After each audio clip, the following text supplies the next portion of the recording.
Graphic audio. A movie in your mind.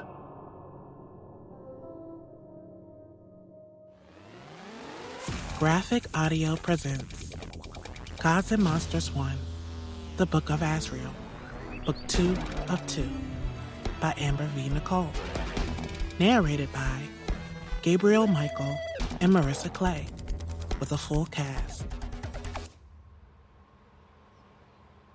Rise and shine, your royal highness. He was facing away from the door, still in the same position he had fallen asleep in. Honestly, if I hadn't been able to see his chest rising and falling, I would have thought he was dead. I leaned closer to him.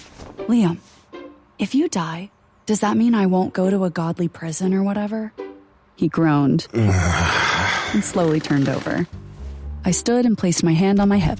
Hey, Sleeping Beauty. He stretched, his shirt riding up to reveal a strip of bronzed skin over the defined muscles of his abdomen. His hands hit the ugly headboard, and his feet hung off the other end, the bed way too small for his massive frame. What time is it? He rubbed his eyes as he sat up on his pillow, part of his hair sticking to the side of his head. He was the most beautiful and annoying thing I had ever seen. I shook the thought from my head. Almost 8. That woke him up. We need to leave. Why did you let me sleep that long? Because you don't sleep, and you need it. I picked up the bag from where I had set it on the old, worn chair when I'd come back to the room.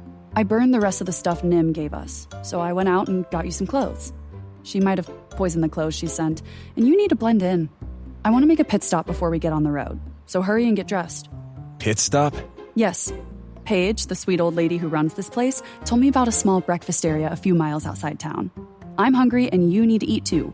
I could tell by the look on his face that he was about to refuse.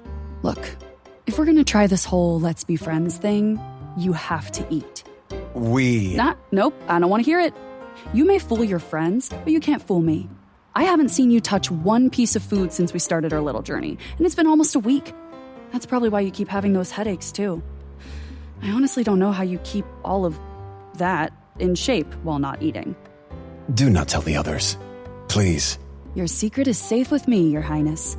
Also, stop calling me that. I will if you eat. He held my gaze a moment longer before looking at the bag. I do not need the clothes.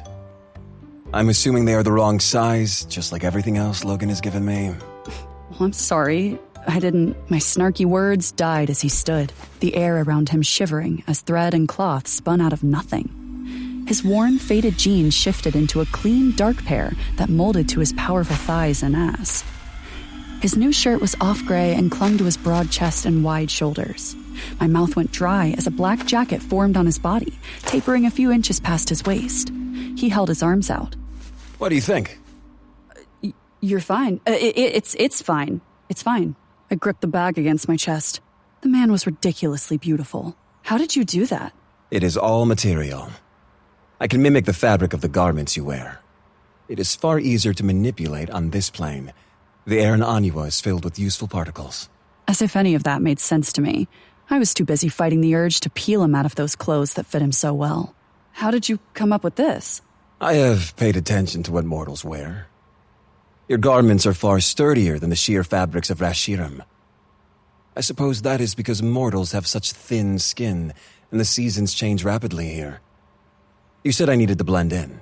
Am I not doing it right? No, it's great, honestly. I'm just surprised you can do that, I guess. He studied me for a moment.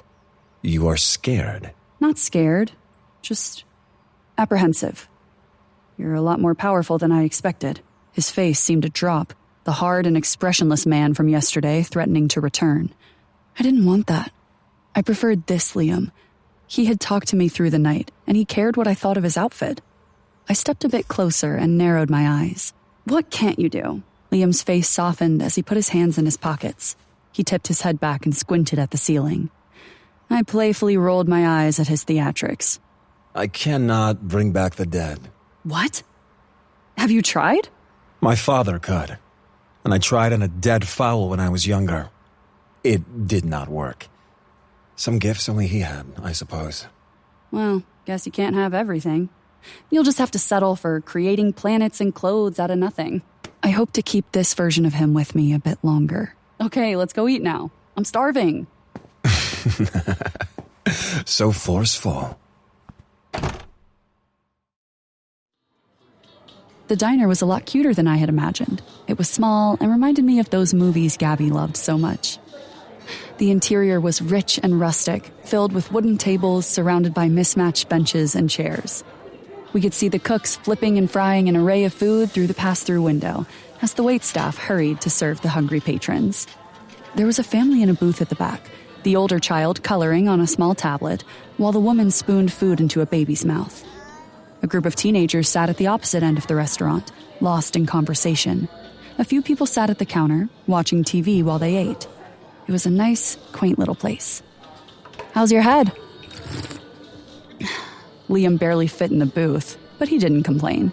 I told him I liked to be by the window, and he had nodded and let me lead the way. Gabby said I people-watched, but really, I just wanted to make sure no one would sneak up on me. Several mortals walked along the sidewalk, completely oblivious to the god stabbing at the eggs on his plate.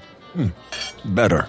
I was happy he was eating and hadn't fought me on the large meal I'd ordered for him. I didn't know what he liked, so I'd gotten almost every breakfast item on the menu. The waitress hadn't even blinked, but I think she was distracted by Liam.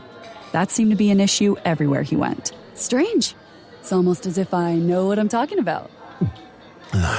Now who is the cocky one? Oh, trust me, big guy, I have nothing on you. He smirked at me before cutting a piece of sausage. He'd eaten more than I thought he would, but I think it was mostly because I kept pestering him. I took another sip of my coffee as a chill ran up my spine. What's wrong?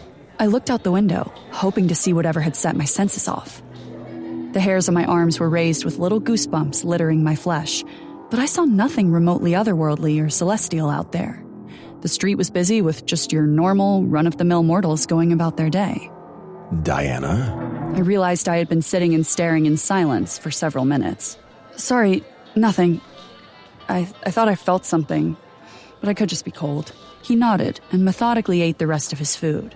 But now he was alert, his gaze flicking between me and the window.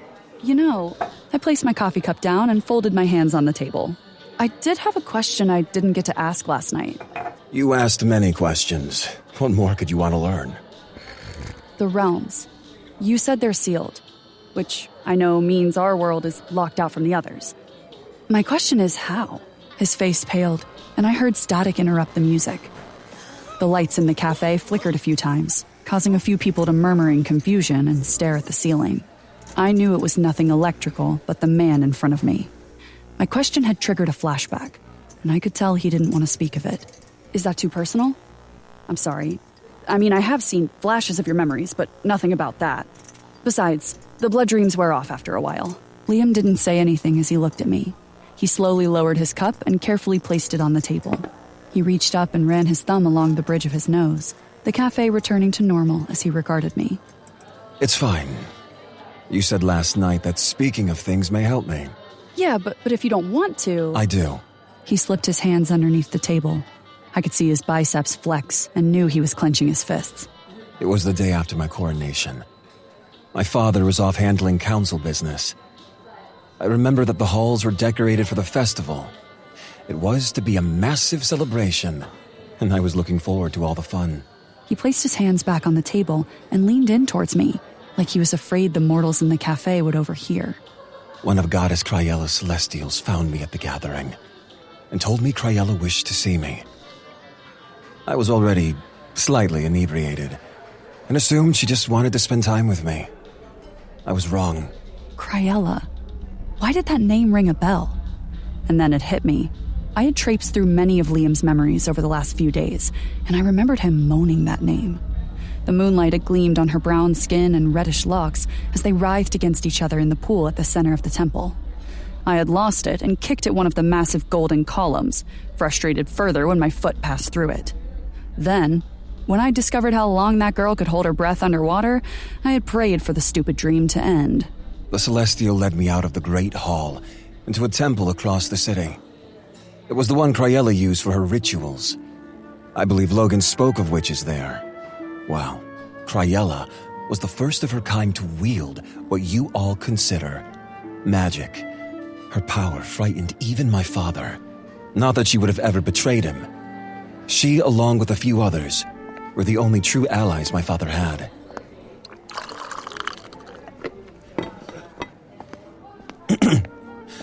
My father and Craella were there, standing around a massive cauldron set over green flames. They looked to be in deep debate until they saw me. They wore their council garb, and their expressions told me the meeting had not gone well. I asked, but they refused to speak of it. Instead, they explained they needed me to seal the realms. Did they say why? I mean, this was before the Gods' War, right? Long before. So why? After my mother's death, my father grew paranoid.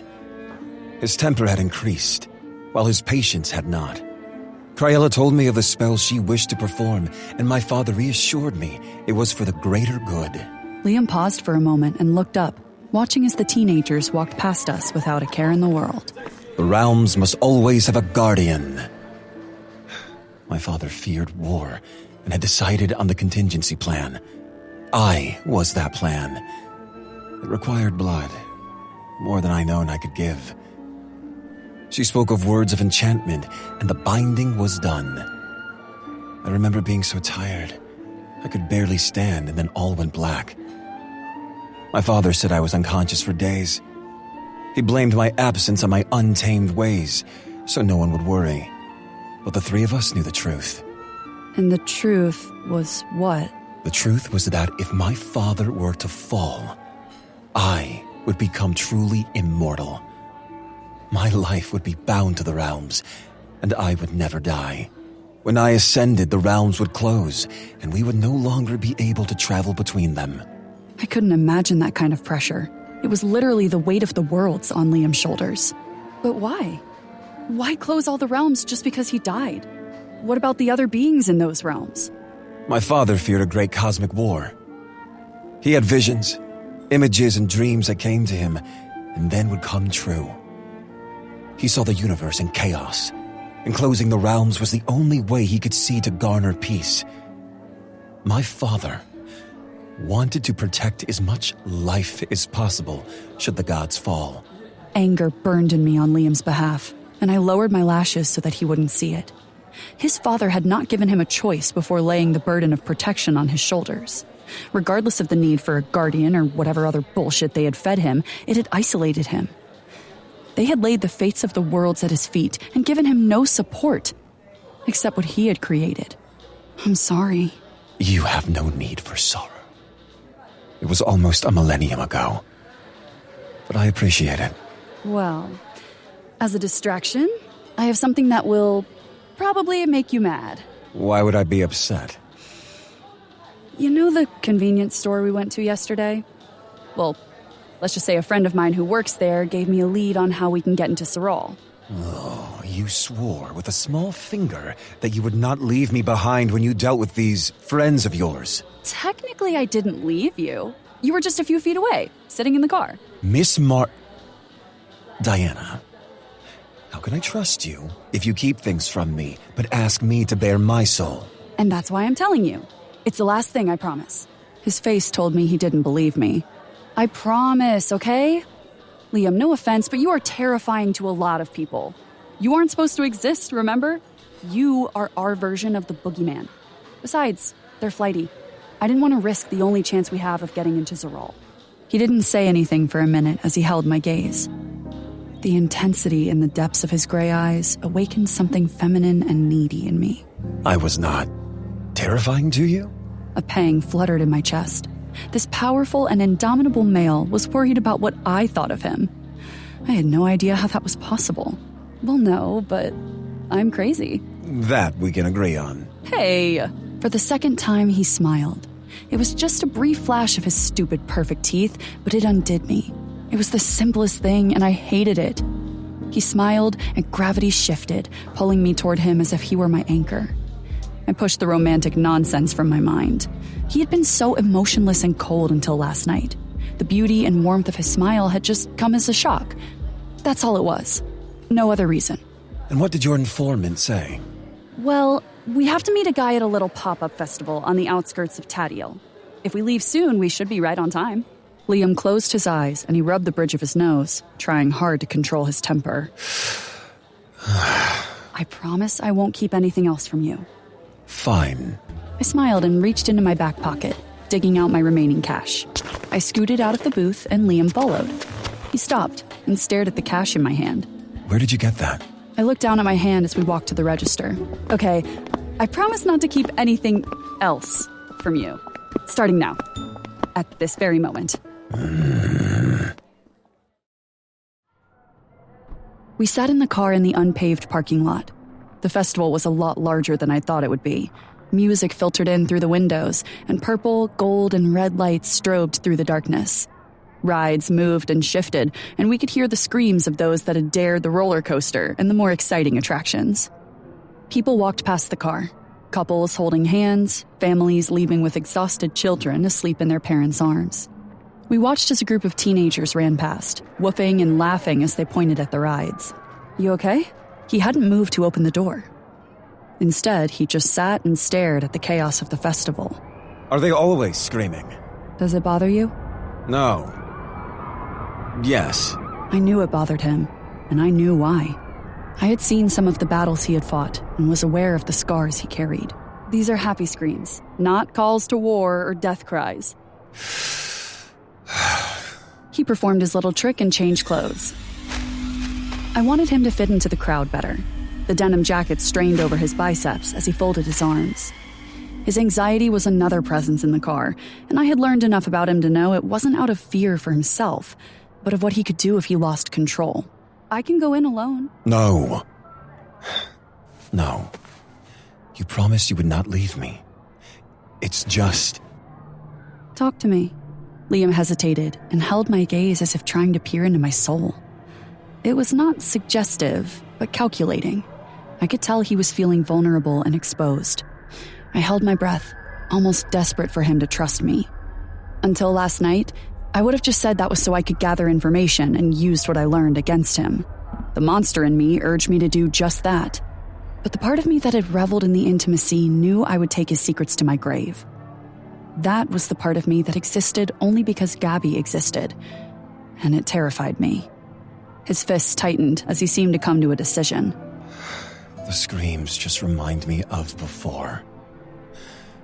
It's as if my dreams become reality, and I'm back on Reshiram. I know it's not the same, but every time I hear the screams, I can smell the blood and feel the ground shake. I can see the monstrous beasts rip through the sky, and I'm right back there. It feels like my chest will surely burst. I reached forward, placing my hand atop his and squeezing once. He glanced down at my hand before meeting my gaze again. He was so wrapped in sadness that I couldn't believe I hadn't seen it before. When I'd first met him, the shell of what I thought a god would be, I'd only seen arrogance, hatred, and contempt in his gaze. But there was so much more than that. I thought maybe it was a result of containing too much power, or maybe he had just grown tired of living. But when I looked at him through the lens of last night, I saw grief, sadness, anxiety, and pain.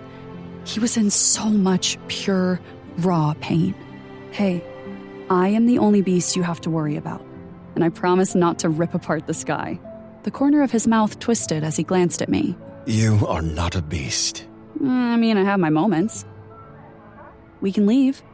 I can try to find another way to get us to Zeral. No. If this is our best chance, we have to take it. He pulled away from my touch. I could see him slamming up those shields he had so expertly built over the centuries. His face went blank again as he opened the door and stepped out. The cool night air greeted me as I jumped out of the car. I hurried to his side as he slid his hands into his pockets. Maybe I had overstepped in trying to comfort him, but I couldn't stop the compulsion. Damn mortal heart. It was all Gabby's fault. Look, we'll go in together and I won't leave your side, okay? He nodded once before adjusting his jacket. I'd forced him to change his outfit almost 6 times. Everything he made caused him to stand out too much. But then again, that might just be because it was Liam. He could have worn a trash bag and people would have still broken their necks to look at him. Not that I blamed them, but I needed us to blend in. He still stuck out, but I hoped it would be enough. Just don't destroy this place, or electrocute anyone, or disintegrate the rides, or... Diana. Sorry. I tilted my head toward the entrance, beckoning him to follow me. He nodded and started walking. His footsteps were light next to mine, and I kept glancing up at him, watching the multitude of lights cast colorful shadows across his face. The muscles in his shoulders flexed every few seconds, coinciding with the laughter, yelling, and roars of the roller coaster as it sped through another loop. I think I know why your nightmares are so bad. You haven't processed anything that's happened. You buried it, buried yourself. And now that you've been thrown back into everything, it's too much. Liam didn't look at me as we got in a line to buy tickets, his gaze scanning the crowd. Is that so? Yes. Although I was not the mastermind behind that deduction. It was actually Gabby. I blame the psychology classes she took in school.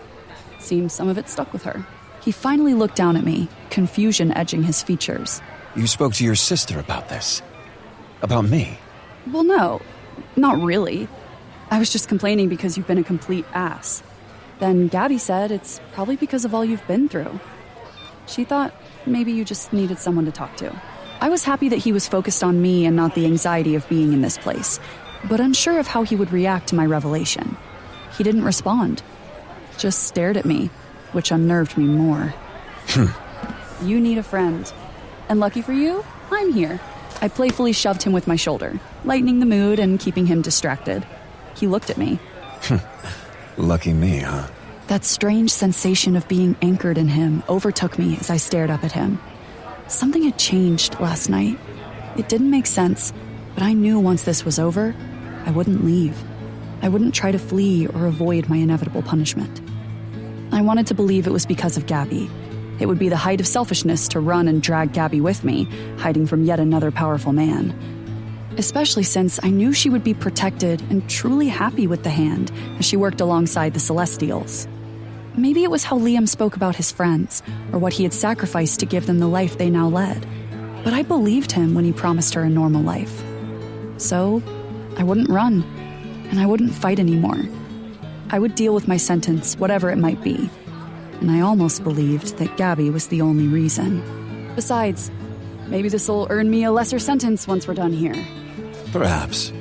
And maybe Gabby can visit me sometimes? I mean, even mortal convicts get visitation rights. The young mother in front of me glanced back and pulled her children in front of her. Perhaps.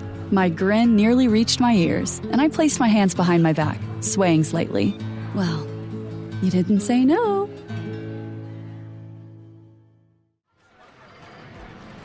We had been at the park for at least 2 hours, and the only message I'd received from our contact was that he was running late.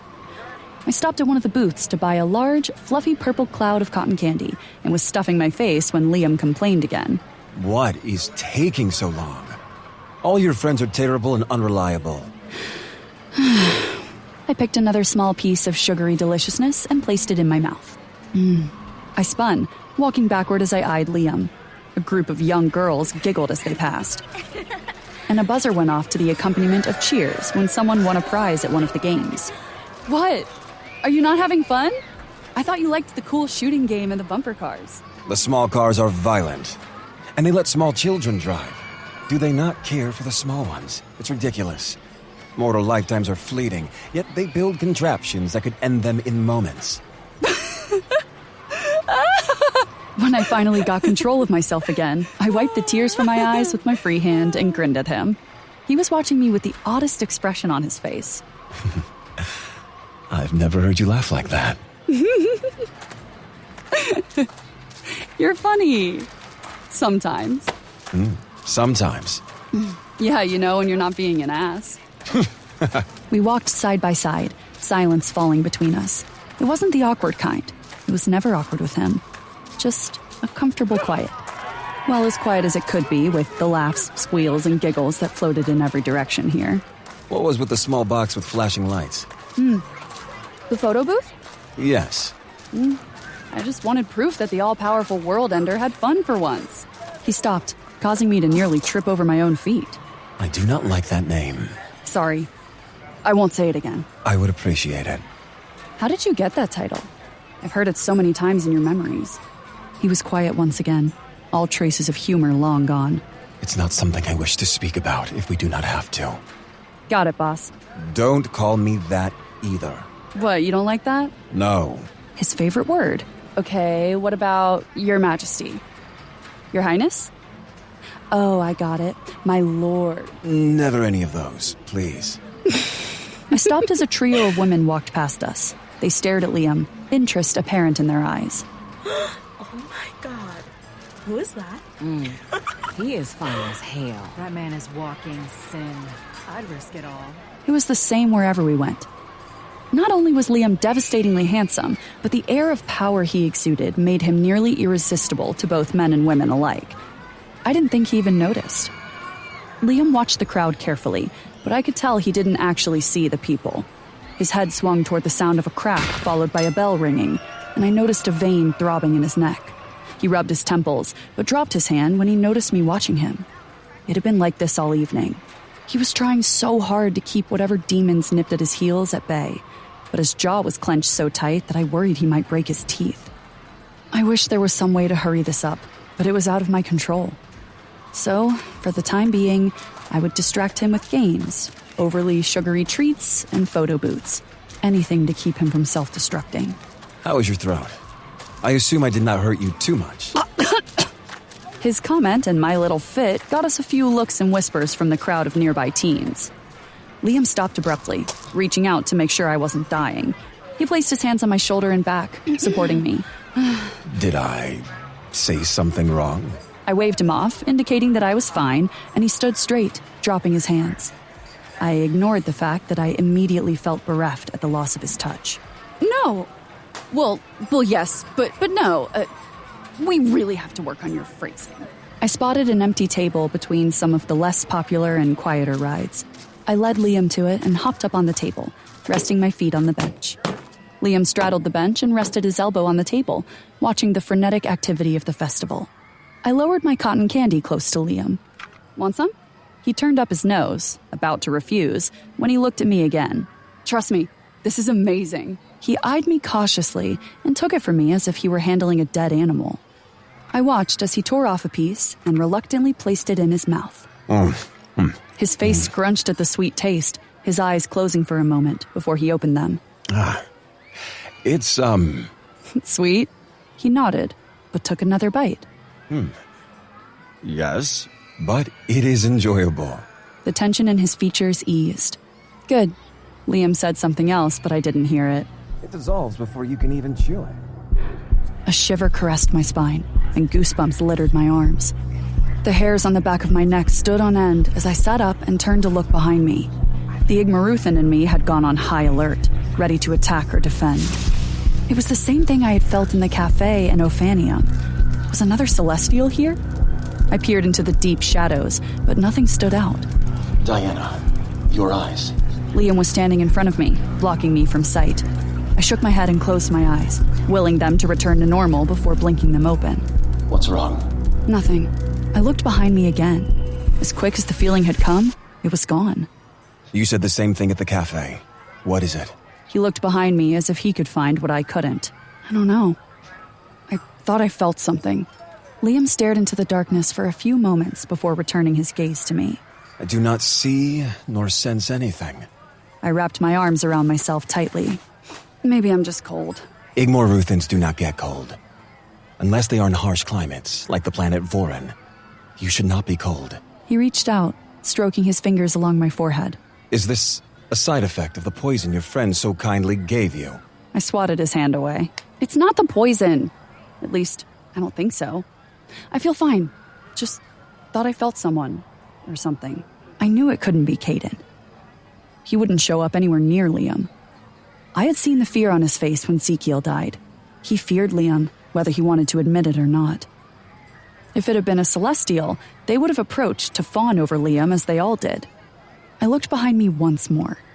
Maybe Tobias? No, he was more Caden's bitch than I was. My thoughts derailed as Liam placed his jacket over my shoulders and pulled it closed over my chest. It draped me like a denim blanket, and I looked up at him in surprise. I saw someone do this before you forced me into those tiny aggressive cars. I grinned. Liam had been quietly watching everyone around us the entire time. I thought he'd been monitoring for potential threats or fighting the demons scratching at his subconscious. Instead, he had been observing and learning mortal behavior. Although he didn't realize how intimate the gesture was, it was nice. Thank you. I wrapped his jacket around me. I dipped my chin, burying my face against the collar. I took in his clean, masculine scent. His white t-shirt hugged his torso and was a nice contrast to his tanned skin and muscled arms. The sight of him drew attention, and he turned as he heard the whispered comments from a group of women. He didn't say anything as he sat beside me, but I could tell his mood had soured. Don't like the attention? Liam rubbed his hands together and lowered his head. I am not comfortable being out in public. I detest large crowds, and would much rather be by myself. There was a time when I used to enjoy gatherings, which I am sure you are aware of, having seen so much of my past. Now I hate it when they stare at me. He rested his chin on his hand, watching as people passed. They would glance at him, then avert their gaze, some not as sneaky as they thought. Want me to set him on fire? I nudged him once more, this time with my knee. Absolutely not. I just hate it. Hate is the right word, yes? He tipped his head to look at me without taking his chin off his hand. I nodded. Why? What's the real reason? It's not important. If it bothers you, it is. Besides, we have time to kill. Enlighten me. An upbeat melody filled the air as the ride closest to us started up again. Liam was silent for a moment, and I wondered if he had heard me through all the noise. I do not know. I suppose I feel as if they can see everything I have done, every mistake, every wrong decision, and they blame me for it. My brow furrowed. You know that's not true. I told you, it's not important. Hey, I pushed at his shoulder, not hard enough to hurt, but enough to get his attention. He sat up and looked at me. It is, but not for the reason you think. It's important because that's something else you'll have to work on. You're projecting what you feel. They don't know you, just like we don't know them. I wrapped his jacket around me tighter and leaned closer. And I'll let you in on a little secret. They're not staring because they know you as an ancient warrior king, for the battles you've fought or the ones you've lost. That's all in your head. They're staring because they think you're gorgeous. He pulled back and blinked at me in surprise. Gorgeous? He said the word as if it were the most disturbing thing he could imagine. That's the part you heard out of everything I said? Is this the part where we pretend you're not? He shook his head, his gaze snagging on my lips as I swept my tongue across them. Yeah, you know. Attractive, good-looking, desirable. That seemed to click in his godly brain because the corner of his mouth twitched, especially when you smile. He shook his head and chuckled. The sound of velvet caress along my skin. Liam was lethal in more ways than one. You call me one thing, then another. Your opinion changes like the wind. Oh, trust me, my opinion has not changed. I mean, you did look terrible for a while there. Plus, I still think you're a complete ass at times, and you have an ego the size of the moon. But I'm not blind. Hey, at least I am honest. That you are. Since I have pried your deep, dark secrets out of you, I guess I could let you in on one of mine. That got his attention, curiosity edging his features. It seems fair, yes. Okay, don't laugh, but as lame as it sounds, I do want what Gabby worships in her silly, cheesy movies. Well, I did. I tried to get serious with Caden once. He pulled away from me then. It's been different ever since. Definitely more of an open relationship type of guy. Or a monster, I guess. His eyes bored into mine for a fraction of a second too long. Pity. I wouldn't share. Heat filled my cheeks, his comment catching me off guard. I rolled my eyes, swatting him with the empty cotton candy stick. Liar. I've seen you share plenty of times. Liam grinned as he dodged my failed attempts at assault. Is that a normal godly thing? All the giant parties and raging orgies? No, it's a way to pass the time, I suppose. And not all gods are like that. Not when they find their amata. What's that? In your mortal tongue, it means beloved one. It is what Logan and the Vera have. Oh, the mark of Dasheen? He turned to me, his forehead creasing as he tried to find the right words. Yes, but more. It's the reflection of your soul. I don't know if that's a proper translation. The mark of Dasheen just shows the world the bond you two have already established. So, basically your other half. In simple terms, I suppose, but it is much more than that. It's deeper. It's a connection that words cannot fully convey. Does everyone have one? Do you have one? I don't know why I suddenly cared so much, but I did. The images I had gotten from Liam's subconscious told me he didn't. But what if he'd had a mate and lost them? I could see him being in so much pain that he shut the memories out. No. Despite your stories and legends, the universe is not that kind. Sadness crept into his storm-colored eyes. Maybe Gabby was right. Maybe the powerful, terrifying world ender was lonely. I leaned into him, jarring him from whatever cruel thoughts plagued his head. If you did have one, what would they be? If you had to choose. He pursed his lips, thinking for a moment. It was a distraction, sure, but it was also fun to actually talk to him. If I had the choice and I had to choose, I would want an equal. A partner in every aspect of my life, like what my father and mother shared. I meant for the conversation to make him venture further from the ghosts that haunted him, but it seemed he couldn't escape, no matter how hard he tried. So, me being me, I did what I did best. I counteracted with humor. I don't know. Seems nearly impossible. You would need someone who could handle your massive ego on a regular basis and respond to your every beck and call. Not to mention... Quiet, you. He playfully nudged me with his shoulder. My back pocket buzzed, interrupting our verbal sparring. I pulled out my phone, reading the text that flashed across the screen. Ferris wheel. Now. I showed Liam and nodded toward the large spinning wheel. He stood and helped me from the table, our moods sobering as we headed to the back of the carnival. The smells here were atrocious. Yet the horde of mortals didn't seem to notice. I'd seen a pack of Djirn cause less destruction, and that was saying something. Given they were large, clumsy beasts with several horns where their eyes should be, and rotten, jagged teeth, and they ate the remains of dead creatures. Although the festival was an assault on my every sense, there had been moments where I'd enjoyed myself. I would never admit it to her, but the presumptuous dark-haired woman strolling in front of me may have had something to do with that. I might not want to admit it to myself, but I enjoyed her companionship. That was something else I would not share with her. To think I could be cordial, even happy around an Igmor Ruthin was preposterous. The old gods would have thought I'd gone insane, but it was true. I wasn't as trapped in the past when she was near. Diana would still have to pay for her crimes against my people and the mortal world. My chest felt heavy at the mere thought of punishing her, but it was the law, and I was the enforcer. But even if this bond of ours was only temporary and fraudulent, I was thankful for the respite she had provided me. You're doing it again. Her euphonious voice filtered through my consciousness, snapping me back to the present. The jacket I had given her rolled off her shoulders, revealing more of that golden bronzed skin. She claimed everyone was staring at me, but I'd noticed every eye that lingered upon her since we entered this obnoxious place. At last count, it was 45. No, wait, there was another. Make it 46. I told myself I was only keeping track for safety reasons, nothing more. She had enemies, and I was still unsure of this alleged contact of hers. I did not need her poisoned or unconscious again. Doing what, exactly? As we rounded a corner, a line of mortals waited patiently to board baskets attached to a monstrous lit-up circle. They laughed and squealed while I cringed, hearing every piece of metal that struggled to stay together.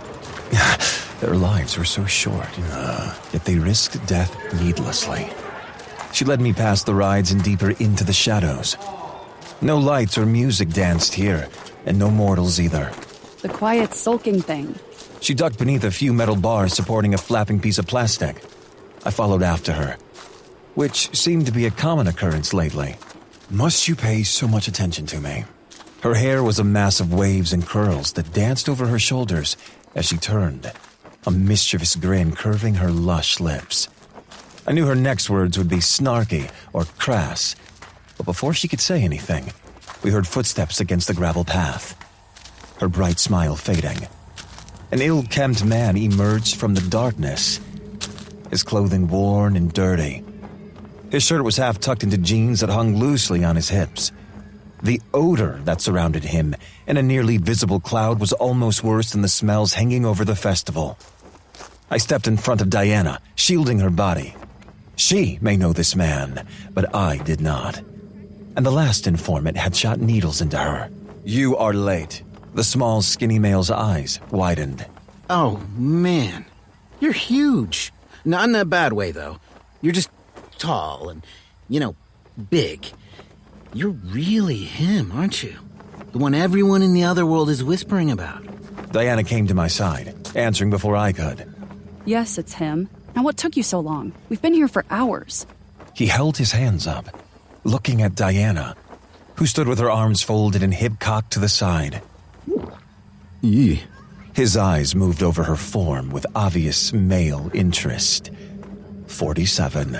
Look, you're lucky I even showed. You're blacklisted, Sweet Cheeks. Which means no one from here to the other world wants to help you. I felt her posture change. A bit of that cocky edge she wore so well, dropping away. That bothered me. The air around us became charged as clouds billowed in the distance, my temper festering. I wouldn't allow anything to dim her spirit. I know your connections are limited, but the other world is stirring. They say he found the book. Your sources are lying to you. It is impossible. The book does not exist. Look, dude, I'm just telling you what I know, okay? You came back, and everyone is on edge. It's chaos out there, and it got worse when you stole his pretty little girlfriend. He met her gaze and placed a hand in his pocket. Word on the street is that Caden is beyond pissed, and he's looking for revenge in a big way. If he's so angry, why have I not seen him? I could smell the anxiety seeping from his pores, and my distrust of him grew. He's smart. I don't think he'll strike unless he knows he can take you out. He stepped closer and leaned toward Diana. I heard he doesn't care how he gets you back. Alive or dead, he has a price on your head. I heard he would drag you back in pieces if he had to. Diana did not move or say anything, but I felt the panic ripple through her. I looked at her and saw her struggling to maintain the cool demeanor she always projected. Before I realized what I was doing, I had stepped in front of her again. I grabbed the front of his dingy shirt, lifting him off his feet. He will try. You are wasting our time in supplying empty threats. Tell us how we can get to Zeral, or this meeting is over. Hey, I don't want trouble, okay? I got the call, and I'm here to help. You need a flight to Zeral, and I got you one. You'll meet a friend of mine. Don't ask his name. He doesn't want to be any more involved than he already is. He's flying a shipment in, and you guys will hitch a ride with the cargo. It's a small plane, but it'll get you in undetected. What airport? International airport. It's a few miles from here. He'll be at one of the back hangars. His beady eyes glanced away from me and toward her. Time is of the essence, Sweet Cheeks, so don't make him wait. I dropped the pitiful excuse for a man, and he fell to his knees. Diana did not bother to look back. I knew something was wrong with her, and it bothered me more than I'd like to admit. It is strange to see. The man picked himself up off the ground, wiping his hands on the knees of his jeans. The son of Unir and an Igmoruthan working together. The story said you two were destined to spill each other's blood until the stars died. Yet you seem more than cozy together. I did not respond to his comment or care for his opinion. I turned away from him and followed Diana. For the first time since we had started our long trek, Diana did not speak. I looked over a few times during our drive to the airport to make sure she was still in the car with me. Her face remained guarded as she drove with one hand on the steering wheel. She leaned her elbow against the window, her free hand against her lips as she chewed on her thumbnail. This is the first time you have been silent since we started this trip. No response. Usually you have a million things to say, in rapid succession. She didn't even offer me a flick of her gaze as she maneuvered the car smoothly through another turn. Her silence was all-encompassing. I didn't know how to help her, as she had helped me the last few days, but I knew I had to try. I was lost in thought, trying to figure out how to make her talk to me, and was surprised when she stopped the car. The lights from the vehicle lit up an abandoned road. I could see large brown metal buildings off in the distance, and chain-link fences ran along both sides of the road. Overgrown grass threatened to reclaim the pavement, and small insects danced in the beams cast by the headlights. The only other light I could see from here was the blinking red one atop a tall tower. I watched as an airplane accelerated with a deep roar of sound, speeding down the runway before taking flight. Diana pulled out her small black phone before getting out of the car. She did not even bother to close the door before she lifted the phone high and walked away. I stepped out of the car to follow her. Diana. She said nothing as she circled the area before climbing atop the vehicle, still holding the phone above her head. She was such a peculiar woman. I have terrible service out here. She sat and folded her legs in front of her. With one hand, I grabbed the side of the vehicle and hoisted myself up. The car shook and leaned to the side before righting itself. I sat close to her and watched over her shoulder as she quickly typed out a message, letting our contact know we were here and waiting. Then she pressed a small send button and stared at the screen, as if willing a response to appear. I glanced at her, half of her face illuminated by the glow of the phone. Are you planning to remain silent for the remainder of this trip? Her phone made a small beeping noise. She quickly read the message and closed the phone before I had a chance to see what it said. She nodded, and I waited for her to answer my question, desperate for her to speak to me. I longed for her to do any of the annoying things she had pestered me with over these last few weeks. Instead, she pulled her knees up against her chest, wrapping her arms tightly around them. He'll be here at dawn, so we have a while. Diana, will you please tell me what is troubling you? She did not speak as she tipped her head back, looking up and avoiding my eyes. I followed her line of sight, seeing what she saw. Stars dimly lit the night sky, and a crescent moon hugged the horizon. It was not as beautiful as it was in Rashirim, but it held her gaze. I leaned back and studied her profile, the cool night breeze teasing at the loose pieces of hair around her face. So, all of those are other realms? Some, yes. Some are ancient dead worlds that were alive long before even my father was born. So there were gods before you?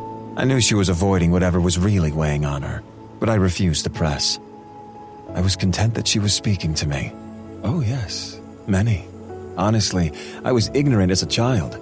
I should have paid more attention. But from what I recall, there are great beings that reach past even the universe. They are formless, giant things. My father said that's where you go when you pass. Another realm that even we cannot reach. Beyond the stars, beyond time. Everlasting peace.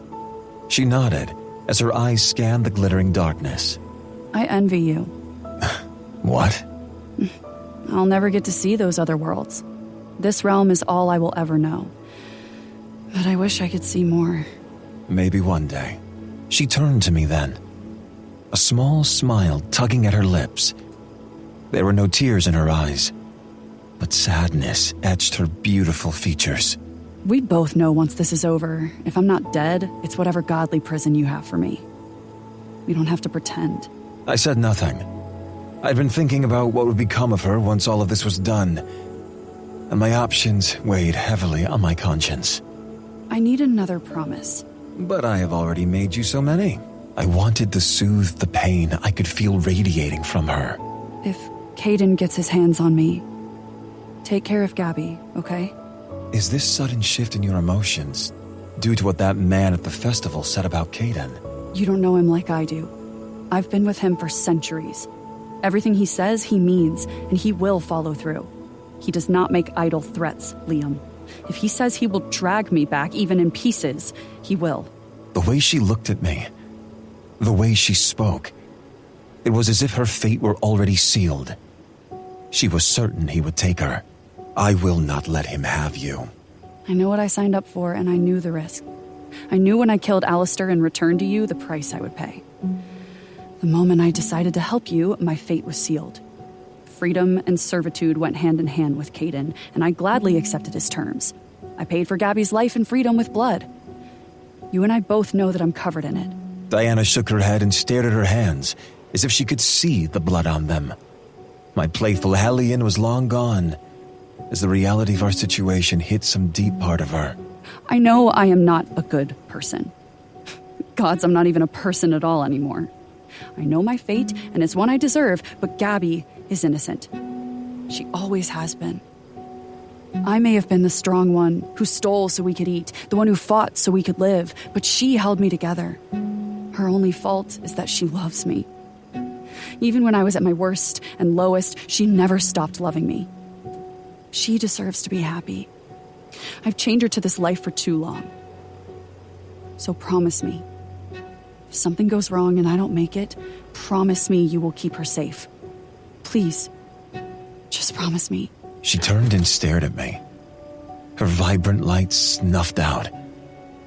She was silently pleading, desperately begging me to keep her sister safe. I decided then and there that this woman should never beg. I understood she cared for her sister, but who cared for her? At that moment, she seemed so innocent.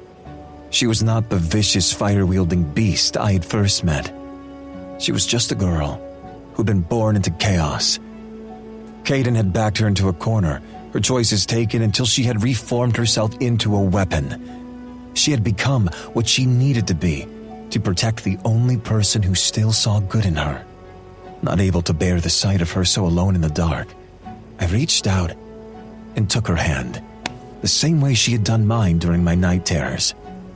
It had comforted me, and I wanted to do the same for her. I promise to make sure Gabby is safe. I also promise that he will never lay a hand on you again. Even if he tries to take you away, I promise I'll make him regret ever being born. There's that ego again. Ego? No, you have seen within my memories that I have made monsters and men beg for their lives. Oh, I've seen my fair share of begging. Her words caused the strangest feeling in me. It started in my diaphragm and poured outward. I threw my head back and laughed, truly laughed. It overcame me so quickly that the sound of it was a little shocking. I looked back at her, and the surprise on her face was satisfying. You know way too much of me. I'm afraid even the hand would be envious. That earned me a real smile. Diana looked down at her joined hands. I promise not to tell. Her thumb traced over the back of mine. You're sweet when you're homicidal. I don't know what that means. She glanced at me and gave me a small smile before tugging her hand from mine. Half of that was a lie. I knew what she meant, but I found pleasure in watching her try to explain words and phrases to me. She shifted and lay back on the vehicle. I eased down beside her as she adjusted the jacket over herself. I saw her dip her chin and inhale deeply of the sturdy material before she pulled a strip of paper from the pocket. You kept them? I thought you left them behind at the photo booth. Her eyes lit up with joy as she looked at the pictures. Yes, you suggested I should. I don't know if you listen to me half the time. I always listen. She rolled her eyes before pointing at one of the images. This one is my favorite. It was the one where she had been pointing at the flashing camera with one hand, while trying to move my face toward it with the other. My look of pure confusion was captured forever. The mighty king is friends with his arch-nemesis, the Igmaruthan. Not my nemesis. You would actually have to best me in a fight. She playfully slapped my arm. Her tiny hits barely affected me, but it seemed to be some weird form of affection for her. Okay, fine, not your nemesis. But what about a friend? Yes, my friend. That answer seemed to please her. She looked back at the pictures, caressing the image. I like this one because it reminds me of how much I try to force you to listen. I decided that was my favorite too. I didn't remember how long we talked, but somewhere amidst her laughter and smiles, I decided I would rip the world apart for her.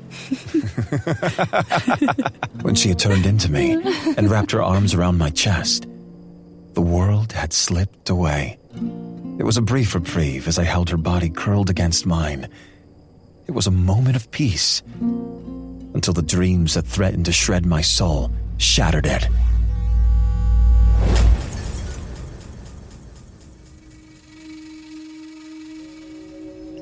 The silken sheets tangled around my legs as we giggled, laughed, and tumbled beneath them. I braced my forearms on either side of her head, holding myself up so as not to crush her. Her hair clung to her flushed face as she laughed up at me. I caressed the curve of her cheek, brushing back the caramel strands, unable to remember her name. Clothes and pillows were strewn around my chamber, proof of the pleasure we'd enjoyed the previous night. Morning light spilled into the room, and songbirds sang as they flew by the open window. What if Imogen finds out? I am not betrothed to Imogen. She bit her bottom lip, tracing a finger along my jaw. She speaks of you as if you are hers. My words held no kindness, only truth. They were the same words I'd uttered to Imogen and several others who thought space in my bed meant my heart or my crown. I do not love her. Not as she loves me. Nor can I love you. You will not gain a crown by betting me. If that's what you seek, I cannot give it to you. Do you understand? Yes. I shall have you in any way I can.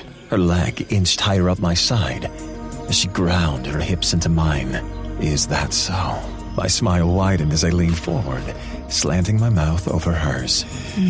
I cradled the side of her face and jaw, gently tipping her head back to allow me better access as my tongue danced with hers.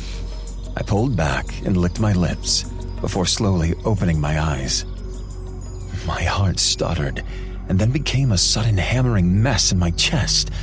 A slender, golden-skinned beauty with thick dark hair that curled around her face and shoulders that replaced the lush, pale curves of the woman beneath me. I pushed up and scooted away, staring at her in shock. Diana, I do not wish to dream of you this way. Are you sure? She sat up, drawing closer to me. The dark waves of her hair spilled down her back, revealing the sweet, lithe curves of her body and the soft swell of her breasts. Something inside me snapped. My mouth went dry, and my body burned with need. Diana ran a single hand up my arm. Stay with me. I swallowed the lump forming in my throat. As I raised my hand, brushing back a wild strand of hair that had fallen across her forehead. I lightly caressed her brow with a single finger. The same brows that she raised so often in my direction. I trailed my touch along the curve of her cheek, the same cheeks that brightened when she smiled. I cupped the side of her face, my hand curling around her jaw as I rubbed my thumb over the shape of her full lips. Oh, how I wanted to taste that beautiful, defiant mouth. I wondered what it would take to make her lips part, make her scream. I longed to find out if she would bite and claw at me as I buried myself so deep inside her that she would never even think of allowing another to touch her. You already consume my every waking thought. Must you consume my dreams as well? She tipped her head back as I ran my fingers along her jaw, watching as her pulse jumped when I caressed the delicate line of her throat. I moved slowly, memorizing every line and curve of her face. My hand slipped lower, tracing her collarbones before dipping into the valley between her breasts. I knew then that I wanted to touch her like this for real, regardless of if it was wrong. A part of my brain whispering that it was forbidden. Forbidden. We were forbidden. Her body coiled beneath mine, drawing me closer as if she were a wave upon the sea, and I was prepared to drown. My eyes met her hazel gaze, and I knew the moment would be branded in my memory long after I turned to stardust. I leaned forward, too. I felt the wet heat replace the warmth of her silky skin, and forced my gaze from her eyes to look at my hand. Shocked to see blood pooling beneath my palm. No. She raised her head, tears staining her eyes as a trickle of blood dripped from the corner of her mouth. You promised. No. I pulled her to me, cradling her head as she coughed. pressed my hand against the hole in her chest, trying to stop the bleeding, but it was no use. Her body cracked and bent before turning to ash. I slammed my eyes shut as the power inside of me threatened to combust. The dark ring on my finger began to vibrate, oblivion, reacting to my rage and grief, eager to be summoned. An ache, pure and blinding, consumed me. The sharp agony making me want to destroy everything that had ever hurt her. The dark blade was all too eager to comply, and with it, I could reduce any living thing to mere atoms. My eyes snapped open, and I paused when I realized I was no longer in my room. I looked up, scanning my surroundings. The scenery was completely different, as was I. I opened my arms and looked down at myself. Silver armor covered my body. My hands were clean, all traces of Diana gone. My chest ached with the loss. I spun slowly, my hand still outstretched as I looked around.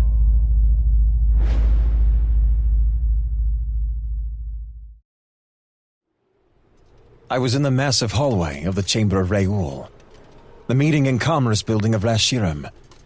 Laughter and raised voices filled the cavernous space, carried in on the breeze that fluttered the cream-colored banners attached to the towering columns.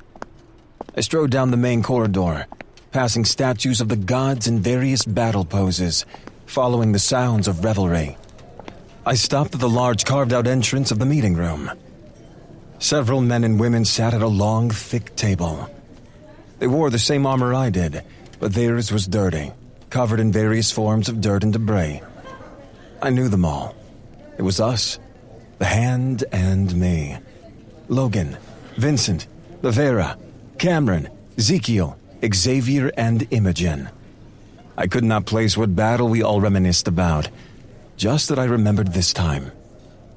It was a happier time. Samkiel, you become any faster in battle, and you won't require us anymore. That's incorrect. He may have the strength and skill, but not the brains. Continue that, and I will make sure everyone sees the brains you do not have. My tone was relaxed and poised, but still dripping with overconfidence. I hated this version of myself. I did not remember who I was back then, and I certainly did not feel like him anymore. All these memories ever brought me were grief. I tried to focus, willing myself to wake up, but the scene continued to play out before me. How many Igmaruthans was that today? 10? 12? Hey, give that back. Not enough. The numbers swell, yet the gods barely bat an eye. The less of them in this realm, the safer we will all be. I agree.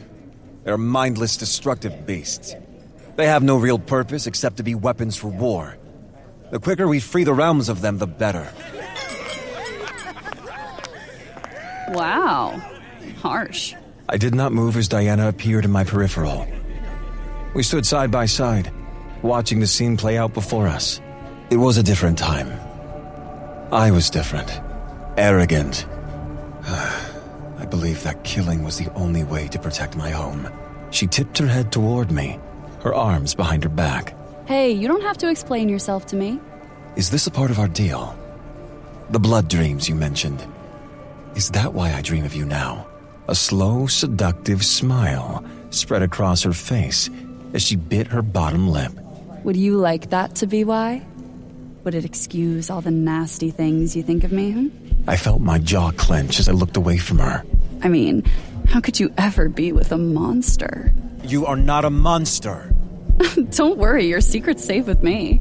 Besides, I'm not really here anyway. I'm just your higher self trying to tell you something. Tell me what?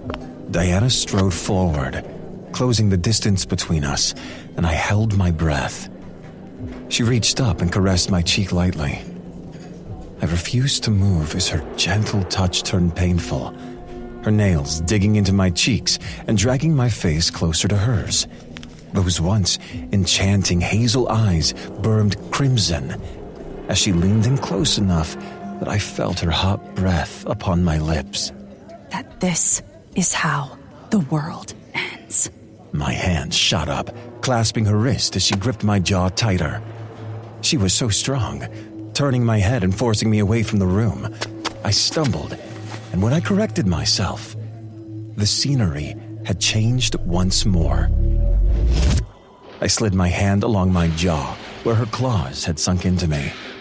There was no blood, and no scratches marred my face.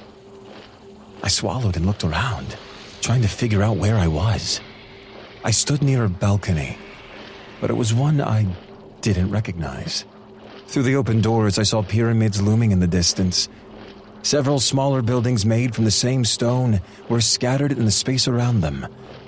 The moon hung high, casting everything in silver and reflecting off the armor I still wore. It was gorgeous, but not my home. The sound of many footsteps marching in unison made me turn. Torches hung on the walls, the small flames barely glowing. I stared into the shadows past the light, and silver-clad soldiers appeared, as if summoned from the darkness. They carried thick oval shields at their sides and held ablaze weapons. I didn't take my eyes off them as they stepped forward as one, their boots slamming against the stone floor. These were my soldiers. The wind whipped at me as my back hit the railing of the balcony. The soldiers stopped and shifted their shields in front of them. Then, as one, they pointed to something beyond me. I peered over my shoulder and saw an orange glow lighting the sky. I slowly turned, gazing in horror as the once vibrant, beautiful landscape was reduced to ash and rubble. Crimson lightning struck in rapid succession, and thunder shook the ground. As the light flashed across the sky, a monstrous silhouette appeared in the clouds. Its roar echoed through air thick with ash and smoke, the sound so terrifying that it made the primal part of me want to flee. Wings, thick and powerful, beat at the sky. The rest of the Igmoruthin's body hidden within the billowing clouds. The beast roared again and sent thunderous flames across the already devastated land. I knew this scene. Only it was not happening on Reshiram. No, it was on Anua. Was that what my higher self was trying to tell me? Was it trying to warn me of the complete and utter destruction of an other world?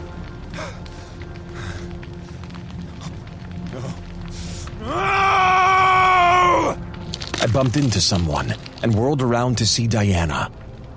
Her eyes were solid white, but it was the thick bruise around her throat that made my stomach churn.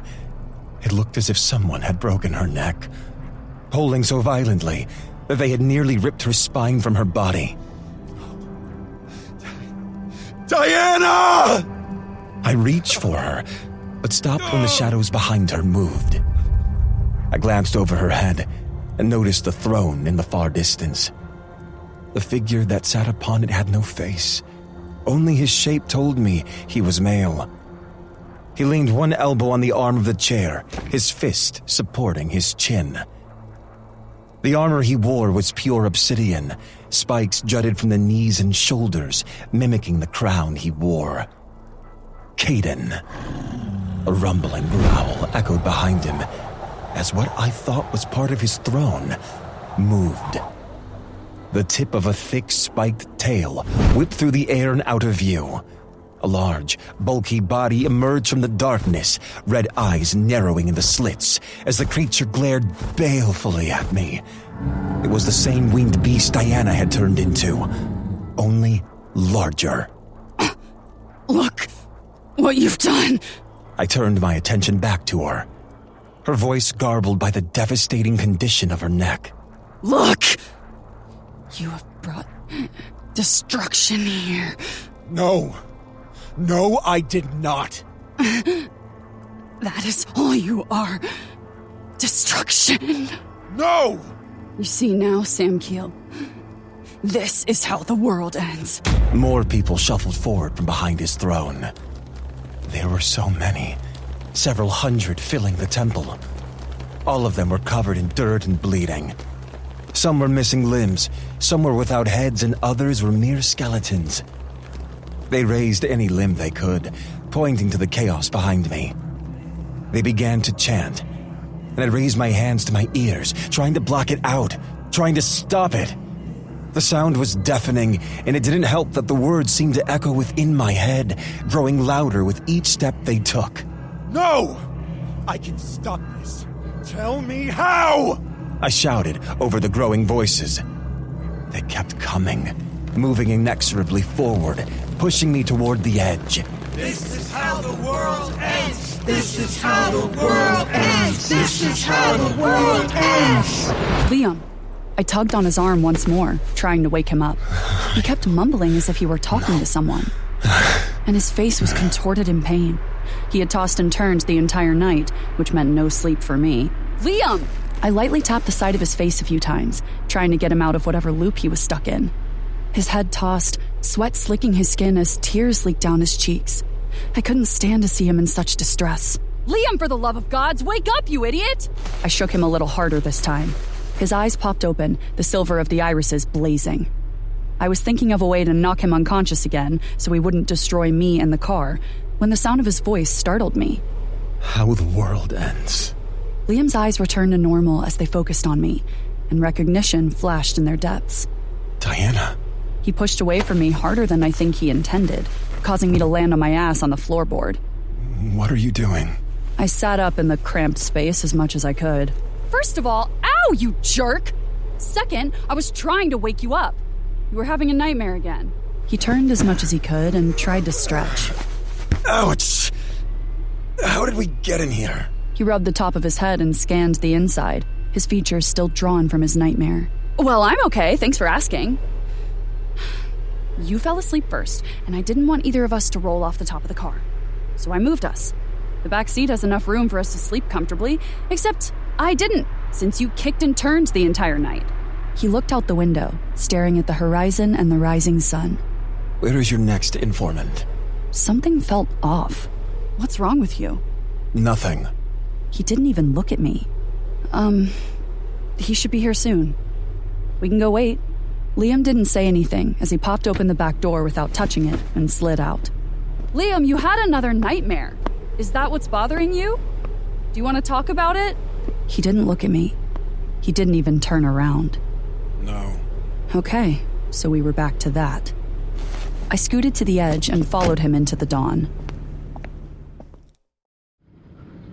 A few hours later, the jet we had taken touched down in Zeral. Liam hadn't spoken to me the entire flight, and I didn't know why. I felt like I had made him mad, only I hadn't done anything. Maybe I'd revealed too much last night. Hearing how desperate Caden was to get me back, and knowing he meant to by any means necessary, had more than rattled my nerves.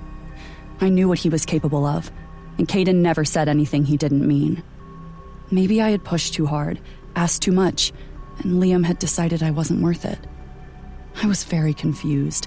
We'd had fun and talked, and Liam had actually laughed. I thought we were friends, and his sudden coldness hurt. I wondered if I had done something wrong, and then I felt stupid for caring so much. Stupid fucking mortal heart. This is where I let you two off! Liam finally turned away from the window and looked at me. I unbuckled my seatbelt and stood, utterly pissed at his rapid mood change. The pilot stopped me at the door. Remember, we have a deal! His shirt was coffee-stained, and his hair was messy. His unkempt and rumpled appearance matched the plane, making me feel lucky we had made it here in one piece. I opened the hatch with a hard yank on the metal lever. Yes, I will make sure you're paid well. These mortals and their payments. The sun shone brightly against the rustic white and blue backdrop of the abandoned airport. I realized the pilot had dropped us off as far from the terminal as possible. There were no cars or anyone else in sight. It looked like we would have to figure out how to get to Drake's compound ourselves. I glanced at Liam, who was looking everywhere but at me. Remember, these are my friends, and they are the good kind. So please, don't get sword happy. I have already promised. That you did. Okay, now let's hold hands. He looked at them, then back at me, his brows knitting together. I already knew he was about to object. I grabbed his hands before he could finish his protest. Black mist danced around my feet, And between one breath and the next, we disappeared from the airport. Liam held another large branch as I ducked underneath it. Don't say anything.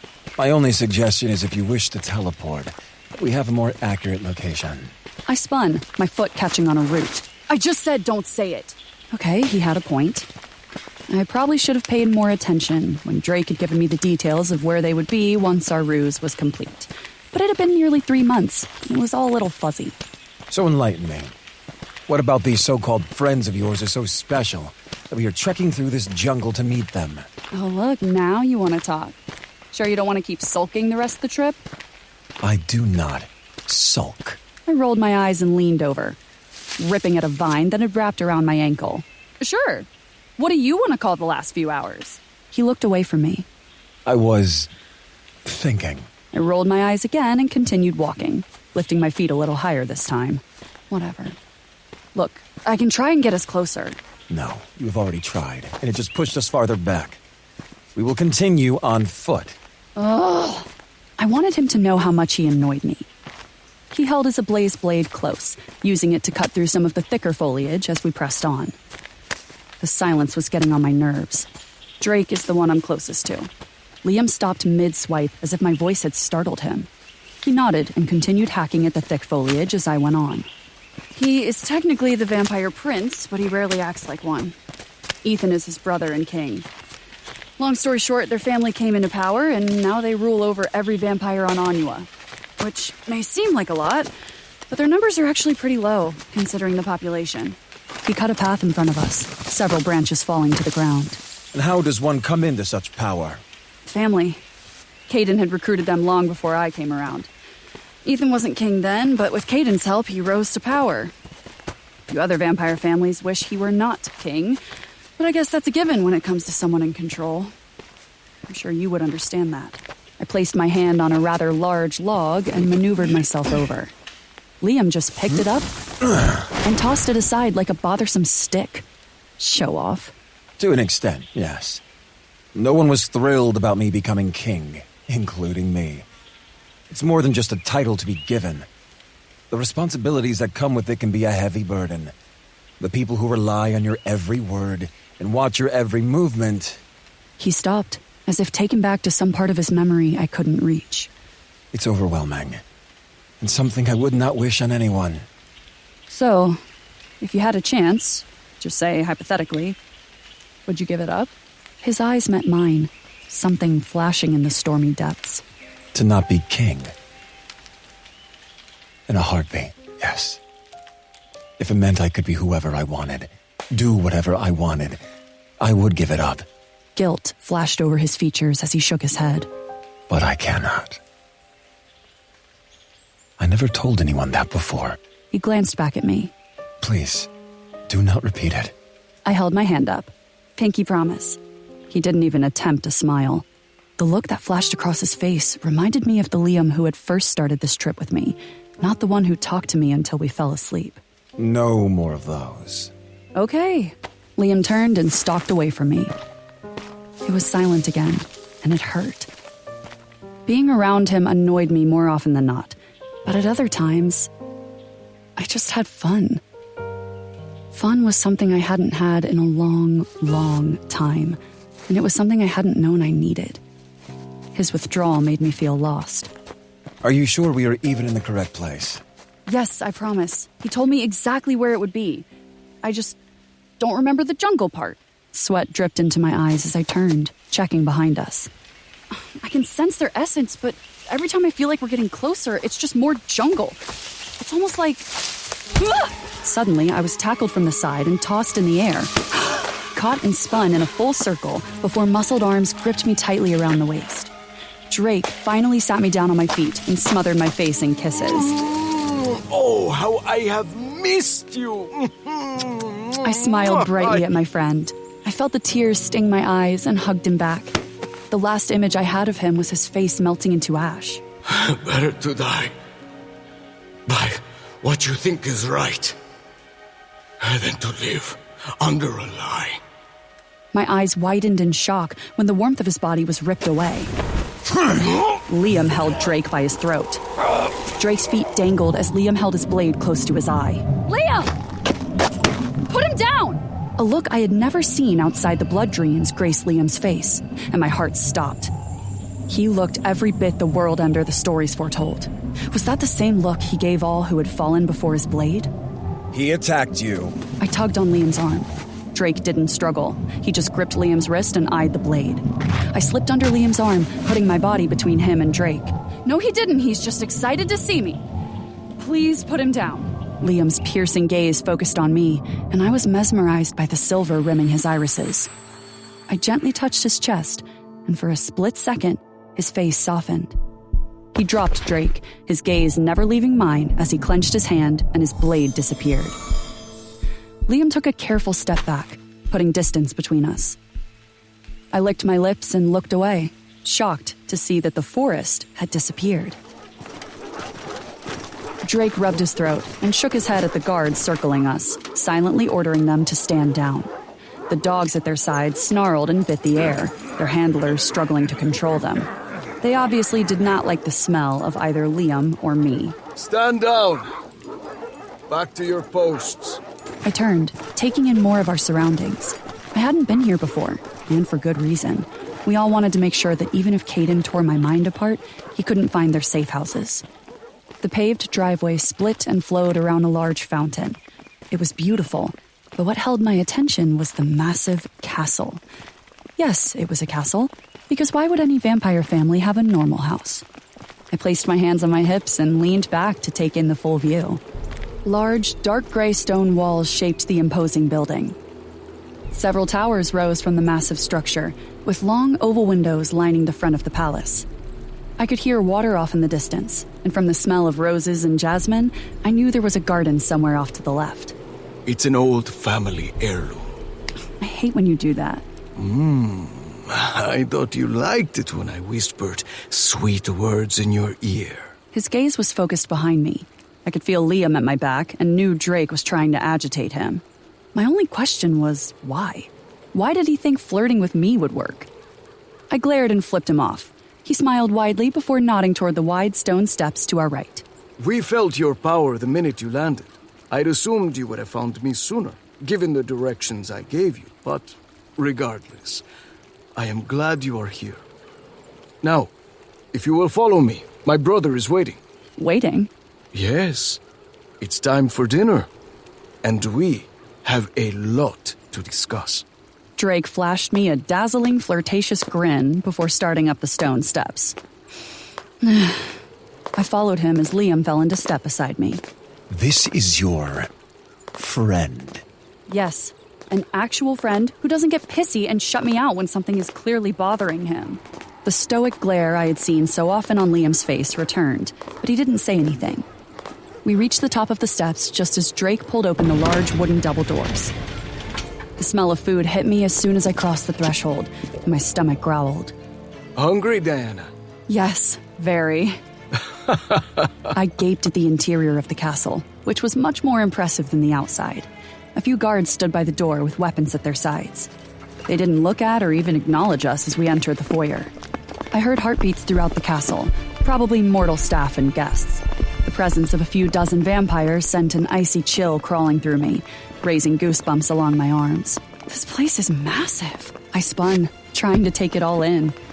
A large chandelier the size of a car hung from a ceiling that soared to a staggering height. 2 large hallways branched off on either side of the entryway, the walls decorated with paintings old and new. A large staircase faced us, a red rug covering the smooth stone steps. Not necessarily. The halls of Rashiram would make this seem like a small hut. Oh, size isn't everything. I shot a look at Drake, willing him not to antagonize Liam further. Liam was already in a sour mood, and I didn't want to deal with it anymore tonight.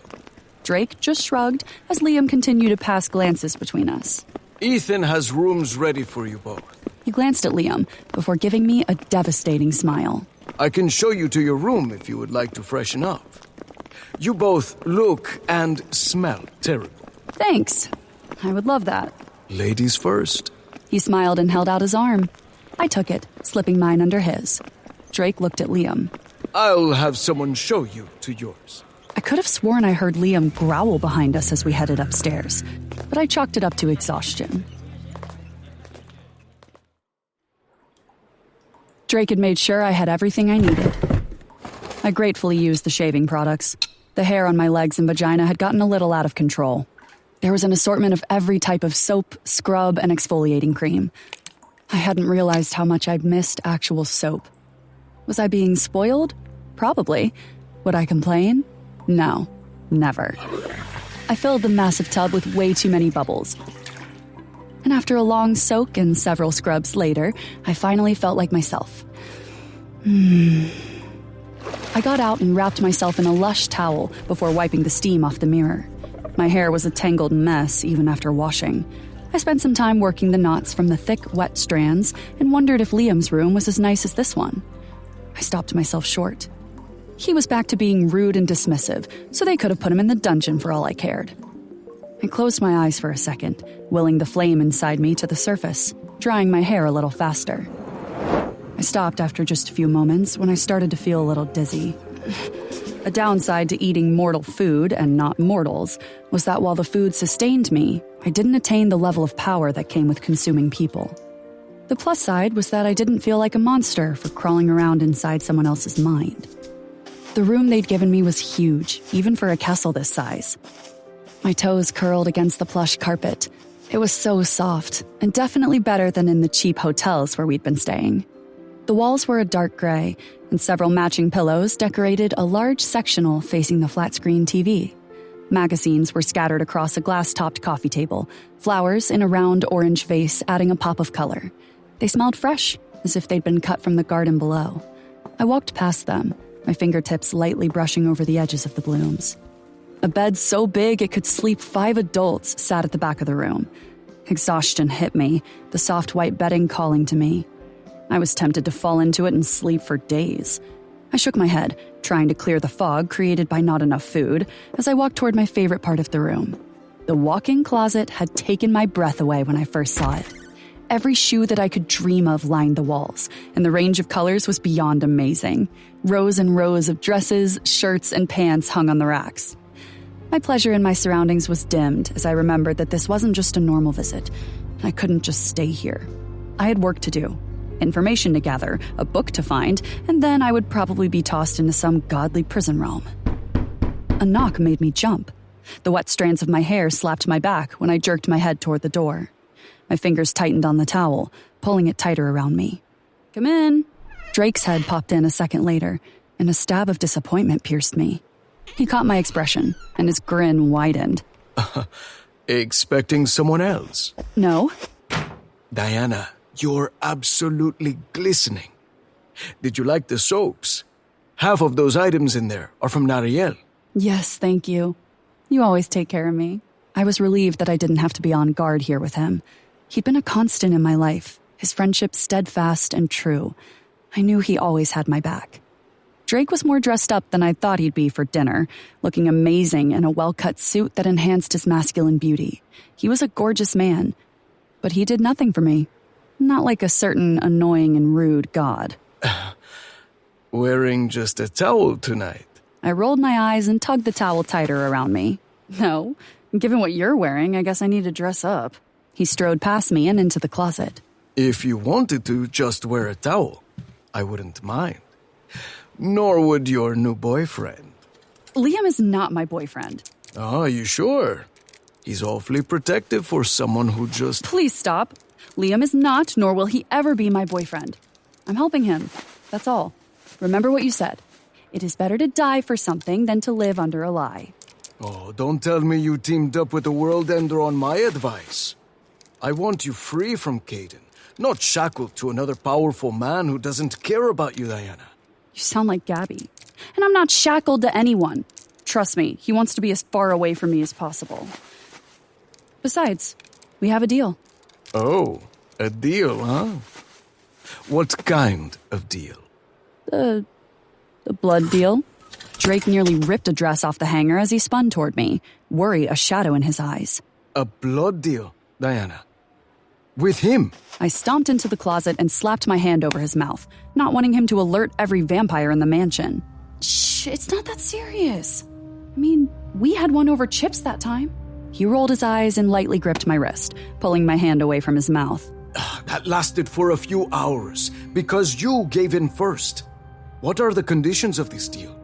No god would willingly share or spill their own blood. I didn't want to tell him that Liam had done just that for me, more than once. It's not important. We're here. He shifted his hold, cradling my hand in his. I worry about you, Diana. Especially if you guys are already fucking. It's not like that. Liam is not like Caden. We are not sleeping together, or even remotely close. That last part sent bile to my throat, because in my heart, I felt like we were close. I had a more intimate connection with him than I'd had with any man I'd slept with. Is that so? Drake held out a dress. Then why do you reek of him, and he you? Your scents are so entwined, there is no differentiating between the two. I walked over and snatched the dress from his hand. If you don't believe me, that's fine. All any of you have done is encourage me to grow a backbone and leave Caden. Then the second I do, the second I find a way, I get shit about it. I have only been around you two for mere minutes, but I see the way you look at each other. You may lie to yourself and him, but don't make the same mistake, Diana. I want more for you. He may not be like Caden, but he is just as powerful. I don't want to see you hurt anymore. I want you to have the freedom to make your own choices and shape your own life. I have none. We both know that the second I gave my life to Caden, my freedom and my right to choose were gone. All I can do is try to give my sister a better life. Try to give you all a better one. No more rulers. No more tyrants. Isn't that what you said Caden was? Liam can kill him. I'm just trying to do the best I can, okay? I was filled with emotion that I usually kept buried and suddenly felt overwhelmed. My vision blurred as tears filled my eyes. Drake was in front of me before the first one fell, his hand cupping my chin and his thumb brushing my cheek. I know. And I promise I'm not being mean. I just... His words hissed to a stop, and I knew exactly why. As the roiling heat of Liam's power appeared in the closet with us, my sorrow, fear, and regret no longer felt overwhelming. The ache in my chest eased, allowing me to breathe easier. Am I interrupting something? I jerked from Drake's touch and cringed, knowing Liam would see it as a sign of guilt and believe there was something between Drake and me. Do you knock? Not when she sounds distressed. Liam's voice thundered behind me, the lights in my room flickering ominously. I stepped away from Drake and turned toward Liam, intending to calm him down before he blew a literal fuse here. My breath stopped. He had showered and changed clothes. I'd been right. White was not his color. He wore a suit that actually fit, and fit well. It was all black, the shirt darker than the jacket and pants. My stomach fluttered at the sight of them. What was wrong with me? You have clothes. I mean, you changed clothes. He stopped trying to glare holes into Drake and looked at me. Yes, they were provided. Where are yours? I looked down, remembering I still clutched my towel. Oh, that... Leave. This isn't your domain, World Ender. You don't order me around in my own house. Liam took a step forward, and I quickly moved between them. Towel or not, I would not let them fight. Liam stopped inches before me, the heat of his body a caress against my bare skin. Liam glanced down at me, then back to Drake. It's not your house. It's your brother's. You are but a prince, not a king. Now leave. I wish to speak to Diana, and I do not trust or know you enough for you to be here. Liam, you can't talk to people like that! Drake, can you please excuse us? We'll be downstairs in a moment. I'm sorry. Drake's eyes flashed gold and his jaw clenched before he leaned over to press a kiss to my cheek. He did it to piss off Liam, and it worked. Liam's power pulsed, and I knew he was imagining what it would be like to run Drake through. I waited for the door to close behind Drake before popping Liam on the chest. What was that about? He tracked Drake's movements like a predator hunting prey. His eyes focused on the door until he felt my hand graze him. He looked down at his chest before meeting my gaze. I dislike him. I grabbed a few of the dresses Drake had pulled out and strode past Liam toward the bathroom. You don't even know him. He touches you without your permission. He's crass and overall excitable. How do you know he doesn't have my permission? The lights flickered once more as Liam followed me. Does he? He doesn't touch me like you make it sound. And that's how friends are when they care about each other. It's a sign of affection, Liam. Good grief. You do not do that to me. Liam didn't mean it like that. He didn't understand mortal interactions. He was still learning, right? I threw on the dress as my thoughts spun. It was a long-sleeved, short-cut black ensemble with an open back that wasn't too revealing. I pushed my hair behind my shoulders, the thick waves tickling the middle of my back. I didn't bother with hairpins or clips, knowing I would be unable to tame it in this humidity. After a quick red lip, I looked one last time in the mirror before stepping out of the bathroom. Do I not hold you every night to keep your nightmares at bay? He was pacing, his hand on his hip and lost in his thoughts. He stopped mid-step, his gaze traveling slowly up and down my body. That's what you are wearing. I held out my arms and looked down. What's wrong with my dress? Dress? That is not a dress. You look as though you plan to bed him immediately after dinner. Excuse me? I am not betting anyone, you ancient jerk! I gestured toward the dress I wore, the hem riding high on my thighs. You can't even see anything. You see enough. That's practically an insult. Where do you get off? He raised his hand, and the material I wore began to vibrate against my skin. I looked down and froze as the fabric of my black dress morphed into a vibrant, deep red that matched my lips. It grew, spilling past my feet. The bodice fit me to perfection, the thin straps wrapping around my shoulders and crisscrossing over my back. Liam lowered his hand, and I spun toward the mirror. I gasped at my reflection. The dress was breathtaking, and he'd made it for me. I felt regal and seductive with how the silky crimson fabric lovingly hugged the curves I had. The material was sheer, but not transparent like the garments the goddesses of Reshiram wore. Liam appeared behind me, and my pulse quickened at the image we made. I felt like a goddess, especially with him in his sharp suit and freshly styled hair standing at my back.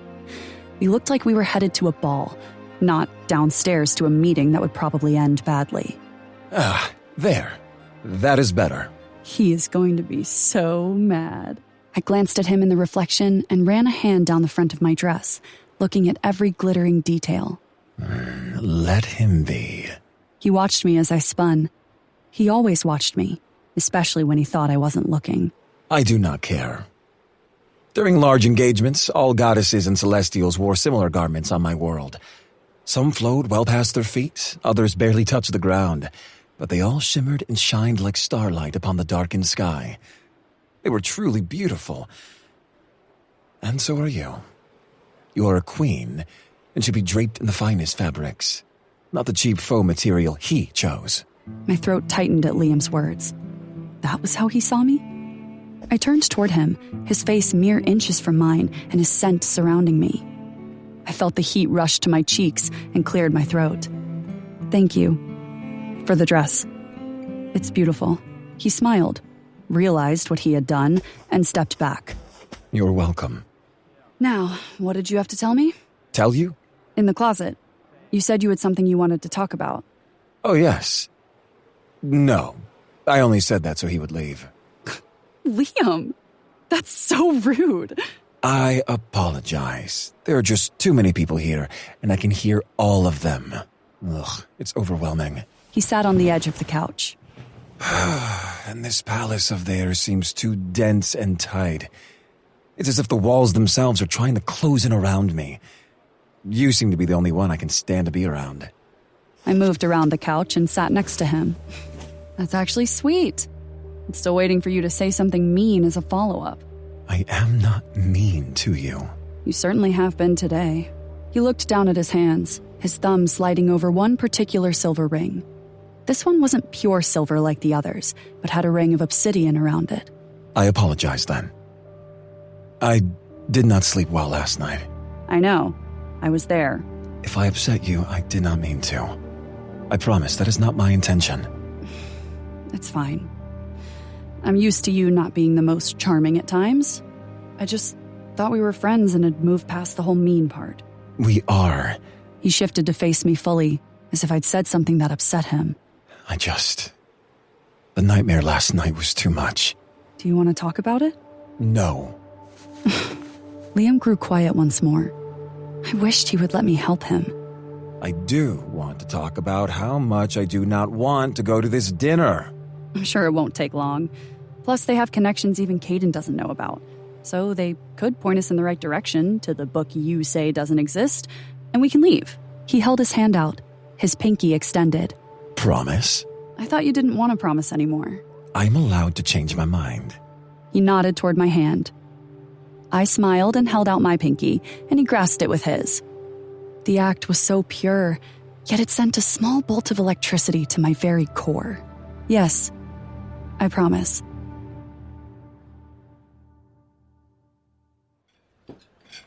The silence in the dining room was heavy and filled with tension.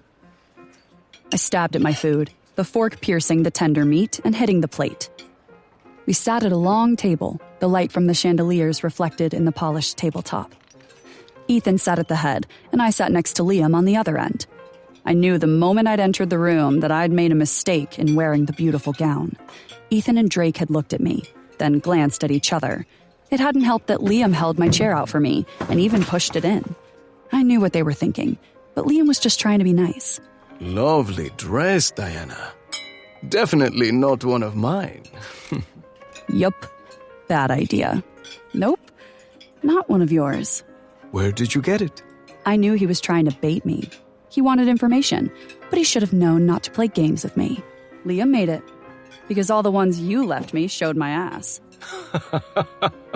It's a nice ass. So I've been told. Liam's eyes flicked between Drake and me as we bantered. For a moment, the air became charged, and the room fell silent as the light dimmed. Ethan glared at Liam, and I felt my body tense as the aggressive male power in the room increased. The dinner and our information gathering were going nowhere fast. Ethan, the vampire king, was every bit as beautiful as Drake. His gorgeous dark curls were thick on the top of his head, but shaved in a close fade at the sides. He wore a black coat with red lapels over a black shirt and matching dress pants. His shoes were probably more expensive than mine. Ethan was about the same height as Liam, with a similar strong, muscular build. Both men radiated power and were currently staring daggers at each other. How is Gabby? Great. I spoke to her earlier. She was recently promoted at the hospital. Well, my voice trailed off as I thought about how I had uprooted her once more. We had made up from our fight, but her words still stung. It was okay, though. She would have the life she wanted, no matter what I had to do. I knew he sensed it was a touchy subject and was going to push. Before he could say anything, I turned to Ethan. Where's your wife? I haven't seen Naomi in ages. Drake stopped mid-chew and stared at his brother. She's away.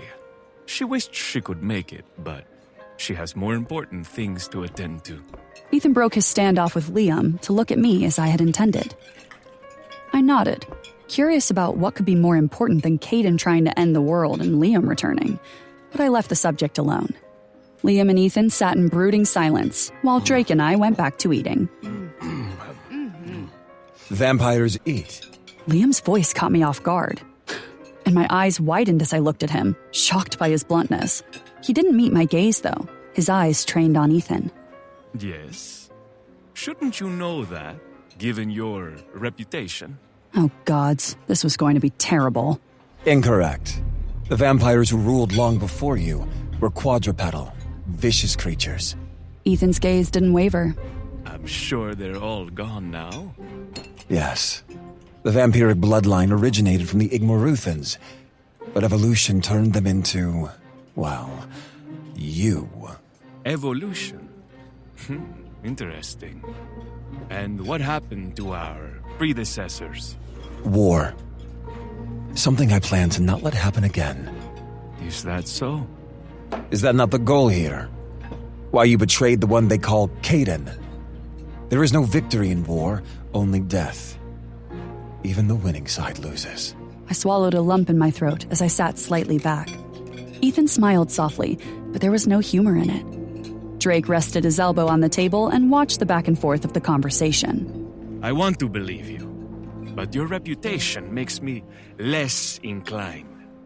You have slaughtered countless creatures like us, and like Diana. Even if you two parade around as friends, she is Igmorutin, your sworn enemy for eons. It was not by choice, but she is a beast. We may drink blood to sustain life, but so does she. She has to consume mortal flesh. Technically, I haven't in a while. I raised my hand in the air.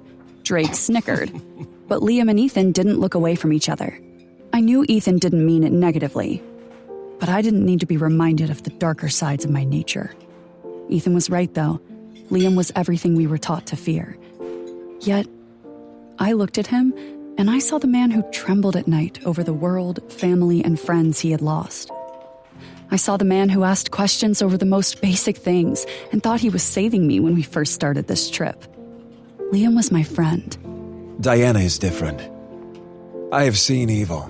I've seen it born, what it craves, and how it acts. She may be stubborn and erratic. At times she's rude or crass, even violent or dangerous, but not evil. Not even a little bit. I blinked a few times, completely shocked at his words, especially after everything I had done since we met. I took a few shaky breaths and curled a piece of hair behind my ear. Liam didn't look at me, but he didn't have to. I knew he meant everything he'd said, even the less than nice parts.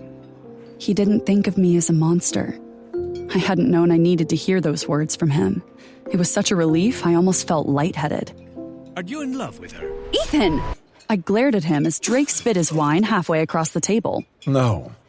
She's my friend. Nothing more, nothing less. Ethan arched one aristocratic brow. Perfect. Because we do not need another powerful man obsessed with her.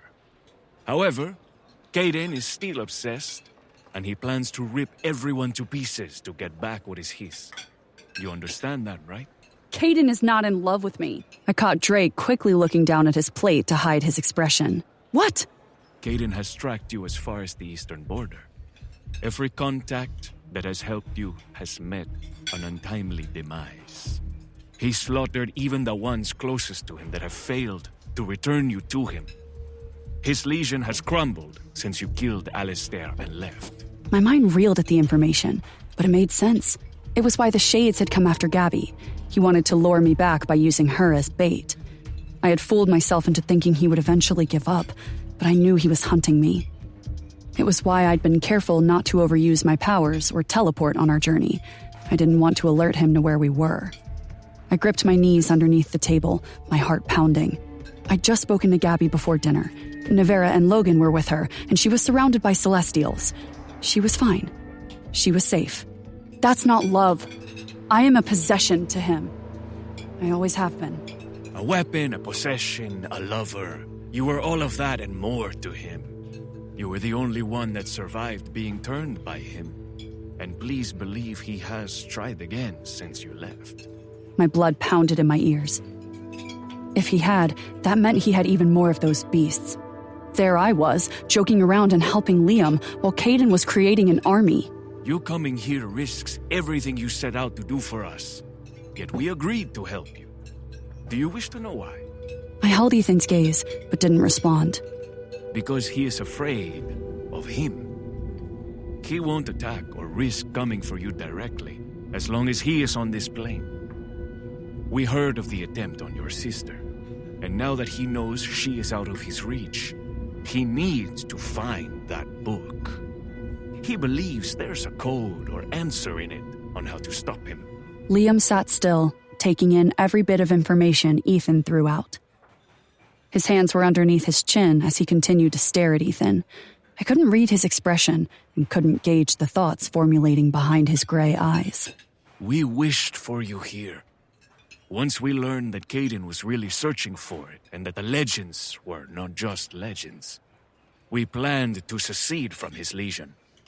I began to research you on my own, pulling from sources long buried by my people. Drake took my place at meetings, gathering any information he could get. And then, something changed, and Caden became obsessed with this book, committing dark acts and his desire to obtain it. He's holding meetings, slaughtering and torturing Celestials, all to find this book. I am aware. The only issue is that the Book of Azrael is not real. He is killing because he believes it is. Liam sat up straight and waved away Ethan's words. He is wrong. Azrael is dead. He never made it off Rashirim. You must be mistaken. I am not. I saw Azrael's body in tatters after he helped his wife escape. The Igmor Ruthens had overpowered us, and he was ripped to shreds. He was turned to ash before Rashirim fell. How could I ever be mistaken? I felt the room charge. The plates on the table and the pictures on the walls slowly vibrated. The guards looked at each other, then at Ethan. Would you like to see the stardust of my homeworld? The lights flickered, a sign of his growing agitation as the heavy chandeliers above us began to sway. Drake watched the two men, his body tense. I moved my knee underneath the table, lightly bumping Liam's. The brief contact shook him from the grasp of his rising anger and grief. He looked at me, and his eyes softened as he held my gaze. He released a breath, and the room stilled. My apologies. If that is true, someone has made a replica or copy. Camila has found something in El Donuma and is offering it to the highest bidder. Caden wants it. Camilla? Yup. She found something a few days ago. Won't give any information, only that she found the book, knows where it is, and is offering a huge lump sum for the one who wants it most. Why hasn't Caden stormed her coven, destroyed it, and taken it? If she dies, the information dies with her. And you killed the one person who could rip it from her mind. So, my guess is he's waiting to see who gets it first. And then he'll take it. How do we meet this, Camilla? I can try to get a meeting arranged. Camilla will probably agree to meet you if she knows you are here and interested. But she will not let Diana step foot in El Donuma. Ethan avoided my gaze. Liam looked at me. Why? Let's just say she hates me. We really need to work on your relationship skills, so you have better friends in your life. Hey, I'm sitting right here. My point exactly. The laughter was a nice release after the tension of the dinner, and finding out that our search for the book had just become even more complicated. For the next hour, we discussed battle plans and what we would do if Camilla accepted our request to enter El Donuma. Liam was finally eating his food, but I had long since abandoned mine. My stomach rolled every time I thought of what Ethan had said. Caden may have failed at creating another me, but that just meant he had more soldiers for his army. Ethan continued to talk about the obstacles we might face. Drake added a detail from time to time, but mostly listened. I couldn't sit still any longer and pushed my chair back, the men at the table turning toward me. Dinner was great, but I'm tired. I'll see you all tomorrow. Not waiting for a response, I swept from the room. The guards flinched and reached for their weapons as I moved a little too quickly, but I couldn't bring myself to care. My blood felt like ice water in my veins as my brain ran in a million different directions. Liam was right. We needed to hurry things along. Diana! Diana! My hope that no one would follow me was quickly dashed when I felt Liam's power rolling toward me. It felt like I was being followed by a thunderstorm. His large, calloused hand grabbed my arm and spun me around. Diana, I have been speaking to you. What? I stared up at Liam and realized I had moved a lot faster than I thought. We were halfway down a flight of winding stone steps. Where are you going? This is not the way to your room. Oh, you have that memorized now? His gaze narrowed, his hand still lightly shackling my arm. I know that face. What are you planning? Damn annoying god. Nothing. You cannot go to her. We have a plan. And you flying off to demand answers by firebombing a city is not one of them. That's not what I was going to do. He placed his hands on his hips, his suit jacket flaring around them. Oh, then where exactly are you going? I had planned on finding a couple of mortals to feed on, so I would have enough power to fly to El Donuma. Once there, I would find Camilla's estate and force her to give me the book. But I would not tell him that and prove him right.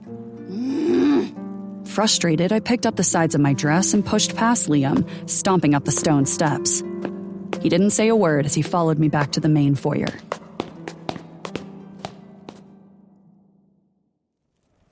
We were silent, the words spoken at the table hovering between us. Caden was building an army. He was desperate for me to come back. He was obsessed with finding a book Liam claimed didn't exist, and then there was what Liam had said. I was touched by his words, but at the same time, they left me feeling empty. Ethan had made it even more awkward by asking him if he loved me. We were friends.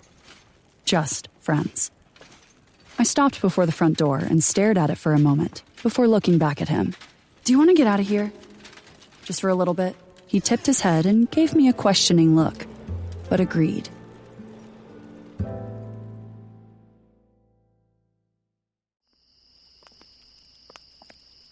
We walked along one of the cobblestone paths at the back of the castle.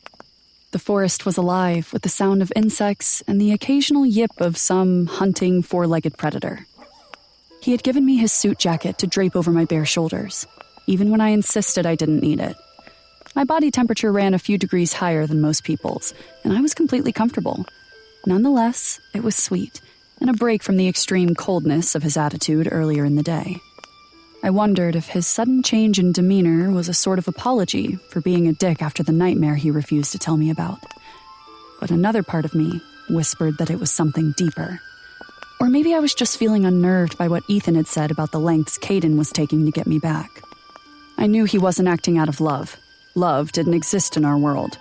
Caden had made that painfully clear through the centuries. I was nothing more than a possession to him, and he wanted his toy back. Diana, have you heard anything I've said?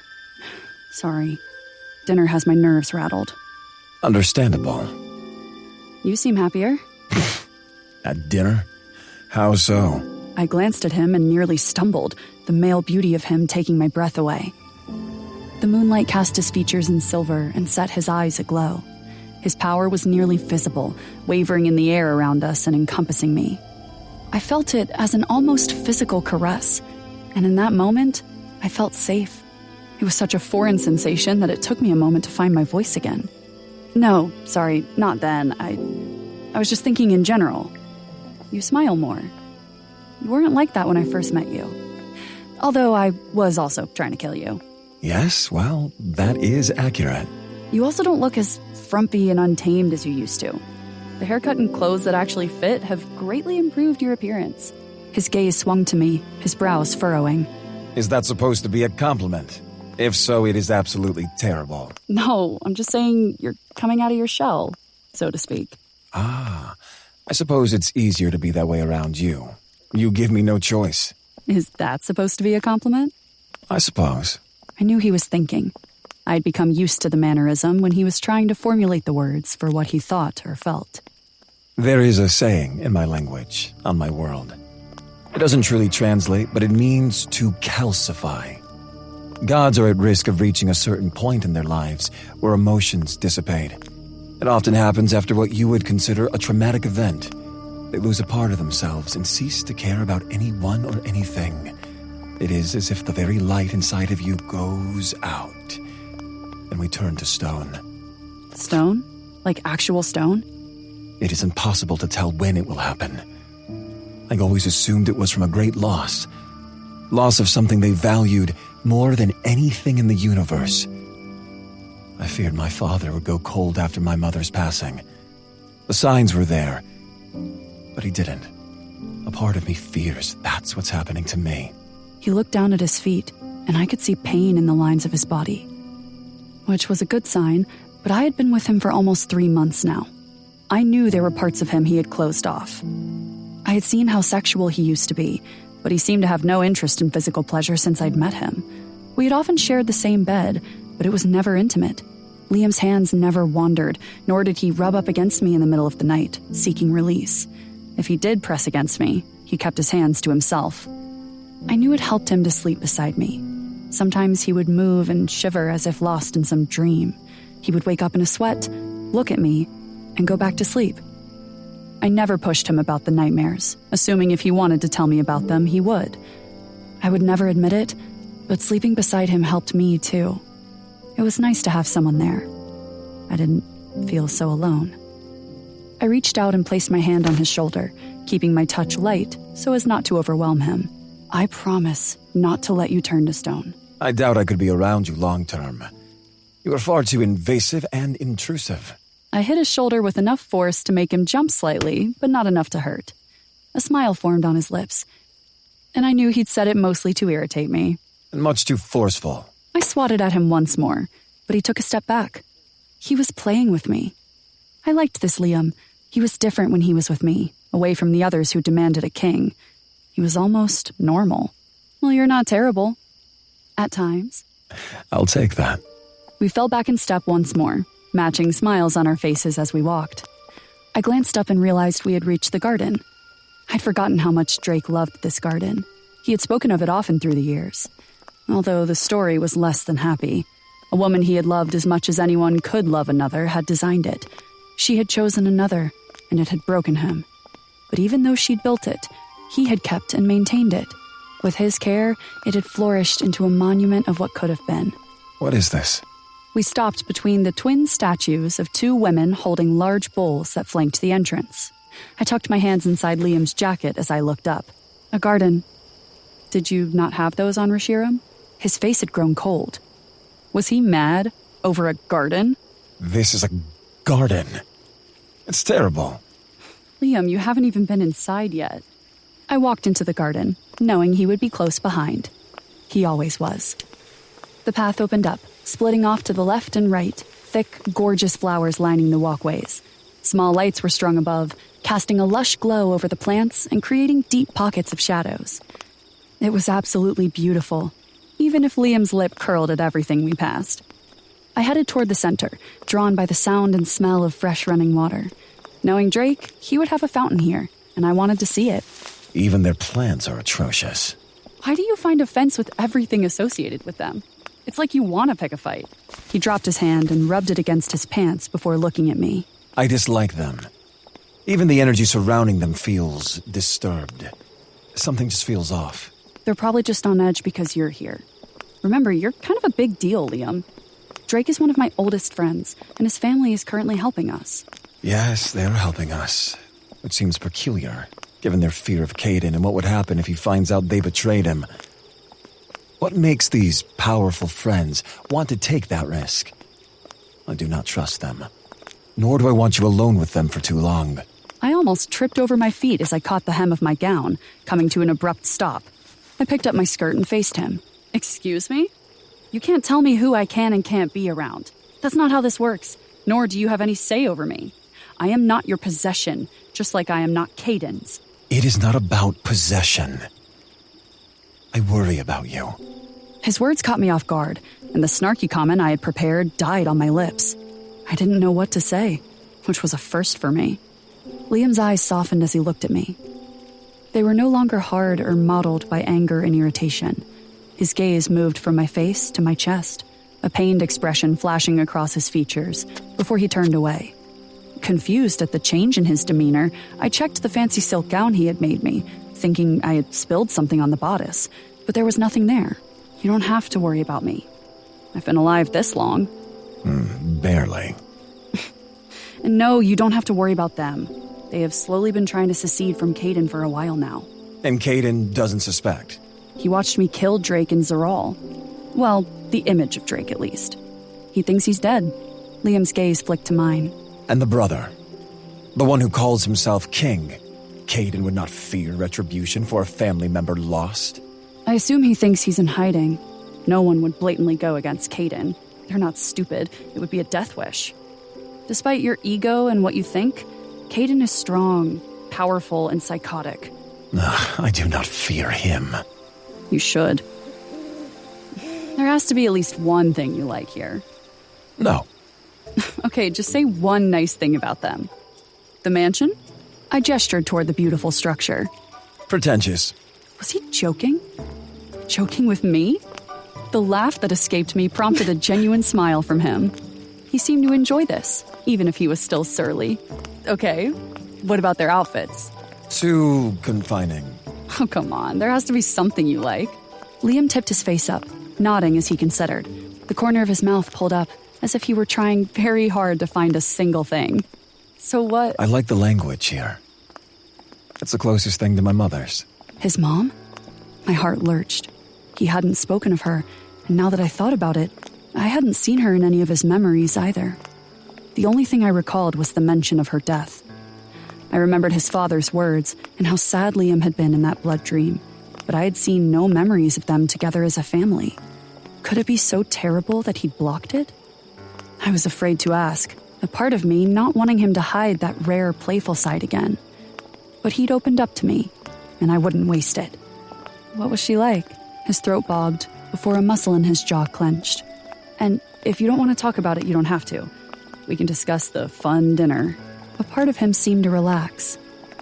No. You've already seen and know so much about me. There is no reason not to tell you this as well. And as you have said, perhaps talking about this will help. She was kind and sweet, from what I remember. She got sick after I was born. I was too young to see it at first, but I noticed the changes as I grew. She was a warrior, a celestial under the rule of an old god, but her light dimmed when she was pregnant with me. Once she grew too weak to lift a blade, she transferred to the council. That's a problem with gods being born. The fetus takes too much. It requires too much energy and power from the mother as it develops. The risk is too great. That's why I am the only one. Liam, I didn't want to apologize again because he didn't need it. He needed something else. What happened to her is not your fault. His eyes met mine, and I saw the burden of sadness that he carried ease. Isn't it? No. If it was known, then she knew the risks and still became pregnant. And you know what I think? I think she loved your father and you so much that she didn't care. I would bet all the money in the world that she didn't regret it. A family's love is stronger than anything, trust me. He was quiet for a moment, and I realized we had stopped walking. He stared at me as if searching for the truth of my words. I think a part of him had been desperate to hear that it wasn't his fault. You surprised me, Diana. So you have said. What happened to your parents? Since I just bared my soul, I would like to know about yours. Well, since it's only fair. Long story short, my mom and dad were healers. They loved helping others with what, at the time, was considered medicine. When the shards of Reshiram fell, it triggered a plague. They continued to help others until the illness consumed them as well. It's been just Gabby and me since then. We've always looked out for each other. Did you have any other family? People who could help you? I shook my head and looked down for a second. No, we didn't. I kept us fed and gathered supplies. I was a thief. It's not something I'm proud of, but I did what I needed to for my family. I always have and always will. That seems logical. People tend to do what they feel is necessary in times of crisis. I had expected Liam to scold me, and was more than a little surprised when he didn't. He saw my expression and smiled. I am not justifying it or saying it was right. But you do not know who you truly are until you have no options left. That is all. Besides, I'm not surprised. After all, you attempted and failed to steal from me. So cocky. I bumped my hip against him as he grinned. I had subconsciously been following the sound of the water, and we stopped as the path gave way at the heart of the dreamlike garden. Stone statues rose at the fountain's center, several people holding various containers, water pouring from them into the pool below. It nearly glowed, the small lights adding a soft golden glow to the silver of the moonbeams. It was breathtaking. My mother had a garden on Reshiram. My father crafted this elaborate maze of the most beautiful artwork and foliage for her. It was magical. And much better than this one. We never used it after she passed. My father left it to rot. I think it hurt him too much to visit or see it again. I'm sorry. There is no reason for you to be sorry. He stepped forward, bending slightly to duck beneath the curved, tangled vine archway. My footsteps were light as I followed behind him. I sat on the edge of the moonlit fountain, giving my feet a break. Otherworldly or not, heels still hurt after a while. Liam didn't sit. Instead, he walked over to a large flowering bush and ran his fingers over the delicate petals of a bloom. He plucked a gorgeous yellow lily, slowly twirling it by the stem. I stared at him, transfixed by the sight of the powerful world ender holding such a small and fragile bloom. Do you know how I got my name? I sat up a little straighter, adjusting the jacket around me and savoring the scent of him that lingered on it. What, Samkiel? He didn't look at me, his gaze focused on the flower. No, that name was given to me at birth. Although it does carry more blood and death with it than I would like. I've done so many things over the centuries that I regret. There are so many things I've lost. People I've lost. The somber expression I had come to hate flashed across his features. It was always a prelude to the grief that hid behind those lovely eyes. So, I did what I did best and annoyed him. You mean Liam? Yeah, I did wonder how you picked such a plain name. Funny. On Rashiram, we had a flower that put the beauty of this one to shame. It had rings of yellow and blue that moved in waves across the petals when you touched it.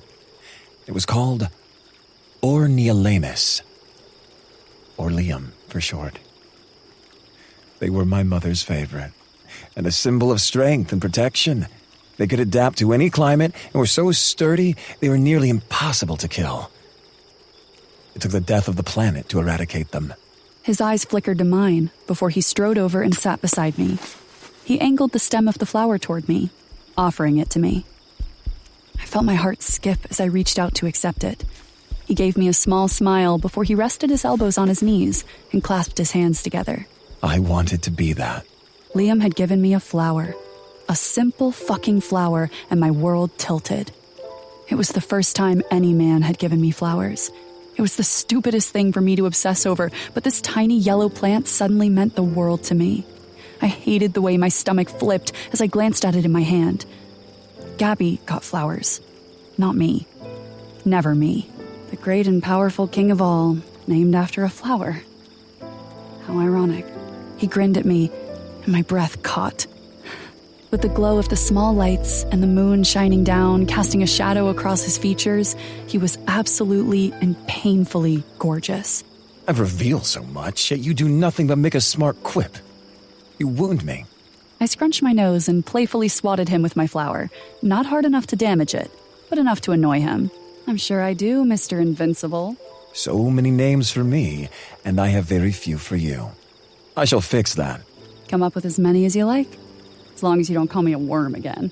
His expression softened, a corner of his lip twisting. You truly do remember all I say, don't you? Only the truly terrible things. I'll fix that as well.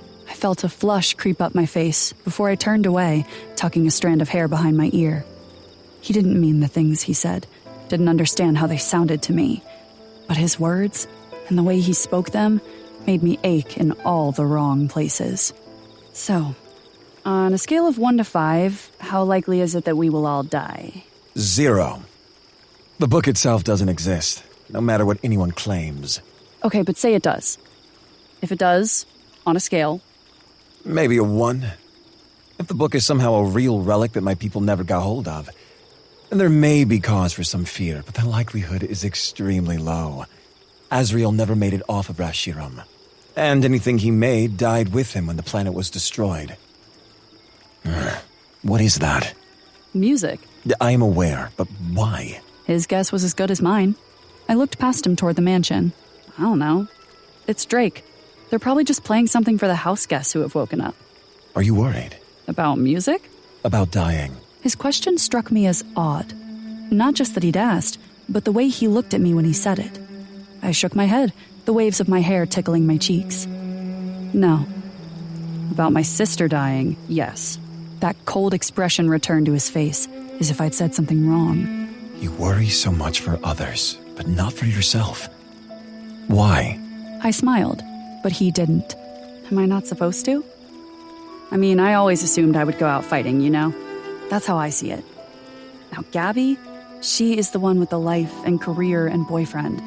I don't have any of that, so I'm not worried about myself. I can survive almost anything. Gabby, not so much. He continued to stare at me as if I'd insulted him. What? Why are you looking at me like that? He shook his head slowly. You are just not what I expected. What's that mean? Igmaruthans don't have feelings? Not the ones I have encountered. Oh yeah? What were they like? Powerful, dangerous, ferocious, and not nearly as annoying as you. That earned him a shove that barely moved him, and yet he acted as if it did, by grabbing his arm and rubbing it as he glared at me, a smile spreading across that ridiculously perfect face. But equally violent. We continued to talk, moving comfortably from topic to topic, some heavy and some lighthearted. But we didn't talk anymore about Caden or the book. Time passed, yet it had no meaning when I was with him. And that terrified me. She had her hand under her face, the pressure of it pushing her cheek slightly upward, and her heartbeat slowed as sleep claimed her. A few dark wavy tendrils of her hair covered half of her face as she lay facing me. How was it that she looked exquisite even as she slept?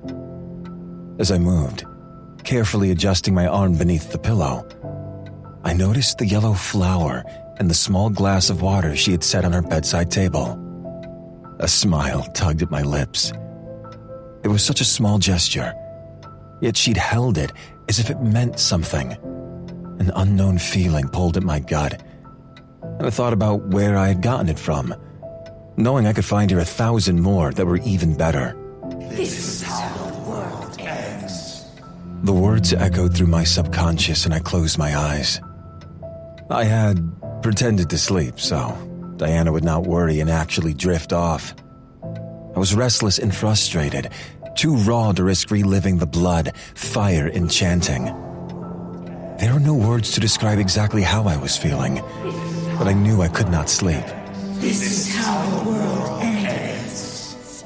Over and over, the damned dream haunted my waking hours. The horror of it had become entangled with the very confusing feelings I had for Diana. Adding to my emotional turmoil, I sighed, turning on my back and staring at that ghastly decorated ceiling. My fingers danced, tapping atop my chest. No, I couldn't see her like that. I wouldn't allow myself. I told myself after the dream that I would distance myself and keep it professional. I turned my head toward her, watching as she slept peacefully.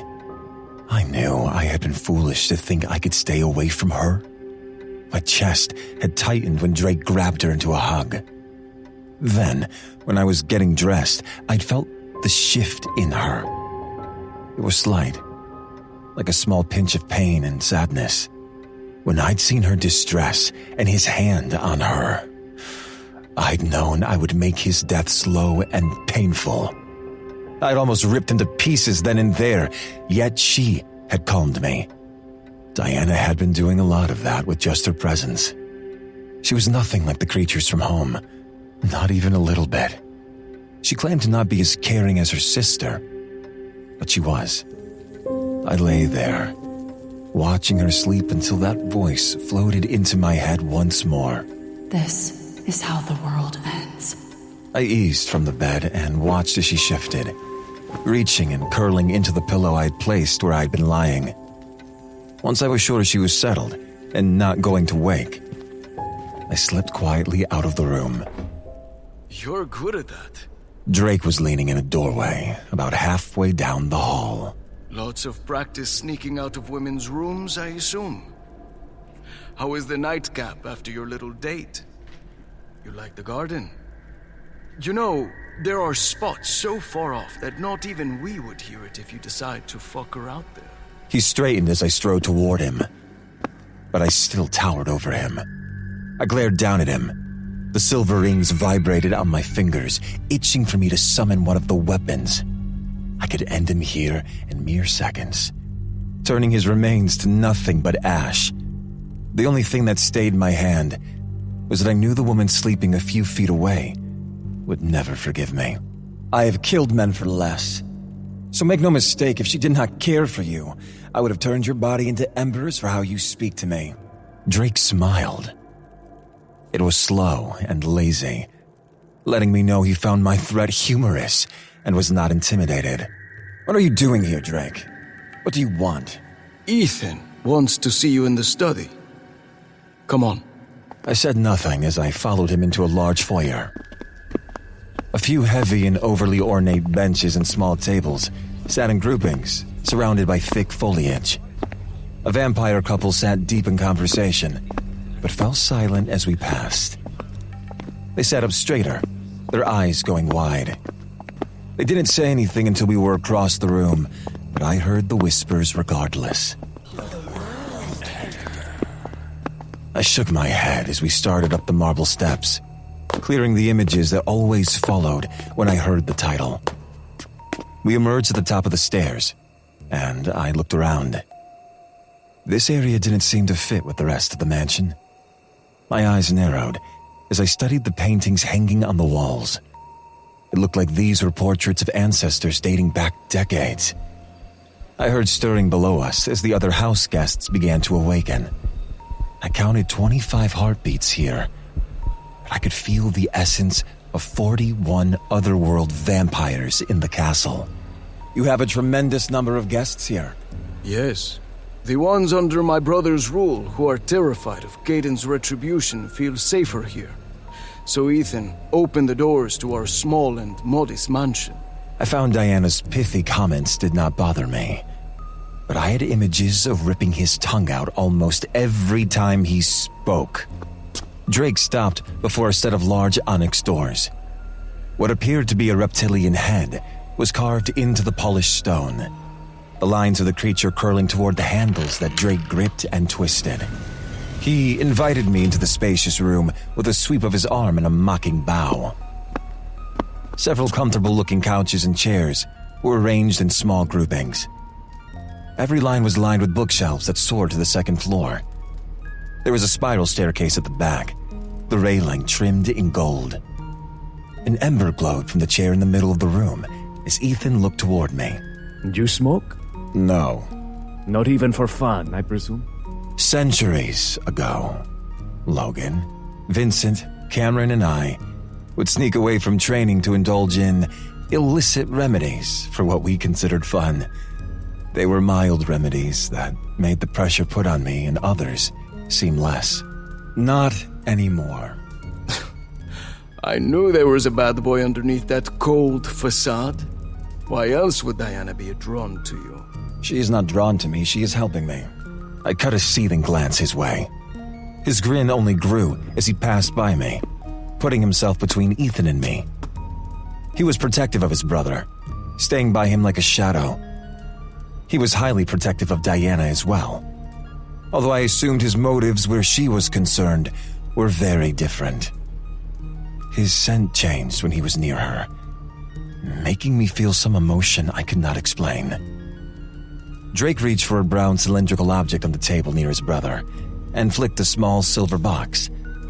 A flame burst to life, and he lit the tip of the brown cylinder, puffing on the other end. Smoke wreathing his face. Cigars. That is what they are called. Ethan watched me closely. I narrowed my eyes on him. Mind reading is a lucrative practice. It takes time to develop if one has the gift and skill.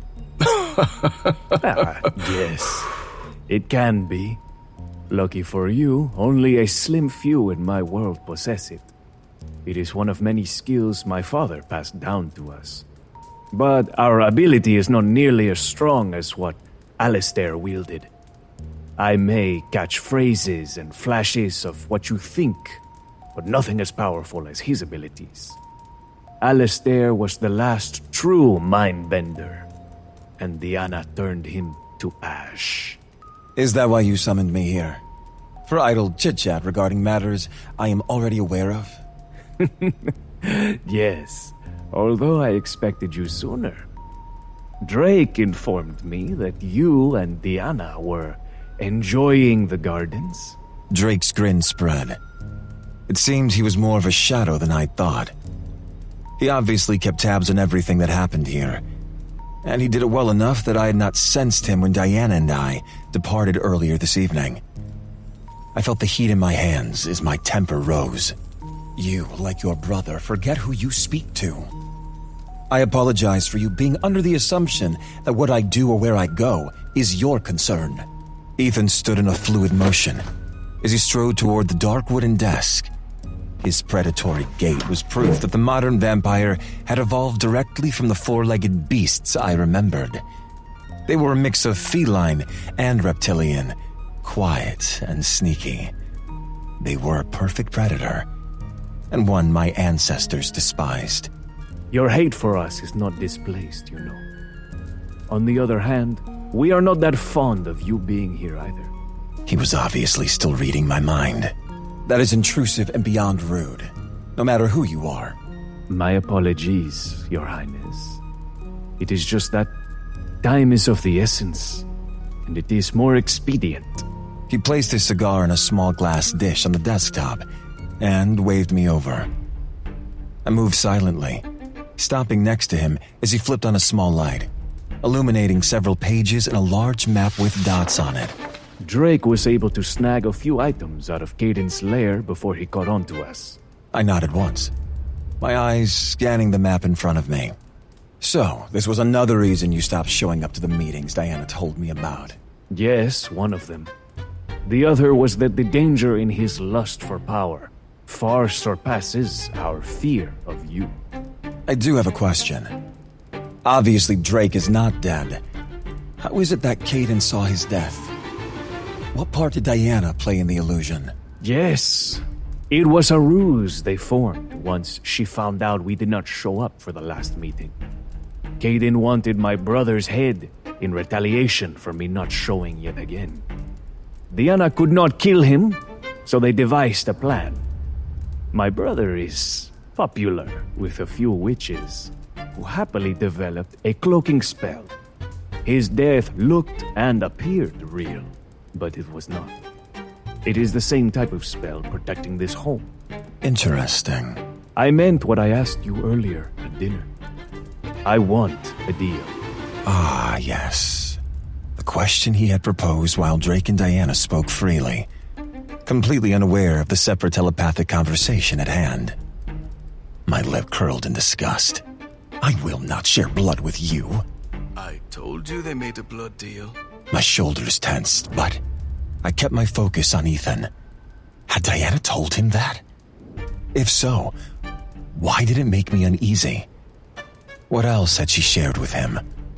I shook the thought from my head, trying to ignore the emotions it aroused.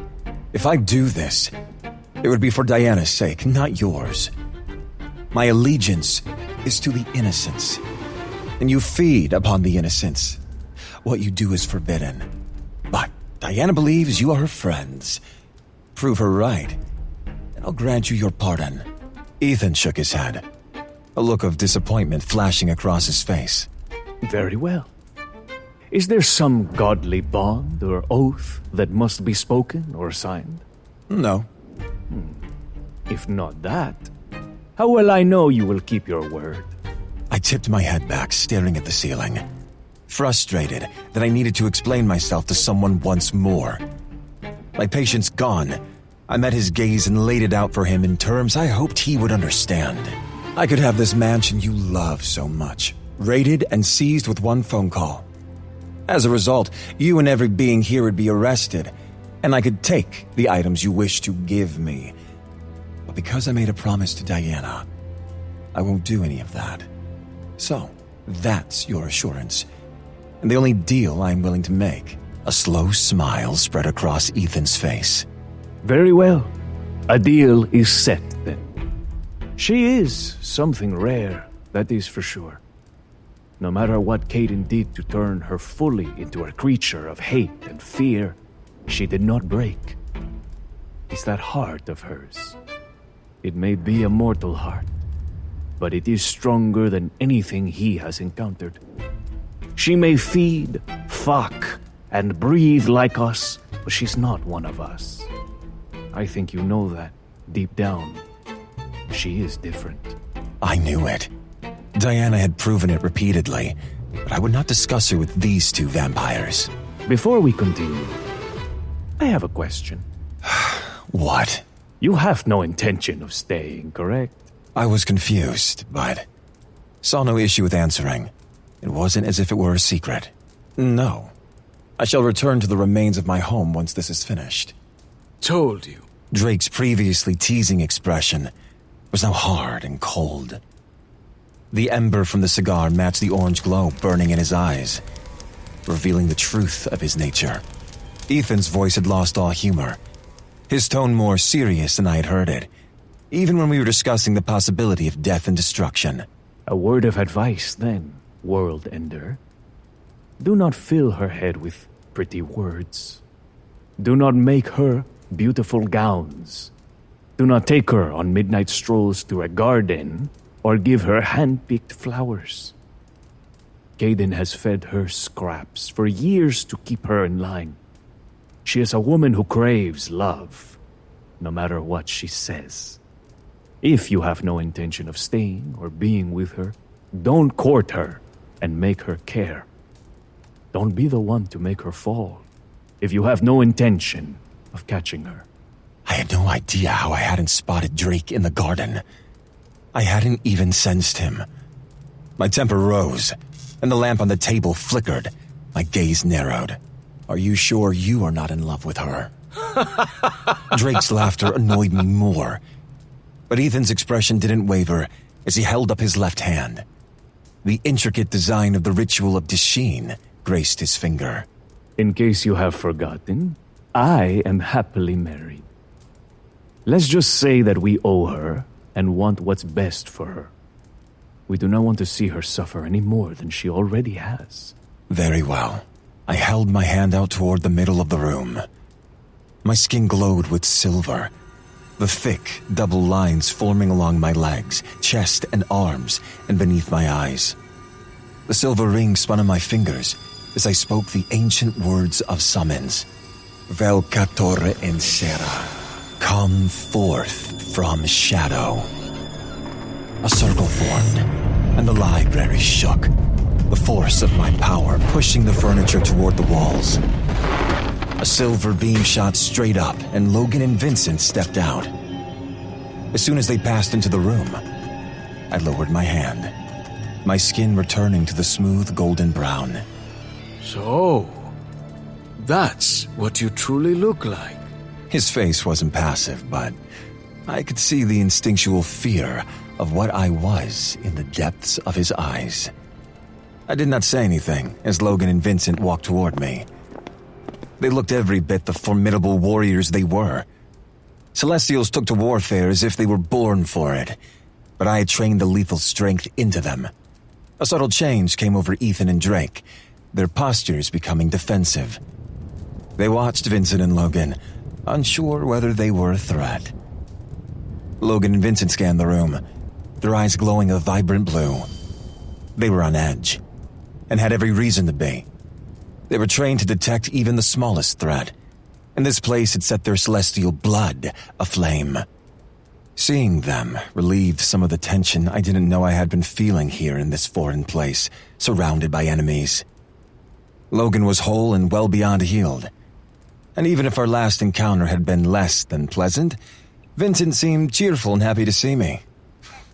I was surprised to realize that I had missed them as well. After being empty and cold for so long, it was such a strange feeling. I greeted them with a lift of my chin. Here is what they have on Kaden at the moment. I want a member of the Hand with Gabriella at all times. I've learned that Kaden is very motivated to reacquire Diana, and I fear he will try to snatch Gabby again. That also means tighter security.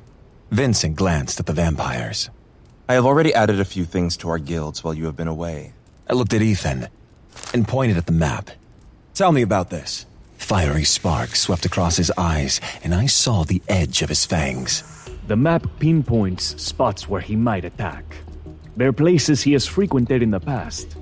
There are several caves that we think are of significance. He seems to like being underground. Every place he has owned has had a dugout area somewhere. Keep track of those. They have a dossier on Kaden. Read it and report to me anything I need to know, or if you find anything further. Logan nodded and gathered the folders and papers. He handed them to Vincent before rolling up the map. We haven't seen an increase in attacks or missing persons. It seems to have gone quiet. What about the Book of Asriel? Should we be worried? We saw him. He was dead, Vin. There is no way he made it off-world, much less wrote a book. Vincent's eyes darted between us. Why is Caden so sure of its existence, then? That's what I'm going to find out. I believe he is hunting her. And if that's the case, you should be safe. But I do not want to risk it. I clasped Vincent's shoulder. Just be diligent and keep them all safe. Yes, my liege. For once, that title did not haunt me. And I did not correct him. What was happening to me? Oh, please do not tell him he's in charge. He has been a bossy pain in the ass since you've been gone. I smirked, not realizing how much I'd missed them until now.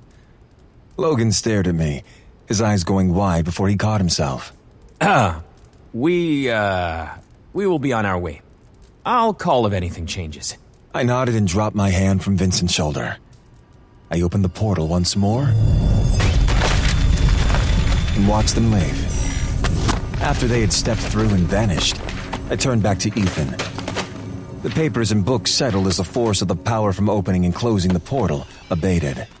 You have my word that you and yours will be safe, despite your involvement in helping us. I turned to my heel, heading for the door. Is it true you wield the Oblivion Blade? I stopped, dead in my tracks, and turned to glare at him. How do you know about that? So, it's true. Who told you about that? Caden. He said it was a weapon forged for pure destruction and true death. Endless darkness for all eternity. No afterlife. No anything. The energy embedded in the blade could end worlds. Thus, your name, the World Ender. My jaw clenched. That weapon represented another part of my history I wish to forget. And how would Caden know of such a thing? It was an impossibility. For no one who had seen it lived. No one but me. He is old, Liam. Old and powerful. He has been digging for information on you for centuries. My power spilled out. The doors behind me slamming open and vibrating against the walls. Then he's well aware of what I am capable of. So, that's Samkir. We're in such deep shit. My feet barely touched the cheap rug covering the stone steps as the memories battered me, demanding I listen. My chest hammered at even the mention of that weapon and what I had done with it over the centuries. The sound of metal ringing against metal, blood drenching the ground, the way the roars and thunder split the air ran in a constant loop through my subconscious. How could he know? I nearly knocked a gentleman over as my shoulder connected with him. Ouch! The pounding in my head was too much for me to stop. I needed air. I needed Diana. Before I realized where I was headed, I found myself outside her room. I stopped, my hand clutching the doorknob. My vision cleared, and the pounding in my head subsided. My breathing calmed, and the tightness in my chest eased as I was able to sense her just beyond the door. I ached to go in, desperate to feel her body against mine. She had become a balm to my soul. But Ethan's words rang in my head. Don't be the one to make her fall if you have no intention of catching her. I leaned my forehead against that perfectly ordinary door and knew the woman beyond it was more precious to me than I wanted to admit to anyone, let alone myself. What was I doing? War threatened this world, and I was spending time in gardens. I was distracted again, distracted by her and what I felt. I couldn't do it. Not again. Not here, and not to Anua. So, I lowered my hand and I left.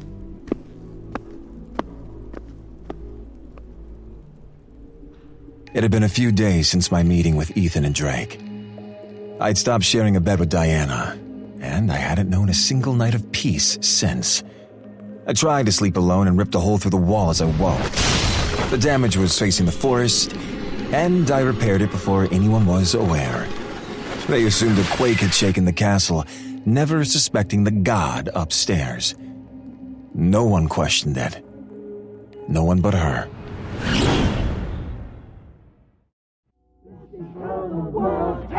This is how the world ends! This is how the world ends!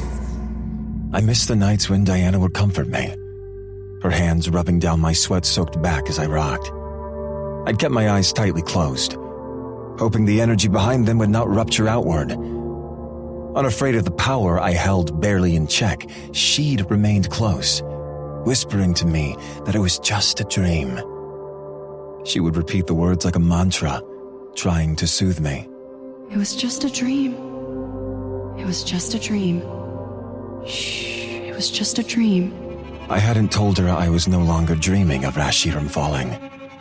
The dead whispered to me, over and over, always ending with her corpse and its burning eyes.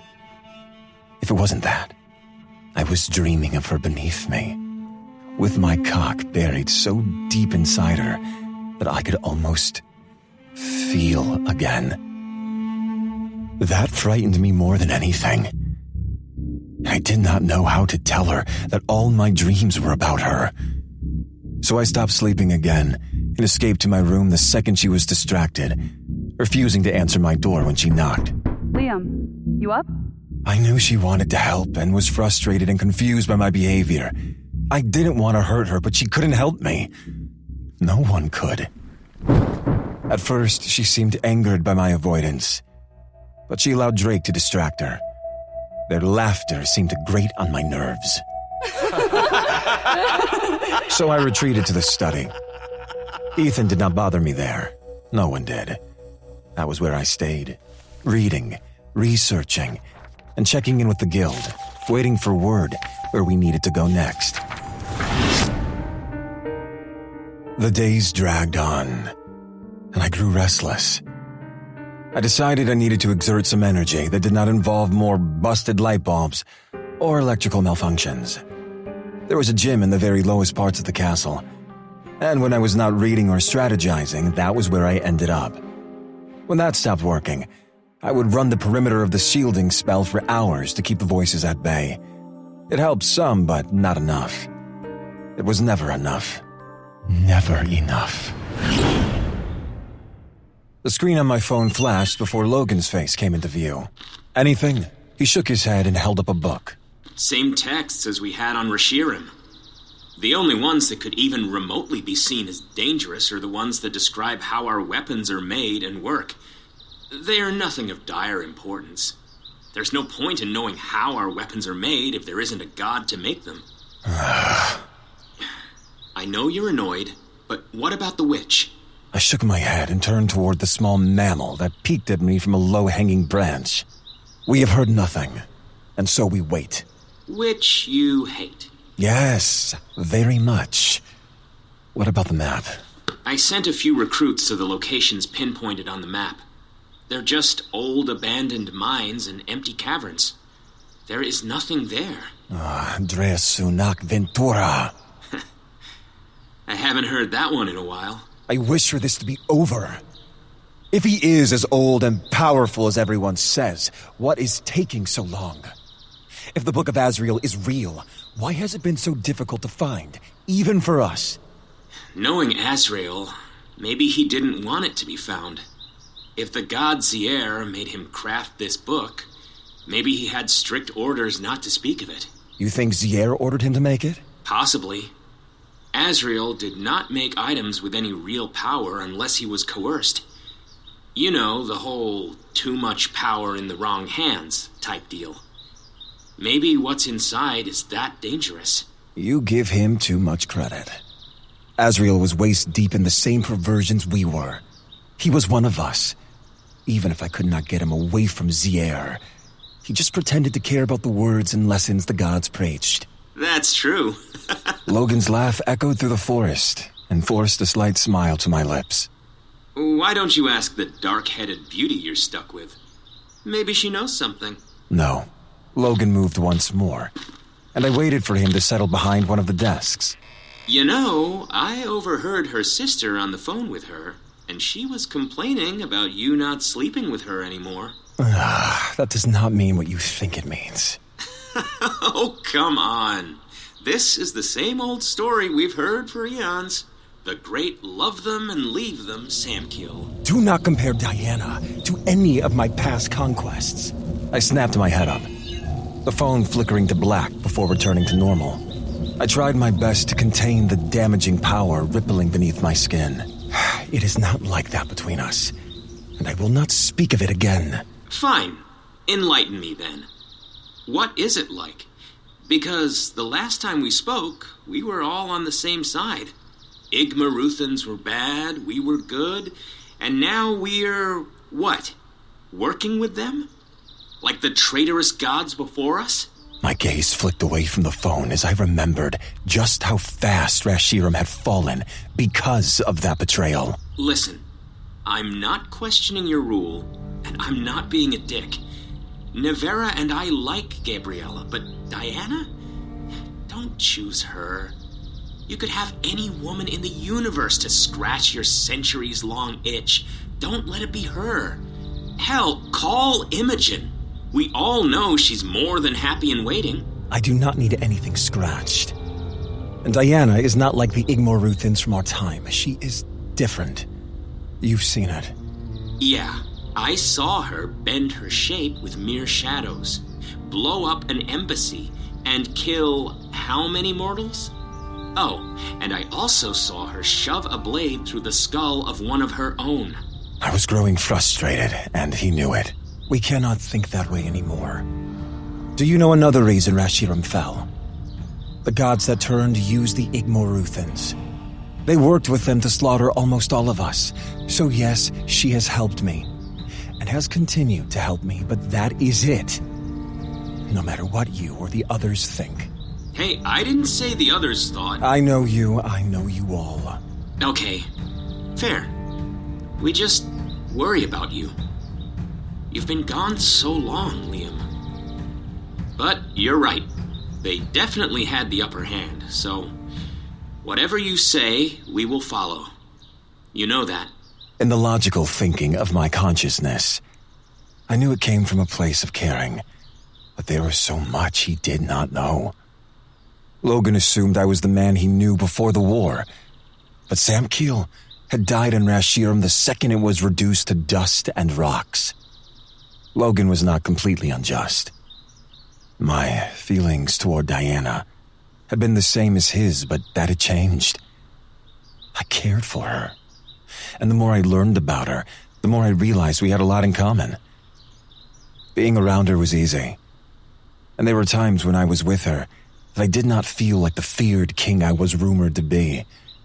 I was just Liam to Diana. She was helping me with my nightmares. He sat up slowly, swiveling his head from side to side, making sure no one else was in the room. Nightmares? Of Rashiram? That, and what happened after I sent you all away. You mean after you forced all of us from our home world while you stayed and fought? The planet was erupting. None of you would have survived. Well, you didn't give us a choice on that. No, I did not. Your life and that of the others are not expendable. Ezekiel's death is another thing that will haunt me for the rest of my very long life. Logan ran his hand over his face. I knew the loss of Ezekiel had cut him deep. There is another thing. I decided to confide in this man who had stood by me for centuries. Even when I repudiated his loyalty, Logan focused on me again. Oh? I feel I'm developing the same sight my father and grandfather had. Seriously? Yes. I remember them telling me of their dreams and visions, warning me of what I may one day face. They were of the future to come, but not whole, and not always clear. Yeah, they were so utterly terrifying that your grandfather was almost driven insane by them.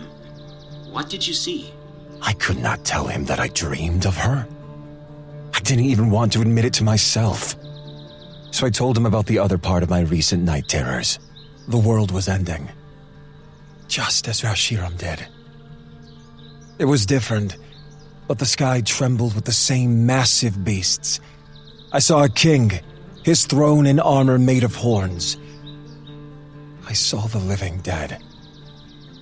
But I don't know what any of it means, or how to stop it. Logan's eyes darkened with fear and despair as he shook his head, placing a single hand over his mouth. Damn. Damn is right. That all too familiar ache returned to pounding in my temples. I sighed as the light flickered on the desk, and I stretched, looking at the stacks of books surrounding me. I'd hidden away, burying myself in research as we waited for word from Camilla. Ethan's library held items dating back to the beginning of civilization.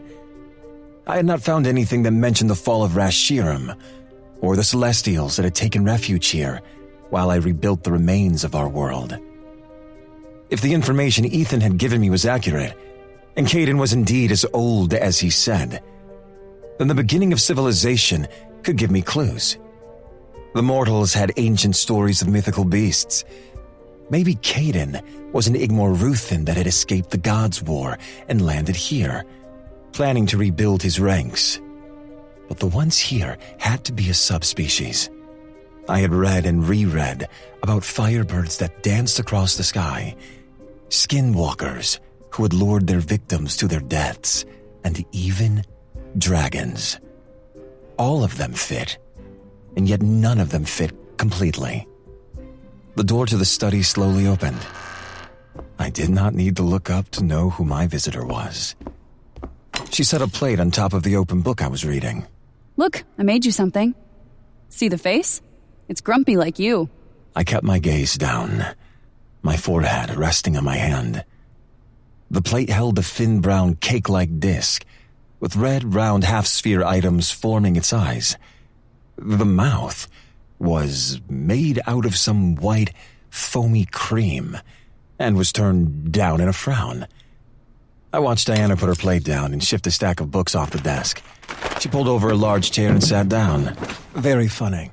I shook my head and pushed the plate aside before returning to my book.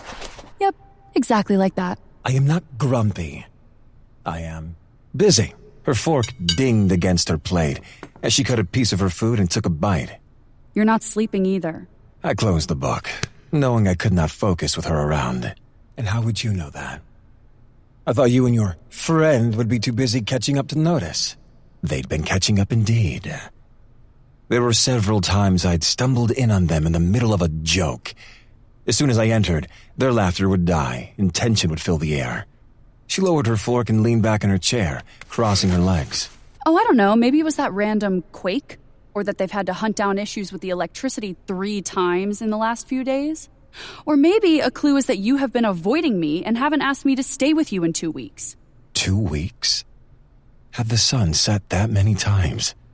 Her leads were taking longer than promised, and we still needed that invitation before we could continue our search. In the meantime, I've been trying to piece together the mystery that was her maker. Your observations are bothersome. Why? Because they're right? Yes. You can't ignore me forever. Now eat. She moved the book that I was using as my distraction and pushed my plate in front of me again. It was my turn to scowl, but I pushed the books aside and brought the plate closer to me. I picked up the fork, cut a piece, and took a bite. Happy. Tell me why you aren't sleeping. More nightmares? Yes. Nightmares about your end. I'm not tired. I just do not wish to sleep. If what they say is true, we have limited time to find this book before Caden does. She stabbed at her food. Yeah, and waiting on Camilla to accept the invitation is taking longer than I had hoped. So why does this Camilla hate you so? Another friend who is not a friend? Try an ex-lover. I felt that tinge of heat again. The same as when Drake placed a hand on her. I'd never felt it before, and did not know what it meant. Only that I did not like it. Even her speaking of being with another caused something wild and vicious to awaken within me. I did not recognize these emotions. She had said before that her relationship with Caden was not monogamous, But after hearing about his extreme obsession with getting her back, I was surprised he'd allowed someone to get that close to her. Caden permitted that? He didn't care about my relationship with Camilla. He was actually going to give her a seat at his table, but she came to care deeply about me. And that he did not like. So he exiled her because I begged him not to kill her. Santiago got her seat instead. I never told her what I'd done, but she assumed I'd betrayed her and was responsible for her loss of power. And I guess in a way I was. I haven't spoken to her in ages. Caden wouldn't allow it. She hates me because she thinks I didn't fight for her and chose to stay with Caden. I mean, what we had was great and fun, but I didn't love her. Not like she loved me. My decision could never be anything else anyway. I wouldn't risk Gabby. I wouldn't risk Gabby. Her words echoed parts of my life, leaving me awestruck that we could be so different and yet have so much in common. I knew all too well about past lovers who felt more for you than you did for them. I knew how horrible that could make one feel. You are risking her now. Being with me, are you not? It's different with you. She paused, as if catching herself, and... You are the only thing Caden fears. You never told me the story of how you ended up in Caden's grip. Just that you gave up your life for your sisters. Her expression went blank, and I saw the shadows in her eyes before she looked at her plate. It's a long story. Maybe another time. I nodded, knowing better than to push her. She would tell me in her own time. Do you like the crepes? I nodded as I took another bite. Is that what they are called? They are divine. I think sweets, as you call them, are my weaknesses. So you do have a weakness. Your secret is safe with me. She winked before taking another bite. Be thankful that Gabby taught me how to cook, because otherwise this would be disgusting. You cooked breakfast for the entire estate. Although my question was more in reference to the vampire that followed her every move, like a veneer hound in heat. No, just us. You give me way too much credit. I'm not that nice. She was completely unaware of the impact of her simple statement. A small smile played on my lips, and I found myself relaxing for the first time in weeks. It was so easy to speak with Diana, and I'd missed being able to do so. The weight of the world seemed to lift from my shoulders when I was near her. As good as that felt, it was a problem if I intended to leave once this book, real or not, was retrieved. Ethan's words bounced around in my head once more, and I bit back the things I wanted to say to her. Gabby is a good person, and I mean that. Mortals and creatures alike give off a certain energy, a true form, I suppose. Some call it the soul, whereas others refer to it as an aura. You can see that? You can see people's souls? I did not know if I'd upset her or misspoken, because she sat very still, staring at me. Yes? It depends on the person or creature, and I sometimes have to concentrate, but I can see most. She placed her fork down and propped her elbow on the desk, resting her chin on her hand. She leaned in, fully engaged. What does Gabby's look like? Yellows and pinks. Vibrant and warm. Kind of like her. I placed my fork down, grabbing the thin white paper cloths she'd brought, and wiped my mouth. Yeah, that sounds like her. What about mine? What do I look like? Very similar. I did not want to tell her what danced around her. I did not want her to feel less than what she was. Hers was vibrant, yes, but it was a mix of reds and blacks with a hint of yellow. It was pure, swirling chaos, like the edge of the universe itself. Cool.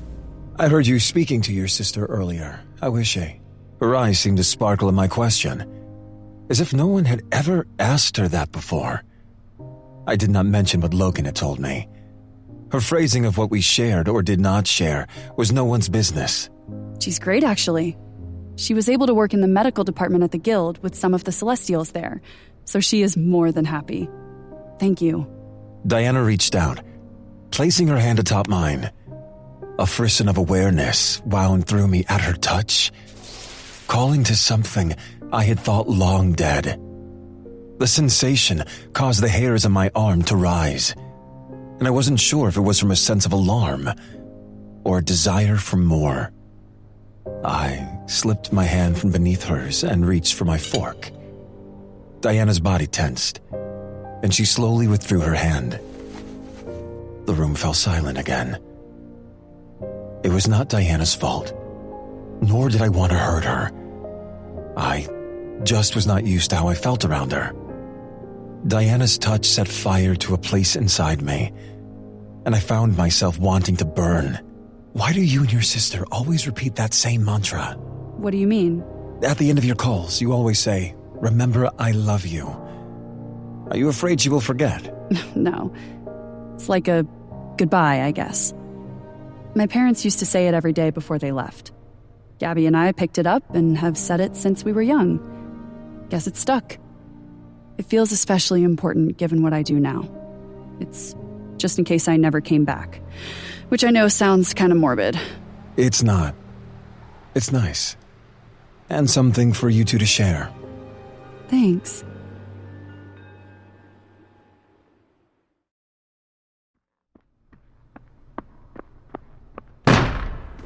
There you are. I've been looking everywhere for you. I had grown to hate his devilish grin, because it was always directed at the vicious vixen sitting in front of me. He wore a pair of loose black pants but no shirt, flaunting his muscled chest and the expanse of taut brown skin. As he knelt next to Diana, I noticed his hands were taped up. She sat back and angled her body toward him, her smile bright. My chest ached, and I found I did not enjoy sharing her attention.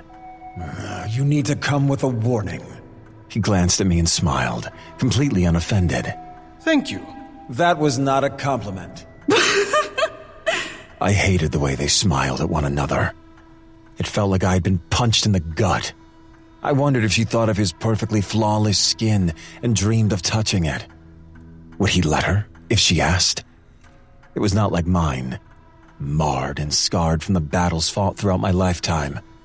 Sure, I might have been taller, and my muscle definition was more pronounced than his, but I would never be the flawless creature he was. Diana's eyes seemed to dance when he entered the room. The stories and legends from my past might hail me as some magnificent being, but with Diana, I felt a slight nudge of self-consciousness. What if she preferred men like Drake? Even though I knew I should not care, nor should it bother me, it did on some base level. I hated the playful slaps of her small hand against his chest and shoulders.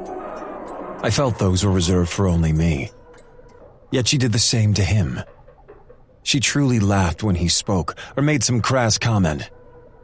I'd only heard her laugh one time like that with me. Their laughter died whenever I entered the room, and I did not know why it bothered me so much, but it did. Ready to get hot and sweaty, cutie? I'll stretch you out before. He grinned suggestively at her, and my blood boiled. I could not tell if they were past lovers, and I refused to ask. It was not my place, and I shouldn't care. But a part of me hoped he had never laid a hand on her naked flesh. It was a ridiculous notion. Diana was not mine, and we were only associates, friends. But if that was the truth, why did my heart ache? The muscles bunched beneath my shoulder blades as my hands clenched into fists and then released. I was being ridiculous. Diana stood and gathered our plates as Drake rose. Sure. Let me change clothes and I'll meet you downstairs. Where are you going? I could tell by how they both turned and stared at me that the question came out rough and a little aggressive. I hadn't meant to ask, but I had to know. She had just gotten here, and now he showed up, and she was off once more. Drake has been helping me keep up with my training over the last few weeks, which you would know if you had bothered to leave this study and look for me. Drake's eyebrows went up, but he did not interject. At least he wasn't a complete idiot. I told you, we needed to gather all the information we can find on Caden, while we wait for Camilla to either accept or deny the invitation. That is why we are here. What is that supposed to mean? Have I not been helping? As of late, no. Her nostrils flared, and I knew I'd hit a nerve. We had been getting along well, but her coming here seemed to stir up something. Well, if you had bothered talking to me instead of shutting me out, you would know that you won't find anything written about Caden in a book. But no, you'd rather ignore me. I am not ignoring you. You sure about that? When is the last time we had an actual conversation? Besides me bothering you until you responded with a grunt or the word no. Or how about when I go to your room and you won't even open the door? I closed my eyes and rubbed at my forehead. That damn pounding starting once more. I will not share a bed with you any longer. When to do so gets me lectured by creatures far beneath me, thinking I have ill intentions toward you. I thought my power had broken the leash again. But when I opened my eyes and looked at Diana, I realized it was not my wrath affecting our surroundings. It was hers. I glanced up and saw anger etched into her sharp features. White, wispy smoke coiled beneath her nostrils as she glared at me. The last time I'd seen her like this was just before the room exploded in Ariel. You have been avoiding me because they think we're sleeping together? My eyes went to the overly affectionate man at her side. Have your precious friends not told you what they have said to me regarding you? Drake's eyes went wide as Diana's head spun toward him. He held up his hands in mock surrender. Hey, Ethan and I were just looking out for you. The plates in her hands shattered, scraps of food and shards of delicate glass falling to the floor. You two are like overbearing brothers. I smelled the fire even though she hadn't yet summoned the flames. Drake did too, and took a step back, his eyes darting toward her now clenched fist. Who I fuck or don't fuck is none of you or Ethan's business. You put everyone here at risk because you're so concerned with protecting me. Diana! What does that mean? Drake's brows furrowed, obviously unaware of my violent nightmares. And you. Her eyes locked with mine. I watched her anger fade, only to be replaced by sadness. And that was so much worse. You couldn't even tell me? After everything, you suddenly couldn't confide in me? I am so sorry you find me so repulsive that the mere mention of fucking me makes you avoid me for weeks. I surged to my feet, planting my hands on the desktop. Several pages of text floated to the ground. Do not place words on my tongue. I did not say that. She took a step forward, coming up against the other side of the desk. It's how you act. A ring of red started at the edge of her irises and then flooded them, suffocating the rich brown. Apparently their opinions mean more to you than my feelings. So I am done. I am done trying to be your friend. I am done trying to help you ease your pain, and I am so done with caring. We have to work together, but I am not doing this weird back and forth shit with you anymore. We're not friends, Liam. And I see now that we never were. She turned, and without a second glance toward me and the massive hole she just punched through my chest, she left. Drake turned to me and placed his hands on his hips. She's fine. She just needs to cool off, you know? Out! His eyes lit up as a mocking smile curved his lips. He lifted his hand in a small salute and followed Diana from the room. As soon as the door closed, every object and piece of furniture around me exploded into 1,000 shards.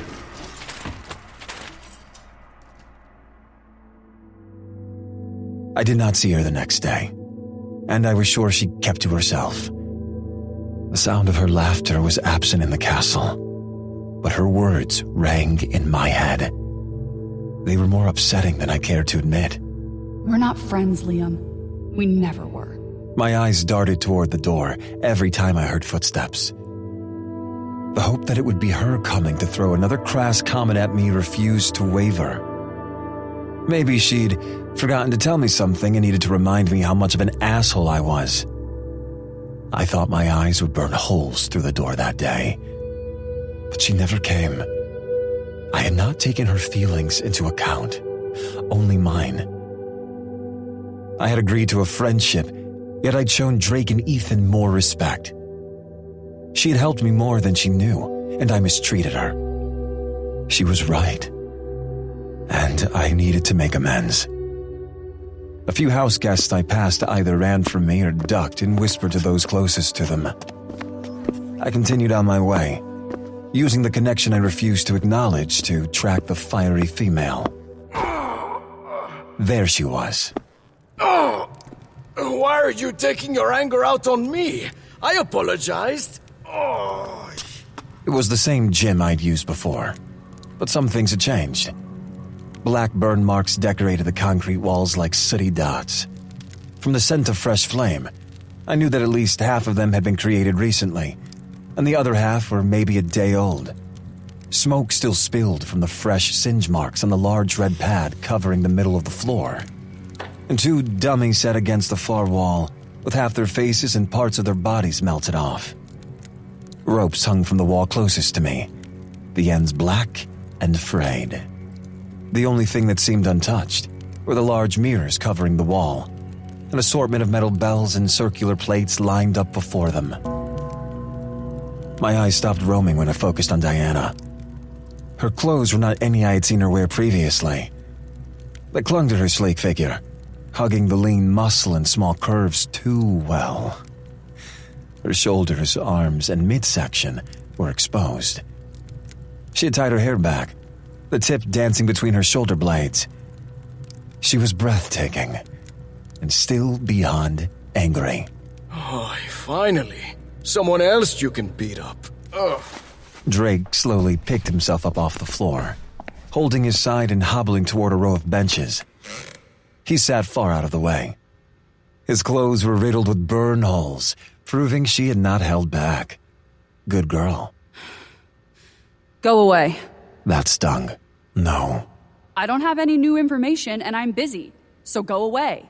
She was trying to throw my words back at me, only with more venom. No. Flames tickled the tips of her fingers as she stared at me. You step onto this mat and I'm fighting you too. Very well.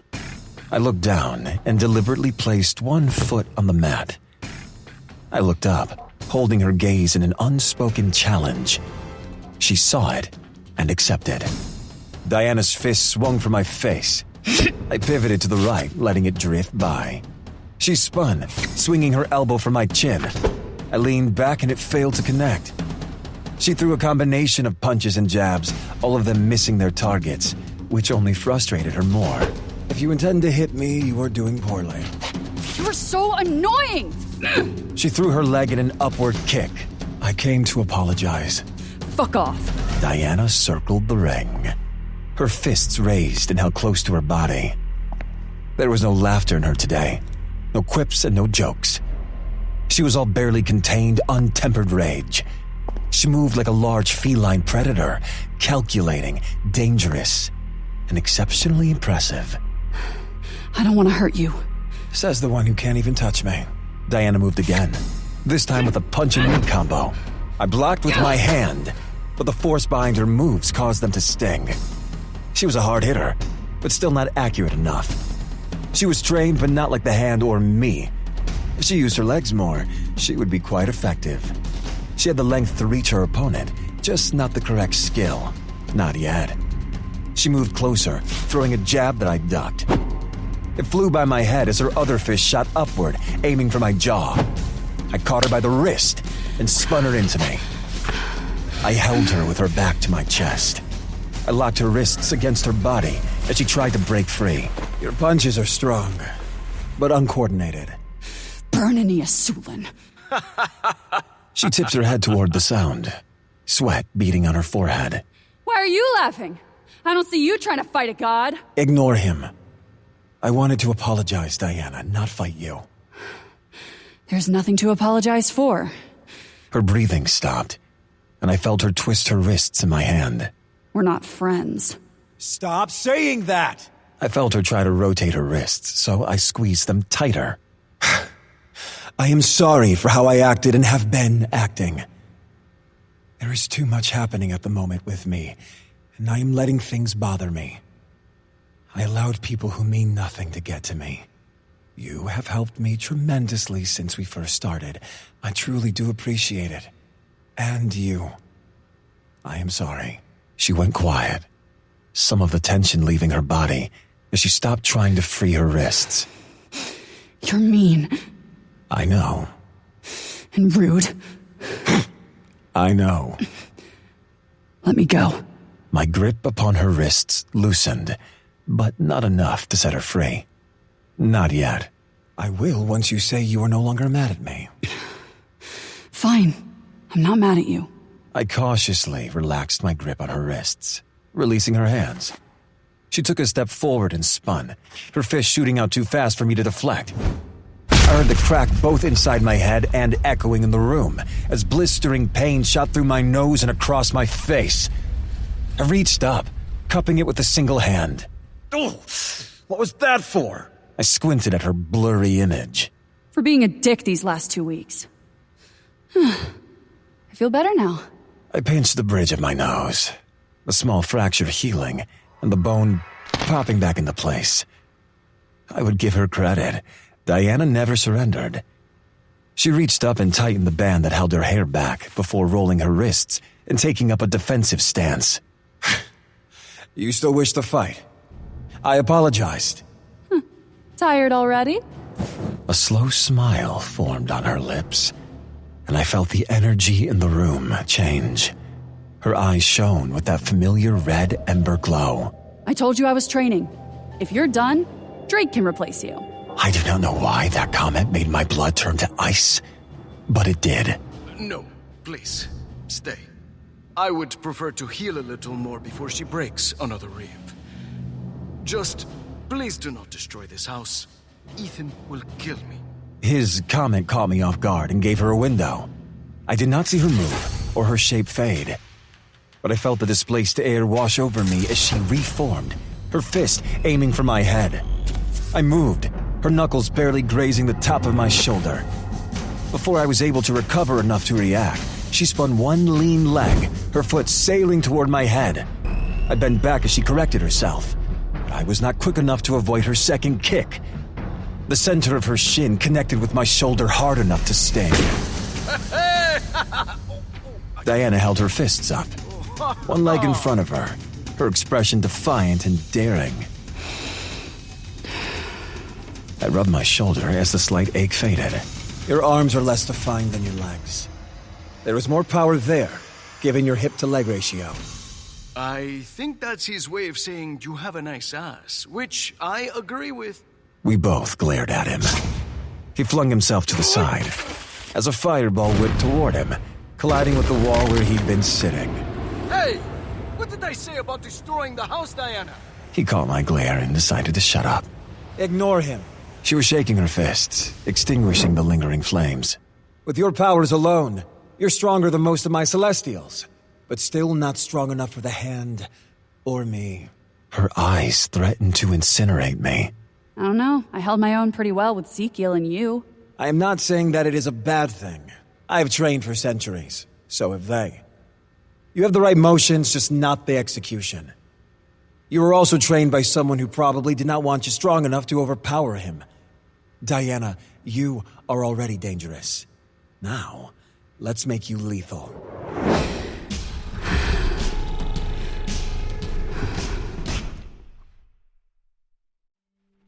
Days passed with still no word. Logan reported that there had been no suspicious movements or deaths. Despite that, or maybe because of it, I was on edge. Something felt off, but I was struggling to pinpoint what.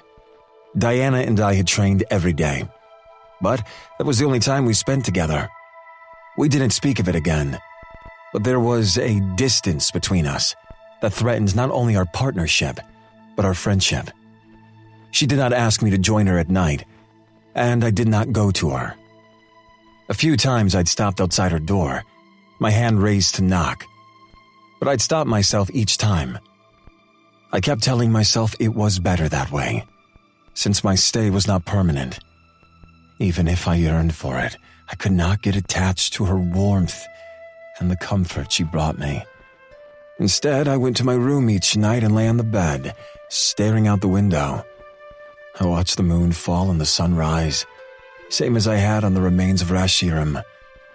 That deep, dark, hollow feeling in my chest she'd chased away started to crawl its way back in. I circled her as she stood with her eyes closed and standing on one leg. The other folded at the knee, the sole of her foot against her thigh. She held her hands, palms together, at chest level. Diana opened one eye, maintaining her stance. If you let me use my powers, I could show you just how quickly I could take you down. No. You desired training, so we will train properly. Not whatever failed attempt you tried with Mr. Vanderkai. Think of it this way. Your powers are phenomenal. You're defenseless if you overexert yourself and no longer have access to them. You must know how to defend yourself and be aware of the boundaries of your capabilities. Diana peeked one eye open. I've never had any issues before. That does not mean it can't happen. Trust me. I circled once more, stopping behind her this time. I will teach you a technique my father once taught me. She turned her head, looking at me over her shoulder. She didn't say anything, just nodded once and waited for me to continue. Extend your arms out for me. She looked forward and complied. I moved an inch closer, the rich, spicy fragrance of cinnamon filling my nose. It was complex and Diana's unique scent. I had missed it dearly over the last few days. I shook my head slightly, pushing those thoughts away and focusing. I will not physically touch you, but you will see what happens once I start. She tipped her head back, her face inches from mine. What does that mean? I raised my hands, my palms beginning to glow as they hovered over her wrists. Violet and silver light danced from me to her, tiny sparks of electricity connecting us. Her eyes widened, but she made no move to pull away or stop me. I followed the lines of her arms, allowing my power to lick at her skin. It doesn't hurt. Not like before. That's because I can control the intensity. If I wanted it to hurt, I could make it hurt. She glanced at me as if she was about to make some smart-ass quip, but her expression closed down as she stopped herself. My heart clenched with disappointment as she looked back at her arm. The movement under my skin. What's that? That's your power. See the shadows that bend when I pass? It is preparing itself to act to defend you against what it senses as a threat. It's patient, just waiting for you to call it forward. Cool. Gross, but cool. It is not gross. Just as the light inside me is a part of me, the shadows are a part of you. It is you, and it is not. Her eyes met mine before she nodded again. I moved around in front of her, my right hand hovering inches above her skin, her power following like a shadow beneath her skin. My father taught me this mantra. It is very different from the one you have with your sister, but it helped me gain control and maintain focus. He labeled it as the main power source. The logic portion of your power comes from your brain. Tiny tendrils of her power followed as I moved my hand toward her head. Her eyes momentarily crossed as she tried to track the movement, the emotion, and irrationality from your heart. I trailed my hand lower. I didn't touch her, but my palm hovered over her breast. Her breath hitched as her shadow seemed to dance and tease the sparks of my power. Something had changed.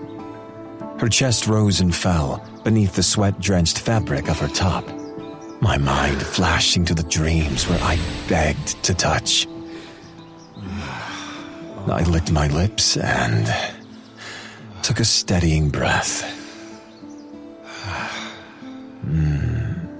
Diana's gaze snagged on the movement, and I nearly groaned, forcing myself to focus once more.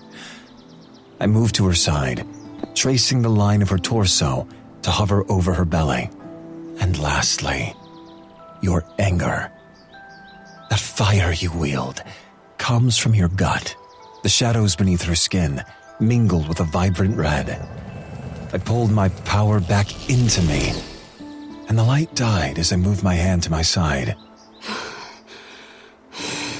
Core, heart, brain. That is the main trigger of your powers. One cannot exist or function without the other. Decisions made with one and not the other two can be deadly. True masters of the skill can control and manipulate all three. Let me guess. You're a true master? Her eyebrow rose as she placed her hands on her hips. I have to be. My decisions cannot be based on what my heart tells me, no matter the cost. I cannot break or bend the rules because I wish it. The universe would be imbalanced if I used my power for selfish reasons. Her eyes softened for just a moment before she lowered her gaze. How do I control it? Center, focus, release. Or meditation, as the world calls it. Okay. Teach me more. Very well. We spent the rest of the evening on meditation. The practice helped to calm my erratic nerves, and I vowed to utilize it more. Every day we worked on something new. But on the 5th day, we returned to sparring. We had decided that every time Drake commented, he had to be the target. It shut him up, and eventually, he stopped coming. On the 6th day, I showed her how to hold and wield a blade. She was absolutely terrible at it. She hated it and preferred brute force. And while she agreed it was a good skill to have, she complained every single second. Show me how you fought Ezekiel and lived. I circled her, wooden bow staff in hand. Diana held a matching staff and copied my movements, her body drenched in sweat and her breathing labored. It wasn't easy. He is fast, just like you. It's a skill. I know. It takes time to master. She charged. Wood met wood with a loud crack that echoed through the room. I pushed her back and she spun, correcting herself. She whipped it once more, aiming for my left arm. No matter how many times she missed, she learned, corrected, and aimed a counterattack. She was determined, skilled in her own way, and resilient. She was a perfect weapon through and through. And she refused to quit or yield, no matter how many times she was bruised or hissed in pain when my weapon would connect as it did now. Diana's head whipped to the side, and a small trickle of blood formed on her lip. I lowered my weapon and rushed to her side. Diana. I'm fine. She held up her hand to stop my advance. I had noticed that she did not want me close to her. If she was hurt during our training, she did not want my comfort or for me to attend to her. It wounded me just as much as it did for me to see her in pain. I stayed in my place, watching helplessly as she wiped the blood from her healing lip. See? All better. Let me look. I said I'm fine. Raise your weapon. Would you check on your enemy when you hurt them? No. You are not my enemy. Pain flashed in her eyes. Raise your weapon. Before I could respond, she came at me. I slapped her staff away, but it did not stop her. And she charged again. Had she learned nothing? I shifted, preparing to block another hit. The staffs connected once above our heads, then on my left, her right, and then again as she spun, aiming for my throat. With a hard upward swing, I knocked her staff from her hand. I had a second to thrust mine forward, but she was gone. Only a thin layer of mist remaining in her place.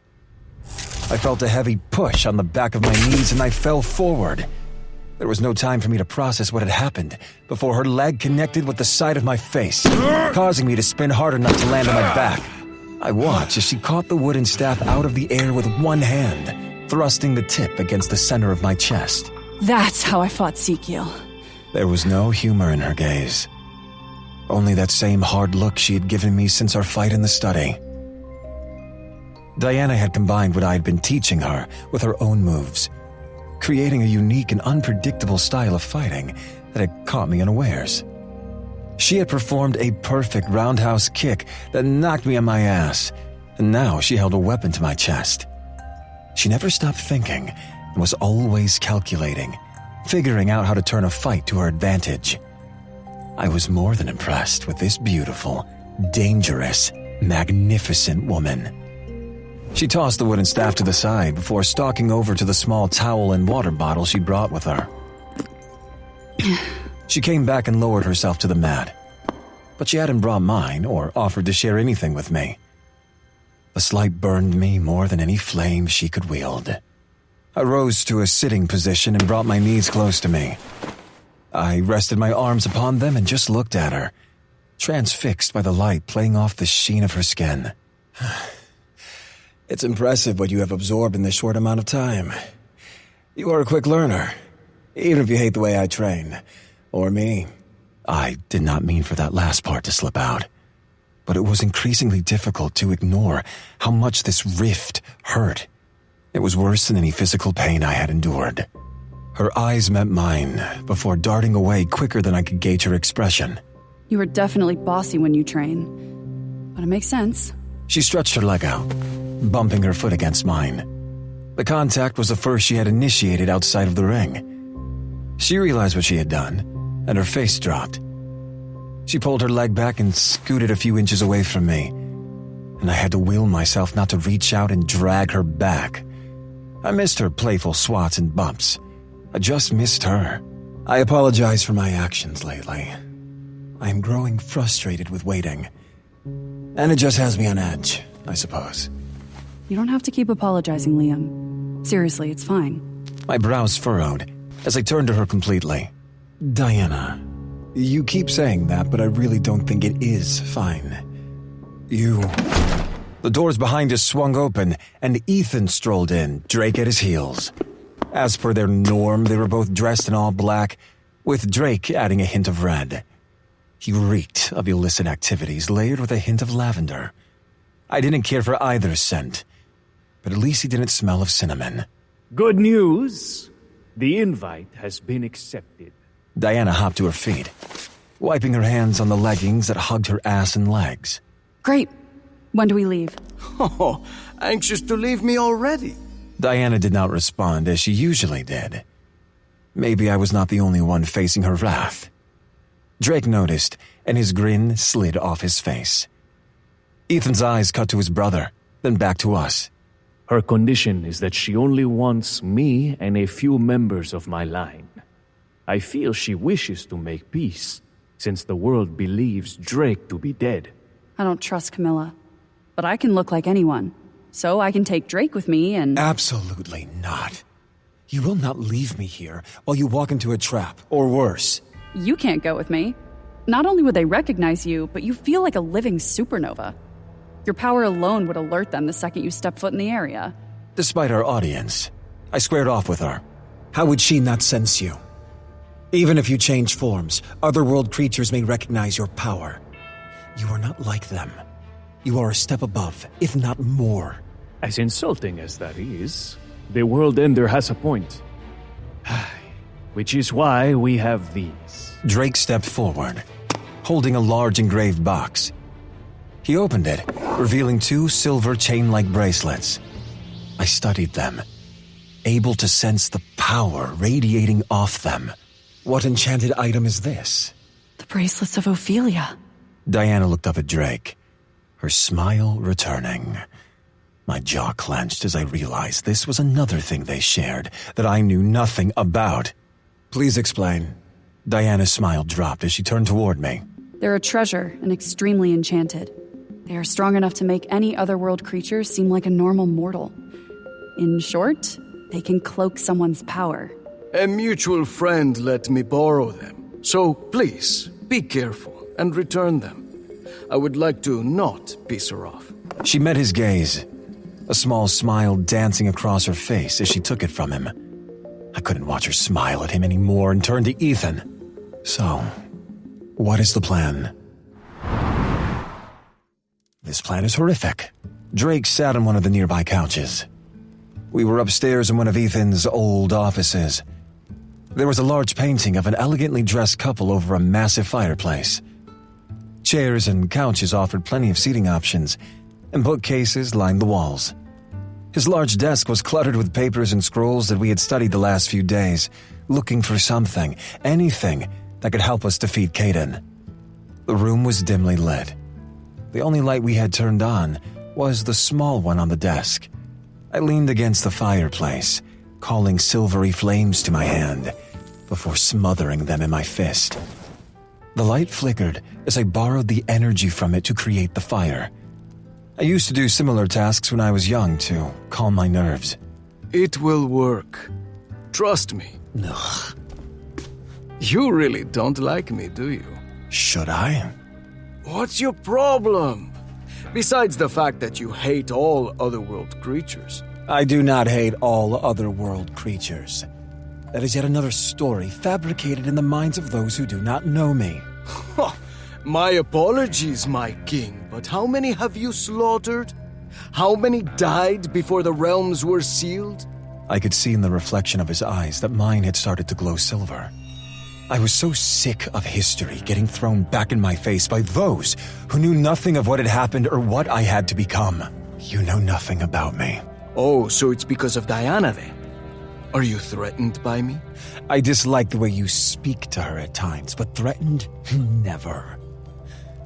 I have known many men like you. Gods, I used to be one. A simple flick of your finger and you can have any woman you want. Dozens at a time if you ask it. Wait. When you say dozens at a time, do you mean that... I raise my hand, cutting him off. That's not the point. The point is that Diana does not deserve to be spoken to like that, or treated as just a conquest.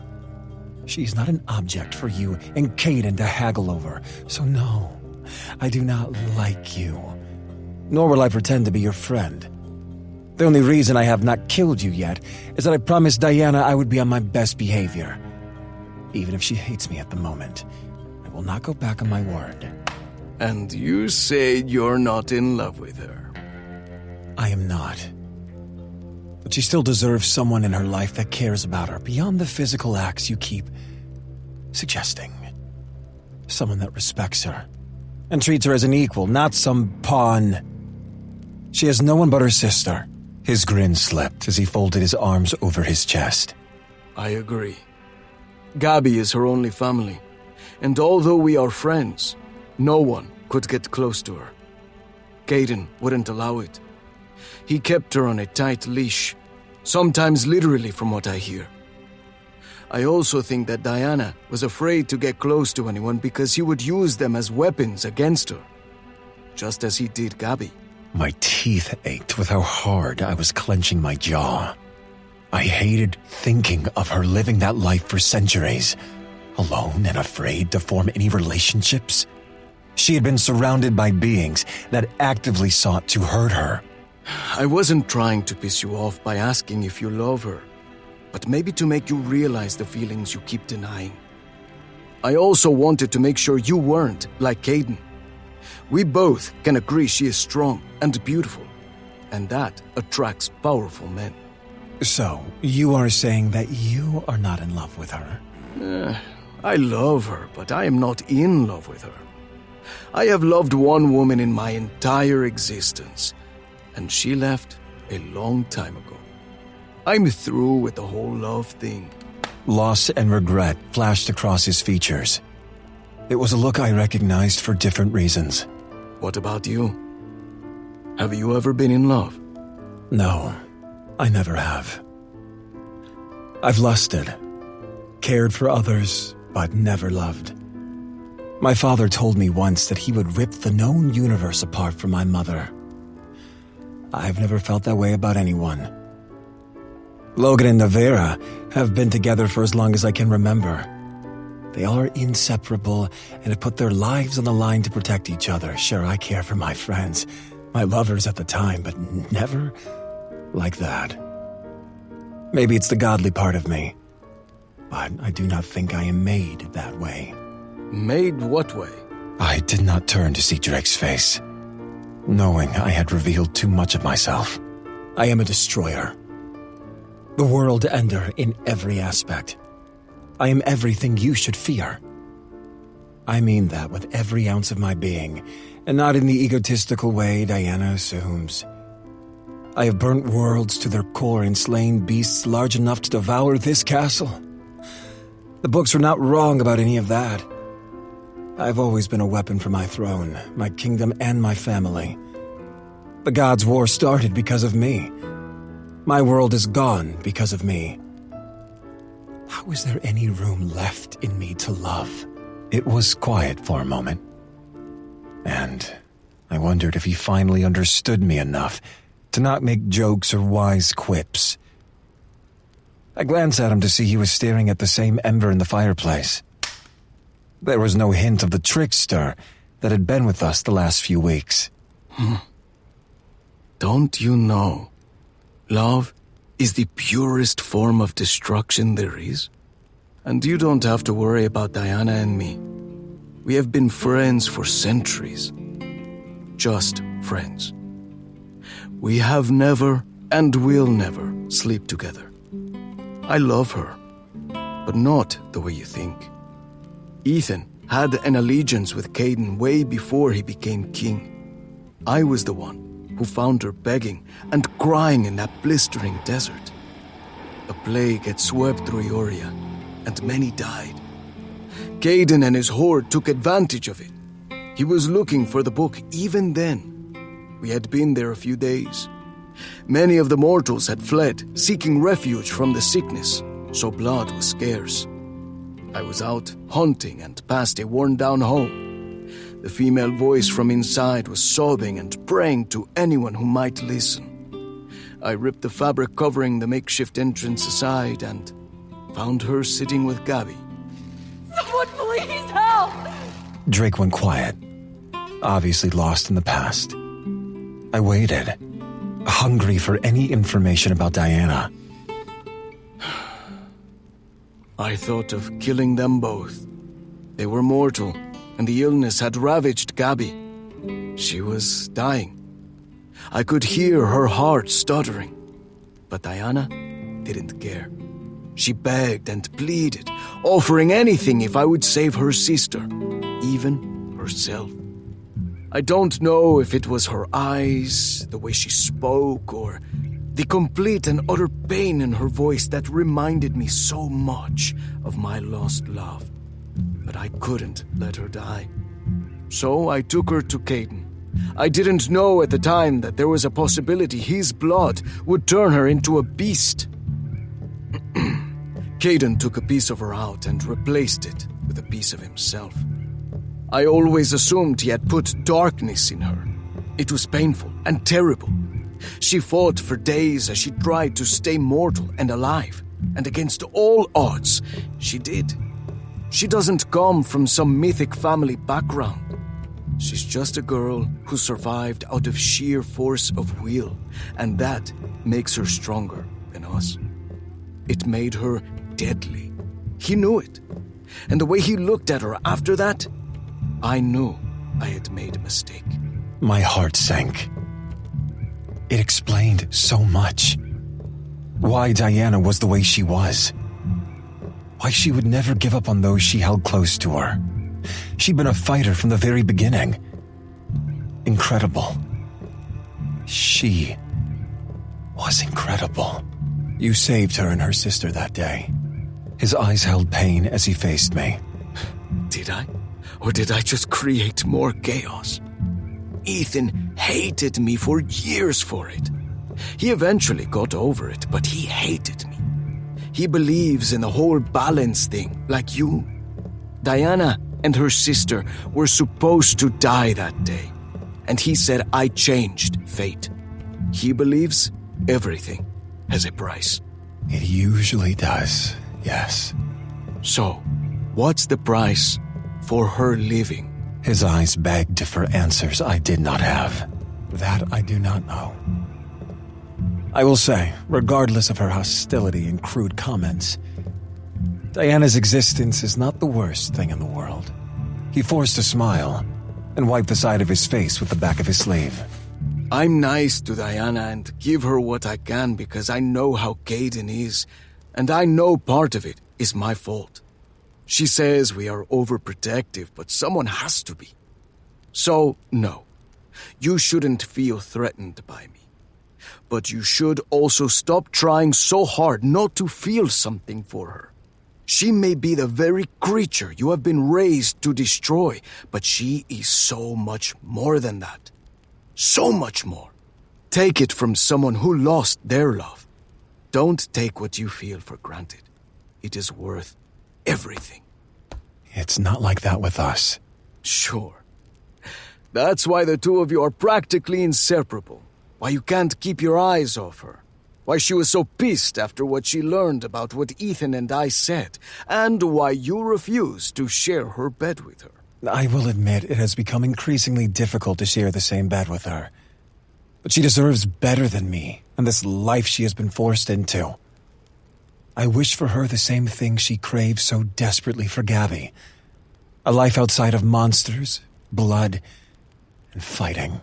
So that's what it is. Such a martyr. I hope you realize for both of your sakes what you're risking before he comes for her. And make no mistake, he will come for her. He's barely let her out of his sight for centuries. I won't let him have her. I hope not. Because if you do, you won't see her again. The approach of heavy footsteps interrupted our conversation. Ethan paused in the doorway, adjusting the lapels and sleeves of his jacket. Are we ready? That is a terrible disguise. Ethan's voice dropped to the feminine one I'd grown so accustomed to, as he placed one hand on his hip. Oh, come on. I thought it was perfect. I even have the bracelets. How did you know? Because I have every part of you memorized. The posture, the way you carry yourself. Ethan does not walk or recline like that. Touching, World Ender. I didn't know you cared. The real Ethan walked up behind Diana. The two of them similar, but not. What are you two losers talking about anyway? Drake strode toward them, his cool and annoying demeanor returning. Oh, just politics. Her nose scrunched and she swatted at him, which was amusing given the form she wore. Boring. Drake raised the lapel of the thick black coat she wore. It's a nice look, but you may need more cologne. I can still smell that lustful scent of yours. The real Ethan rolled his eyes and shook his head. I met Drake's eyes, and for once I did not have the urge to rip his head off. I knew that the comments and joking were a way for him to make her smile. It was a form of penance. Diana walked toward me. A peculiar sight, knowing what lay beneath the fake exterior. She pulled out the silver chain bracelet, motioning for me to hold out my arm. I extended it, and she clasped the chain around my wrist. A small rush of air seemed to encompass me before disappearing. Whew. Damn, those are strong. All jokes aside, I think it will work. I can't feel the thick, electrifying power in the house right now. Ethan, the real Ethan, nodded. It will work.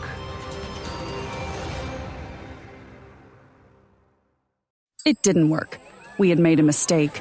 I tapped my foot lightly on the marble floor of the large villa. Several otherworldly creatures entered, flocking to the large pool area and the several juice bars. Camilla always did have a flair for dramatics. Look at these lights. It's like we're inside a star. She's spared no expense this time. That blood fruit cocktail is aged perfectly. The inside of the villa was lit with hanging lights of gold, and soft rhythmic music filled the air. Careful who you stare at too long. Not everyone here bites politely. I heard the Vampire King himself is attending. Wonder what he looks like under all that power. Stop it. Liam's voice broke me from my daze. I glanced at him, our height almost equal now, which was another thing to adjust to. Stop what? Fidgeting. Ethan does not do that. Hold your head high and act like a king. Hi there, handsome. Oh, I'm sorry. And how do kings act? He looked at me like I was kidding. Like you. Cocky and arrogant because they know how powerful they are. I feel like there was a compliment in there somewhere. Maybe, maybe not. I will never admit to either. I wanted to smile and maybe sneak in another sarcastic comment, but I couldn't. I was still mad. Hurt? I didn't know. All I knew was that I cared way too much about what he thought of me. I cared too much in general. As always, Gabby had been right. All I'd done was trade one powerful man for another, except this one found me repulsive. Liam avoided me like the plague, and I couldn't forget that fight in the study. His words had sent a sharp, piercing pain straight into my heart, and I still didn't understand why he had pushed me away. I thought he was my friend, and even though it hurt to admit it, I had wanted it to be something more. I spent my days locked in my room, even ignoring calls from my sister because she would know. She would figure out how much of a fool I was. I'd toss that damn flower in the trash the second I could, and its wilted, dried-up leaves mocked me from across the room. I was dreaming of men who gave me pretty dresses and prettier words, as if my world were in fire and hatred and pain. Gods, was I so desperate for even a crumb of kindness? What a stupid, stupid girl. What are you thinking about? Liam's eyes narrowed on me. Nothing. Why? Your scent and aura changed for a moment. Whatever expression passed across my face, he'd noticed. Also, Ethan does not slouch. And how do you know so much? I pretended to look around as guests in black tie attire continued to arrive. I could feel Liam's eyes still boring into me. I spent time with him while you were preoccupied. I was getting annoyed with the weird jealousy he had toward Drake. Liam had made it clear he found me repulsive, so I didn't understand why he cared. He had no idea what Drake and I had been through together. Drake had helped me survive. I ignored his comment, the silence growing between us once again. That's how it had been since the study. He moved closer to me, his head lowering as if to whisper to me. My body tensed, and I wanted to lean into him. How many do you think she summoned here? Enough. Camilla was known for her lavish parties, another reason she and Drake got along so well. The estate was one of many, and located on a small unknown island close to San Paulo in El Genuma. It wasn't on any map, and she paid the government to keep it that way.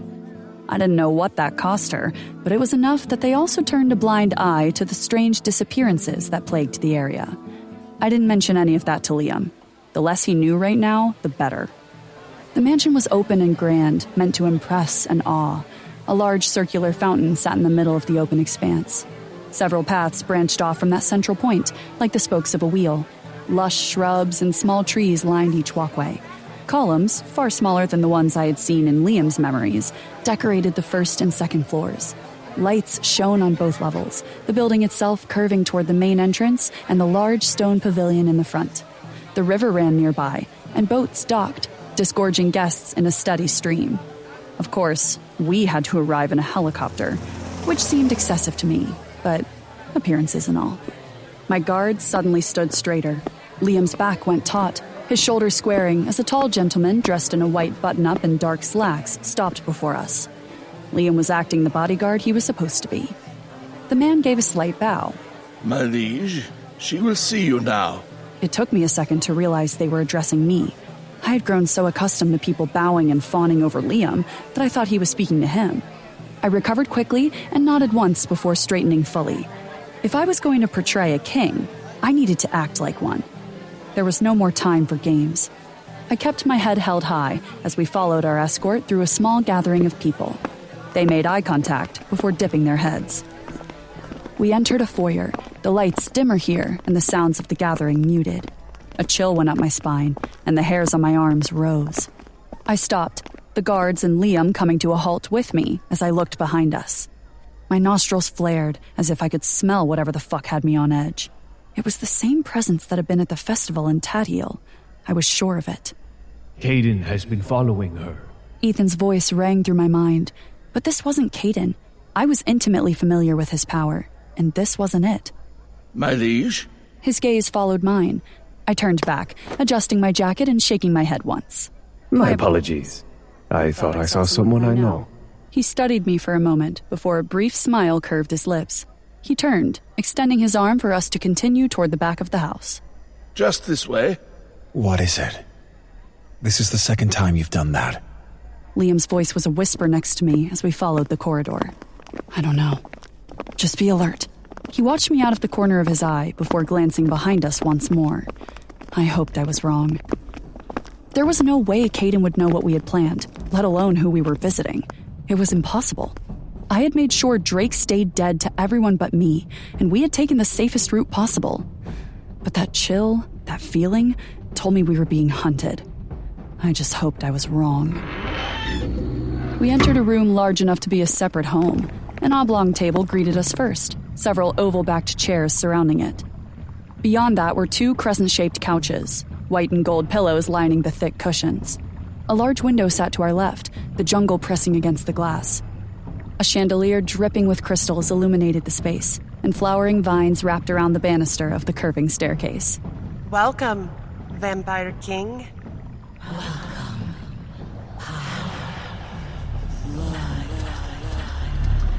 Camilla's rich, sultry voice floated through the air, and her power filled the room. It pressed against my skin like the smoothest satin as she appeared on the balcony. Camilla's lips were painted a deep burgundy, enhancing their fullness and making her emerald eyes gleam. The beauty of her face was a lure that many men and women had fallen for. Most of them had not lived to regret it. Dark brunette waves cascaded over her shoulders as she started gracefully down the stairs. A toned, tanned leg slipped from the deep slit in her skin-tight black dress, one glossy-heeled foot after the other taking the steps. My breath hitched at her feminine perfection, and I wondered if Liam's did too. Despite her beauty, the click of her heels on the stairs was like nails on a chalkboard for me. I knew she was more than powerful enough to turn this night deadly. Welcome to my other home. She smiled coolly as she reached the last step, her hand resting on the railing. Her nails were the same shade as her dress and just as sharp as her tongue. Thank you for accepting the invitation. Although your hesitance was concerning at first. Act like a king, Diana. Act like a king. Well, it's very hard to arrange a gathering this size. It was quite challenging trying to get everyone on time with all the conflicting schedules. You understand, right? Her smile took on a seductive edge as she tipped her head toward me. Of course. I watched her carefully. Camilla's smile didn't slip as she strode toward the middle of the room. She stopped at the edge of the table, tapping those long nails against the top. I must admit, I was quite surprised you were interested in my offer. I had assumed you and your kin were done with anything involving Caden, especially after he sent his bitch to kill your brother. I swallowed, giving her no indication I'd felt that little jab. Yes, well, if I can get a leg up on him, then so be it. Payback and all. You understand? That I do. Why do you think I'm doing this? I now have something over him. Over many people, actually. I nodded once as I had seen Ethan do, and held her gaze. He never broke eye contact. Yes, from what I hear, you've found the Book of Azrael. Oh, I found that. And something even better. Several witches from the balcony slowly made their way down the stairs. Two men headed toward the kitchen, a woman and another man coming to her side. The male held a chair out for her, and she sat down. The two attendants joined her once she was settled. Liam and I sat as the other two witches emerged from the kitchen with trays and several glasses filled with a bright red liquid.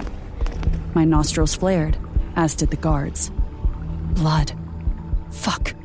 Liam was not a vampire or a creature born to consume blood. Drink? The other two men stopped short, offering the glasses to the guards and me. I made sure it was fresh for you and yours. A merchant who thought he could steal from me. Typical men, you know, afraid of women in power. Very kind of you, but I am afraid we ate before heading here. I offered a polite smile, keeping my hands folded in front of me. Her head tilted to the side, a puzzled look on her face. Are you sure? You seem famished. Was she testing me? Did she know? I absently ran a thumb across the bracelets around my wrists. No, I could still feel the magic against my skin. I was just paranoid. I held her gaze as I reached for a glass. The crimson liquid stained the crystal glass, and my heart jumped slightly. The beast inside of me rose to the surface. Thirsty. I was so thirsty. I had to drink it for appearance's sake. I smiled softly, careful not to show my teeth as I took the wine glass by the stem. The glass pressed against my lips, and the warm liquid touched the tip of my tongue. Fire exploded in my mouth. I couldn't hold back as I drained the contents faster than I'd intended. That old familiar craving came roaring back tenfold. I needed more. I felt my skin prickle, the Igmaruthan within me slithering, begging to be allowed off the leash. Release me. I can end this. Let me show them what we really are. Memories, brief and quick, slipped into my mind. A small man with scruffy hair, taking what looked like a stone of some sort. Pain accompanied a blast of magic. The stone. Take it. Do it now. I saw Camilla's eyes watching from a dark corner. Execute him. And then, there was nothing. I handed the glass back as my guards did the same. I didn't look at Liam, not wanting to see his disgust at what I had just done. He already saw me as revolting, and watching me feed, even from a wine glass, probably solidified his opinion of me. From the corner of my eye, I saw him place an empty glass back on the tray. I kept my face impassive, but wondered how he'd gotten rid of the blood. Camilla's eyes gleamed as she continued to smile at me. Theo, would you please take Mr. Vanderkai's guards out to enjoy the party? Oh, and the rest of the coven, too. I held up my hand. That won't be necessary. Oh, yes, it will. I watched as the woman beside her stood, motioning for the other witches to follow. They headed for the door, waving at my guards to follow. A man stopped in front of Liam. Leave that one, please. The man nodded and followed the others out. I want 5 million in protection for me and mine. Protection? Regardless of our familiar standing, I doubted your witches would want to be around. Her eyes cut past me. I'm not talking to you. I felt my heart skip a beat when I realized who she was asking. She knew. Fuck. Ugh, everyone wants a deal. She placed her hands on the table and stood in one fluid motion. Her movements were filled with graceful pride as she circled the table. Her eyes raked over Liam, as if she were memorizing every line and muscle hidden beneath the thin layer of the suit he wore. His hair was freshly clipped, the sides in a small fade. The dark strands atop his head were tamed by the gel Drake had forced on him.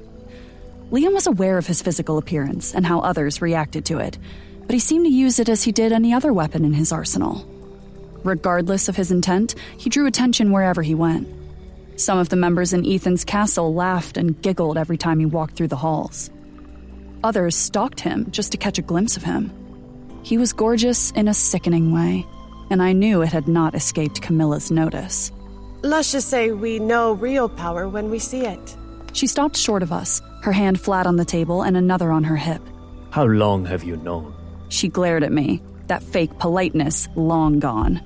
First, the plane you took to get to Zaral crossed my border. You were in my territory for just a second, but it was half a second too long. I felt that sickening power of yours then. Second, Ethan stands lackeys for an invite when he hasn't reached out to anyone since you murdered Drake. Third, I would know the bracelets of that bitch Ophelia anywhere. And fourth, he is nothing if not godly. No mortal looks like that. Those bracelets might hold back a fraction of his true power, but his body is humming with it. Please don't feed his ego. It's already big enough. I can imagine. Before I realized what I was doing, I was on my feet and I had a hold of her wrist. The beast inside me coiled. They both turned to look at me. Don't touch him. I am well aware of what you can do with your hands. Ah, there's the real you. Diana, it is okay. Let her go. I didn't move.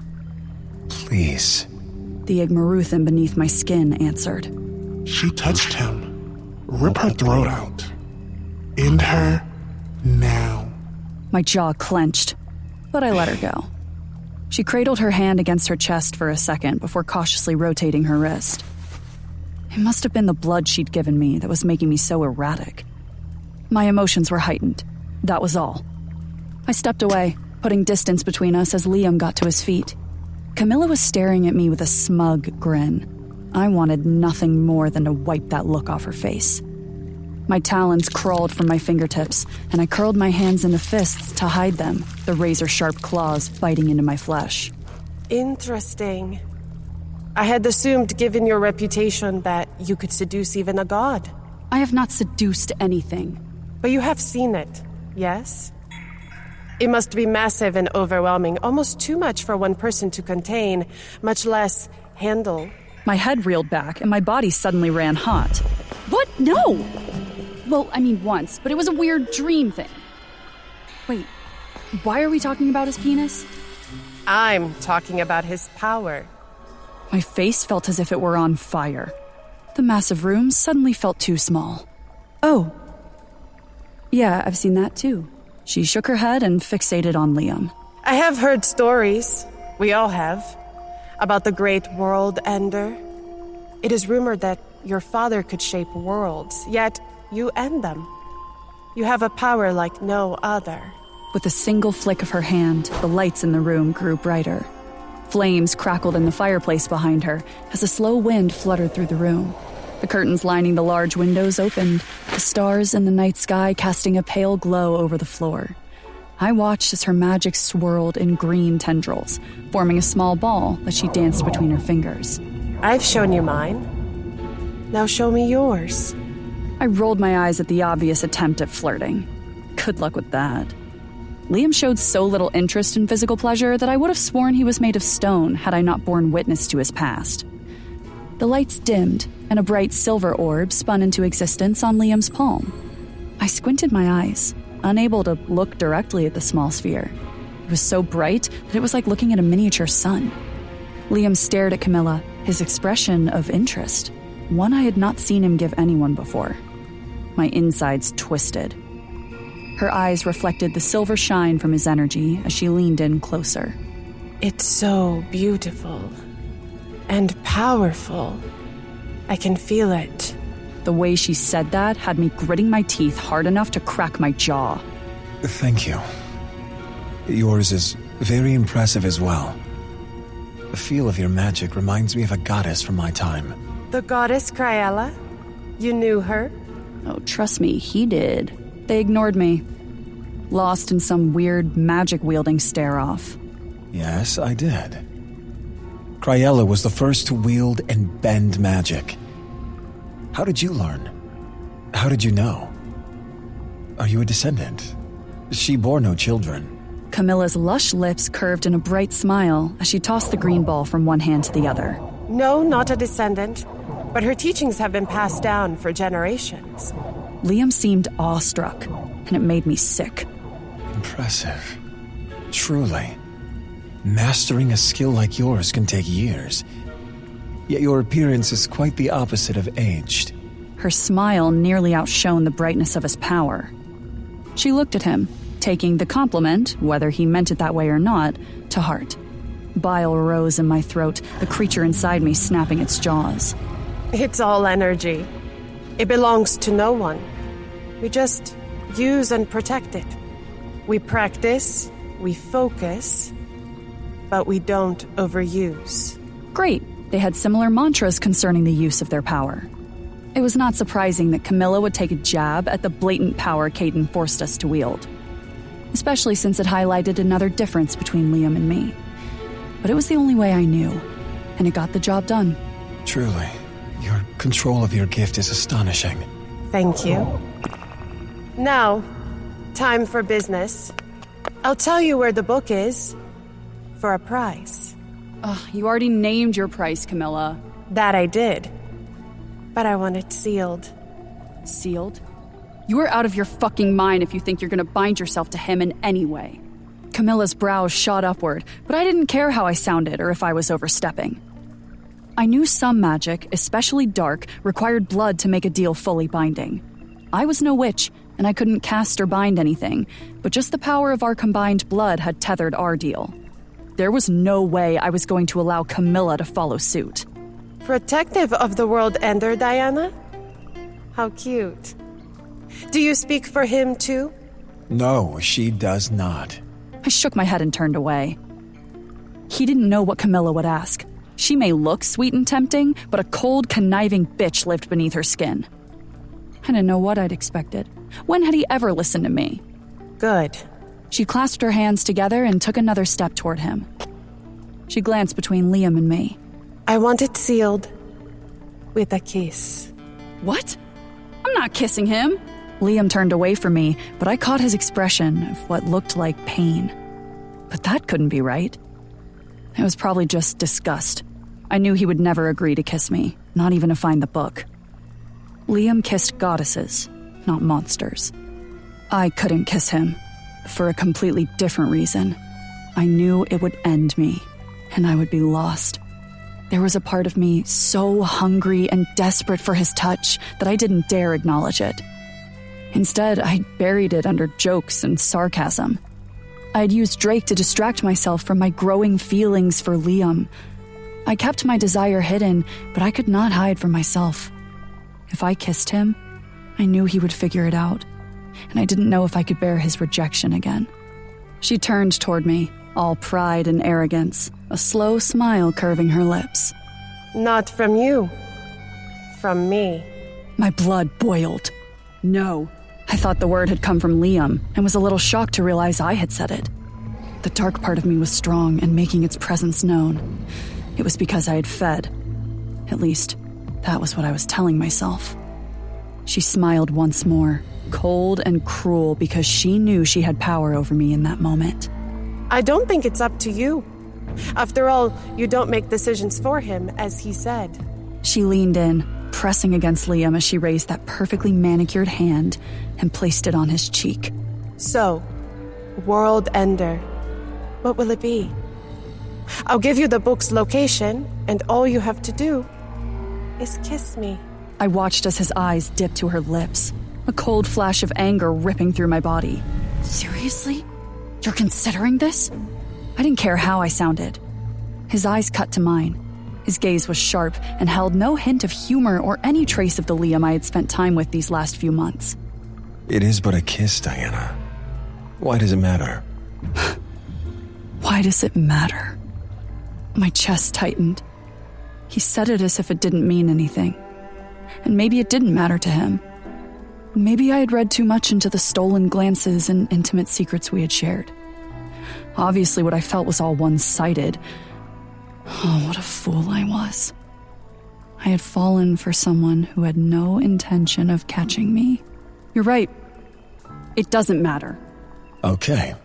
Her hand gently cupped his jaw as he lowered his head toward hers. Stupid, stupid girl. I gripped the arms of the suit jacket so tightly that I almost ripped the fabric. I had hoped it would be quick. Liam didn't seem the type to lust after anyone. After what I had seen in the blood dreams, I knew he had been highly sexual at one point. But during the weeks I had slept with him, he had not tried to touch me intimately, and he'd had no physical reaction, not even in the mornings. I had assumed those bodily functions had died with the trauma of his past. I was wrong. What started out as a simple kiss soon deepened. Liam tilted her head to the side, devouring her mouth. I refused to turn away, even when he let out a noise I had only heard from him in one of those damned dreams. He was enjoying it. Tears threatened to blind me, but I would watch this, and I would let it kill what I felt for him. I had been so wrong. Liam did have those feelings.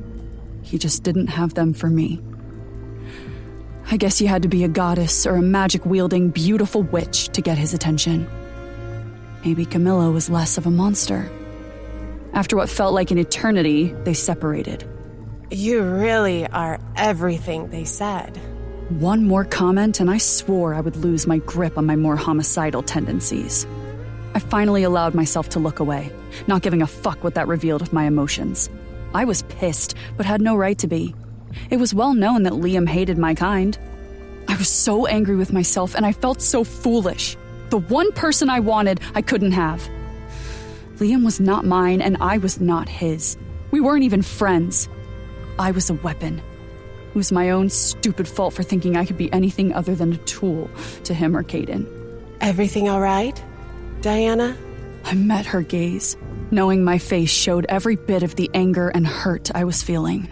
Vasky Lomdormoy. So it's true. Igmarutans are territorial.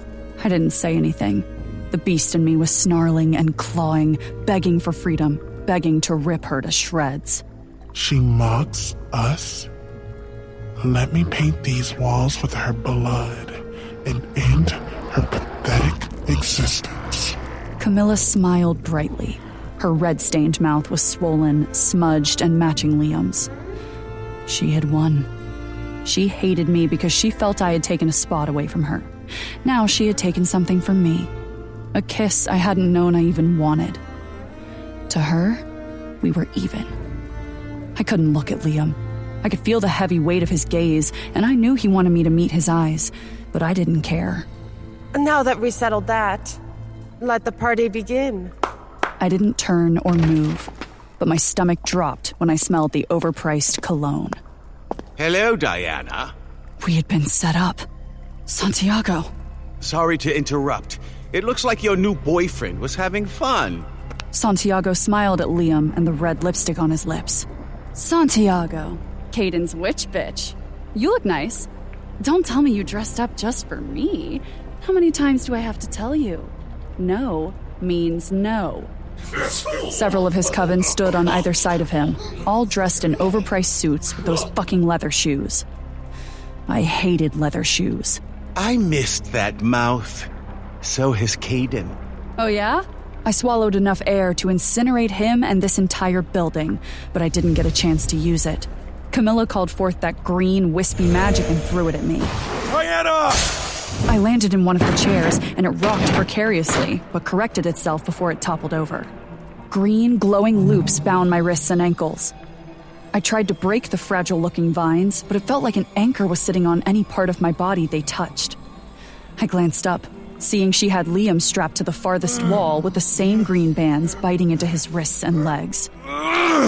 She had used several more on him, a stronger bond to hold a stronger being. My chair slid back toward the table, the legs scraping across the floor before coming to an abrupt halt, making my head jerk forward. You bitch! My form rippled and bent. The shape and masculinity I had imposed upon my body dissolved, and I was no longer the vampire king, but myself. His clothes melted away with the facade, revealing the white lace top and pantsuit I wore.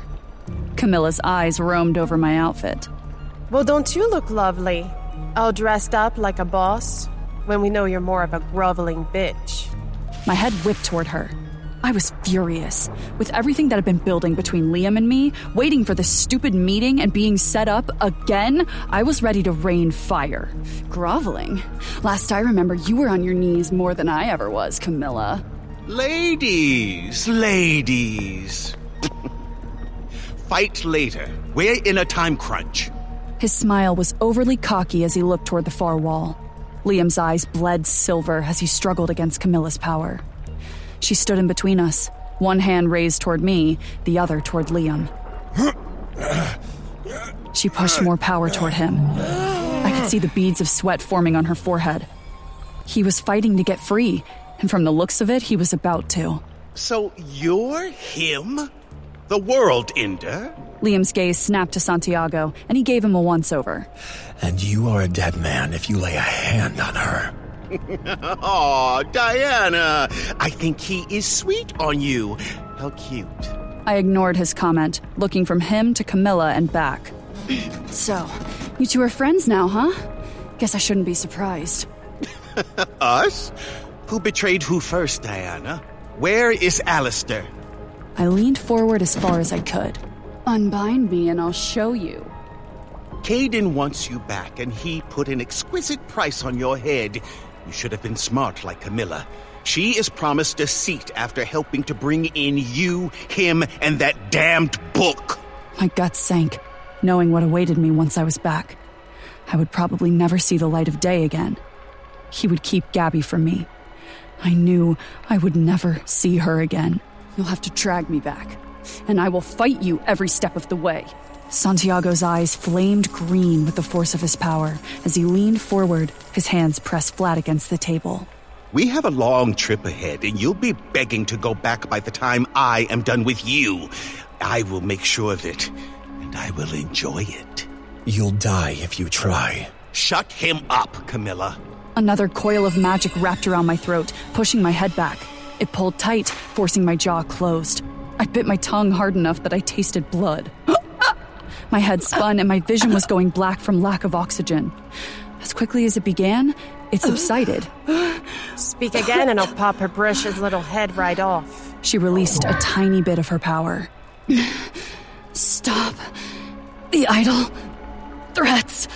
I looked at each of them, tossing the loose tendrils of hair from my face. He is only here for the book, just like the rest of you idiots. So stop with the empty threats, shall we? I gave Liam a pointed look. He seemed to understand that I wanted to keep them talking. The tension in his jaw eased, and I saw his muscles relax a bit. He was still testing and pushing at his bonds, but he turned his attention back to Santiago. Is this your plan? Work with the World Ender and kill Caden? Caden can't die. You know that. Does he? Liam's eyes narrowed at that new little tidbit of information. Everyone thought Caden couldn't die, but that was because no one ever attempted it. Where is he? If he is immortal and so all-powerful, why doesn't he just come and get me himself? All I see is him ordering his fucking flunkies to drag me back. That's what you are. You know that, right? He doesn't give a shit about you or anyone. Only himself. Santiago adjusted his suit and stepped between my open knees. He leaned in close and brushed the back of his knuckles against the curve of my cheek, tucking the disheveled strands of my hair back from the side of my face. My whole body revolted. I leaned as far away from him as I could. The magic shackles and collar cut into my skin, but I didn't care. Well, I guess it's a good thing I'm not desperate for his love. That stung. I ground my teeth and tried to think of a way to disarm Camilla's spell, so I could kill everyone in this room. It really was a valiant attempt, but we both know there is no way you can outsmart him, let alone beat him. You should have kept your perfect ass where it was. Oh well. He reached behind him, pulled out a gun, and pointed it at me. He flicked the safety off before cocking it and placing it next to my temple. You're so weak. You had to bind me to beat me. Some man. His lips curled, and I knew I'd hit a nerve. Good. What are you gonna do, Santiago? Shoot me? It won't kill me. It won't, but it will make it easier for us to drag you back. I paused as what he'd said sunk in. I tried to look at him. Us? He pointed toward the large window on the other side of the room. I felt my pulse quicken as several pairs of glowing crimson eyes looked at me from the jungle. 4 large figures stood close to the glass, their horned wings extended. They grinned like primates, exposing sharp black teeth. One pressed its clawed hand against the window, its thick talons waiting to shred me to pieces. Another ran a thick black tongue up and down the glass, leaving a trail of slime in its wake. I could see several more sets of red eyes behind them. Fuck. That's what I had felt. Santiago had brought the Irvakuva. He had brought a lot. We were so fucked. Thunder rolled off in the distance as lightning flashed across the sky, a storm I didn't know was coming. Irvakuva? Seriously? I knew they would be a problem. They could seriously hurt me with their talons and teeth, hurt me enough to slow me down. And if he had brought as many as I thought, we were in deep shit. He pressed the gun harder against my temple. I'll give you credit, Diana. Your little mutiny set his nerves on edge. But no matter what form you take or the friends you surround yourself with, you will always belong to him, Caden's pathetic whore. I turned toward him and spat in his face. He reeled back, using his sleeve to wipe away the spittle. I love how men like you throw those words around like it's supposed to hurt, to mean something. Yet you're the same man who cried when he couldn't get his dick sucked. The humor drained from his face, along with the color. The powerful coven leader who could have anyone he wanted cried like a baby because he was told no. Who's pathetic now? He raised the gun, resting the barrel against my forehead. You're a bitch. I know. He pulled the trigger. I saw the flash, but I was gone before I heard the echo of the gunshot.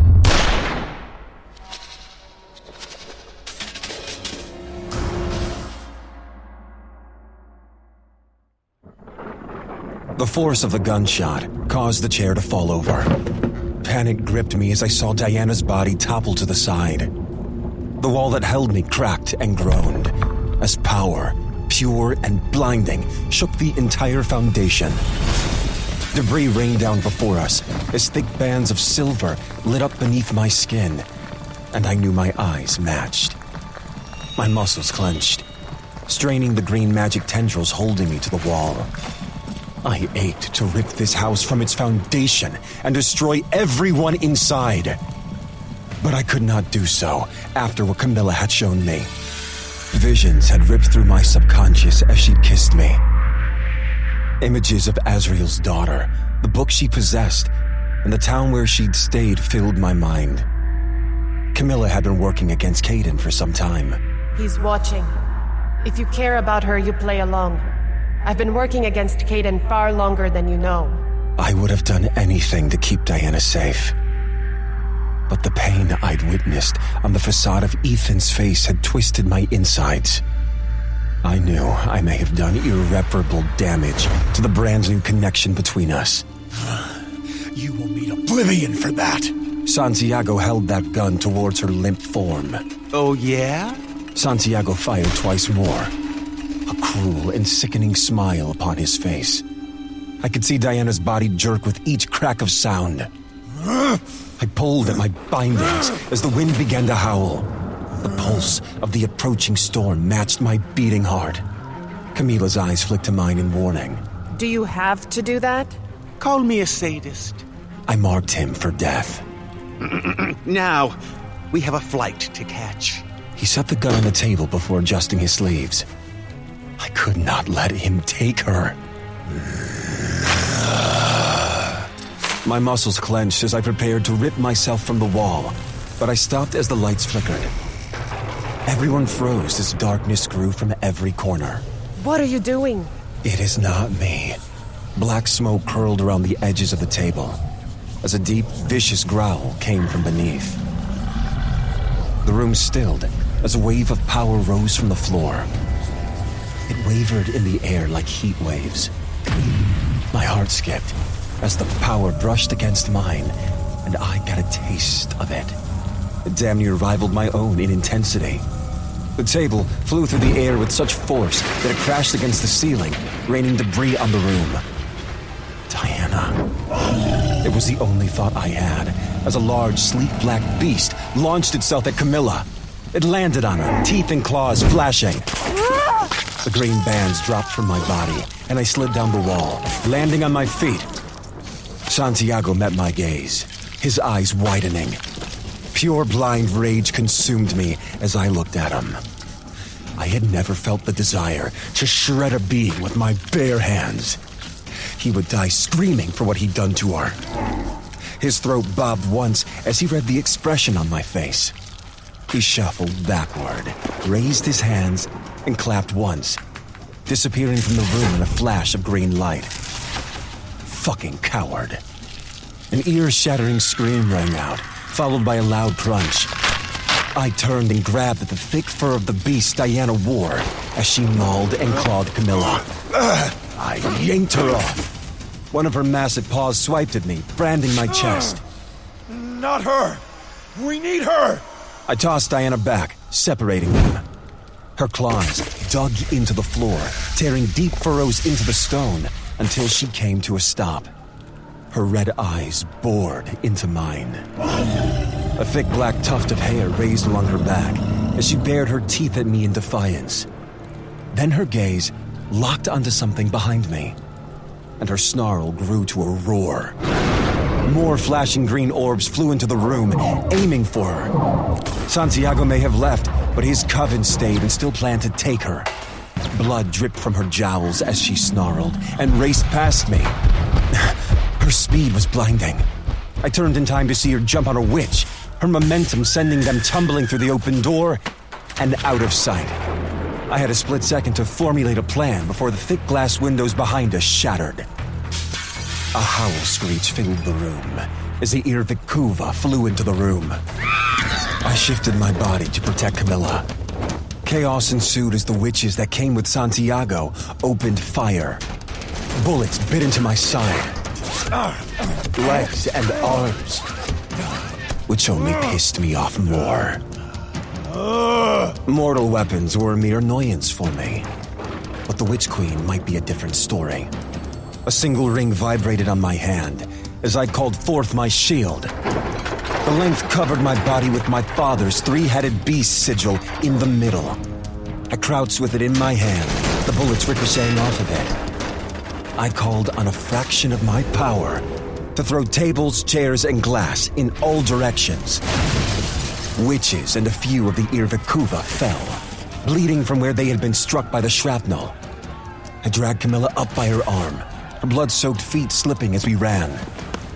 We made it outside, the sound of a loud boom following us as the top floor detonated. I smelled the flames, and smoke soon followed as the whole building shook. The lights flickered as water poured from the ceiling. Diana. I needed to get to her, but first, I had to deal with Camilla. I called my shield back into my ring and crouched over her bloody form. My hands lit with silver, the glow dancing over her body, healing the cuts and gashes that Diana had caused. You helped me with the book, so I'll honor our deal. You take the ones closest to you and leave this island. I have to go find Diana. Roars sounded behind me, and I spun to my feet. I lifted my hand, silver lines bursting to life along my forearm. I shot a ball of energy toward the beasts charging us from the open door. They disintegrated, their bodies crumbling to ash and blowing away between one breath and the next. I felt a tug on my sleeve and glanced back at Camilla. She was using me for a bit of leverage as she struggled to stand. When she finally managed to get to her feet, her legs were wobbly, and she pressed one hand against the nearest tree. She cares about you. You would need to remember that to make it through what Caden has planned.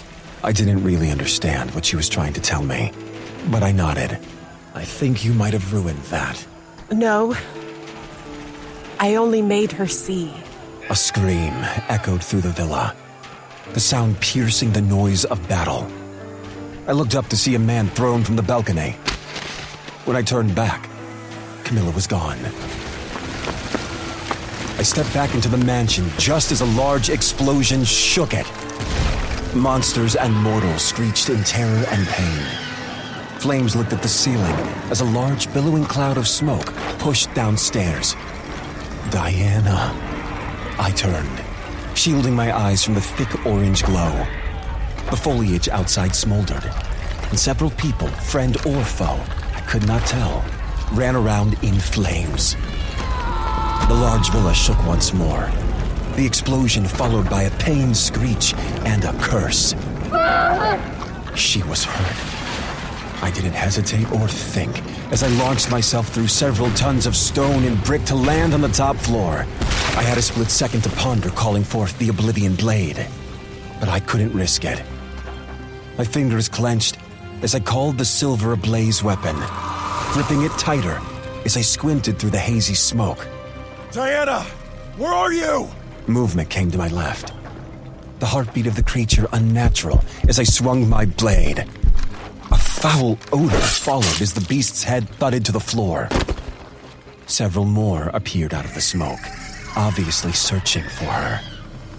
They had lost her, but they spotted me and charged.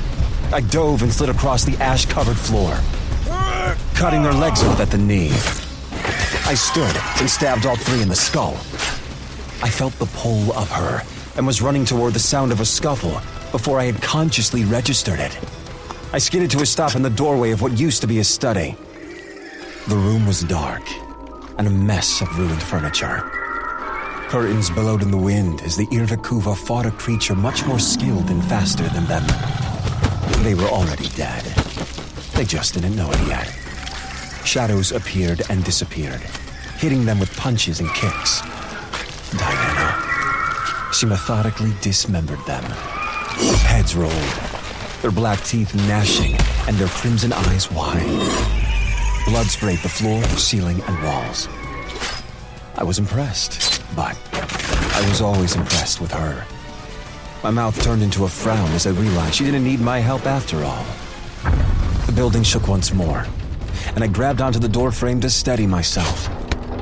I could hear the infrastructure bend and tear. I knew the house was on the verge of collapse. Hot breath tickled the hairs on the back of my neck. I spun, angling my blade upward and cutting the head off another beast. Its body crumpled to the ground as I completed my spin, coming full circle. Diana stepped from the shadows. The cream-lace pantsuit she wore was covered in blood and filth. She raised her clawed hand, wiping blood from her mouth with the back of it. Her eyes were pits of crimson rage as she focused on me. For a moment, I, slayer of beasts, destroyer of worlds, feared her. Diana. What? I held my hand out to her. The building is about to fall. We're leaving. She looked at my outstretched hand as if I were offering her sour milk. She turned away, her lip curling in disgust. The hull was engulfed in flames, the demonic form silhouetted in the thick smoke. The ear Vakuva strode through the fire unharmed. Of course. They were born from Caden, and Diana's powers came from him as well. Diana stepped forward, aiming for the hull, her claws extended and ready to fight. I grabbed her around the waist and pulled her against me before launching us through the ceiling. I used my hand to cradle her head close to me, protecting her from the brunt of the impact. The night sky greeted us for a split second as I headed for the cover of the jungle. My vision cleared as we got further away from the burning building. I dropped us to the forest floor with a loud thud. The moment our feet touched the ground, she shoved me away. I stumbled but quickly righted myself. I grabbed her arm, pulling her back to me a little too forcefully. Diana slammed against my chest. What are you? I covered her mouth with my hand and looked behind me. The beasts screamed as they burst from the burning mansion, taking to the sky in search of us. I slowly removed my hand from her mouth before pressing my index finger to my lips, shushing her. Her eyes remained crimson fire as she glared at me, but she did not speak. I raised one arm, energy falling off me in small waves. The temperature dropped, and the wind slowly picked up, fog creeping in from every direction. It was thick enough to confuse them and hide us, blanketing the surrounding forest in a misty haze. Thunder echoed nearby. The storm I had summoned in my rage at seeing her hurt, drowning out any sound of conversation. They would not be able to find us now. I looked down at Diana, dropping my arm. Okay, now we can... She pushed off me hard enough to rock my shoulder back. Don't touch me! Don't ever touch me! Her shoes sunk into the soft, dense ground as she practically ran from me. Diana, where are you going? She threw her hands in the air, the thunder around us covering her yells. Oh, I don't know. Maybe I'll find a way out of this damned fog you made, and then I'll walk out of this jungle, since I can't very well fly with those damned creatures around. I almost tripped over a thick vine as I followed after her. Will you just wait up? I don't know my way around here. Great. Maybe you'll get lost. That was rude. I seriously do not care, Liam. I understand your hostility. Consuming blood heightens Igmor-Ruthan emotions. And I would assume since you haven't partaken in a while, your body is in sensory overdrive. She spun, the sudden movement causing her to nearly slip on the slick ground. Her arms windmilled as she struggled to regain her footing. Yes, Liam, give me a fucking history lesson while we're stuck here. Tell me more about myself. You know what else your stupid, prestigious teachings obviously didn't tell you? We fucking have feelings! I will not be a pawn for you, for Caden, for anyone. Do you understand? You're so lucky I can't fly away right now without risking exposure, because so help me gods, I would leave you so fast. I would take Gabby and you'd never see me again. Her words stung, and my heart hammered in my chest. Leave me. I did not like the way that sounded, or that she clearly considered it. I tried to mask the pain that suddenly made my stomach drop and my chest tighten. I'd find you. How about you worry about that stupid book you all have a hard-on for? You made a deal, Diana. You cannot leave me nor break it, regardless of your bad mood. I watched her fist clench as her gaze grew deadly. Bad mood? You are so lucky I can't throw a fireball at your head right now. Listen, I know the fresh blood in your veins has you. This has nothing to do with that. Then what is it? Is this because of your friend Camilla? Her crimson eyes narrowed into slits, and at that moment, I was afraid she would incinerate me on the spot. Friend? She's more your friend now that you practically deep-throated her with your tongue. She turned and headed deeper into the forest. She almost slipped again, grabbing onto a nearby branch to steady herself.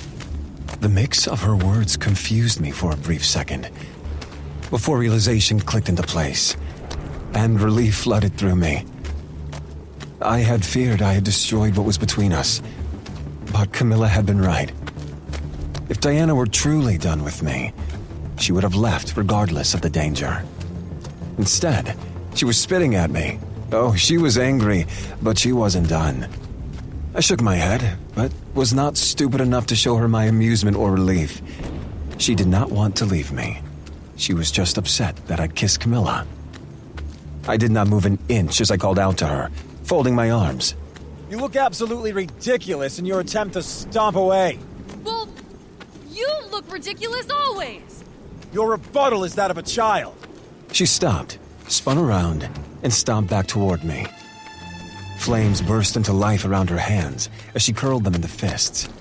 Without pausing, she threw a fireball at my head. I ducked, the flames singeing my hair as it whizzed by. I continued to dodge as she tossed not one, but two more. They sizzled and died as they met the wet forest floor. Did you just call me a child? It is how you are acting.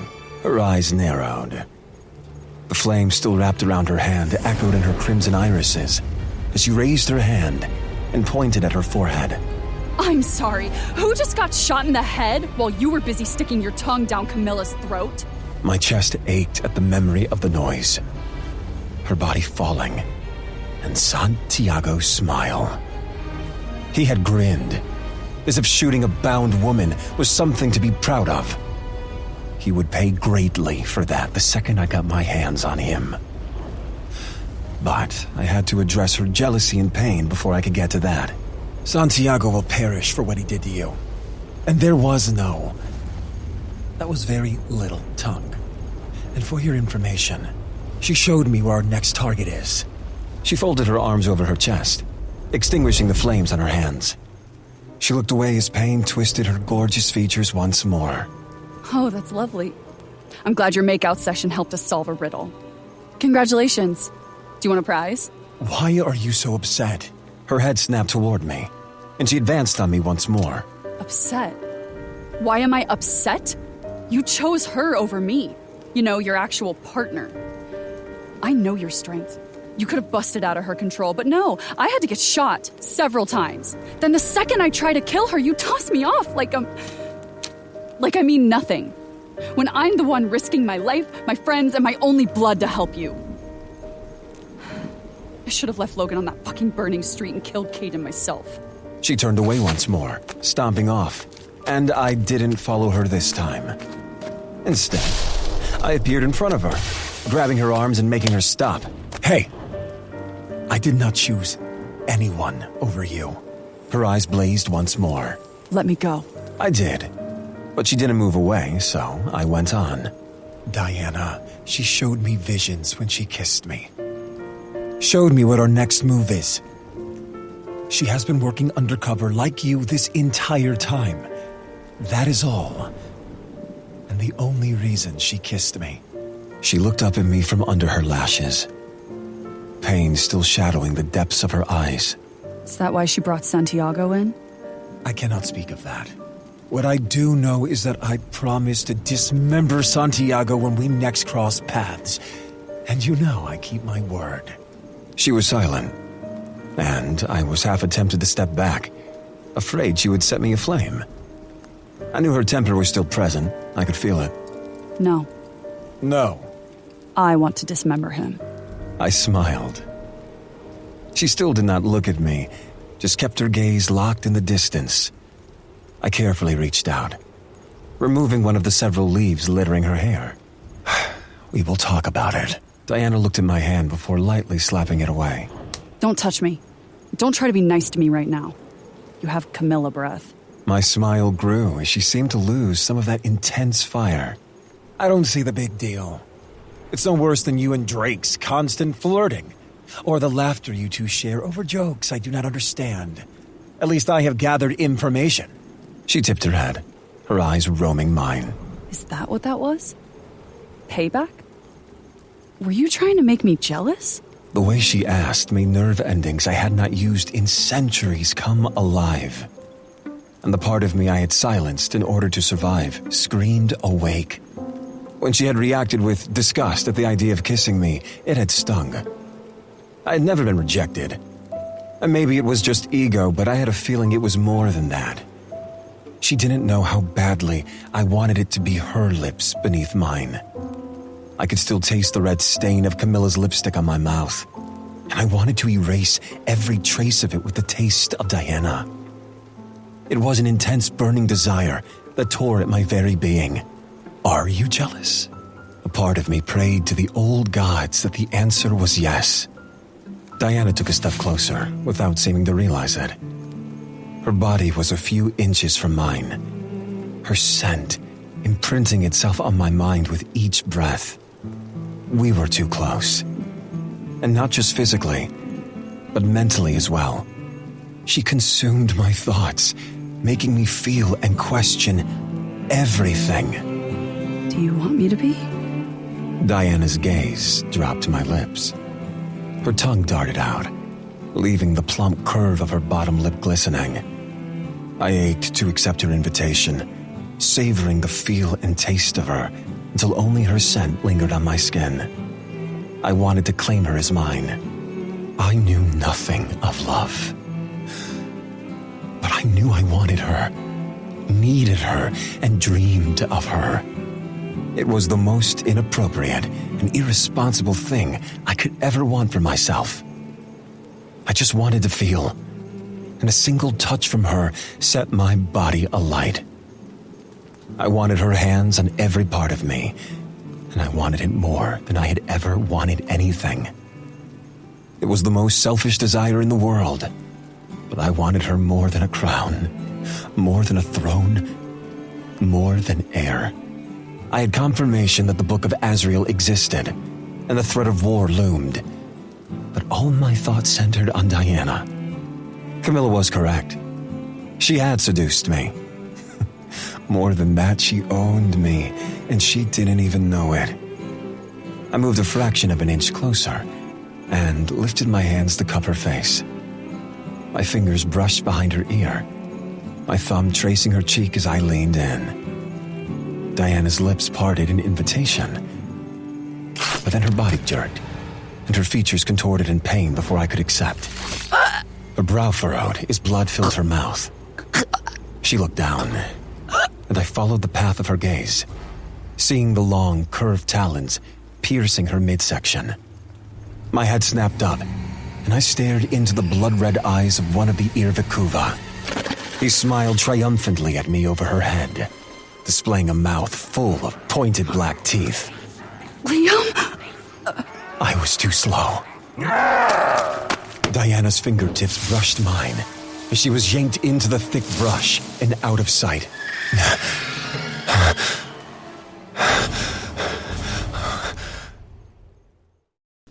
Fuck. The word Diana, frequently used, passed through my mind. I'd been so distracted that I hadn't sensed the creature until it was too late. My head throbbed as images from my nightmares assaulted my mind. There was blood. So much blood on her chest, her ashes. No, she couldn't die, wouldn't die. I would rip the very fabric of this world to atoms. Pain laced her voice, and it broke something inside of me.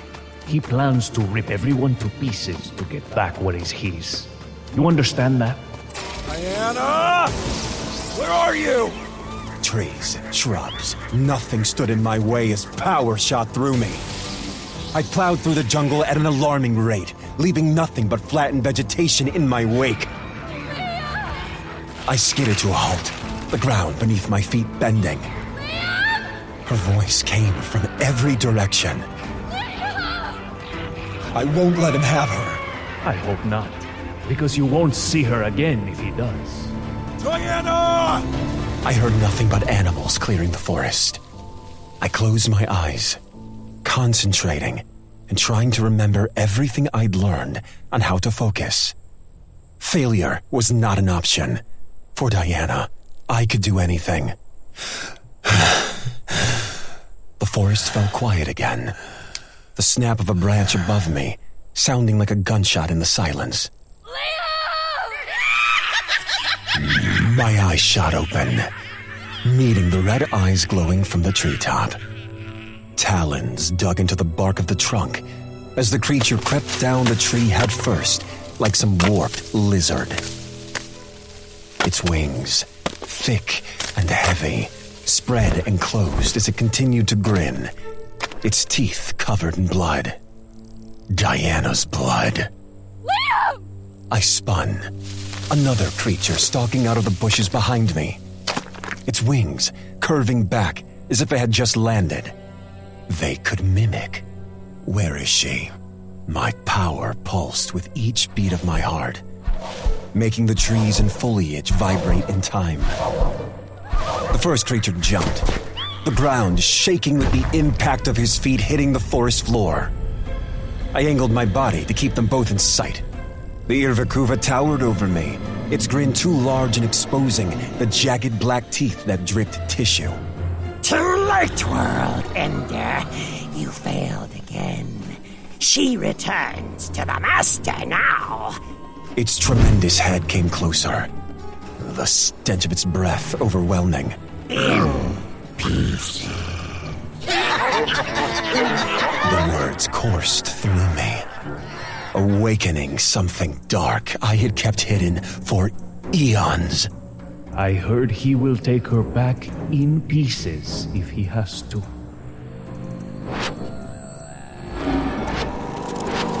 Its smile froze in stunned shock, and its gaze dropped, looking at its midsection in confusion. Without making a sound, its body convulsed. It took a step back before turning into thick black dust. I had not known I could call the Oblivion Blade forward that quick, but I did not have the time to overthink it.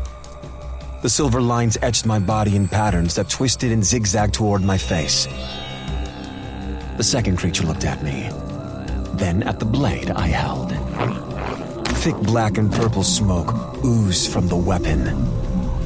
The sword was not silver or gold, like the spear my father and the gods kept. Mine was the absence of all color, absorbing all light. It was a true death blade. The Oblivion Blade was the one I'd made during my ascension. The legend of it had been passed down through time. A story told of how I ended worlds, and the weapon that made it possible. Even the old gods feared it, and I had promised myself I would never summon it again. I had thought there was nothing that could force me to break my vow. The way these creatures had mocked Diana, her pain, and her fate had proven me wrong. Diana was worth it, and I would risk it all for her. I smiled and unleashed. A flick of my ring, and silver armor erupted over my body, covering me from head to toe. I would go to war for her. Oh, don't run now. We're just getting started. I followed, shooting into the air behind it. It screeched like a wounded animal, fear and panic echoing through the night. I projected myself farther and faster. As I slid past it, I turned my blade sideways, cutting it in half. Its screams died as it turned to ash. I hovered, spinning in the sky, looking for my next target. In the distance, a plume of thick orange flame burst into existence. Diana. I didn't hesitate to wheel my body forward, flying toward her with all the speed I could muster. My only goal was to save her, help her. The ground shook from my landing, startling four more of those ghastly beasts. The half-burned body parts of their brethren littered the area. Diana had fought, and fought well, but it wasn't enough. She was wounded and outnumbered, but I was here now. The remaining four creatures were dragging a kicking and clawing Diana toward a massive hole in the ground. It was burning, sending thick black smoke into the sky. They were taking her back to him. No. They took one look at me and sped up. Their powerful wings opened, and they jumped, trying to make it to that hole with her. I threw my blade, aiming it like a spear. It caught the one holding her the tightest, and the ear of Akuva disintegrated upon impact. As Diana fell, I jumped, calling the blade back to my ring. I landed hard next to the burning pit. Diana clung to the edge, the remaining 3 beasts pulling at her, determined to drag her in. That was my girl. I grabbed her wrists as the beasts below scratched and pulled at her legs. She maneuvered, using one of the kicks I had taught her, and hit one hard enough to send it falling. It disappeared into the fire below. I pulled as hard as I could, dragging her out and clasping her close. I knew I was holding her too tight, but I wasn't sure I could let her go. 2 monstrous heads popped up. The Irvakuva gasped with their clawed hands, reaching for her, intent on finishing their mission. I cradled her against me as I summoned the Oblivion Blade once more. Close your eyes. She nodded and buried her face against the armored plates on my shoulder, clinging to me. I tossed the blade, flipping it and grabbing the hilt. I kneeled, stabbing it into the ground with enough force to shake the terrain. Spiderweb-like veins of purple and black raced toward the pit, killing everything in their path. The devastating energy blazed forward, reaching for the creatures. Their shrieks of terror were abruptly silenced when Oblivion's power touched them, and the ferocious wind caught the dust that remained.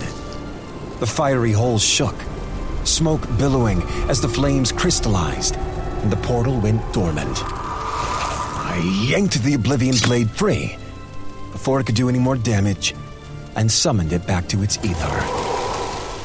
Still kneeling, I cradled Diana in one arm, easing her back to assess her and her wounds. I used my free hand to carefully brush the strands of hair from her bloody and torn face. Her eyes raked over me. Knight shining armor. What? Her words finally registered. Armor. I was still wearing it. With a flick of my thumb, the armor disappeared back into my ring. Where are you hurt? Are you okay?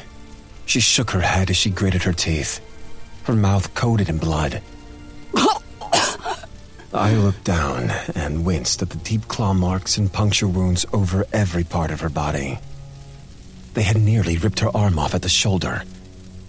I ran my hands over every part of her, finding the bones of one leg horribly twisted. Why are you not healing? Irvakuva. Of course. Made of the same blood, they could wound her terribly.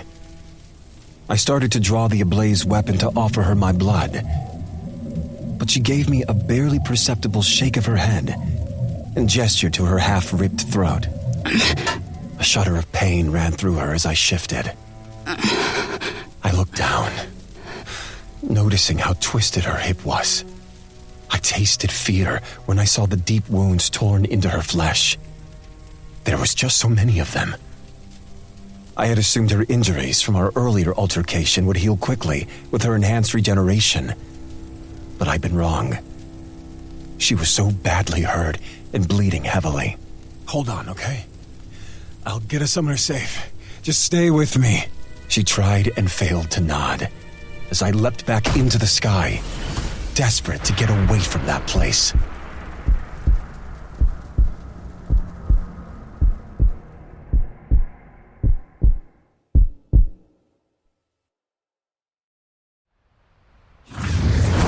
I landed in a dimly lit subdivision in a town called Chasen. I wanted us to fly farther, but the snow at the higher altitude had slowed me down, and I could feel Diana slipping away. I'd reached out, searching for any sign of celestial power as we soared. The little town sat in the shadow of snow-capped mountains. It was quiet, with cars parked along the cobblestone streets, and small houses lining either side. Trees spiraled toward the sky, and snow dusted everything. Diana's blood soaked the front of me, and fear gripped me as I felt her heartbeat slow. A part of me knew she would not die, but there was that little niggling doubt. What if she was wrong, and did not know the true limits of her power? I focused my sight on each home, seeing if I could pick up the celestials I'd sensed. My vision changed, allowing me to see the shapes of mortals, their hearts beating steadily. I stopped before the third house, the couple inside gleaming with the cobalt signature of a celestial. Ah, there they were. Perfect. I was on the porch in mere seconds, not bothering to walk. I used my foot to kick lightly on the door, afraid to let go of Diana for even a second. Several locks clicked before the door opened, revealing a small woman. To mortals, she would look to be in her mid-80s, but I knew all too well she was pushing a few thousand years. Sam Keel. I heard the other being in the house rush forward. They stared at me, their eyes flashing blue. May we use your home, please? My... Words tumbled through my head, rushing forward to explain what she was to me, but I could not use any of them. Instead, I used that wild true, was so much less. My friend is badly injured. They nodded, taking in the bloody figure in my arms and stepping aside. The warmth of their home caught us in its embrace, the fireplace in the back licking at smoldering logs. I passed by the small living room, the gentleman ushering me toward the kitchen. He moved items off the table as the woman came in with several towels, placing them on the tabletop. I laid Diana down on it, hearing her hiss as her back made contact with the surface. I'm sorry. I looked around the small kitchen for anything that might help. Do you have any herbs from our world? Anything saved? The woman scurried to a shelf and pushed against the gleaming wood. The wall gave way, exposing a hidden alcove filled with domestic treasures from Rashirim. She opened a small fridge, revealing several glass jars, their contents running low. She picked one and hurried back to hand it to me. Sectree leaves. They were greenish yellow and smelled terrible, but helped ease pain. I twisted the lid off the jar and plucked out a single leaf.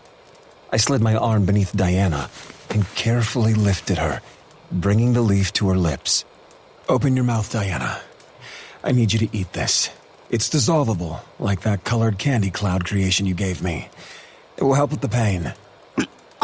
She tried, but failed, the muscles along her jaw straining. She was cut too deep. I shifted my hand, angling her head back and lifting her chin. I knew I was hurting her, but I had no other option. I know it hurts, and I am sorry. But with wounds this severe, it will feel like I am ripping you open again when I heal you. I have to do this. Diana's bloodshot eyes met mine, and I could see the acceptance in them. Her body relaxed, and I cradled her head a little higher so she would not choke. I slipped the leaf into her mouth, making sure he hit the back of her tongue. I gently brushed a hand over her hair and laid her back. I rolled up my sleeves and glanced up at the homeowners. The woman's gaze lingered on the crimson, shredded mess of Diana's white pantsuit, her eyes filled with compassion and worry. I have clothes she can wear once she is healed. We will get your rooms ready. Thank you. This will hurt, and for that, I apologize. She nodded slightly, her eyes tracking my every movement. I clenched my fist, and when I opened it, silver light arced off my palm. It danced, the small whips of energy reaching for her eagerly. I started at her bruised and dirty feet, the shoes she had worn long gone. I directed the energy where it was needed, and her toes wiggled slightly as the skin beneath my hand healed. The lights in the kitchen flickered several times as I drew more energy from the nearest power sources. The TV and radios cut on and off, static filling the room. I followed the lines of her legs, and she hissed, when several large gashes on her thighs knitted themselves back together. A loud crack echoed in the room, and she twisted in pain as her hip popped back into place. I'm sorry. Diana eased, lying flat on the table again. She forced another short nod, and I straightened, summoning more energy to keep going. My hand continued its journey as the power went out completely. I heard the couple murmur from down the hall. Did you see that? She must be in so much pain. The lights outside flickered, and soon the whole street was blanketed in darkness as I drew more energy. I hovered my palm over her lower abdomen in midsection. Her hand whipped out, gripping my wrist. And I stopped, Diana's eyes remained closed, but I could see the pain she tried to hide. I concentrated once more, my hand tracing her ribcage, breasts, collarbone, and throat, before moving up to ensure every scratch and bruise on that gorgeous face was gone. The power kicked back on as soon as I called my energy back. I took a step back as she sat up. Diana gazed at me, her eyes softening before she looked down at herself. She raised her arms slowly, flipping them over to examine them before inspecting her legs. She looked back up at me. How do you feel? I knew I was hovering, but I couldn't make myself take another step away. She rubbed her hands up and down her arms. Cold, but whole. Good. I had so many things to say, but I did not know how or where to start. She started to say something, but stopped at the light sound of footsteps in the hall. I have the guest rooms ready. There is a bathroom in both, not quite as large as what you're used to, my liege, but enough. Both rooms are at the end of the hall, and I tried to find some clothes that would be sufficient. Diana hopped off the counter, her expression unreadable. Thank you, Miss... Call me Coretta. Thank you, Coretta. Coretta smiled, clasping her hands in front of herself. Diana looked at me once more before heading down the hall and out of sight.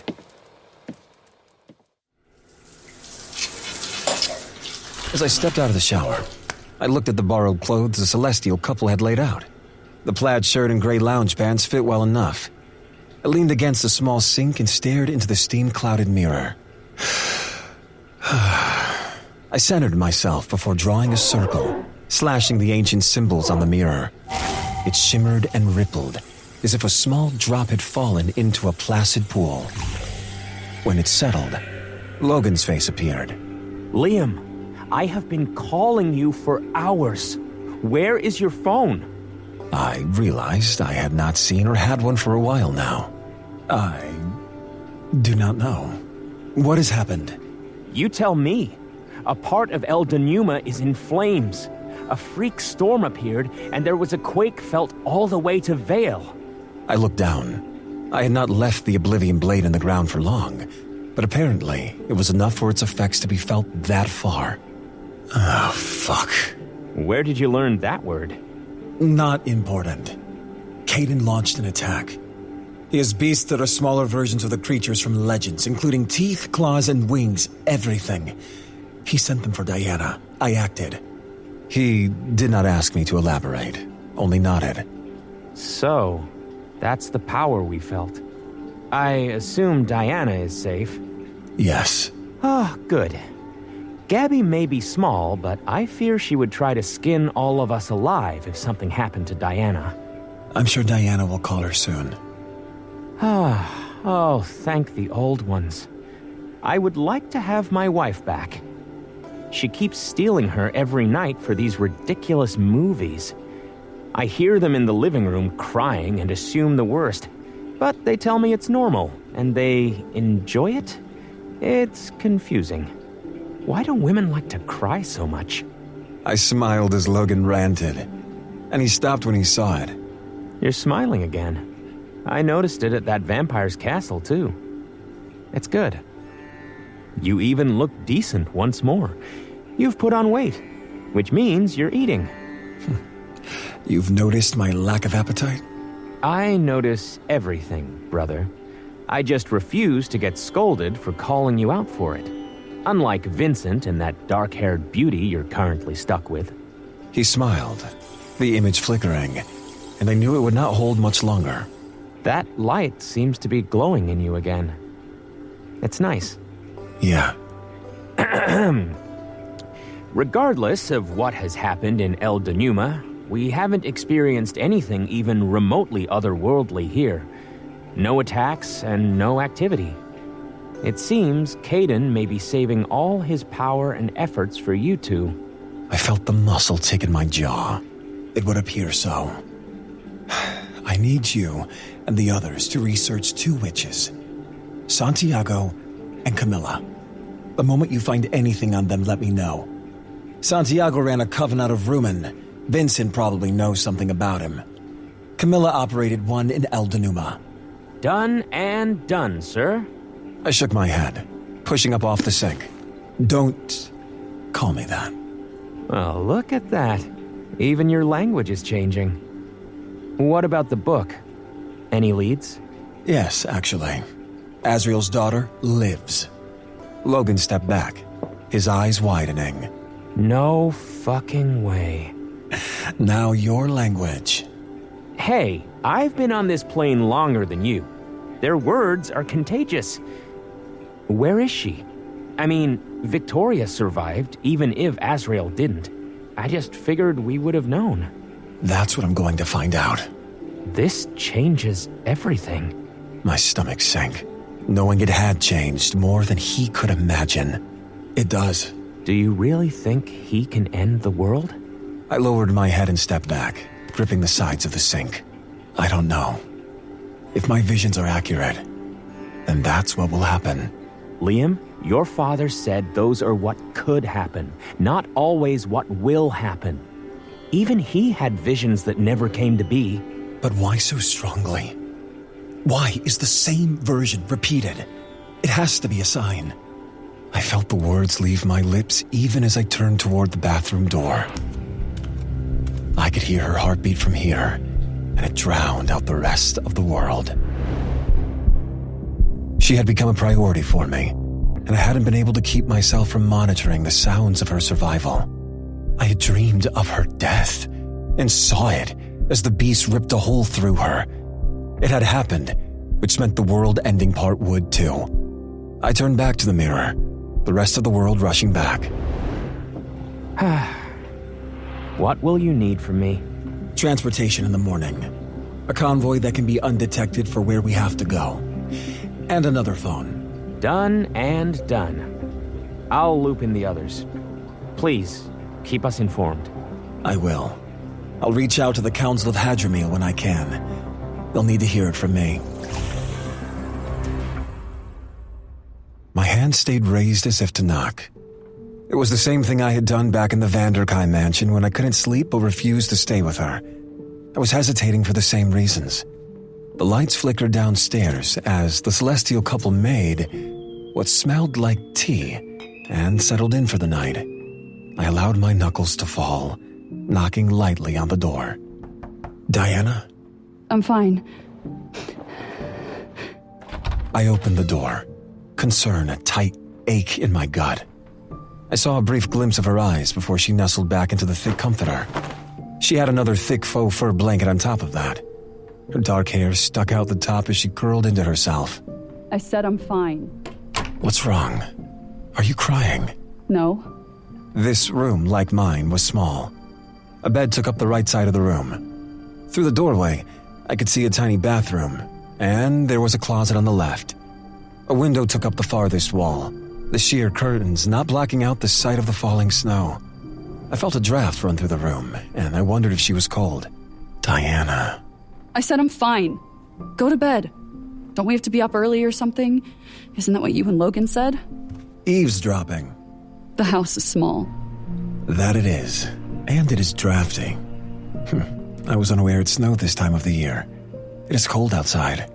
I knew I was rambling like a madman, but I would say and do anything to stay with her, no matter how idiotic I sounded. Liam, I'm tired. Go to bed. We can talk in the morning. She wanted me to leave. Was she avoiding me after everything that had happened? Well, too bad. There was no way I was going to let her put distance between us. I moved to the other side of the bed, and lifting the covers she'd wound so tightly around herself, I scooted inside. She turned to look at me, exhaustion dulling her eyes. What are you doing? You told me to go to bed, so that's what I am doing. Not here. You have your own. I don't want my own. I needed to be close to her. I'd almost lost her. Couldn't she see that? A pained expression crossed her face as she regarded me. Aren't you afraid of what your precious celestials will think? So that's what this was about. No. And besides, I'm cold. Gods don't get cold. Oh yeah? So you know a lot of us. Only one super annoying one. my lips curved in a small smile. I would take any quip Diana threw at me, as long as she was okay. Did you call your sister? She looked away. No. Why? I don't want her to worry. I'm too tired to act like I'm okay tonight. It was quiet again for a long moment. I hated the silence between us more than anything. I wanted to fix what was so broken, yet even with all my strength and power, I did not know how. Images flashed before my eyes of us back in the forest before the attack. Are you jealous? Do you want me to be? How Diana spoke to me, looked at me, and how her lips parted before she was taken. Words I wanted to say bubbled up in my throat, yet they remained trapped there. I tried to force it, but when I spoke, what I said had nothing to do with how I felt. We should probably get some sleep. We need to leave at first light. Logan is arranging space for us on a convoy tomorrow morning. We are close to where Asriel's daughter lives, but we both need some rest after everything that has happened. Diana studied me, her eyes scanning my face as if she expected me to say something else. I didn't, and she nodded before rolling away from me. I silently cursed myself. What was wrong with me? Diana was not like anyone I knew. I had slain creatures the size of stars, yet this fiery, headstrong woman made me nervous. She was tying me up in knots. I needed to tell her how I felt, but I first had to figure out what I was feeling. I grimaced, already able to hear Cameron's mocking laughter if he ever found out. Gods, all of them laughing. I absently rubbed my hand across her face as I stared at her back. She'd wrapped herself in as many covers as she could, leaving me with practically none. I lifted the blankets closest to me and fit my body to her back. What are you doing? I'm getting close to you for warmth. I told you I was cold. Gods, you are cold. You weren't lying. I smiled. I wouldn't mention that I could control my body temperature. It was necessary that I be close to her. And if that meant a small lie of omission, I could live with that. When she'd vanished, I'd been terrified I would never see her again. No, I wasn't. She nestled back against me. She grabbed my wrist and pulled it over her, pressing my hand against her abdomen. We had slept like this before, when my night terrors were particularly violent. I held her close, my face buried in the crook of her neck, and counted her every heartbeat. Every breath, I relaxed for the first time in weeks, the tension leaving my shoulders. The Old One spoke of absolute peace beyond worlds, beyond realms, and when I held Diana, I felt it. It was a feeling I had spent centuries searching for. I took a breath, inhaling her scent. I was allowing myself to get too close to her again, but I did not care this time. I savored the feel of her with me, whole and far away from Caden. They had almost succeeded, almost dragged her back to him. I had almost lost her. Fear still quivered through me as I propped my head up, needing to make sure she was okay. The curve of her shoulder was exposed by the overly large clothing, and I brushed my hand over it, shifting her hair to the side. She shivered and I stopped, afraid I had hurt her. Was she still sore? Tender? I did not know if I had healed her completely. What's wrong? Are you still in pain? Wounded? No, your rings are cold. My apologies. My lips curved in a small, satisfied smile. Smooth skin met my fingertip as I teased my touch down her neck, tracing the exposed flesh I could see. My mind flashed back to her tears and blood. My chest and gut ached. But she was fine now. She was safe. Her skin was unmarred. No more gashes lined her shoulders or throat. I am sorry if I hurt you when I healed you. I could see the edge of her grin over her shoulder. It was short, but it was enough. You know, you apologize a lot for royalty. So you keep telling me. It was quiet once more. As I caressed the few loose hairs from her cheek, I scanned the edge of her face. There were no marks, no bruises, no bullet holes. My traitorous mind willingly supplied the memory of the sound of the gun, her falling, and Santiago's grin. Death would be a kindness once I was finished with him. The bed shifted as she rolled to her side, facing me. I cupped her shoulder, caressing the silky warmth of her skin. You came for me. I swear I melted. You saved me even when you didn't have to. You had the information you needed and could have left me to go find the book. But you came for me.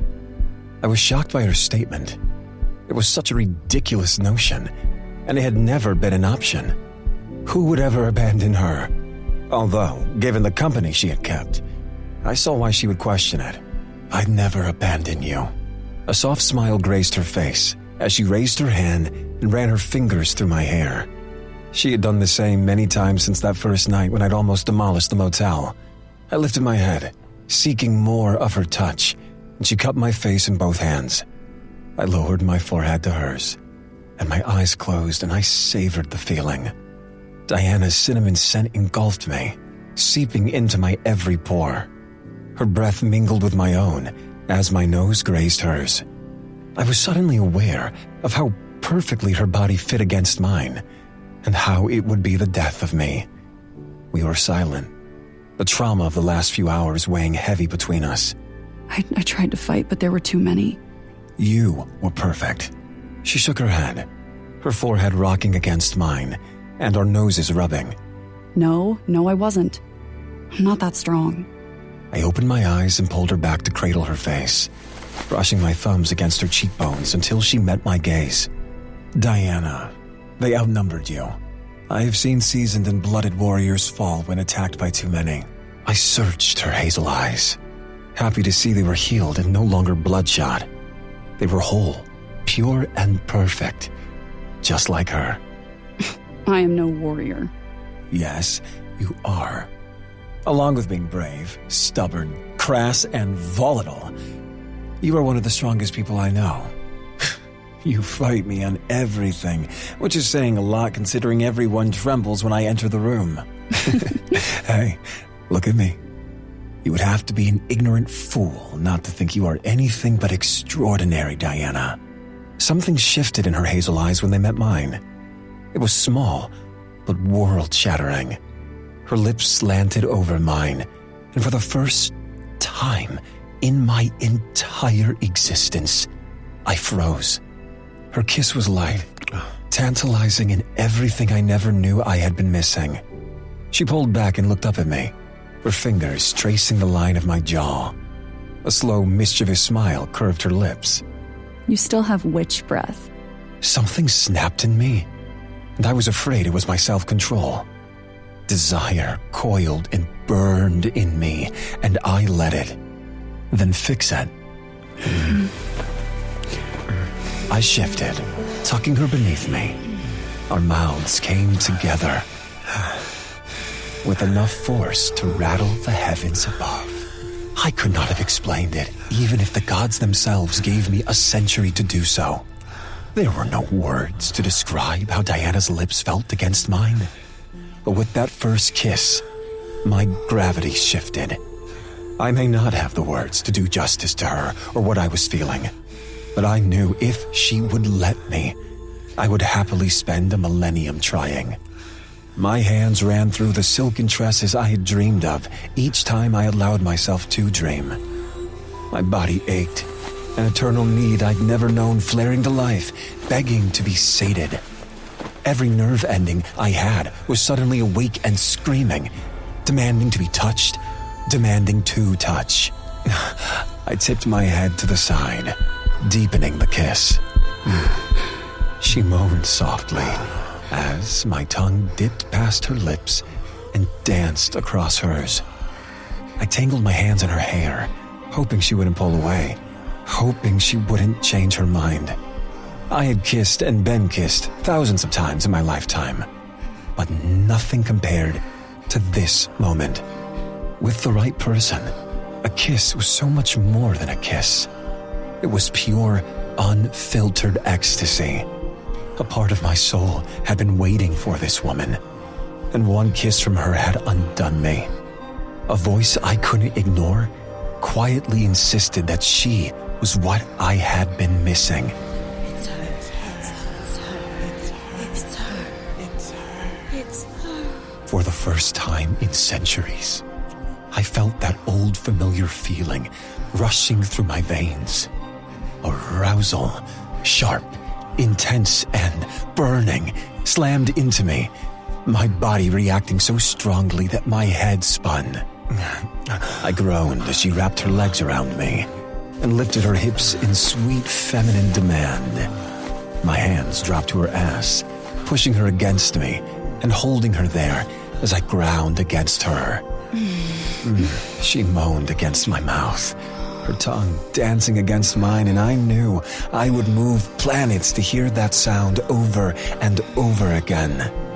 Diana's nails scraped lightly over my nape as she pulled me closer. She sucked on my bottom lip before nipping at it, as if marking every place Camilla had touched as her own.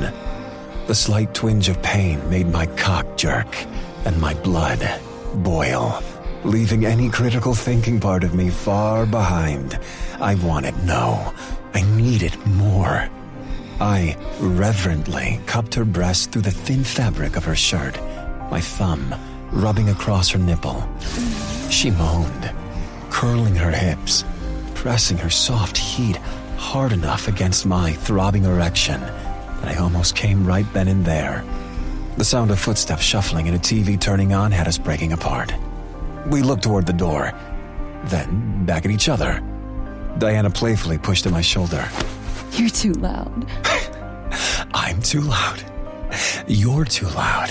The smile she gave me was the first real one I had seen in weeks. She glanced at the door, then back to me, biting her kiss-swollen lower lip. My gaze snagged on her mouth, and I was drawn back in. I lowered my head, but her hand pressing against my chest stopped me. We probably shouldn't have loud makeup sessions in a house with super beings. I nodded once, even though every fiber in my being rebelled. You're right. I mean, they did offer us their home and help us. It feels rude to keep them awake because you're too loud. Diana's eyes gleamed with mischief as she played with me. I couldn't have kept the smile from my face even if I'd wanted to. I never could with her. Me. She nodded as she slipped out from under me, the feel of her body sliding against mine, making me bite back another groan. She grinned knowingly before turning to face the bedroom door. It is quite rude. I settled behind her, wrapping my arms around her waist and pulling her back against me. Diana wiggled as she got settled. A jolt of pleasure ran through my body as the curve of her ass rubbed against my cock. She had me aching, and she barely even touched me. The woman was pure evil. My eyes closed as my head fell into the crook of her neck, a slight groan escaping me at the intense pleasure that shot through me. Diana. She rubbed against me another time.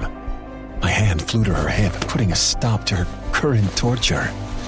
Bad girl. What are you talking about? I'm just getting comfortable. I popped her ass lightly enough not to sting. You know what you're doing. I don't know what you're talking about. Very well. Two could play that game, and I loved a challenge. My hands played on her hip, the tips of my fingers brushing against the oversized shirt she wore. Earlier, you wished for me not to touch you. Is that still your wish? Her head turned toward mine, her breath tickling my lips. I heard her swallow as she regarded me. She reached back and caressed the side of my face. No. Very well. I slipped my hand beneath the thin fabric of her shirt. My fingers spread wide as I ran them over her ribs and higher. But you'll have to be quiet. It's a small house. Her smile slowly died, that perfect mouth opening slightly as my hand ran over the curve of first one breast, then the other, cupping them and squeezing firmly. Her eyes fluttered closed as I ran my fingers over her nipples, teasing them to small, tight points. I changed my mind. Diana's laugh was my second favorite sound. Yes. Touch. One. Hers.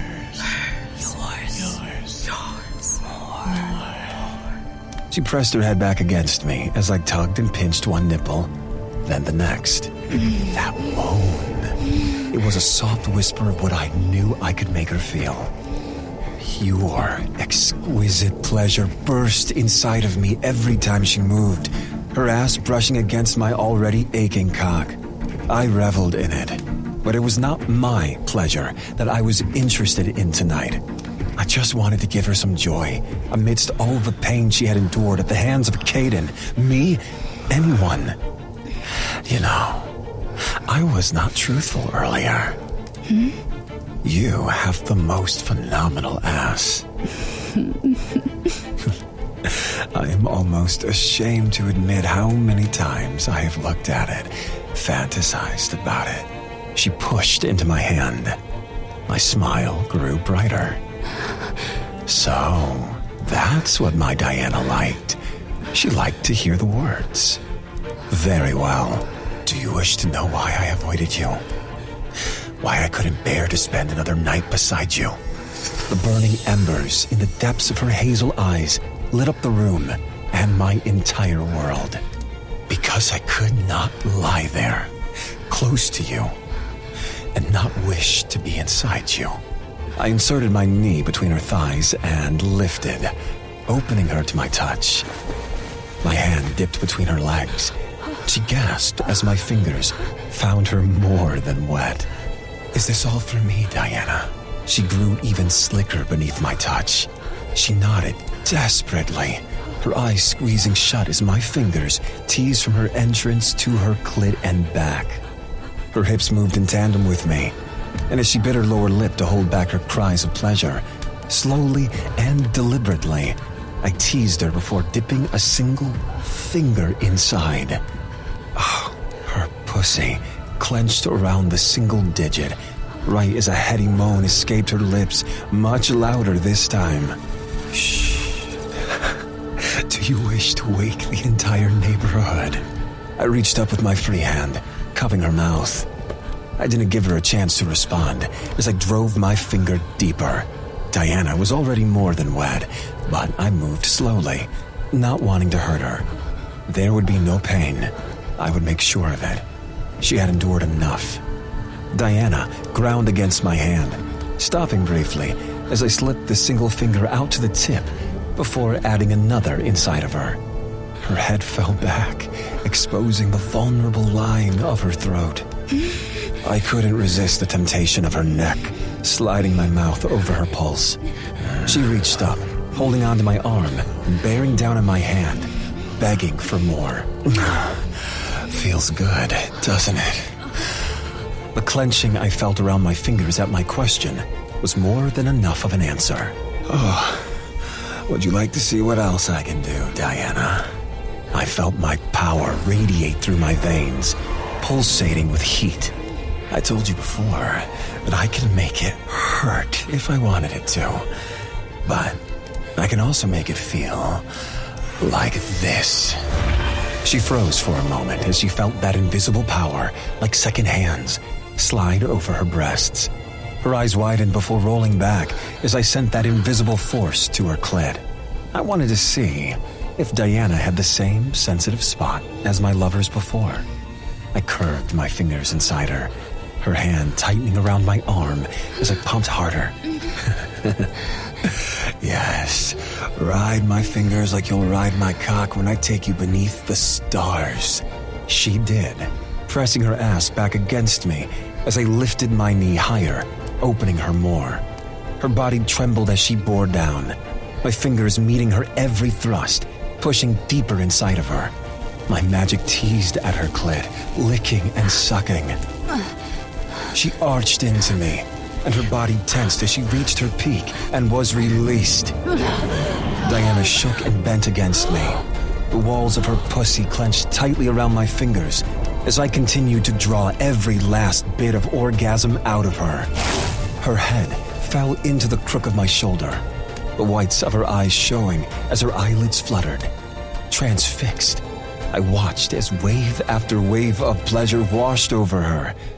It was addicting to watch her pleasure, and I know it was only for me. I waited for a few moments before easing my fingers from inside her. She sagged against me before turning her head to look at me. I'll never admit to how amazing that was. Your ego is already large enough. I smiled and slipped my hand from beneath her pajama pants before pulling them up. That was only my hands. How deprived are you, my Diana? Something flashed behind her eyes, her smile fading slightly as her eyes searched mine. What? I hoped I hadn't just offended her. I was merely joking. Nothing. She rolled over to face me, that all too familiar mischievous gleam lighting her eyes. I grabbed her wrist as I felt her fingers reach for the waistband of my pants. Not tonight. We have to leave early. Remember? Are you sure? It would only take me 5 minutes. Diana, if you touch me, I promise that neither of us will sleep tonight. I am barely hanging on to my control, and the first time I take you, I do not want either of us to have to worry about being quiet. Go to sleep. Yes, Your Highness. She closed her eyes, and I watched her for a moment, before grabbing the large blanket and covering us both with it. I laid down and watched her sleep, listening to the rhythmic beat of her heart as she slumbered. Diana was safe and whole. My dreams had come to fruition, but I hadn't lost her, and she hadn't died. A part of my heart sang, knowing she was okay, while another part stirred with emotions I barely recognized. I watched as long as I could before my eyes forced themselves closed. No matter how much peace I'd found tonight, the nightmares still came.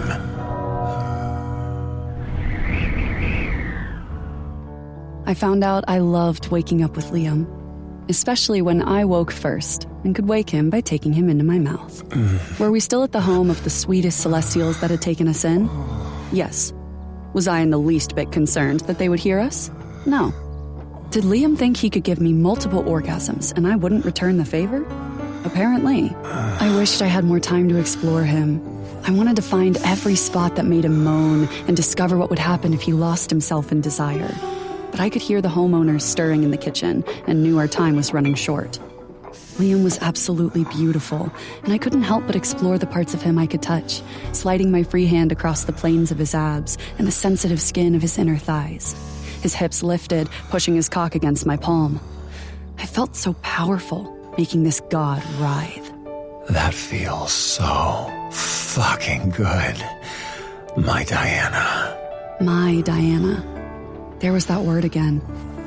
I didn't know if it was the possessiveness in it or the way he said it, but it made my body run hot, and I felt myself grow slick. If he didn't finish soon, I wouldn't care who was in this damned house. I wanted to feel him inside me, and I would take him hard and fast. Look at me. I barely recognized his voice, but I knew I could never ignore the need in it. My gaze flicked up. The pillow he'd had over his head was gone, and he watched me with molten silver eyes. His hips thrust up, and I felt him twitch. I knew he was close. Suck me harder. Please, baby, please. I worshipped his body, savoring the taste of him and the pleasure he was experiencing. I wanted to give him more. Oh, I'm so close. I'm so close. Come here. He must have read the intent in my expression because his body shook, and the intricate silver lines of his tattoos raced across his skin. They were there for just a fraction of a second, as if he had lost all control of his form. His hips thrust hard, both hands gripping my hair. He tossed his head back, and I could feel his entire body tense as he spilled into my mouth. Diana. He grabbed my shoulders and pulled me up and away, tucking me against his side as he tried to catch his breath. Even gods are sensitive? Very. He was so relaxed. I liked this Liam. Actually, that was a lie. I liked all versions of him, even the grumpy ones, even if I wasn't supposed to. I ran the back of my hand over my lips, but he caught my wrist, stopping me. Don't wipe me away. There's the bossy and arrogant god man, and I'm not, but I have drool on my face. I don't care. Don't do it again. Does this make us mortal enemies with benefits? Or I guess, friends with benefits. Friends? Like you and Drake. Oh, ew, no. I have never done anything like that with Drake. Well then, don't associate me with him. I didn't. I was saying. We looked at the door as the sound came again. I realized it had been ringing off and on all morning, but we had been a little too preoccupied to notice. Reality rolled over us, and I pushed off Liam, allowing him space to move. He climbed out of bed and adjusted his clothes before opening the door and grabbing the phone. It's Logan. The convoy. We missed it. Oops. I sat at the dining room table with our lovely housemates, shoving another piece of toast into my mouth. Coretta made the best toast ever, and I hadn't realized how hungry I was until I made it downstairs and smelled breakfast. Her husband sat across from me, reading on a tablet about the chaos I may or may not have been a part of last night. The memory of talons dragging across my skin was still fresh, and I shivered. But I was okay. I was alive and whole and not taken. I was okay. How did you two sleep last night? Had they heard us? Liam had covered my mouth, but a few licks to a certain part of him and he'd practically crawled out of his skin. The noises he made were my new favorite addiction and something I wanted to hear again as soon as possible, but I didn't want to discuss our early morning activities with this sweet couple. Fine. Her husband's brows lifted and a grin tugged at the corner of his mouth, but he didn't look at me. What about you? She turned from the stove, bringing a plate of eggs and sausage. Very well, dear. She sat beside her husband and picked up her cup of coffee. I was worried about you.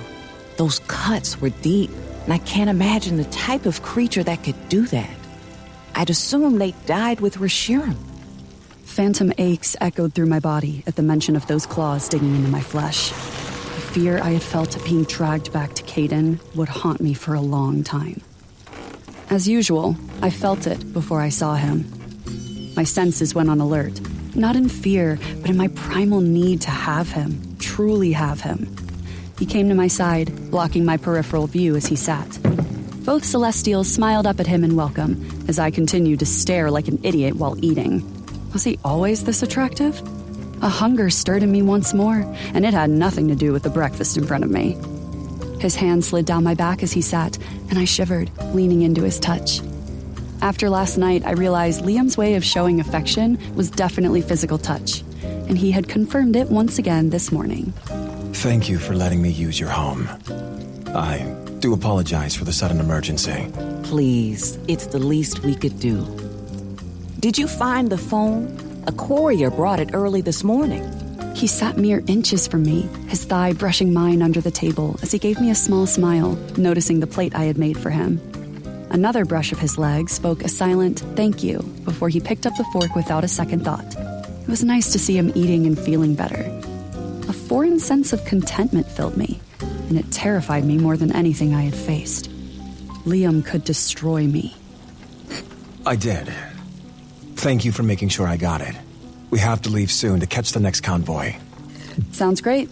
Oh, my liege. I wanted to thank you and that sweet Vincent once more for all the lovely gifts and sweet messages you have sent. Yes, our son passed, but we heard how heroic he was during the attack in Ariel. Their words hit home, as I knew I'd been the attacker. Yes, well, we only wish to help in any way we can. Just know that he is at peace in the Astaroth now. Astaroth was the realm beyond time and space where the dead went, and where we could never reach. She smiled and wiped a stray tear from her eye. That's all we want for our dear, sweet Peter. My knee jerked, hitting the table hard enough to rattle the plates. Liam shot a glance of concern my way as the couple looked at me. Sorry. Leftover muscle pain from the attack last night. Weird spasms. Acid turned in my gut. It's okay, dear. Why don't I make you some herbal tea before you go? It works wonders on pain. Liam's knee brushed mine, the same as I had done for him during the dinner at Drake's. It was a small yet comforting touch that seemed to ground me.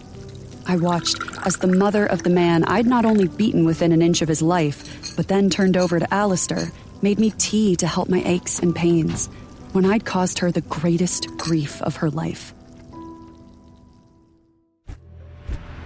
My small, feathered wings beat across the sky. I was high enough to see but not be seen, and the local bird shape I had taken made it easy. One last circle, and I landed in a clearing out of sight of the temple entrance. It was shrouded by miles of woods, but I had no trouble spotting the World Ender where he leaned against a tree. I see now why the old gods nearly won. His eyes raked over mine with what looked like an expression of admiration. Your powers are more than convenient. Liam fell into step with me as we started toward the temple where we were supposed to meet Asriel's daughter. Oh yeah? You want to use me? I meant it as more of a suggestive joke, but I think the humor was lost on Liam. Never. I would never even suggest such a thing. I appreciate you. Truly. Call me a stupid fool, but no one had ever spoken to me like that. No one. I either did what was expected of me, or messed up and then heard about it nonstop. No one ever appreciated me. Anything? The temple came into sight. It was overgrown with moss, and tourists buzzed around it, laughing and talking. Nope. I told you. You were just paranoid. A half-smile graced his beautiful face. I playfully slapped his shoulder as we came to a stop at the edge of the temple grounds, staying in the shadows. A heated look crossed his devilish features. At this point, I was convinced he just liked the fact that I touched him. Not paranoid, but I don't trust Camilla not to set another trap. Nothing will happen to you. Not again. Diana! A brief smile crossed my face as those phantom pains suggested otherwise. Even now they ached, but I didn't tell him. Images flashed of him slamming to the ground, covered in the same armor I had seen him wear in the blood dreams. Samkiel, the feared king, had come for me, a literal knight in shining armor. I couldn't wait to call Gabby and tell her about it. She would love it. It was everything her romantic movies and books swore was real. I gave him a small smile and nearly jumped when a group of tourists walked past us, chattering and taking pictures. We stood outside the large temple in Ekleon on the Nocheri continent. The structure was made of carved green stones and was deep in the middle of yet another jungle, vines and vegetation threatening to take it back. The sign at the entrance said it was built in remembrance of the founding of this area. I slapped my arm, and another tiny insect fell to the forest floor. I had fallen silent, but so had Liam, which was nothing terribly abnormal. Why didn't Vincent or you tell them the truth? I knew that has been bothering you. Why lie? It wasn't guilt that made me ask.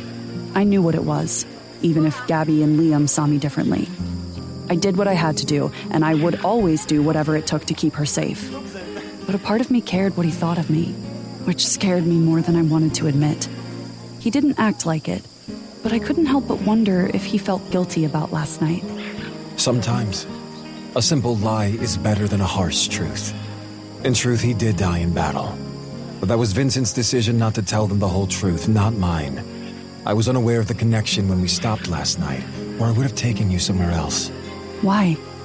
He faced me, and I held his gaze, sensing that what he wanted to say was important.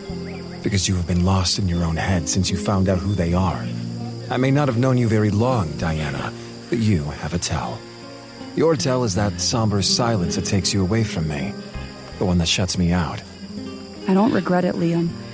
You know that, right? I would do anything to keep Gabby safe. I will fight to destroy any threat to her. She is all I have left. I am very aware. Worry still grew in my gut. I hated that I suddenly cared so much about what he thought of me. And how does that make you feel now? I saw the moment he realized what I was asking. Heat flared in his eyes, the hunger and naked need in their depths shocking. He leaned forward, pressing my hand to my lower back and pulling me into the curve of his body. If we weren't so preoccupied with finding this book, I would show you in 7 different ways how much it does not affect how I feel about you. My heart thudded in my chest, a small, mischievous smile spreading across my face as I brushed my lips along the curve of his jaw, savoring the rasp of his stubble against their softness. Only 7? Let's see how much you can handle first. I felt him smile as his hand cupped my ass, low enough that he was able to graze his fingers across my center. He stood and turned back toward the temple, pulling my back to his front. So that's what's been bothering you? No. Yes. Do you wish for me to feel a certain way about you? It's not as if I didn't already know what you are capable of. I killed him. Or at least helped. And I've killed a few of yours. And I helped wipe out all of yours. We were both blinded by willful ignorance. There are things I have done that make me wish I could claw the memories from my mind. But we grow, we learn, and we do better.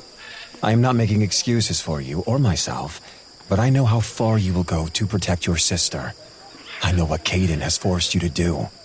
You seem to think I am this pure good being, when the old gods taught me how to end worlds. You are to me. Diana being nice.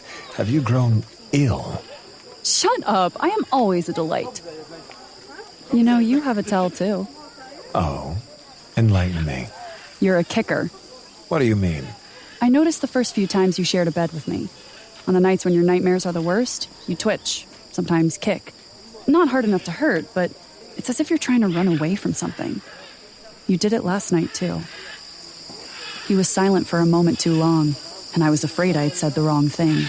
I thought my dreams would subside, but I feel they have only gotten worse. The nightmares? He nodded, but I felt him raising those walls again. I turned in his arms and looked up at him. Liam, talk to me. He looked past me and stared at the temple. My father, his father, and those before him had visions, images that foretold of what could come to pass. A story grew that my great-grandfather went insane from them, and now I am afraid maybe I am too. Insane? My father told me how his grandfather got lost in not being able to change the horrors that may come to pass. And now, I'm afraid I may be headed down the same path, because I can't get them to stop. You have helped tremendously, but this new dream seems to be one even your presence cannot penetrate. He forced a smile that made my insides twist with worry. Are these the same ones you were having back in Moriel? His response was a simple nod. You mentioned a dream last night. Is it the same one? What else happens?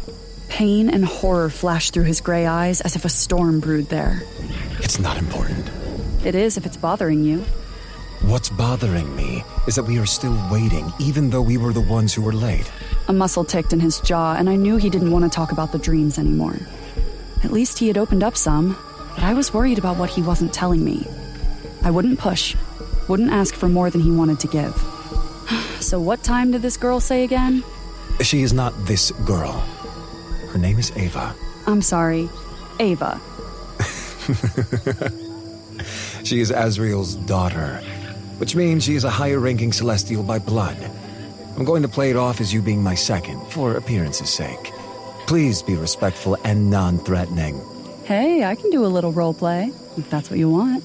He shook his head, but I saw the grin even as he tried to hide it.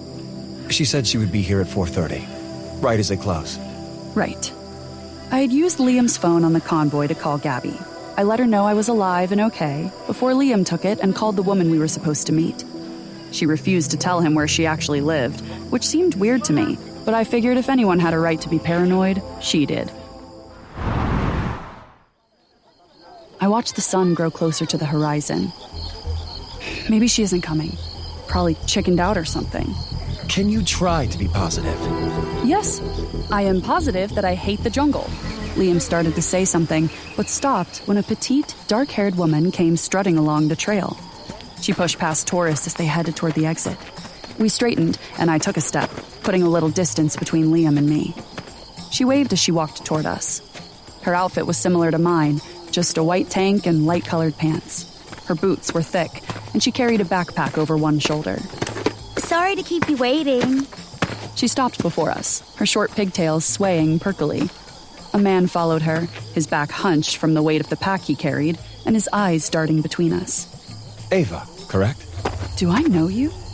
My senses had gone on alert, an odd but familiar feeling twisting my gut. Gosh, no. I think I would remember someone like you. Ava turned to Liam. Her smile grew as she leaned forward to hug him. He froze, his arms trapped at his sides. The force of her embrace shook him. I moved quickly, prying her off him and forcing her to take a step back. She realized what she had done and corrected herself. I stood between her and Liam. I'm so sorry. It's just that my My mom spoke so much about you. Now you're here and it's so unreal. So, you usually touch people you've never met before? Liam shifted next to me. Well, no. I'm sorry. It is fine. Diana is just protective. When I looked up at him and he met my gaze, his eyes softened as if he appreciated it. Your mother, Victoria, where is she? I'd hope to see her today as well. Her eyes gleamed as she reached behind her, fishing in her bag. I tensed and felt Liam go still. After being attacked almost everywhere we'd gone, we were more than a little on edge. But instead of a weapon, she pulled out glistening white and blue fabric. The material shimmered in a way that was not of this world. Liam stepped forward and touched it, his expression unreadable. She kept this with me. I guess my dad gave it to her for me. Kind of like a baby blanket. She said you gave it to him before Reshapes fell. She passed a long time ago. I am truly sorry. Keep it. Maybe you can use it for your children one day. She nodded before stuffing it back into her pack. She gestured toward the man behind her. I'm sorry for my rudeness. This is Geraldo. He's my celestial guard. He's been with me for a really long time. Geraldo gave a shallow bow, his eyes flashing a vibrant blue, his gaze never leaving me.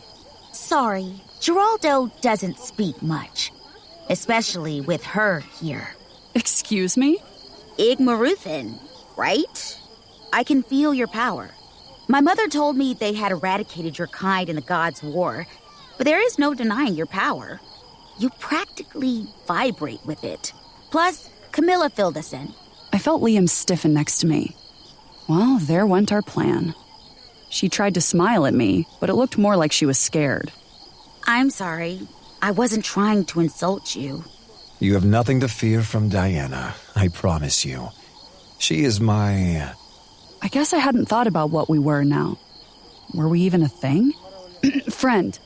I'm his friend.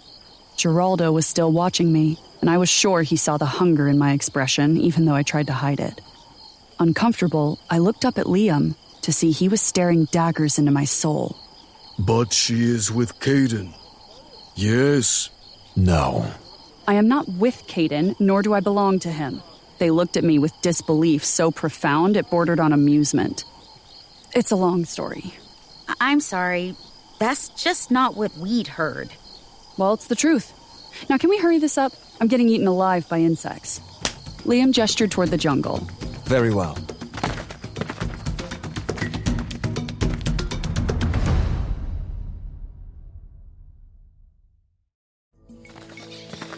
Geraldo and Ava led us toward the temple.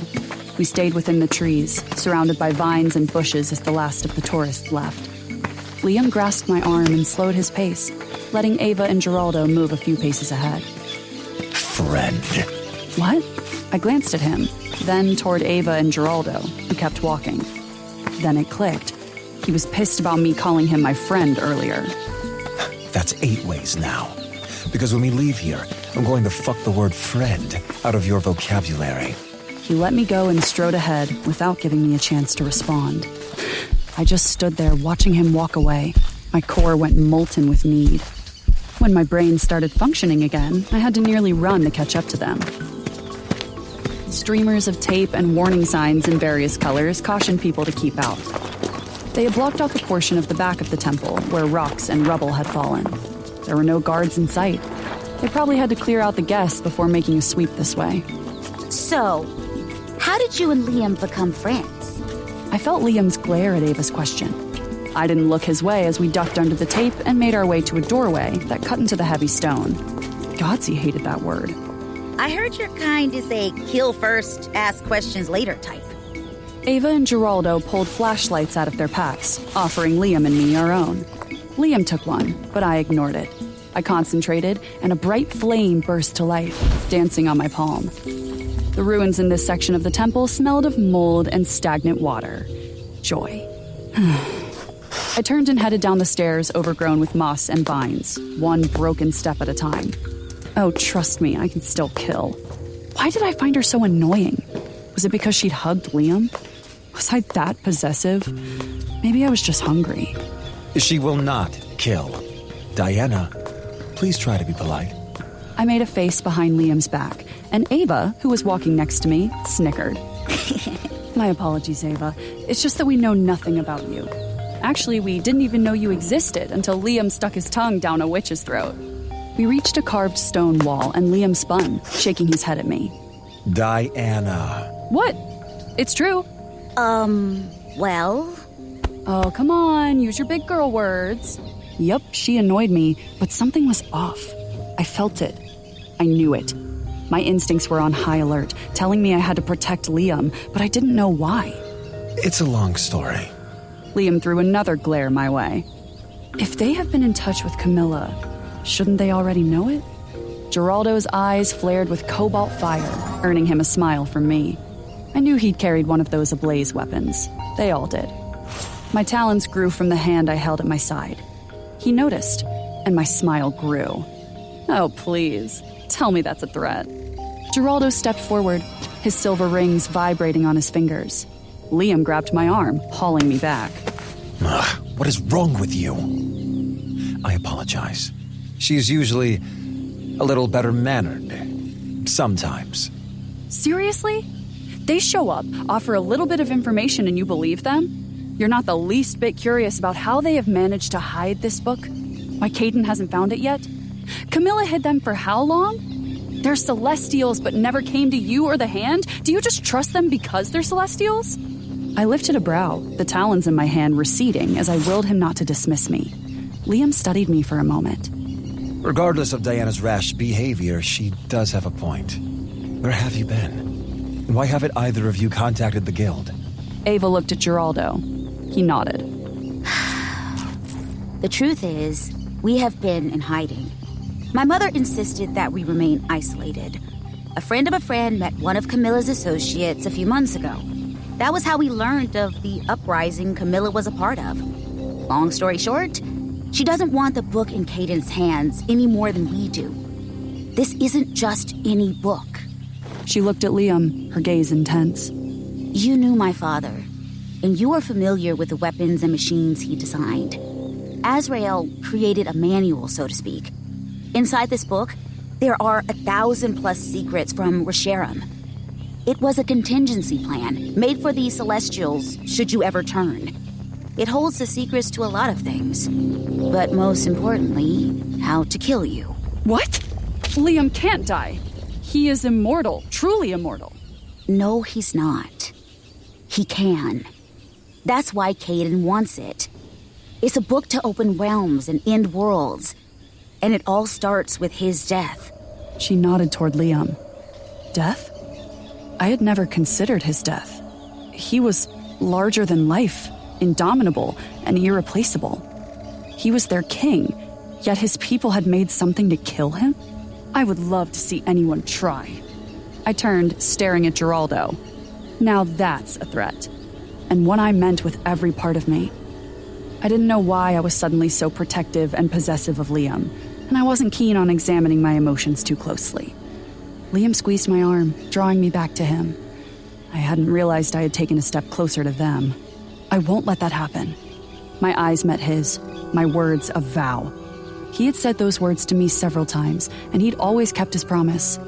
It was Liam, annoying, beautiful, rude Liam. He told me of his nightmares, his past. He'd made me stupid dresses and given me flowers. He'd saved my life and kept me from being dragged back to Caden. He saw me, the real me, and didn't turn away. He had healed me.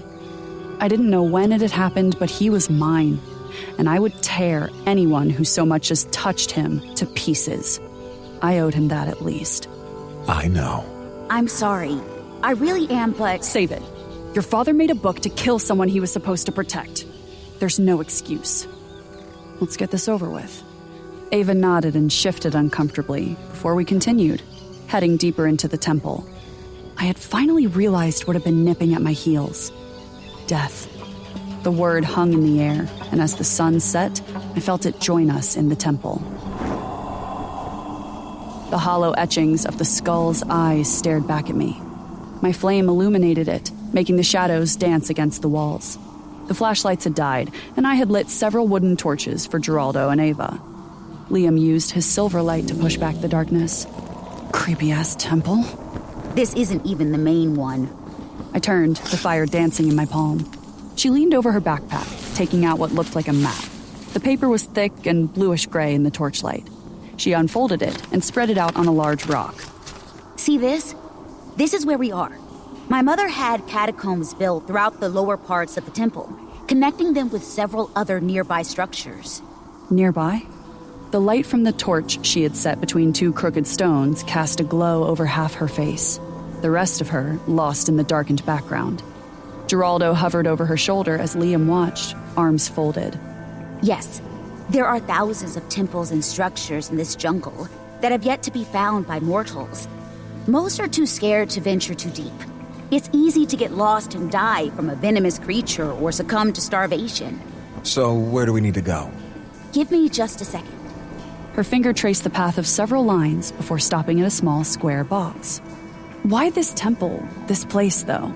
Ava looked around the darkened room. My mom loved this place. The country and the people. She loved history and culture. When she landed here after the fall of Resharam, she decided to stay. The language was easier for her to learn, since it was closer to that of Resharam. That is true. She just liked it here, and thought my father would too. But why the temple, though?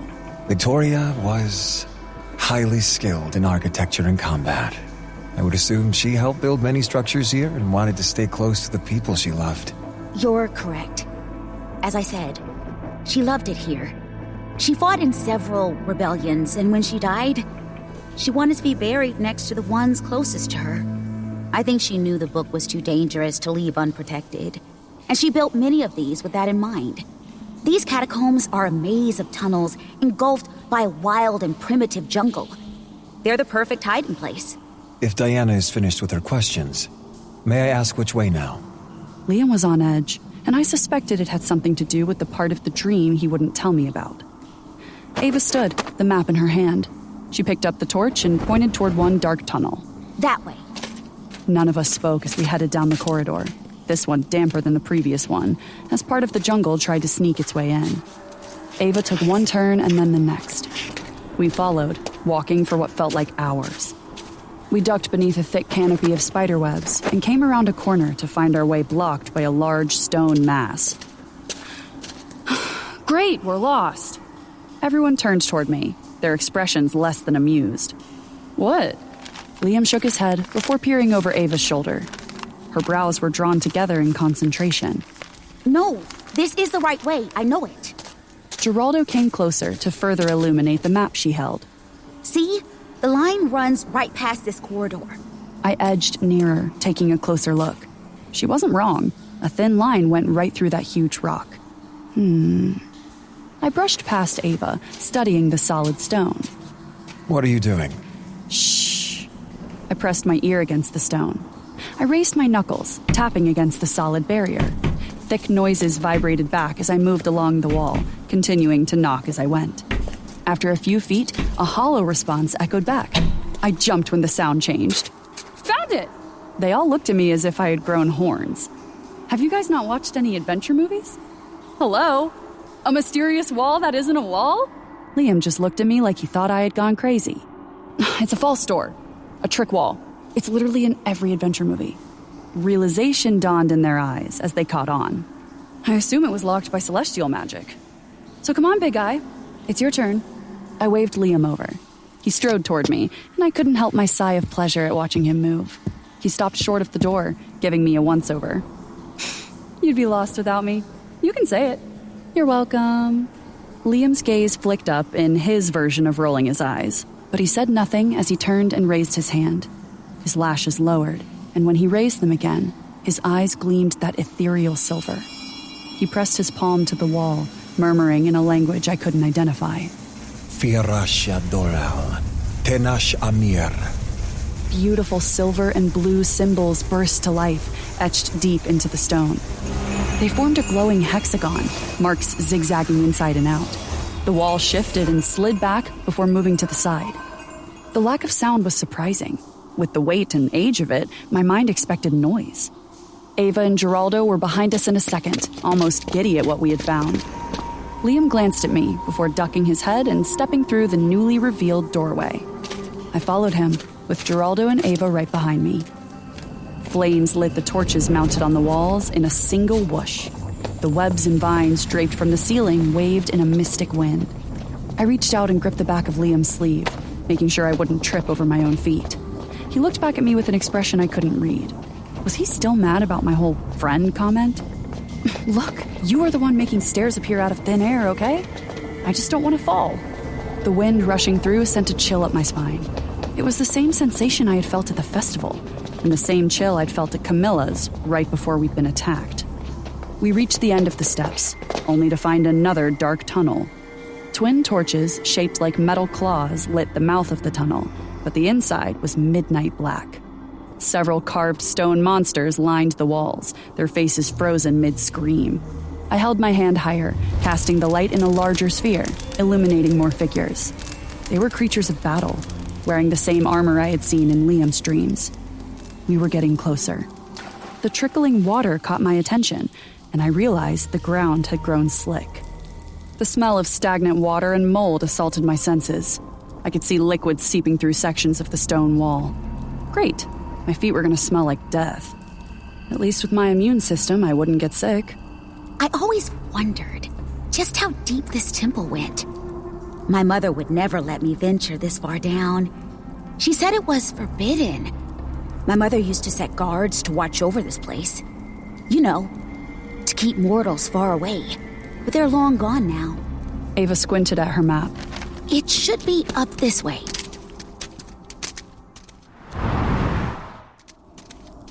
We had only been walking a few minutes when she skidded to a stop, the path ending in a hanging cliff. Pebbles skittered as they fell, the silence heavy until we heard them hit the water far below. I raised my hand over the edge, trying to see how far down it went. What do you think? A good 8 to 10 feet? I leaned over a little farther. Liam grabbed me, not roughly, but just enough to steady me so I didn't fall over. I looked back at his hand, then his face. At least 30 feet. I peered back into the gaping hole. Well, good thing we're all immortal. The way the rocks hit tells me it's deep enough. Maybe an underwater cavern. But we will not know until we go. We both turned toward Ava and Geraldo. They nodded, and Ava tucked her map away. Shall we? Liam gestured toward the open expanse. Ladies first. Huh. The jump wasn't the worst part. The worst part had been the blistering cold water at the bottom. After we crawled out of the pool, we dumped the water out of our boots and tried to dry off as much as we could before continuing. Ava's map was a wrinkled mess, the images blurry but still readable. We slogged through about a mile of disgusting water, our feet submerged in God's knew what. I was getting frustrated with my clumsiness, and Liam didn't seem pleased either. My boots caught on roots, rocks, and cracks, but I managed not to break my neck. None of us knew how long the tunnel was, and we were all growing irritable and tired. Hours had passed, if not a day, I couldn't tell. My heel caught on a rock, and my body lurched forward. Fuck! Stupid fucking tunnel. I pulled a stringy green mass from my boot and tossed it aside. I hate the jungle! Liam paused and waited for me. From what Ava showed us, it's only a little farther. Pretty sure you said that an hour ago. I didn't tell him how much it had hurt landing in that damned icy pool. I refused to acknowledge the phantom aches from the night before. The aches and pains and the sluggish healing were due to not eating like I was supposed to. Ava and Geraldo stopped and looked back. Your healing is close to that of a god's. How are you not able to keep up? I threw my hands in the air. Oh, I'm sorry. Were you almost ripped to pieces, dragged through the jungle by beasts, and then magically glued back together last night? No, I don't think so. Just a little sore, okay? Give me a break. Plus, it hurt to keep up when every path we took was uneven or involved some obstacle.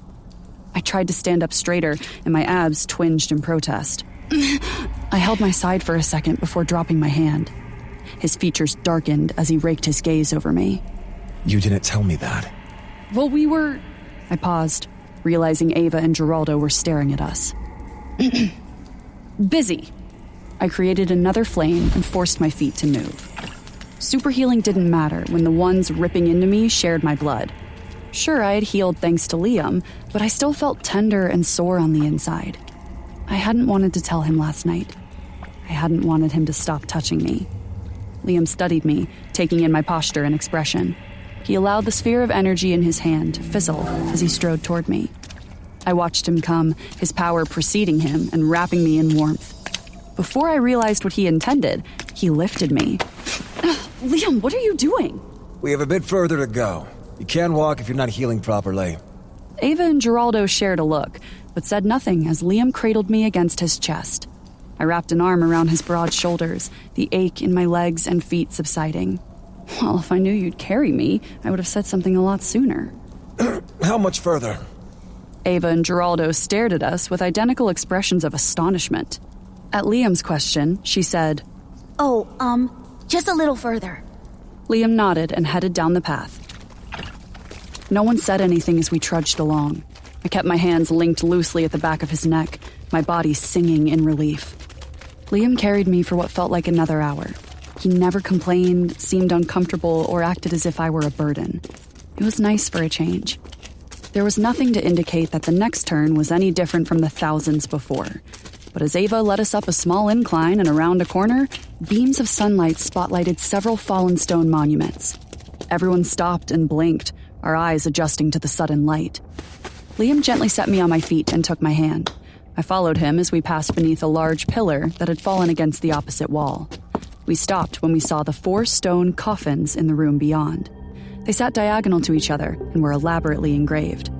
The ceiling was high and came to a sharp point at the center of the crypt. Like every other place in this God's forsaken temple, moss and vines covered the walls. I could see smaller rooms through open arched doorways, more coffins resting at their centers. Why would Victoria want to be buried so far from civilization? And in such a damp, dingy place? She didn't want to put the city she loved at risk. It was safer to hide the book and her remains far from the place she called home. Which is Victoria's tomb, Ava? I don't know. She didn't want to put me in danger by telling me. The only thing she left me was a map, and it ends here. Very well. Spread out and see what each of you can find. Liam inspected the first 2 coffins, and I checked the remaining ones. They all looked like normal, ancient coffins. The figures carved into the lids looked like soldiers, swords clenched in their stone hands. Ava and Geraldo had split up, each taking a smaller room. I could see their torchlight forming shadows on the stone walls as they moved around. I cast my flame again and took the room furthest from the entrance. A snake, coiled and prepared to strike, danced at my feet as I entered the room. I lowered to my knees, carefully reaching out and grabbing it. Its long body wrapped around my arm. Hey, little guy. Do you want to show me where the magical ancient book is? A beam of sunlight shone through a small hole in the ceiling, spotlighting a coffin at the back. I moved closer and saw that, unlike the others, this one had a woman on the front. The snake in my hand seemed to recoil. Perfect. Animals always knew. I sat it down, watching it slither away before turning back to the coffin. The woman's hands were crossed over her chest, the marble stunning and untouched. She had long, flowing hair, and her face was in perfect, peaceful repose. Rings decorated her fingers, and the mark of Dasheen was clear. Despite what the artist had carved into the stone, I could feel the sadness that lingered. My heart twisted, understanding a bit better now what it would mean to lose a mate. This was Asriel's wife. I leaned closer to get a better look, bracing my hand on the lid. Pain seared through me. Fuck! The skin on my palm blistered and bubbled before healing over. I felt the rush of air behind me. Diana, what is wrong? Liam caught sight of my healing hand and grabbed my wrist, pulling me closer. You're hurt. How? I think I found her. Liam looked at my already healed hand and pressed a kiss to my palm before releasing my wrist. Liam ran his hand over the lid, barely making contact. His eyes shimmered, the silver rings on his fingers glowing. I watched as tiny tongues of electricity sprang from his palm, flicking out to taste the stone. The coffin creaked and hissed, the carvings glowing with that cobalt blue that had become so familiar to me. He withdrew his hand, sweeping out his arm to push me behind him. The lid slid to one side, the sound of stone on stone nearly obscene in the silence. I stood on my tiptoes, trying to see over Liam's shoulder. A clothed figure lay inside, its mummified hands crossed over its chest. It's not Victoria. No, it's not. When celestials or gods die, the energy that makes us returns to where it came from. There is no body to bury. This must be one of her trusted subjects. I stepped a little to his left as he peered further inside. In the tomb lay the remains of what could possibly be a man. The wear and tear of time had left a grayish hulk covered in a white shawl. Beads and jewels lined the neck, and it held a worn and tattered book in its hands. It was thick, at least 1,000 pages, but was not made of any type of paper I had ever seen. Various symbols were engraved deeply into the brown leather cover, and silver latches held it closed. The Book of Asriel. We'd finally found it. Not only had we found it, but we'd found it before Caden and Tobias. Liam reached inside the crypt, carefully detangling the man's fingers from the book, whispering an apology as he lifted it from the tomb. Forgive me. Your purpose isn't finished yet. Liam's eyes shone, and that beautiful smile flashed against the dark stubble that shadowed his jaw. I stared at him, stunned anew at his beauty, and knew I would do just about anything to see him truly happy. I didn't know how he made it past my guard so quickly, but there was no doubt that he had roused emotions in me that I thought I would never feel. We did it. His kiss was short but blistering. He pulled back and I grinned, nipping lightly at his chin. He tightened his arm around me, fitting my body to his. More like you did. I was mostly the hired muscle. No, we did it, Diana. You're right. You've always been right. I could not have done this without you. I'm sure that thick skull of yours would have figured it out eventually. Always with the sassy quips. Of course. Who else will keep you humble? I looked down at the book pressed between us. The energy coming off of it was nipping uncomfortably at my skin. I gently pushed myself out of his embrace. Liam, who seemed to notice everything about me, immediately transferred the book to his other arm. I finally understood what Caden had meant when he said Alistair and I would know once we found it. I couldn't describe the feel of it, but we would have known. Damn, that thing packs a punch. I can feel the power coming off of it in waves. He took a reluctant step back, trying to move it even further from me, as if he were afraid it would hurt me. Sorry. Look, let's get this back to the guild. I'll need to call the others and inform them. Besides, you need a shower. You smell absolutely terrible. Hey, I'm sure you smell just as bad. I picked up my pace, following close behind as he left the room. At this point, I do not care. Although I have smelled worse. Long battles with creatures whose secretions alone took days to wash off. Liam flashed a wild grin. Okay, you have to quit smiling. You're starting to freak me out now. What can I say? I am happy. We got the Book of Asriel. Anything that comes now we can deal with. What's the worst that can happen? Ow! What was that for? Are you insane? You can't say that! Liam shook his head, still grinning as he rubbed his arm with his free hand. So forceful. I smiled back, about to make a sassy comeback when we heard footsteps coming our way. Our heads snapped up as Ava and Geraldo joined us in the main antechamber. You found it. That's it, isn't it? Liam lifted it in the air slightly. Yes, and it seems your mother had a seal on the tomb, so only I could open it. Well, that explains why we couldn't get it open the last few times we tried. I mean, we burned through a lot of celestials. My eyes widened as her words clicked. What did you say? Ava didn't move or respond. Her body was frozen in place, that sweet face of hers stuck in a permanent half-smile. Geraldo's gaze stayed fixated on the book Liam held. We stood there like that for about half a second before I realized we were fucked. So fucked. Liam must have felt the change in the air right before I did, because he went rigid. Ava's body jerked to one side, her arm bending at an ungodly angle as her neck rotated to the side, the bone beneath protruding. We were looking at how she had died. Geraldo's body dropped, his spine misshapen, and parts of his skin sluicing off, exposing the tissue beneath. Bite marks and gashes appeared, as if a wild animal had mauled him. He jerked up, both his and Ava's eyes wide open and a dull white. At that moment, I knew that what I had smelled earlier wasn't just disgusting, stagnant water, but them. They had been dead and rotting this whole time. I stepped back, grabbing Liam's arm as he stared in shock. We need to go. Now. What is this? Death.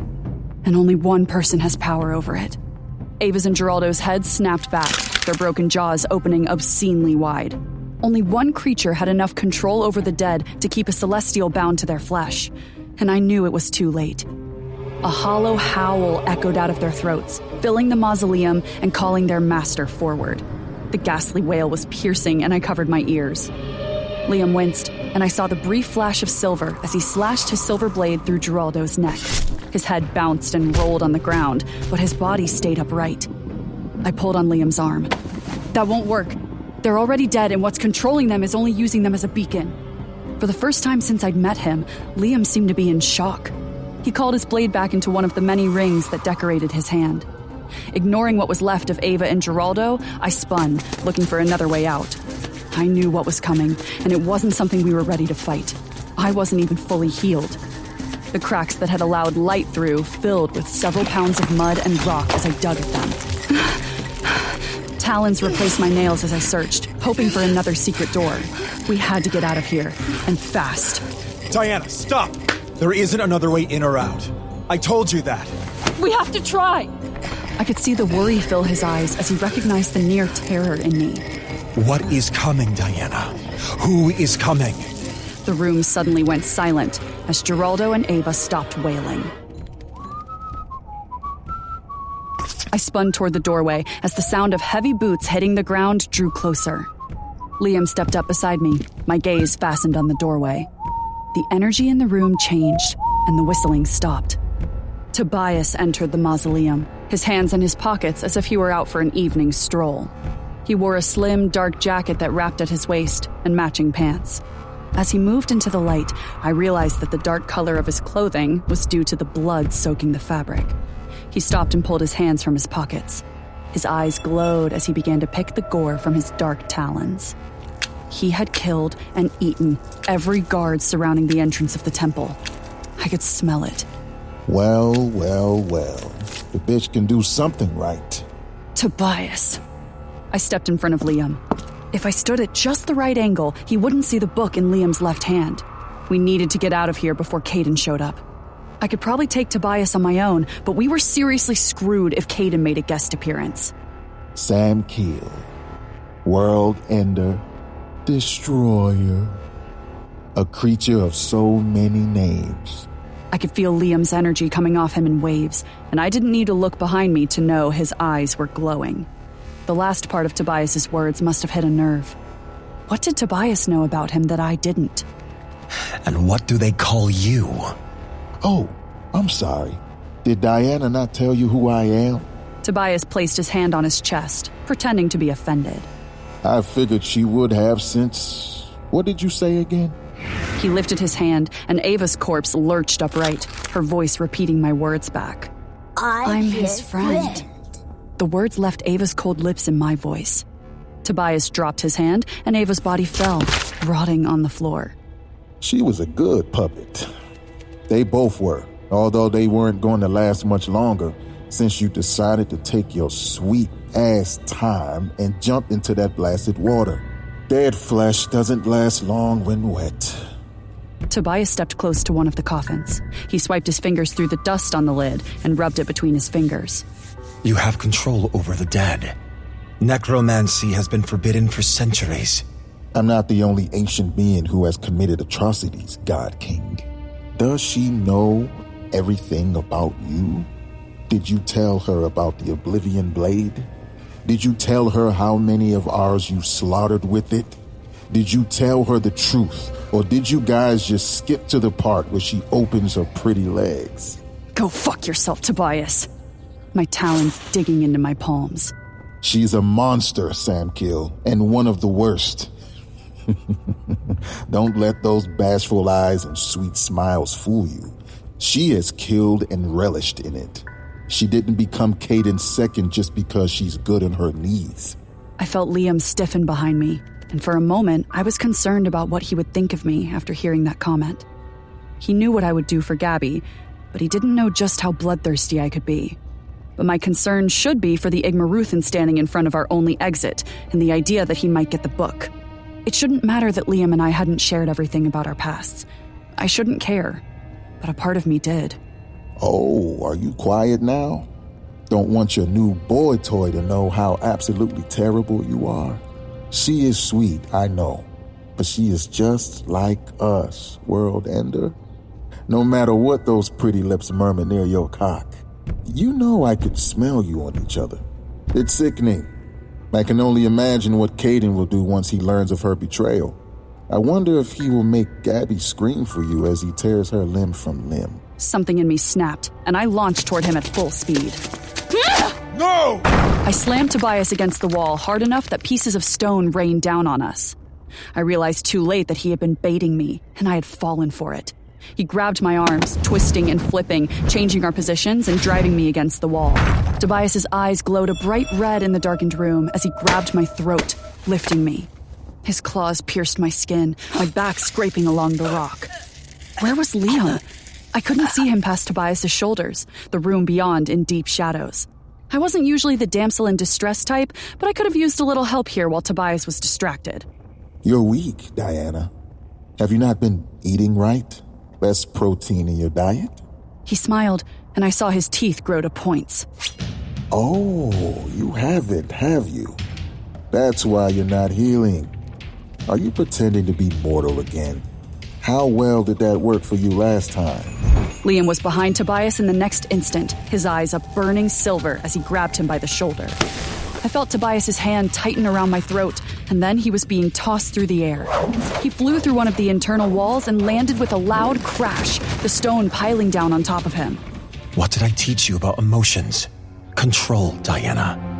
Liam helped me up from my crouched position. I cradled my throat, my fingers sticky with blood. Yeah, I didn't really think that one through. Liam, he's stronger than me.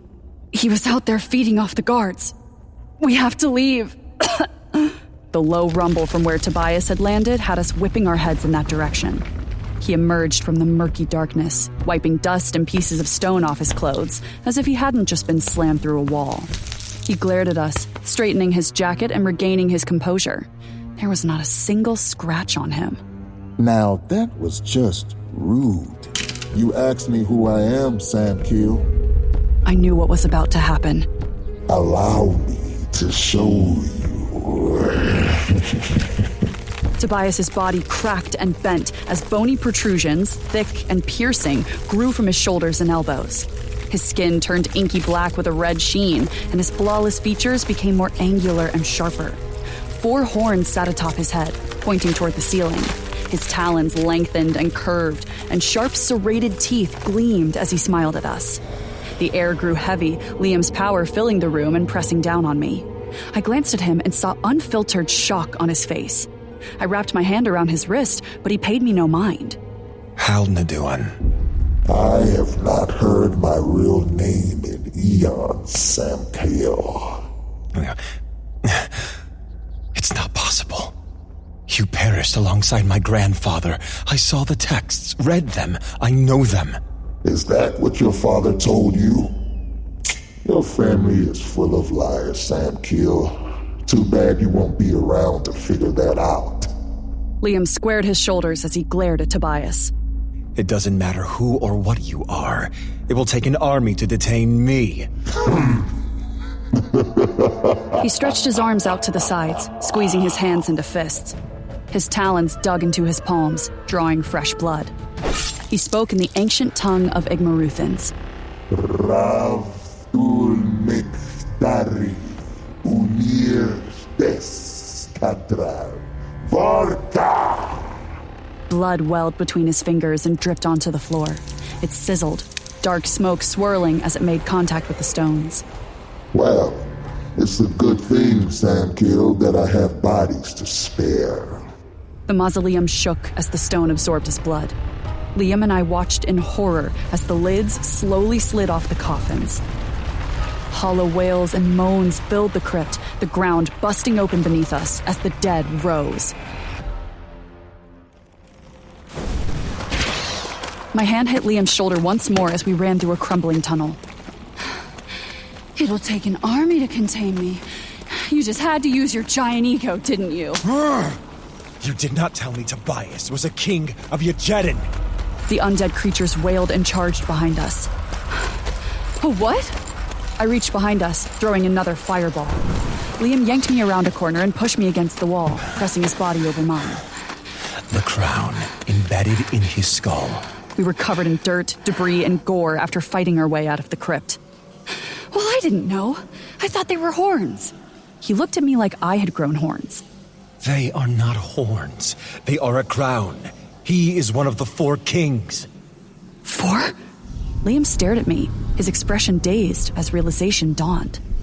It explains so much. Their power, who Caden is, why they can hide from me. Diana, they are older than even me. Centuries older. He reached up with one dirty hand, rubbing it frantically over his head before his eyes bored into mine. So that makes you a queen. A queen of Yajedin. If he is one of the 4, that's why he is so vicious, so territorial. Why he will do anything to get you back. My stomach roiled at Liam's words, and I felt bile fill my throat. No, he couldn't be right. And yet my heart hammered in my chest. No, I am not Caden's. I am not his queen. We need to get back to the main room. I put the book back into the tomb when we first started fighting, and I do not wish to leave it there. Even covered in God's knew what, I could still see his scowl. You mean the same room Tobias is still in? Yes. I will kill Tobias while you get to it. The tomb is cracked enough that you will not hurt yourself.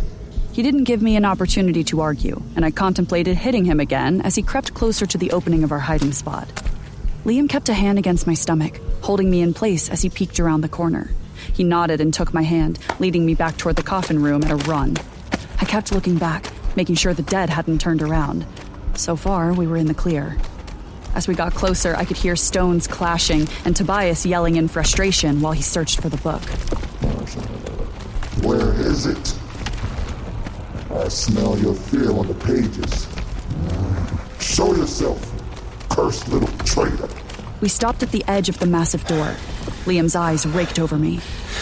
Remember what I taught you. I nodded and called the flames, igniting my hands. I peeked into the room and saw the undead stumbling around. Queen or not, please, be careful. I met Liam's gaze, but could not decipher the emotion in his eyes. His thumb flicked over his ring as he called forth his armor, and a blaze weapon formed in his hand, this one much larger than the ones he had summoned before. He pressed his lips to mine in a hard, fast kiss, before charging into the room, flying toward Tobias.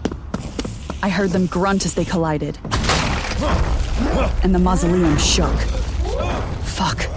Okay, Diana, he's distracted. Get the book! I ran into the room, the falling debris cascading all around me. My body hit the wall as the undead rushed me, biting and scratching. I slammed my knee against the head of the closest one, crushing his skull into powder before incinerating several others. The sounds of feet rushing toward me and groans behind me told me the ones I hadn't hit were closing in. Damn it. I needed to find that book so we could get out of here. I scanned the room, squinting as I elbowed one undead out of the way.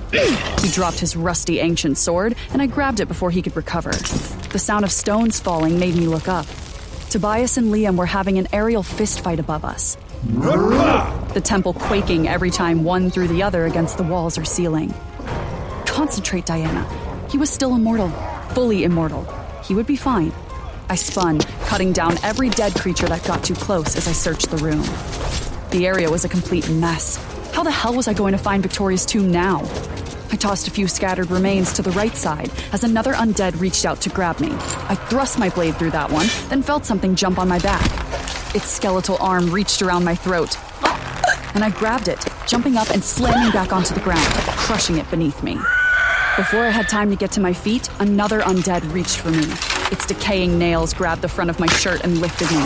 I maneuvered my arms beneath it, lifting them high and dropping my elbows, severing its bony arms. I grabbed the blade and stabbed the one crawling at me in the skull. I looked down, noticing the arms dangling from my shirt. Ew. I dropped them on the ground and stomped them into pieces. The room shook again, knocking me off my feet. My weapon dropped, and I watched in dismay as it slipped through a crack and disappeared. Tobias's power must have flickered because all the undead stopped and grabbed at themselves, patting as if to make sure they were still in one piece. I lifted up on my elbows and saw the familiar marble finish. I jumped up and ran toward it. Something slammed into me from behind, forcing me to the ground. My breath rushed out of me as I hit the cold floor face first, the undead ripping and tearing at my back. Every time I tried to push myself up, more piled on top.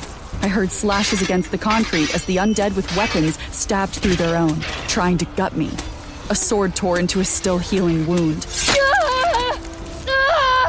The mausoleum shook hard this time, a narrow crevasse forming in the floor. It felt as if a huge piece of the temple had fallen, but what I heard next told me it was probably Tobias throwing Liam. You lost your blade, World Ender. You're distracted. Are you worried about her? Did she get under your skin? Would you like me to cut her out? The floor cracked once more, shaking as if a convoy were speeding through. The air lit up with Liam's power, the strike disintegrating a few of the undead. Liam leaped back into the air, the force of him leaving the ground, knocking several more of the creatures off me. I dislodged the sword from my abdomen. 3 undead charged me.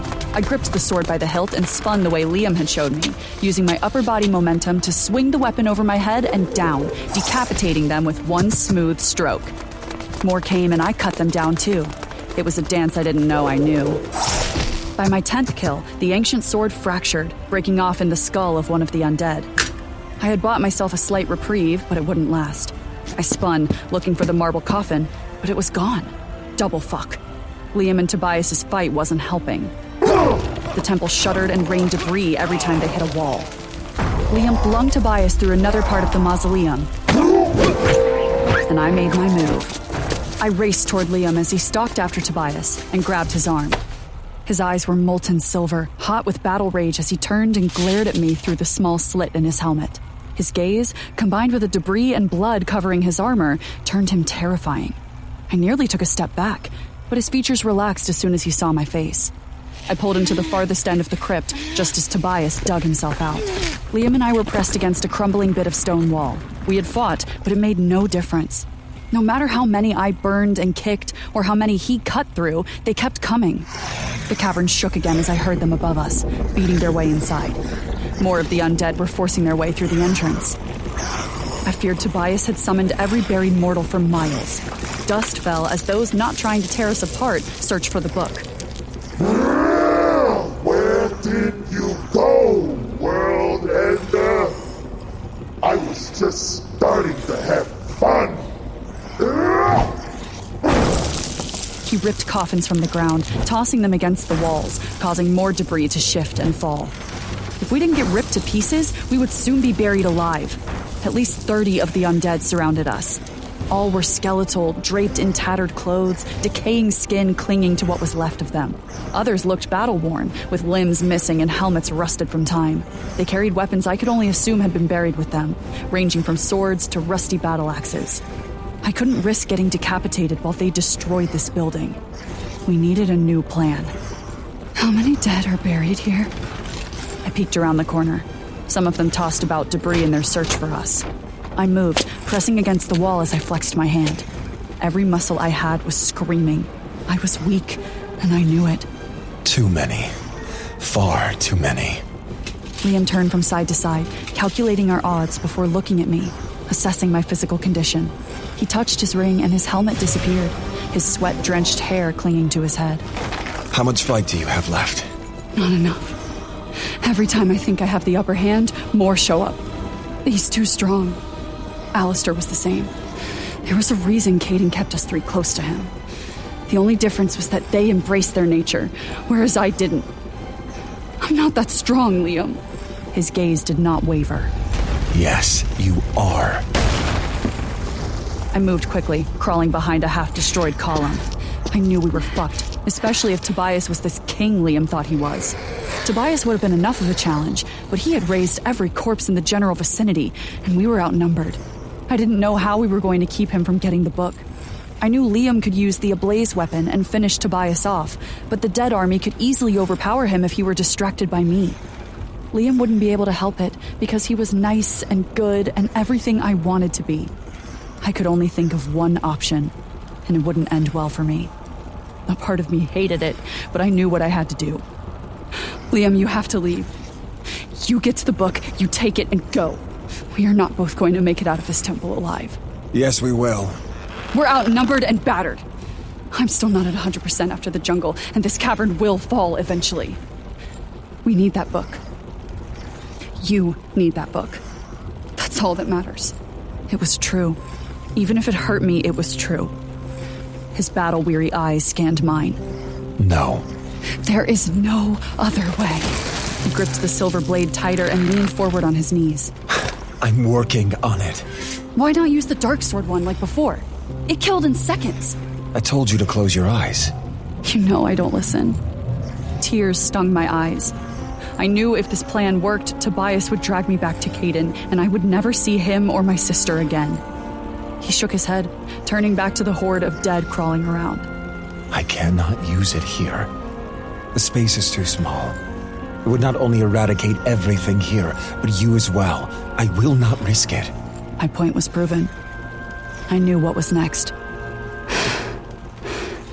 I can distract him long enough for you to get the book and leave. No. Your favorite word. What a surprise. Listen, this was the plan all along. Above all else, you get the book. It's why we have a deal. Just take care of my sister. Please. I grabbed the collar of his breastplate and tugged him closer to me. His forehead touched mine as I closed my eyes, breathing in his scent once more. I wanted it engraved in my mind long after my body turned to ash. I wanted to remember every day I had spent with him, even back when we hated each other. My chest tightened, tears threatening to spill because I knew this was goodbye. You promised. No, I'm not leaving you. I ran my hand over the sweat-drenched side of his face before I kissed him hard and quick. Maybe in another life. I wasn't going to give him a choice. I jumped to my feet and tore off to the right. My hands scrabbled in the debris as I picked up an array of discarded bones and wrapped them in a discarded piece of cloth. I hoped Tobias was so driven by his need to have the book that he would be stupid enough to believe I had it. I stopped at the entrance of the cavern. My eyes met Tobias's long enough to force a look of desperation as I gripped my ruse tighter in my arms. His nostrils flared, and I ran. If he didn't bring the book or me back, things might not end well for him. I held my slowly healing midsection as every head turned toward me. I heard Liam's curse, but he didn't follow. The undead let out a hollow scream and charged after me. I ran down the darkened tunnel, putting some distance between us before I stopped to throw a wall of fire behind me, lighting up the tunnel. The undead at the front ran through the flames and fell to pieces, but it wasn't enough. Those behind them just stomped over the corpses to take their place. I crouched and jumped, slamming through slabs of stone and landing on an upper level. Bad move. The top of my head throbbed as a single trickle of blood ran down my forehead. My skull would heal, but it would do so slowly. I got to my feet and pushed forward.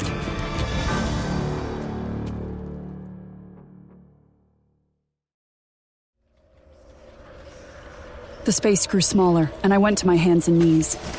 I could hear the tapping of water up ahead, and I knew I made it to an antechamber above where we'd started. I couldn't hear Tobias or Liam.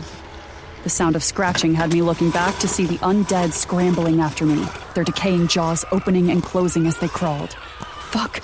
They must have piled themselves on top of each other to reach me. I was moving to shoot another string of fire when the stone beneath me exploded. A clawed hand grabbed me by the midsection, yanking me through the hole. Where do you think you're going? He tossed me down, my body hitting the floor hard enough to knock the wind out of me. He was on me before I could react, ripping the cloth from my hands. Bones scattered, and my ruse broke. Tricked you? You lose. Hatred, pure and blinding, filled his crimson eyes as he grabbed me by the scraps of my shirt. We'll see about that. Jagged teeth ripped into my throat, sucking any remaining energy I had right out of me. Blood pooled in my mouth as Tobias dragged me back into the room by my hair. I knew what he was about to do. Oh, world ender. I have something of yours. The undead parted, their feet shuffling as they moved to the side. I couldn't see Liam, but the fighting had stopped as soon as Tobias walked in. He dropped me for a split second, but before I could scramble away, he yanked me up by my mangled throat. Tobias turned me to face Liam. Liam's armor disappeared, as if seeing me like this made him vulnerable in more ways than one. Tobias's claws forced their way into my chest to squeeze my heart. I lurched forward at the intense pressure. The pain was overwhelming, but I couldn't scream. My lungs burned as if the mere effort of taking in air was too much. I felt my power wane, and I grew dizzy. One squeeze, one movement, and I was dead. Tisk, tisk, not so fast, world ender. Another step and I rip her pretty little heart out. And we both know even you won't be fast enough to save her. I could see Liam in front of me. His expression was disastrous. He just needed to get the book and leave. Tobias wouldn't let me go, especially after what I'd done to Alistair. If he didn't kill me here, he would take me to Caden, who would do much worse. I grabbed Tobias's hand, and his grip loosened just enough for me to speak. Just go! I could see the calculation behind Liam's eyes as he looked between Tobias and me. He was formulating some plan, I just didn't know what. Idiot. There was no hope for me. There never had been. I just needed him to leave. Tobias used his free hand to grab my jaw. You hesitate over her? Fucking pathetic. You have bathed in our blood for centuries, just like your father and his father before him. Yet one pretty face, and suddenly you have a heart? I don't believe it. Let her go. Oh, Liam, you fool. Why can't you just leave me? You know what? I have an idea.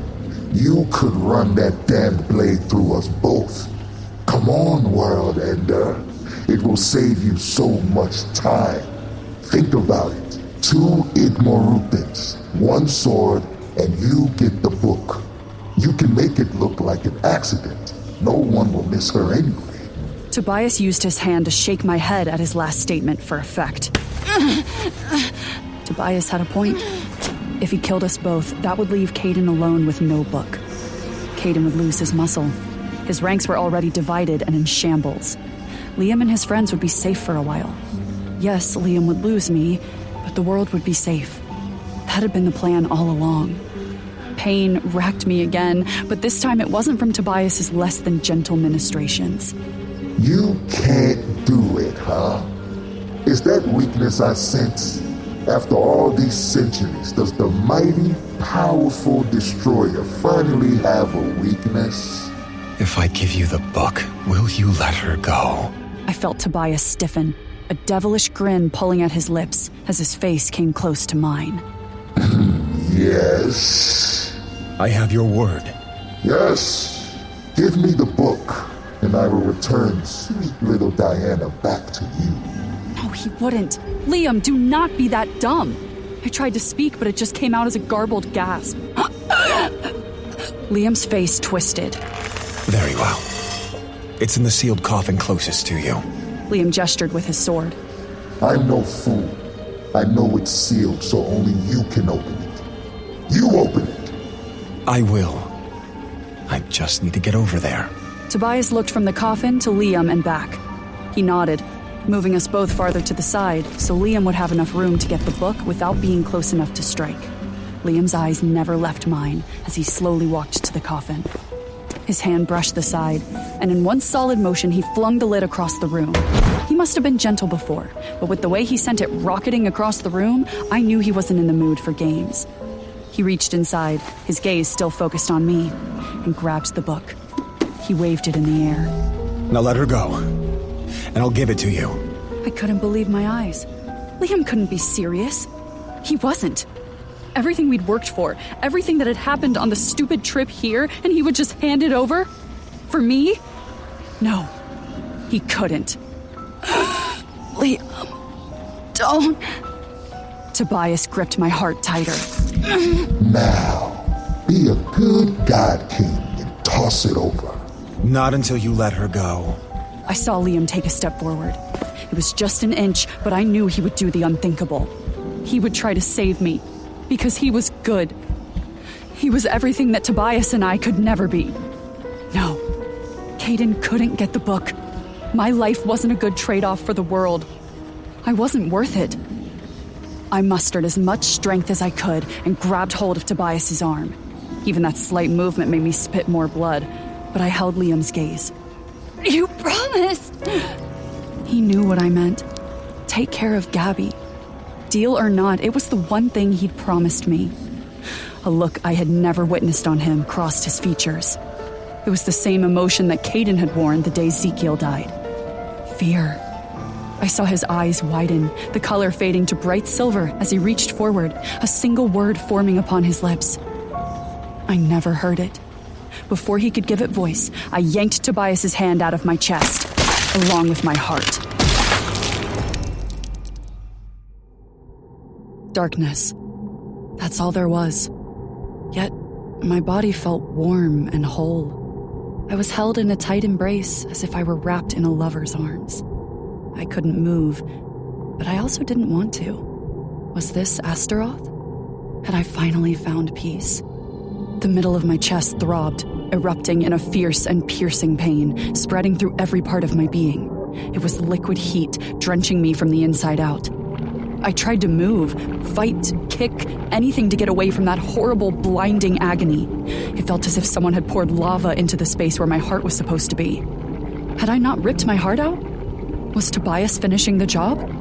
No, that was wrong too. I'd felt Tobias rip into my chest and shred it. So then, where was I? What was happening to me? Come on. My thoughts stopped as a warm liquid filled my throat. Ambrosia. That's the only way I could describe it. My whole being suddenly felt alive. It had to be the greatest thing I had ever tasted. My nerve endings tingled, sparking and firing with life. With every gulp, I gained more control of my limbs. I wasn't dead. I wasn't even close to death. Not when I felt like this. The world came rushing back to me as I took another long pull.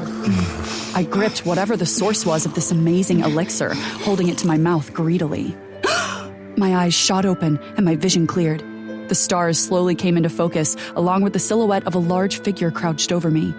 All I could see was the pure silver of his eyes, and I realized the amazing thing I tasted was indeed blood. Liam's blood. He knelt on one knee, the other foot flat on the ground, cradling me against him. My head was on his powerful thigh, and he had his wrist shoved into my mouth. My eyes were adjusting to the dark, and I could see the lines of pain on his face. The groan I had heard earlier was from him. In my need, I wasn't feeding gently. I took my teeth from his flesh and moved my head to the side. No. Diana, I physically put your heart back into your chest with my bare hands. Now drink! He shoved his wrist back into my mouth, not giving me time to respond. I gently held his wrist with both hands as the sweet flavor filled my mouth.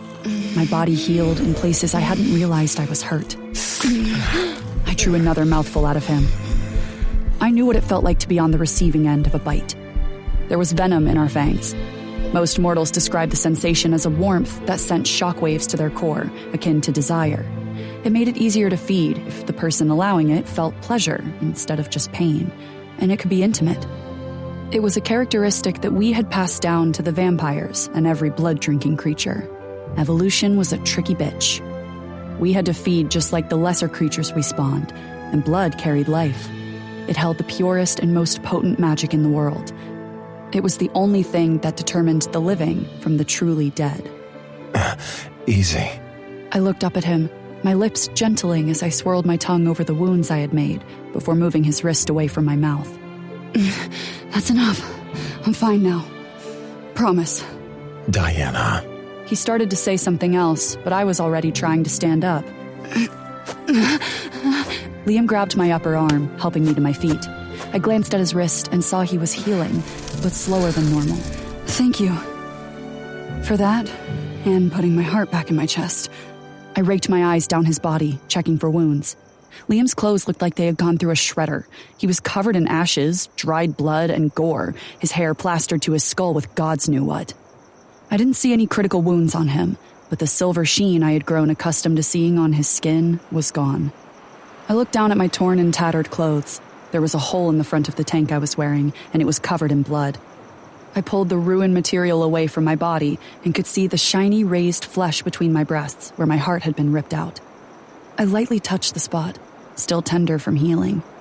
Had he really put my heart back? I had to have been dead for a moment before he tried to feed me. He'd saved me. He always saved me. The stars were bright in the open night sky above. We were in a grassy expanse, but I could hear the whisper of the breeze in the trees lining the edge of the field. A few feet away, there was a giant hole in the ground. What happened? Which part, Diana? Yeah, he was mad. The part where you did not hesitate to take your own life, or the part where Tobias secured the last existing relic of Azrael? I guess both. It is not funny. I wasn't making a joke. I did what needed to be done. You were going to risk the book for me. I saw it. I saw your hesitation. I know the face you make when you're calculating. He took a step forward, and I noticed he swayed, even if he did not. You had no idea what I was going to do, and should not have attempted to discern my intentions. You've known me for mere minutes in the grand scheme of things, and should not assume you know what I will or will not do. So you weren't going to save me? My brows ticked up as I folded my arms. Yes, I would have saved you and the book. But you gave me no choice. You chose for me. You wouldn't have. And Tobias would have gotten the book. You do not know what I am capable of! It was the first time Liam had ever raised his voice at me, and I flinched. Not because he scared me, but because of what I heard in those words. Liam didn't yell at me as Caden had, or degrade me as others did. He shouted, and his voice trembled with fear. Liam. You gave me no choice. No choice.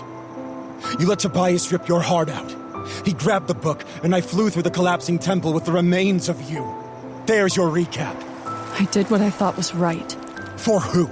For you. For the world, for my sister. You and everyone have done nothing but preach about how important this damned book is.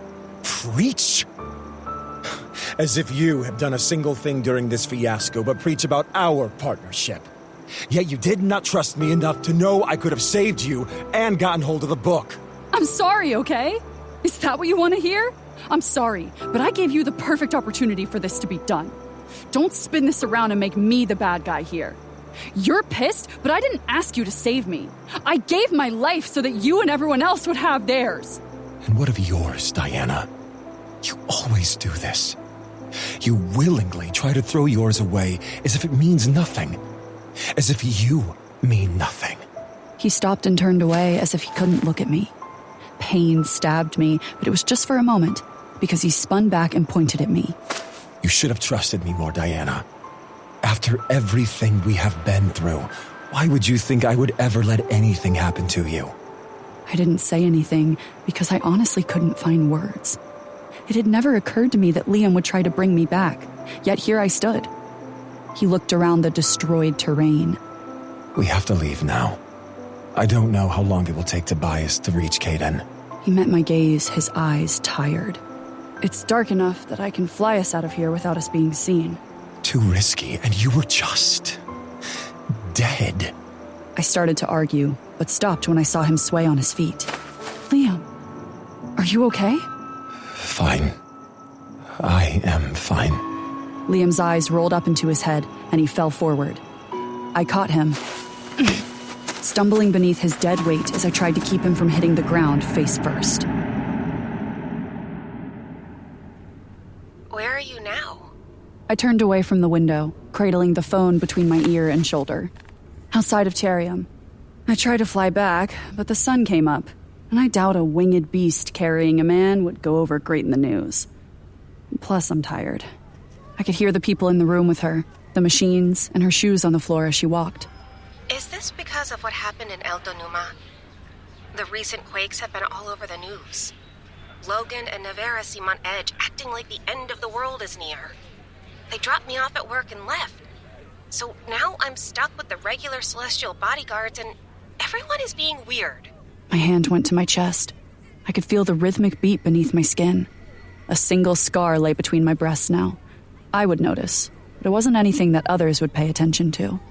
It was just a small mark, but for me, it would always be a reminder of how far Liam was willing to go for me. Yeah, about that. Tobias showed up. What? What? Are you okay? Well, I mean, I guess you are okay since I'm talking to you, so that's good. Is he dead? I turned toward the bed where Liam slept. His chest rose and fell, but it was slower than usual. No, but I was. I think. For a second at least. I don't know. What? Wait. What does that mean, Diana? I shook my head, rubbing my hand over my forehead. It's a long story, but we were tricked into getting the book. Tobias showed up and raised every dead person he could in probably a 3-mile radius. We fought, we lost, and Liam brought me back. Back? As in resurrection? As in... Shh, don't say it too loud. I don't think it's a good thing. Liam said necromancy is forbidden. That's what Tobias does, and it's all reanimated flesh like in the zombie movies, you know? What Liam did was different. I mean, does it even count if I never turned to ash? Does that mean I didn't really die? I sat by the window, watching the neighborhood children play. Gabby was quiet for a while. Say something. I'm sorry. I'm just taken aback. That's a big deal. Regardless of if you truly passed or not. You're saying Liam restored your heart, Diana. The one thing you can't grow back. How close have you two gotten on this trip, Dee? It's complicated. Diana, you didn't. Listen, it's different. Liam is different. Look, just let me explain when I get back, okay? Promise not to hate me until then. Fine. Fine. So, that means Tobias has the book then? Yeah. Don't tell the others. Not yet. I feel like it's something that Liam needs to address. Of course.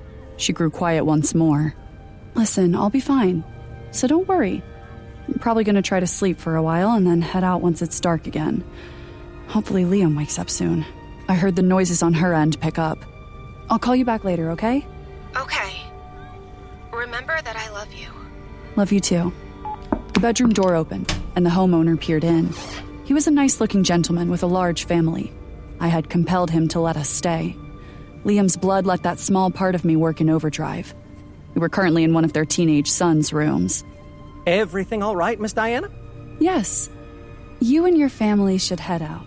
Go to a nice dinner or a movie. Just get out of the house and live a little. His eyes held a far-off, glazed look for a moment. You're right. A movie sounds great. He left, closing the door behind him. I heard the commotion downstairs as the kids yelled in excitement. And then there was silence. I crawled onto the bed with Liam, the two of us barely fitting. I draped myself over him, curling up against his side, making the small space work. I slid my fingers through his hair, brushing back the dark waves threatening to curl toward his brow.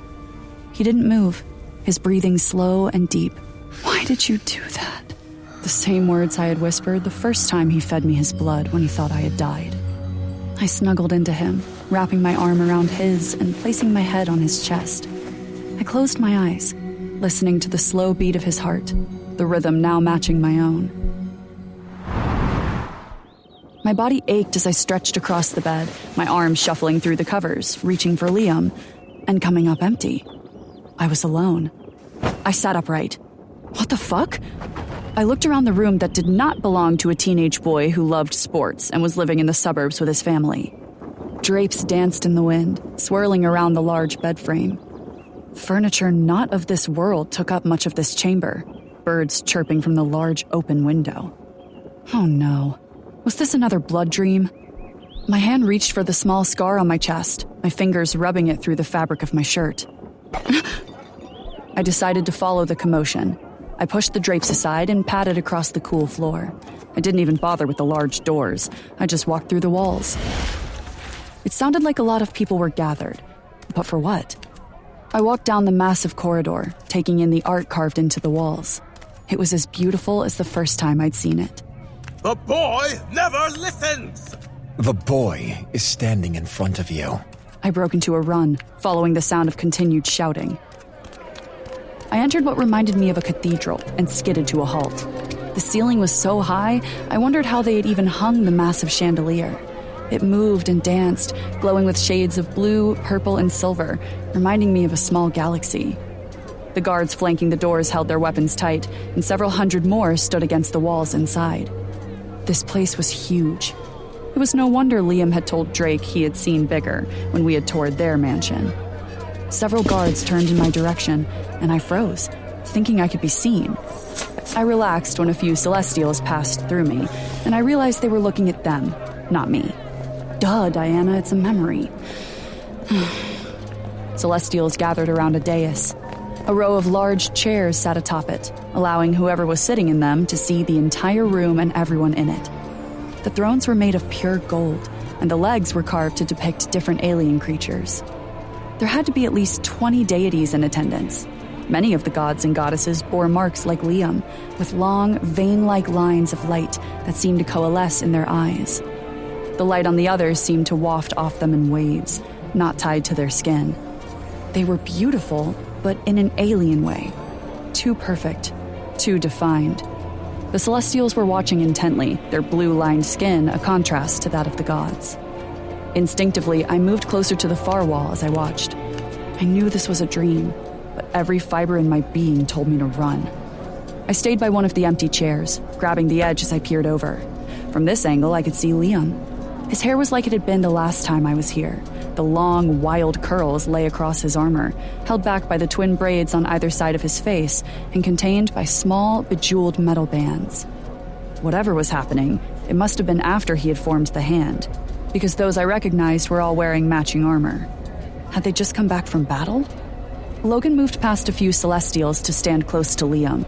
He held his head high and gripped the hilt of one of those ablaze weapons, ready to strike if needed. I scanned the crowd and saw Vincent. He was at the back of the group, sitting to the side of the dais. He looked even more pissed than he usually did. Several claw marks marred his chest and arm, but he wasn't actively bleeding. You did not listen, Sam Keel, and it nearly cost you several Celestials. They are not made to be your toys, you insolent fool. The goddess had long white hair, and silver rings completely covered her fingers. She wore a shimmering dress beneath her armor, light dancing off her pauldrons every time she moved. The silver lines on her body pulsated with her anger as she pointed at Liam. It is done, is it not, Nismera? Liam wiped the blood from his sword. So that was Nismera, the one who had made Vincent, and hurt him too, from what Liam had said. Yes, I am quite well. Liam turned toward Vincent, waving his hand in his general direction. See? He is fine. The room erupted, everyone talking over each other. The door behind me opened and several more guards entered, a handful of Celestials following. Okay, full house it was then. They were dressed in shiny armor, thicker than what Liam and his warriors wore. A bird with multiple wings was engraved on their breastplates. The noise in the room died as they made their way to the dais and removed their helmets. One of the taller warriors tossed a large, bleeding head at the feet of the gods, blood gathering around the neck like a reflective pool. It had two thick horns that curved back in a spiral. Emerald green flecks of light gleamed beneath its scales, even in death. Its mouth gaped in 4 directions, exposing hooked teeth that glistened with venom. I bring the head of an Igmaruthan, one of many Samkiel and his warriors bested in battle. I knew they hunted Igmaruthans and everything in between, but seeing how easy it was for them to take the head off something that would give me nightmares shook me. To my surprise, I recognized the warrior that had tossed the head, Imogen. She was strikingly beautiful, even covered in the blood of one of my own. She came to stand by Liam, greeting him with a kiss. I felt the pit of my stomach roll, and my eyes darted away. So, she was a leader as well. Great. That's perfect. Not jealous at all. Lady Imogen, can you attest to the actions of Samkiel? I remembered that voice, and I recognized Liam's father in all his glowing glory, although an air of frustration surrounded him in this moment. He sat upon the center throne, one hand on his head as he rubbed his temple. My Liam was more like his father than the younger version of himself had been. With all due respect, Your Grace, the task was completed. Imogen slightly bowed. Liam wore a smug look on his face and extended his arms out, as if to say, See, I told you. I rolled my eyes as the gods all burst into angry bickering, talking over each other and yelling. This is pointless. So would you rather the Hindrak realm stay open, while they ravage and slaughtered countless? Several of the gods turned toward him, the light around them pulsating. Even I knew nothing good happened when they strobed like that. The god in the chair on the far right had been eyeing Liam with malice. He jumped from his throne and strode toward Liam, menace radiating off of him. He was tall and lean with angular features, his muscles rippling as he clenched his hands into fists. The circular gold blade strapped to his back glowed in response to his aggression. You are an arrogant and foolish boy. I would give Liam credit. He didn't back down or look remotely shaken.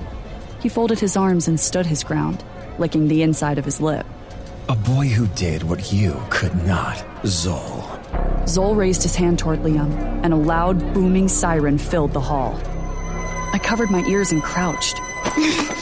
As soon as it started, it was over. When I looked back toward the thrones, Liam's father was on his feet. His staff was stuck in the floor between them, silver light dancing from the cracks it had created in the stone. Silence! Every being in the room obeyed. There shall be no more arguments from either party. What my son has done was arrogant, impulsive, and above all, selfish. His gaze focused on Liam. Liam shook his head in disgust, clearly not surprised that his father did not have his back. But I could also see his hurt. I wanted to reach out to him, but knew I couldn't. But nevertheless, the threat is eliminated. People are safe because of his actions. Where would we be if we chastised the means by which we keep others safe? Typical. It matters not what the boy does. You will always choose his side. Consequences of his disobedience be damned. Seems repetitive, Unir. Unir glanced at Nismera, the glow in his eyes intensifying, but he made no move. Others seemed to agree with her, slowly nodding. She didn't say any more before she shot out of the room in a streak of light. Many others looked at Liam and Unir with disgust before leaving the room. I hadn't realized how bright they had made the area until just Unir remained. The room held a dim glow as he lifted the spear from the cracked floor, his eyes never leaving Liam. Your pride, egotism, and insolence will be the reason they will turn on you. You cannot lead them or anyone if they don't respect you. Have I taught you nothing? Years of training, educating you, yet you resort to barbaric tactics. How can you ever hope to lead? Father, I am ashamed of you. I had such high hopes, and now I am left to clean up your mess. Again! He stared at Liam, but when Liam didn't say anything, he shook his head one more time and disappeared. I started toward Liam, no longer caring that I was in a dream. My steps faltered when the ground began to shake. I looked at my feet, the marble floor melting away to reveal a rocky, blood-stained expanse. Shouts from behind me had me ducking just in time as a golden beam of light sailed over my head. Screams and the sound of metal on metal filled my ears. It was the gods, and they were fighting each other. The beasts the gods rode were massive. They had wicked talons on their feet, and their eyes glowed. At first, I thought their bodies were covered with fine hair, but looking closer, I saw tiny finger feathers billowing on them in waves. They were beautiful, but also terrifying. One was coming right for me, and forgetting this was a dream, I ducked behind a large rock formation. I watched as a god was run through with one of those engraved weapons. He collapsed, holding his midsection. Light danced off him as he exploded, a wave of energy rushing away from where he had been. A terrifying roar shook the air as thick black clouds roiled overhead. Wings bigger than any I could ever conjure beat at the sky, fire pouring from the gaping maw. Big Maruthan. A chill ran up my spine, fear gripping me at what I could become. I didn't want to be a monster.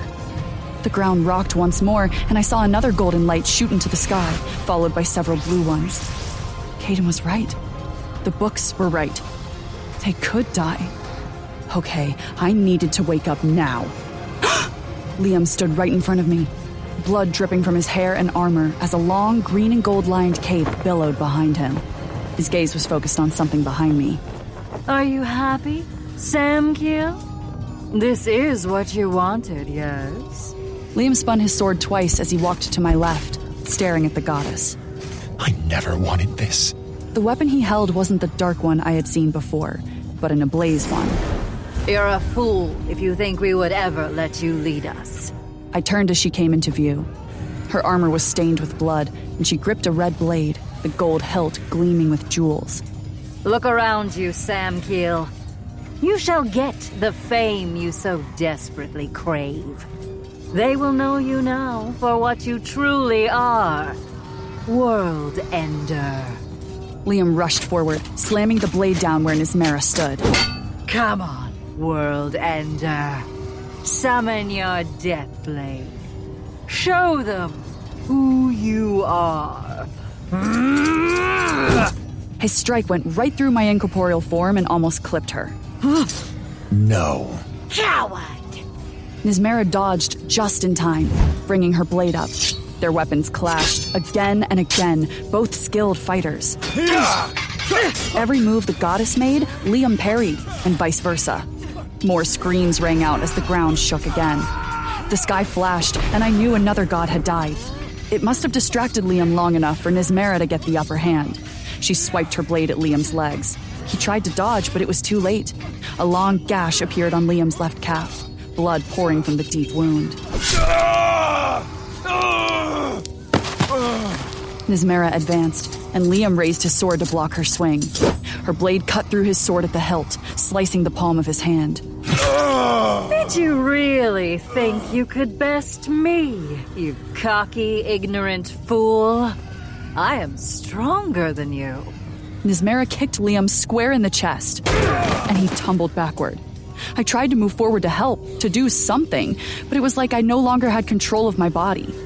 She placed her thick, armored boot on his chest, her sharp heel sinking into his breastplate. She leaned forward and placed her sword at Liam's throat, blood pooling around the tip. You see, World Ender, this is your legacy. I hope that as the light bursts from your chest as you die, you know that all this destruction is because of you. Nismera raised the sword, and I could see she meant to drive it into Liam's throat. Then a bright light hit her chest, sending her flying back. Unir lowered his spear, power sparking at the tip. He was wounded, blood covering his armor. Liam struggled to his feet, his leg and neck bleeding. He half walked, half crawled to his father. Finally able to move, I ran to them. I wanted to help, but my hands went through them both. Fuck. Liam reached his father right as Unir half collapsed into his arms. Liam struggled to prop him up, pushing him back against the wall. Unir held his side, seeming surprised when he felt the blood. Father!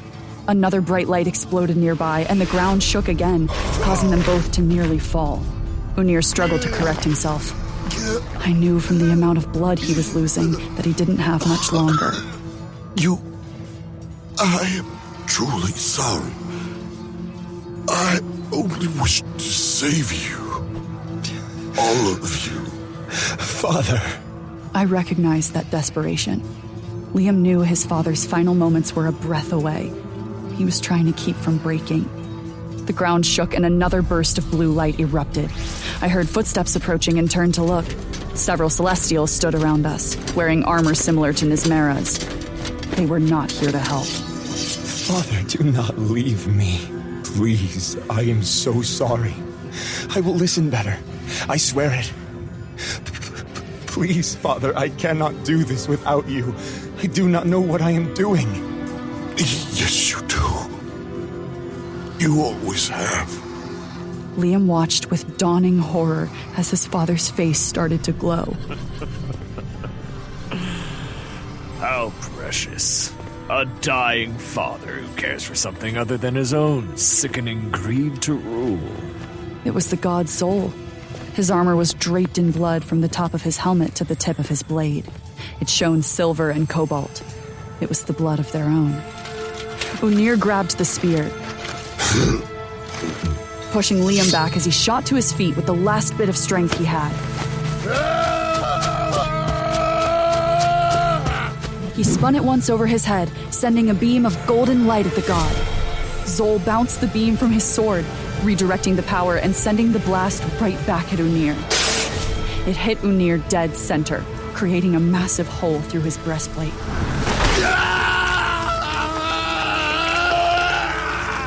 The world stopped for a split second, as Liam's father looked at him and smiled, a single tear streaking his cheek. I love you, Sunkin. Be better than us.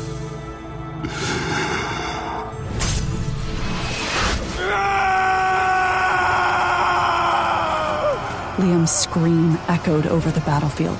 His howl of pain and rage vibrated through every inch of the falling Reshiram. My heart broke at the sound of his sorrow. I watched as Liam dropped his head into his hands, sobbing violently. More gods slammed to the ground surrounding him. Liam didn't seem to notice, and if he did, he didn't care. Zol stepped forward with a smile of pure hate on his face, stopping in front of Liam's kneeling form. So, this is our king. A sobbing child. How pathetic. He reached down and grabbed Liam by his hair. He yanked him up, forcing him to his feet. Hate and grief were etched into Liam's features. Zol's smile turned to a shocked gasp. Just before his entire being turned into a thin sheet of ash. Everyone stopped, unsure of what had just happened. Liam didn't move. He did not advance. He just stayed there with his head hung. It didn't take long before another worked up the courage. Liam spun on his good leg, stabbing the black and purple blade through his skull. Energy did not burst from him like it had with the others. His skin turned a deep black before disintegrating. More gods grew the courage to rush Liam, and each one met the same fate. He was so quick that I couldn't even tell he moved, until all that was left was ash and sand. Liam didn't so much as hesitate as he grabbed the blade with both hands, flipping it once and driving it into the ground. Energy, like I'd felt when I first met him, shook the planet, spreading out in every direction. The power of the blade surged with a dull thud, the air forced out as if a bomb had gone off. Everything that wave touched burned to ash, leaving only Liam on a dusty, deserted battlefield. That was the last thing I saw before Reshiram exploded.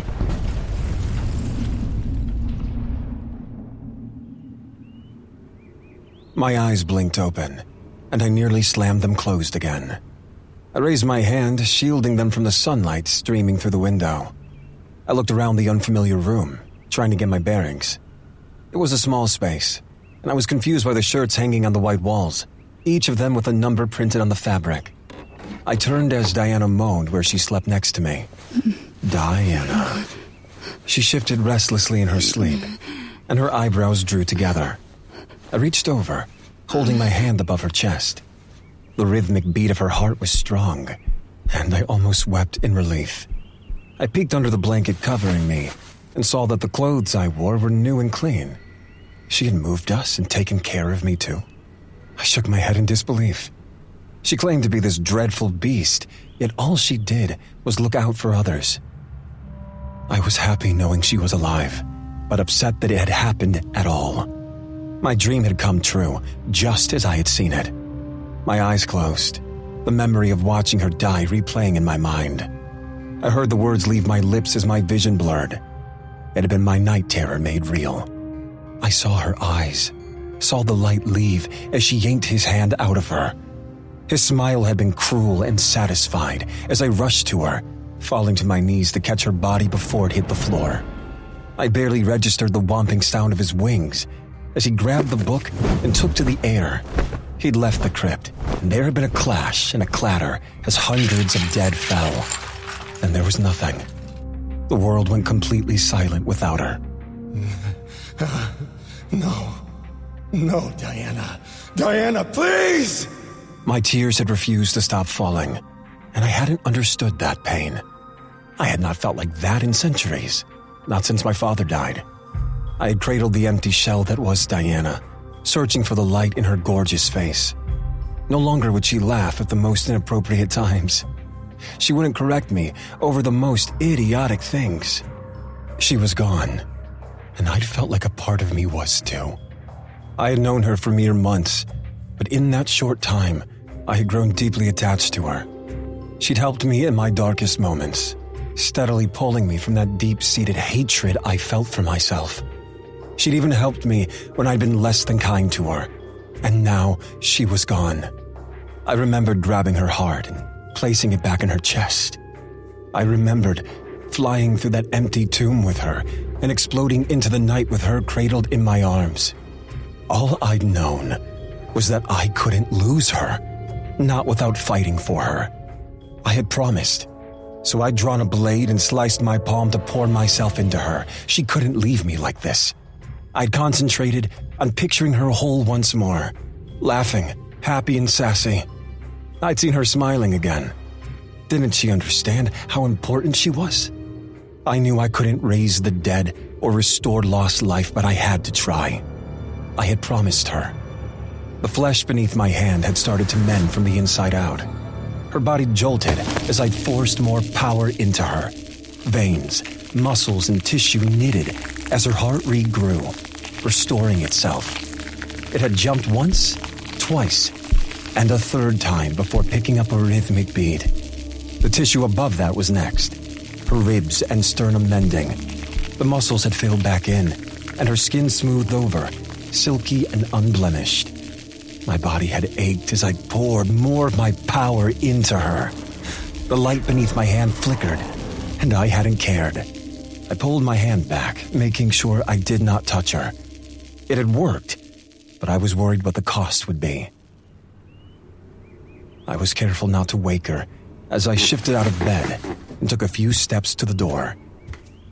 I slipped out of the room and found myself in a hallway. The walls were crowded with pictures of smiling mortals. Diana must have taken over a home. I couldn't hear anyone else in the house and needed to hurry before the family returned. I jogged down the stairs to the open living room. It was filled with the clutter of an active family and a large gray couch. I stood in the middle of the room and closed my eyes. I concentrated on Logan, trying to summon a connection with him. The familiar tug was there, but then it stopped. Strange. That had never happened before. I tried again, but ran up against a wall that my power could not penetrate. Resurrection has a cost. My father's voice echoed through my mind. Fuck. I clenched and unclenched my fingers. If I could not summon Logan the normal way, I would need to do it the mortal way. I walked toward the well-lit kitchen, searching for a phone. I picked up the small black device and dialed the number Logan had forced me to memorize. Hello? Logan, it's Liam. I need you to meet me somewhere. Only you. We sat in the large living room, and I told Logan everything, the same way I had done years before in Rashiram. I told him about El Danuma in gritty detail.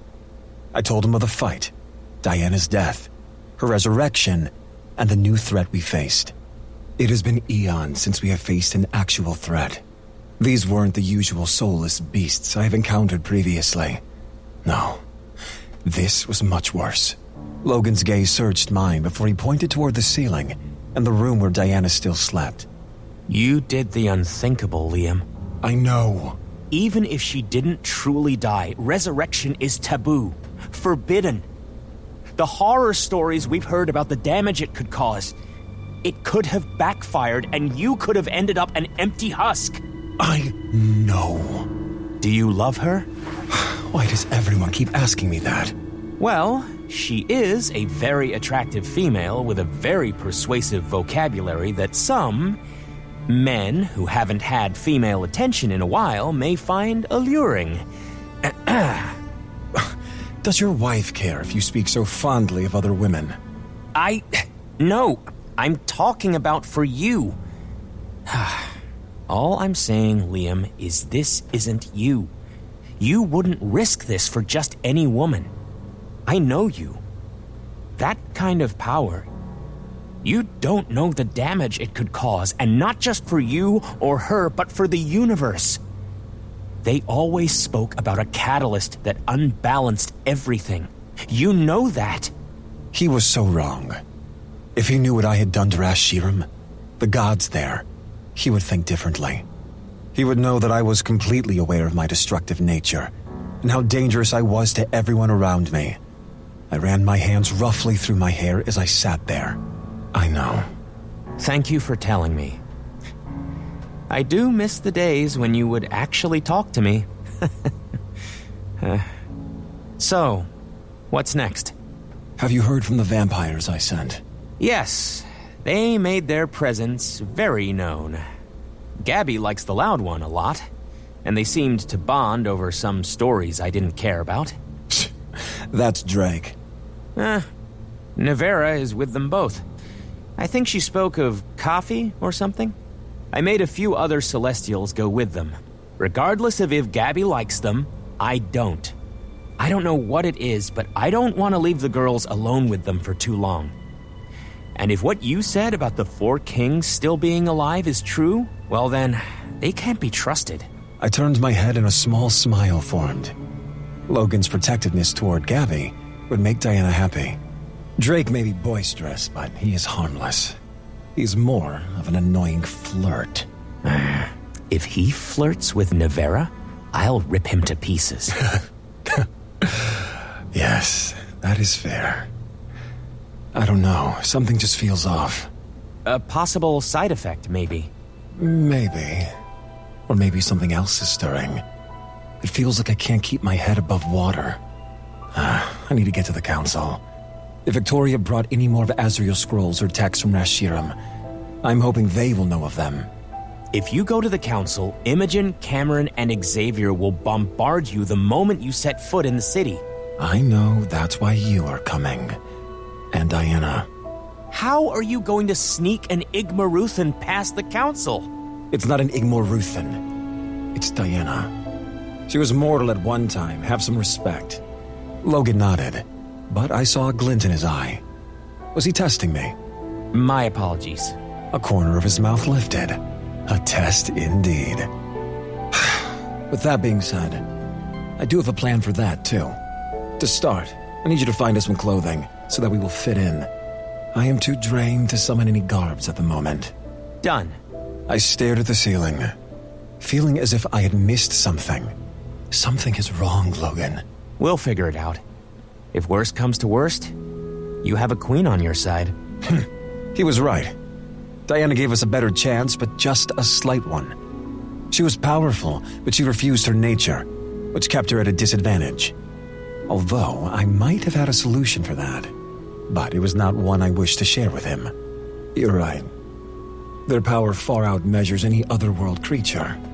Even my father feared the kings of Yajedin. What I don't get is how they got here. The realms and gates have been locked for so long that nothing with that much power should exist. I'm starting to think they have been here a lot longer than we thought. Moving behind the scenes, planning and waiting for something. Waiting for what, though? That is a very good question. Logan stood and wiped his hands on his pants. I will go and get us something to wear and be right back. One more favor. Yes? I need you to distract Imogen. Oh, may the old gods protect me. The living room fell silent once more as I rubbed my hand over my face. I should have been faster and killed Tobias when I had the chance. I should have made my move and gotten to him before he got his hands on her. She had sacrificed herself for me, for the world, and I'd resurrected her without a second thought. My own father would not bring back my mother, the one person he had loved with every atom of his being. Yet I'd brought back a smart-mouthed, ill-tempered, caring woman. I was as selfish and weak as they claimed, because I hadn't brought her back for the world or even for her. I brought her back because I didn't think I could exist without her. A god does not think of his own wants or needs, but the needs of others, the ones he protects. My father's words rang in my head. He was right then, and he was even more right now. Even Tobias had seen it. And he was correct when he'd said that Diana had gotten under my skin. My minor curiosity with her had morphed into a deep caring and protectiveness that I could not control. It had cost me the Book of Azrael. But the most terrifying part was a part of me didn't care. Diana was worth it. A scream echoed through the house, and I was on my feet and up the stairs before the echo of it had even faded. I burst through the door to find Diana sitting up in bed, clutching her chest. She turned to me, her eyes wide and unmoving. You really are a world ender. Liam's eyes narrowed, his brows furrowing as he stepped into the room. I was on my feet and backing away before I registered what I was doing. Don't come any closer! Diana, it's me. Put the fire away, please. I looked down to see I was holding twin flames. I hadn't felt it or even known I'd summoned it. You destroyed Reshiram. That's why they call you World Ender. It's not just some weird egotistical name. You obliterated an entire planet with your sword. I saw it. Liam's face dropped. He tensed, realizing there were no more secrets between us. No more lies. I knew everything now. Yes. You slaughtered hordes of Igmaruthans. Yes. Is that what you would have done to me in the beginning? His eyes searched mine, and I knew he would never lie to me. If it was necessary. My heart hammered, instinct overriding logical thinking. The beast inside me stirred for the first time, cautious of him. Is it necessary now? No. How could you ask me that? I clenched my hands, extinguishing the flames. I saw your father die. For the first time since he'd entered the room, he looked away from me. I saw the flash of torment before he composed his features and could look at me again. I saw the agony in your eyes and I heard the scream that shook the world. That blade I saw, the same one you wielded the night you saved me. His hand fisted as my gaze focused on the silver and black ring. I want to see it. His eyes met mine, and he didn't say a word as he flicked his wrist, summoning the Oblivion Blade. Black and purple smoke danced within the blade, and I could feel its power from across the room. It is Oblivion, the purest form of the ever after. I created it out of agony, grief, and regret after my mother died. Her death was close to my ascension. They say you must go in with a clear mind when you forge your weapon. I did not. Sorrow is a powerful emotion, and one gods cannot afford to feel, much less express. It is the same with love. It makes even the most powerful of us rash, erratic, and unpredictable. He spun the blade before it disappeared back into his dark ring. My father's death broke me. It is why I left. Why I hid away. And why I was the man I was after you first met me. What you witnessed was the end of Reshiram. It was the end of my home. No one else living knows what occurred that day. And I would like to keep it that way. I nodded, finally understanding. The tension in my shoulders eased. That's what you see when you dream. Yes.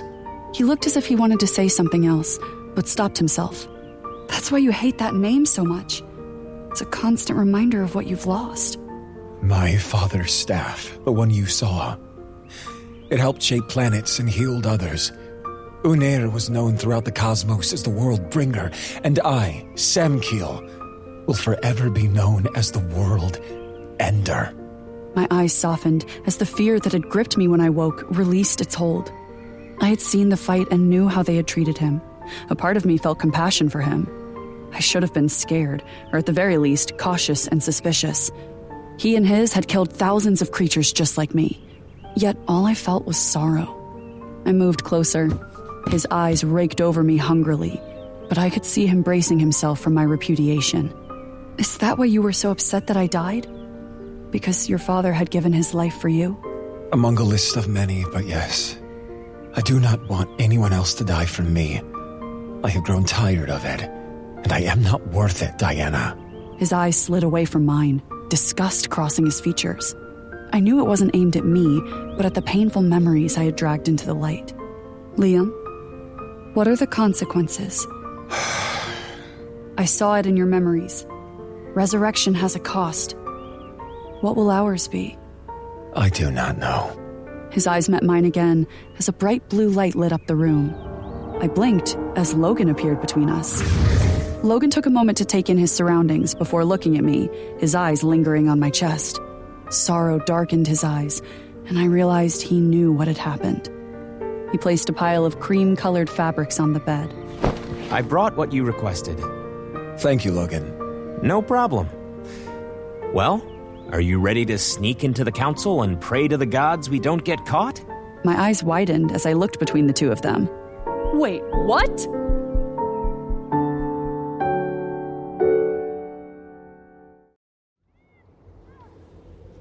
This is a terrible idea. Why do we have to sneak in again? You're in charge of everything. Just ask for the information. Logan, Liam, and I hid behind a massive column. I cannot. If one or more knew Azrael had made a book that contained the information that could lead to my demise, and I did not share that information, then there are people here who cannot be trusted. Fair point. Logan turned toward me, wearing the tight black pantsuit that fit him like a glove. Rustic gold belts across his chest and shoulders formed a vest. A thin black shawl hung off his shoulders and moved with the wind. He had told me it was what the Hand wore when inside the council halls. You guys got this. I'll distract Imogen and the other council members. Just play the part. And remember, the less talking, the better.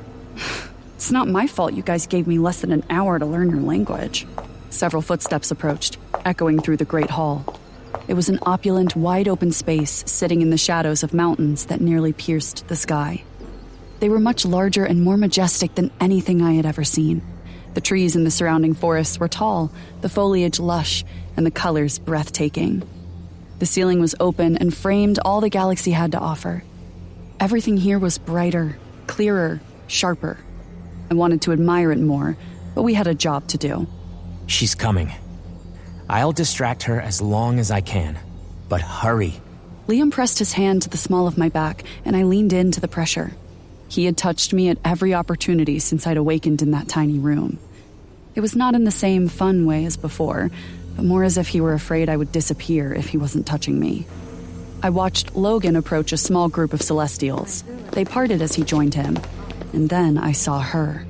Her blonde hair was braided on the sides, and she wore a beautiful white dress. It was sheer, but not see-through. When she saw Logan, her eyes lit up, her smile adding a flush to her high cheekbones. She was even more gorgeous in person than in Liam's dreams. Damn it. I memorized her form and called forth the power needed to change. A moment of concentration, and I looked just like her, clothes and all. I looked at Liam, who nodded his approval and ushered me around several more columns. Our soft-soled shoes whispered over the glossy floor.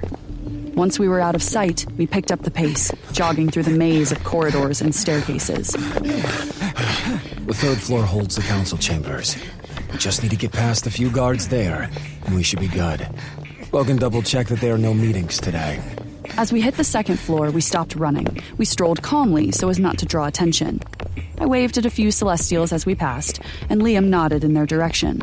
Their eyes almost bugged out of their heads as they saw us, which I assumed was because of Liam's new look. I don't think anyone here had seen him with short hair. Plus, the cream-colored shirt and pants ensemble made his skin seem to glow, the silver lines that traced the shape of his body shining through the thin fabric. We passed through several rooms, weaving between thick columns as if we were in no hurry to reach our destination.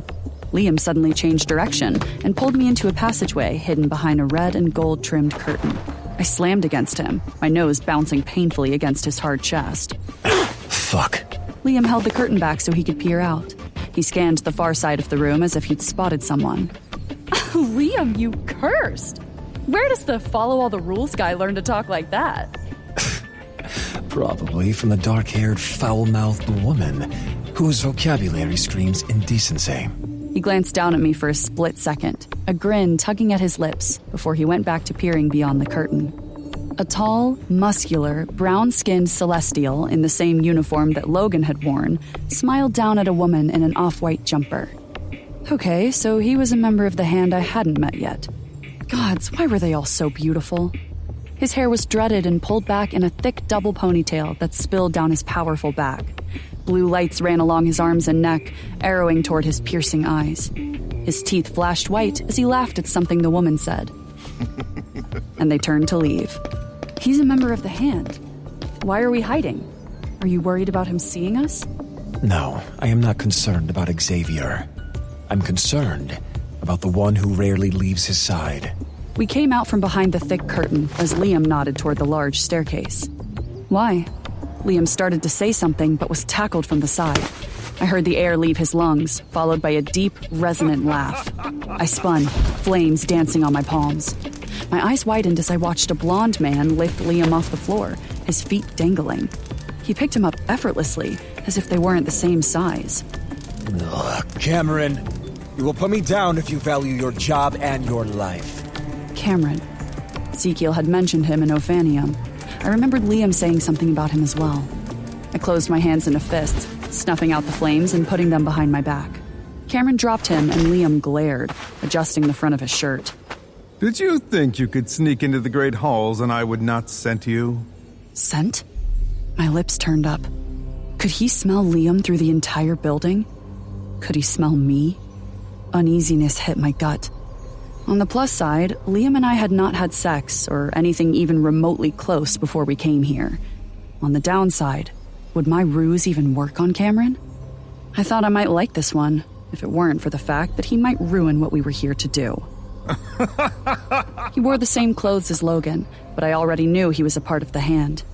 His fair skin was flushed a shade of pink at his excitement in seeing Liam. His blonde hair was braided into a thick mohawk, the end reaching the middle of his back. He turned toward me, taking his time as he looked me over. I froze, nervous that he had seen the fireballs I had threatened to throw at him, or smelled that I wasn't Imogen. His head tilted to the side as he glanced behind me. A slow, mischievous smile curved his lips. Oh, I see. You were all playing another exciting round of Hide the Battle Sword?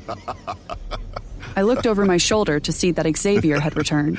Cam, you speak too freely.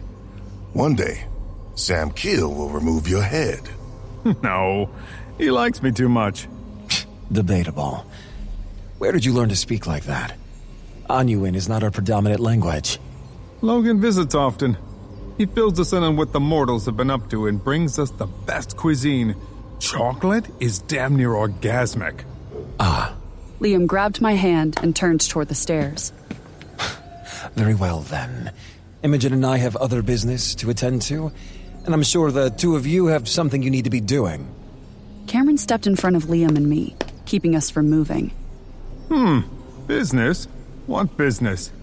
I just saw her leaving with some members of the council and Logan, who didn't even say hi. What's gotten into you guys? Imogen says that matters on you are escalating. Logan has been visiting less. There have been secret council meetings and your sudden return from your cave after centuries of being gone. The most surprising bit is this new look of yours. Is there something we should know? Liam and I froze, my mind spinning as I tried to formulate an excuse. But Liam beat me to it. If there was, you would be alerted. Now move. Touchy. Imogen, you usually make him a bit nicer after your rendezvous. What happened? Losing your touch?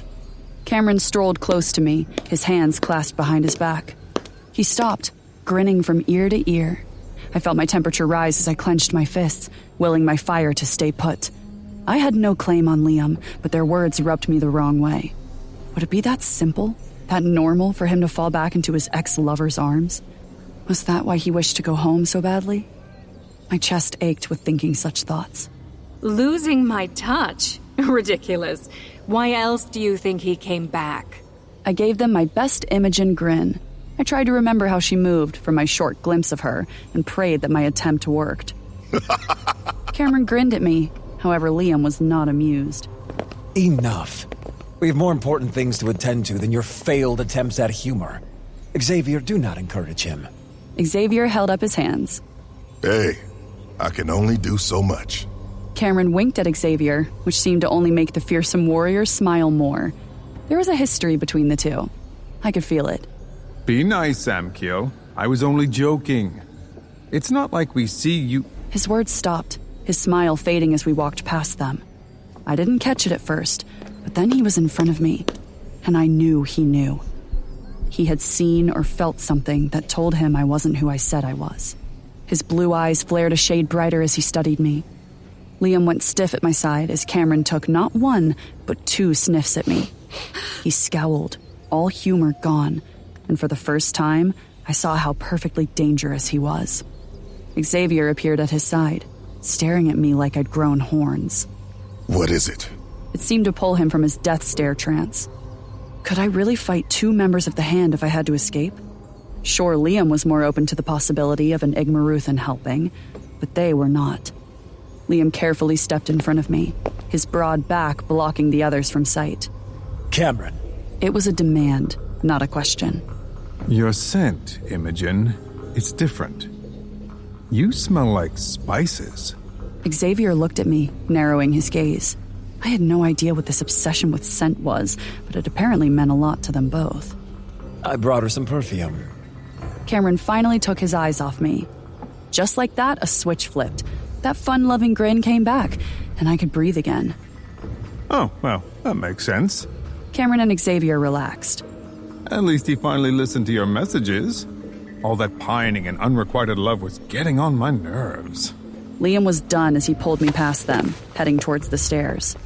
Your job will be terminated by the end of the day. Wait, he is kidding, right? Yes. Although you seem to love to antagonize him. It's a gift and a curse. I saw Liam roll his eyes and smiled, knowing he had picked up the gesture from me. Both of you go do something productive for once. Now! Liam turned to me, his face a mix of shock and amusement. Hey, Logan told me to play my part. I turned to grin at them. They were staring after us, Cameron leaning against Xavier. Regardless of their seemingly sweet natures, I could feel the power that radiated from them. They were focused on me, and I swore they saw straight through my illusion. The hairs on my arms standing. It terrified me. What's with Cameron and that weird smelling thing? Liam came around the corner, carrying a few books before placing them on the table. Cameron's senses are heightened, even for us. It is a small gift from the god that molded him, and another reason he was let go from that rank and fell under my leadership. So, he's pretty much an excellent tracker. Good to know. So what do you have here on the Kings of Yajedin? Everything. Liam shuffled through the piles of scrolls and papers he had pulled from the massive stacks that surrounded us. I had seen libraries before, but this was something else. The shelves reached to the ceiling and wrapped around the room. Stairs made of the same red and gold I had seen in his dreams led to the upper levels, and walkways crisscrossed overhead. He was studying a book, pacing as he read. He waved his free hand, calling forth more scrolls and papers. They added themselves to the stacks on the large stone table in the center of the room. I smiled at his careless use of his power. I loved looking at Liam, so I was surprised when my gaze kept being pulled to the view outside the balcony. It was as if I were being drawn to it.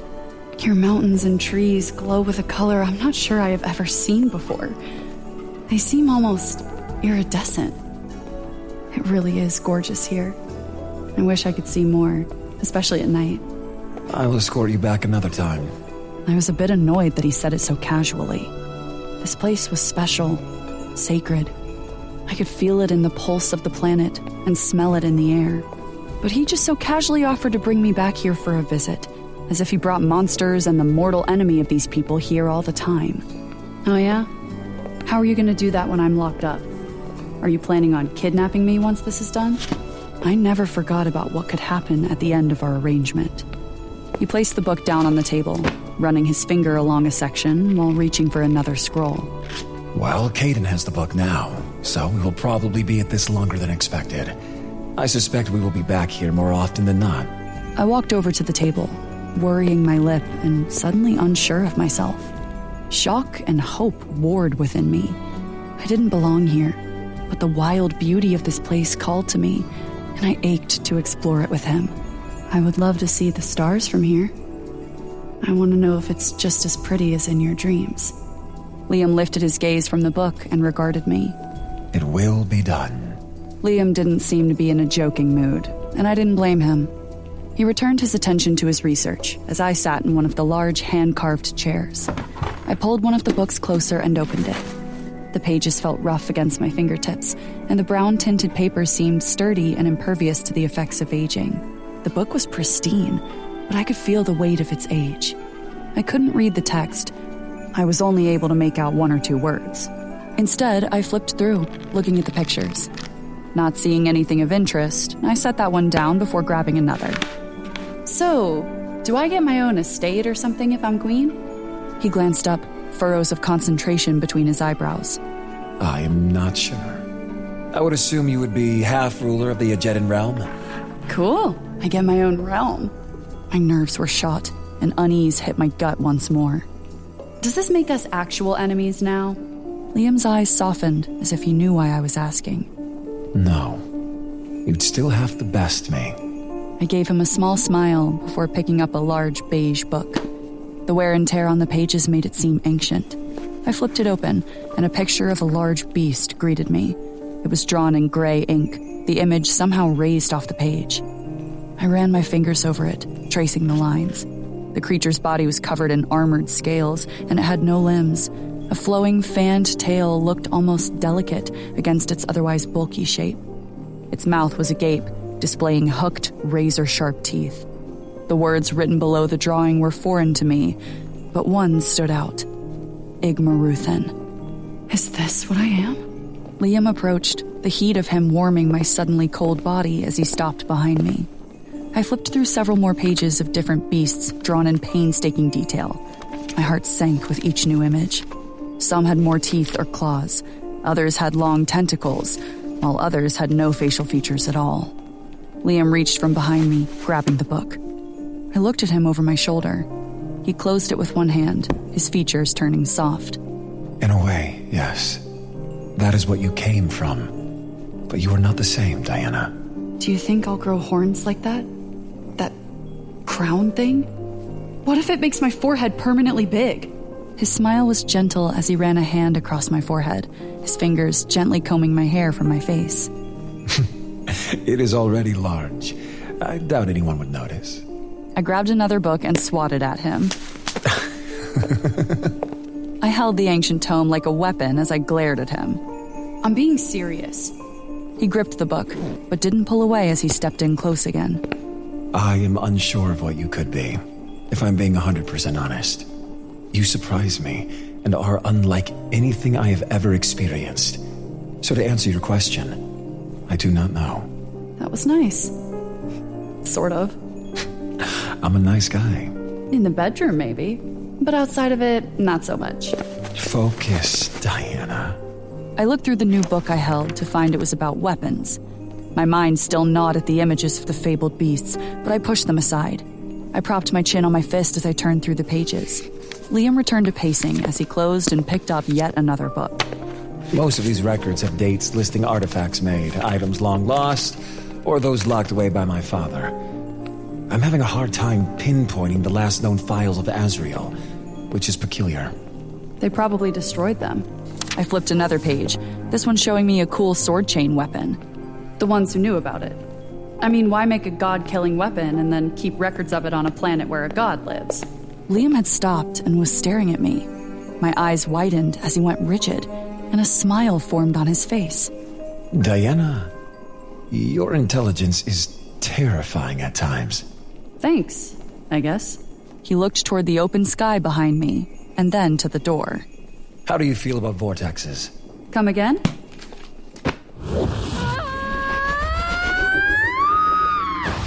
My screams eventually died in my throat as we landed softly on a thick, rippling black mass.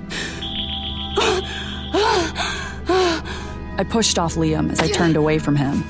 Unable to stand upright, I bent over, placing my hands on my knees. I felt my stomach lurch. Never do that again. I apologize, but I did warn you it would be quite a trip. I spun on him and quickly covered my mouth with my hand, trying to keep my last meal where it belonged. Yeah, a trip. Like a short one. I felt like we'd been shot from the world's largest catapult and then slammed to a full stop. He studied me, the silver lines on his skin pulsating. Are you all right? Yes. No. Maybe? Just give me a minute so I don't vomit. His face held concern, but when the thick black mass above us rippled, it had his full attention. It looked like we stood on the edge of the universe. Purple, gold, and silver stars flashed across the velvety expanse. What is this place?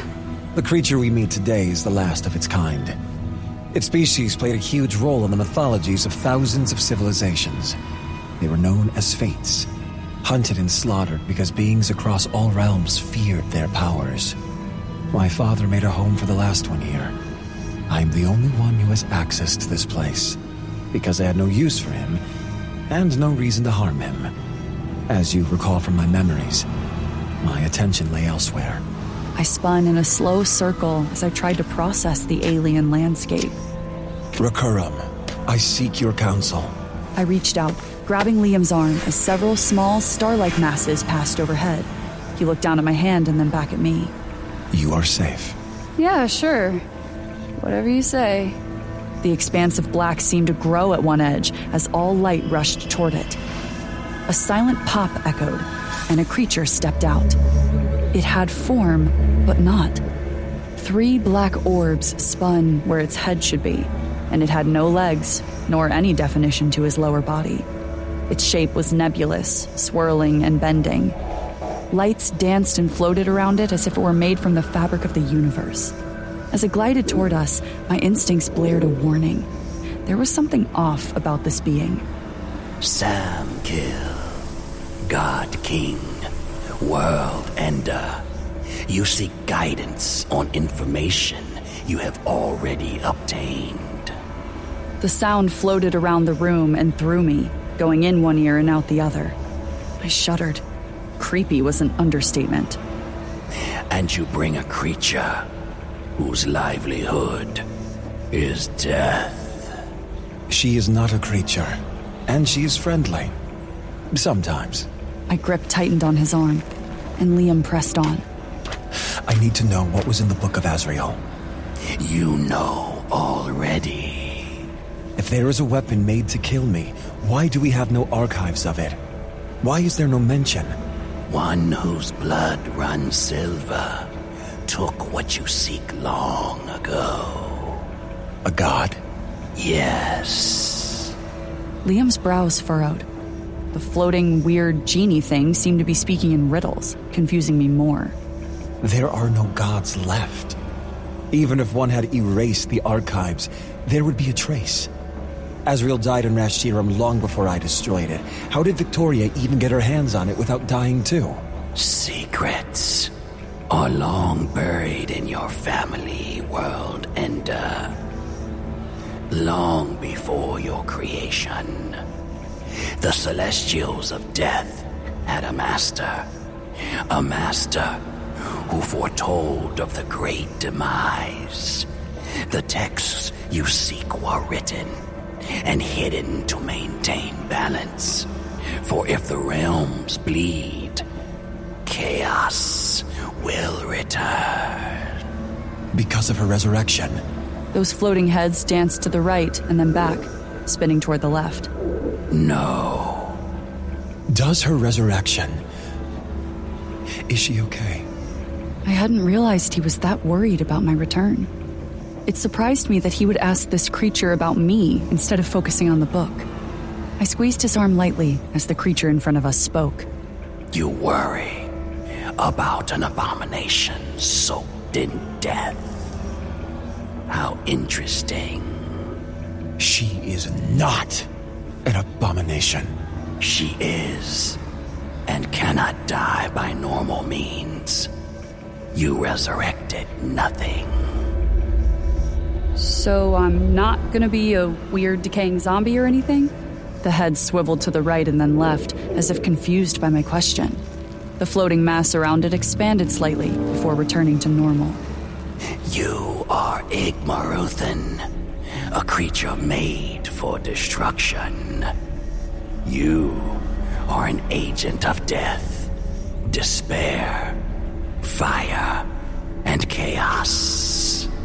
The ancient ones before you made worlds shudder, made gods tremble, and primordials ashamed of their creation.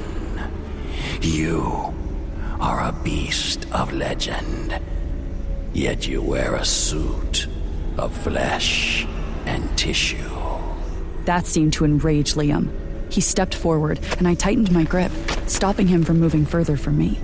She is not a creature, and if you speak to her like that again, there will be no more fates left in this universe or the next. Recurum's head swiveled and stopped, as if he were as shocked as I was. Very interesting indeed. Ignore him. He gets cranky when he doesn't eat. Liam looked at me with frustrated amusement. How do we find out what's in the book? You will know soon enough. How are the kings of Yajedin still alive? How did they make it past the seals on the realms after the Gods' War? I could feel Liam's frustration. Recurrum spoke in riddles, and Liam was in no mood to be denied the answers he sought. Your family is full of secrets, Samkill. Secrets that far outstretch this world. What? You are the key that connects the ones seeking revenge. There must always be a guardian. Unir perceived the end, knew the consequences, and took action. Realms were locked, and your death will open them all. It is foretold. Chaos will return, and chaos will reign. You have seen a fraction of it. Liam went rigid. Seen it? How has he seen it? My eyes darted between them. Are you talking about the nightmares? He sees as his father, and his father before him did. Distorted as it may be, it still rings true.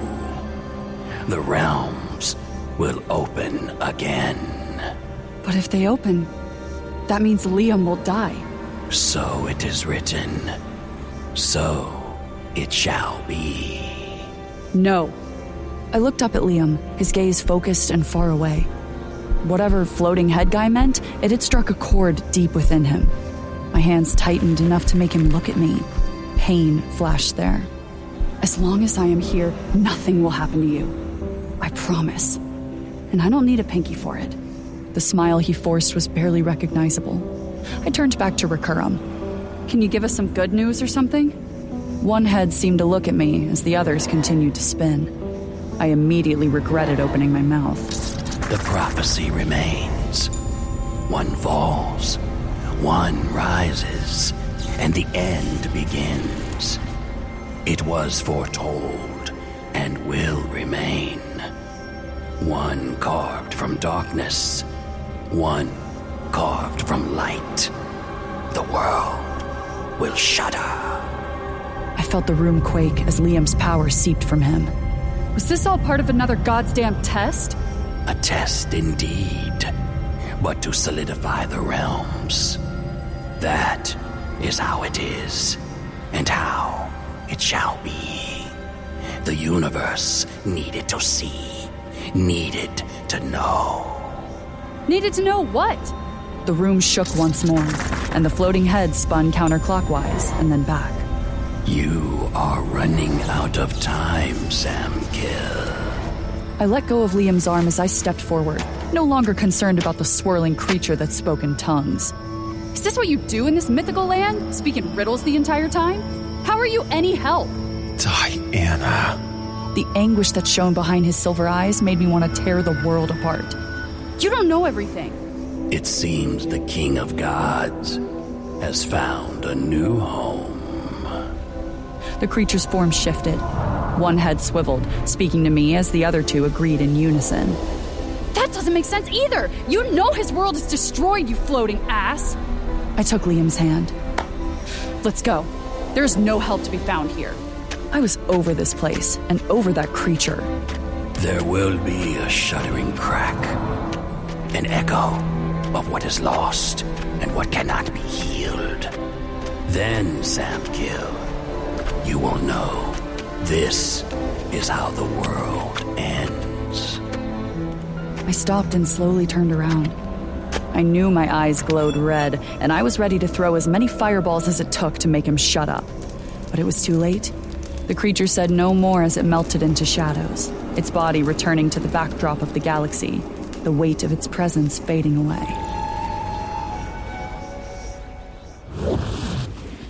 The library rushed at us as we portaled in. Pages from the open books we'd left behind fluttered from the force of our entry. The trip back was less nauseating, and after a few deep breaths, I regained my equilibrium. The suns were still high in the sky. We must have only been gone for a few minutes. Why didn't we go to the floating man in the first place, instead of wandering all over the world? Liam paced back and forth, his hands raking through his hair. 1. He speaks in past, present, and future. So half of his information has either already happened or will happen. 2. I did not think the book even existed, much less that it was important. Okay, fair. So what's our next plan? I do not know. What do you mean you don't know? He stopped abruptly, placing his hands on his hips as he tilted his head back. He stared at the ceiling as he spoke. I saw it. This is how the world ends. That's what the dream said. The same dream where I saw you. He stopped, lowering his head to look at me. I saw the sheen of tears in his eyes. Liam? I saw it. The sky ruptured. Just like on Rashiram. War was what Logan said when I first returned, and I thought we would never see it again. I thought the worst was behind us, and I could rest, but I was so wrong. I am always wrong, or off by a few seconds. I was not fast enough to save my father. Instead, he died saving me. For the first time since I'd met him, he seemed unsure and raw. He waved a hand toward me. I was not fast enough to save you, so what am I doing, Diana? Besides fucking everything up. Liam. I stepped toward him, but he recoiled from me. That is all I am good for. They call me World Ender for a reason. I guess that is truly all I am. Now Anua will fall. What's 2, right? I knew I was losing him. Every emotion he'd kept buried was threatening to break free and tear him apart. All that grief and depression was rearing its ugly head. The room shook, and I stumbled back, but I caught myself. The rows of shelves lining the walls vibrated as every object not attached to something levitated. I looked around as the tremor slowly built. Liam, I need you to calm down, okay? We will figure it out together, like we always do. There is nothing to figure out, Diana. It cannot lie.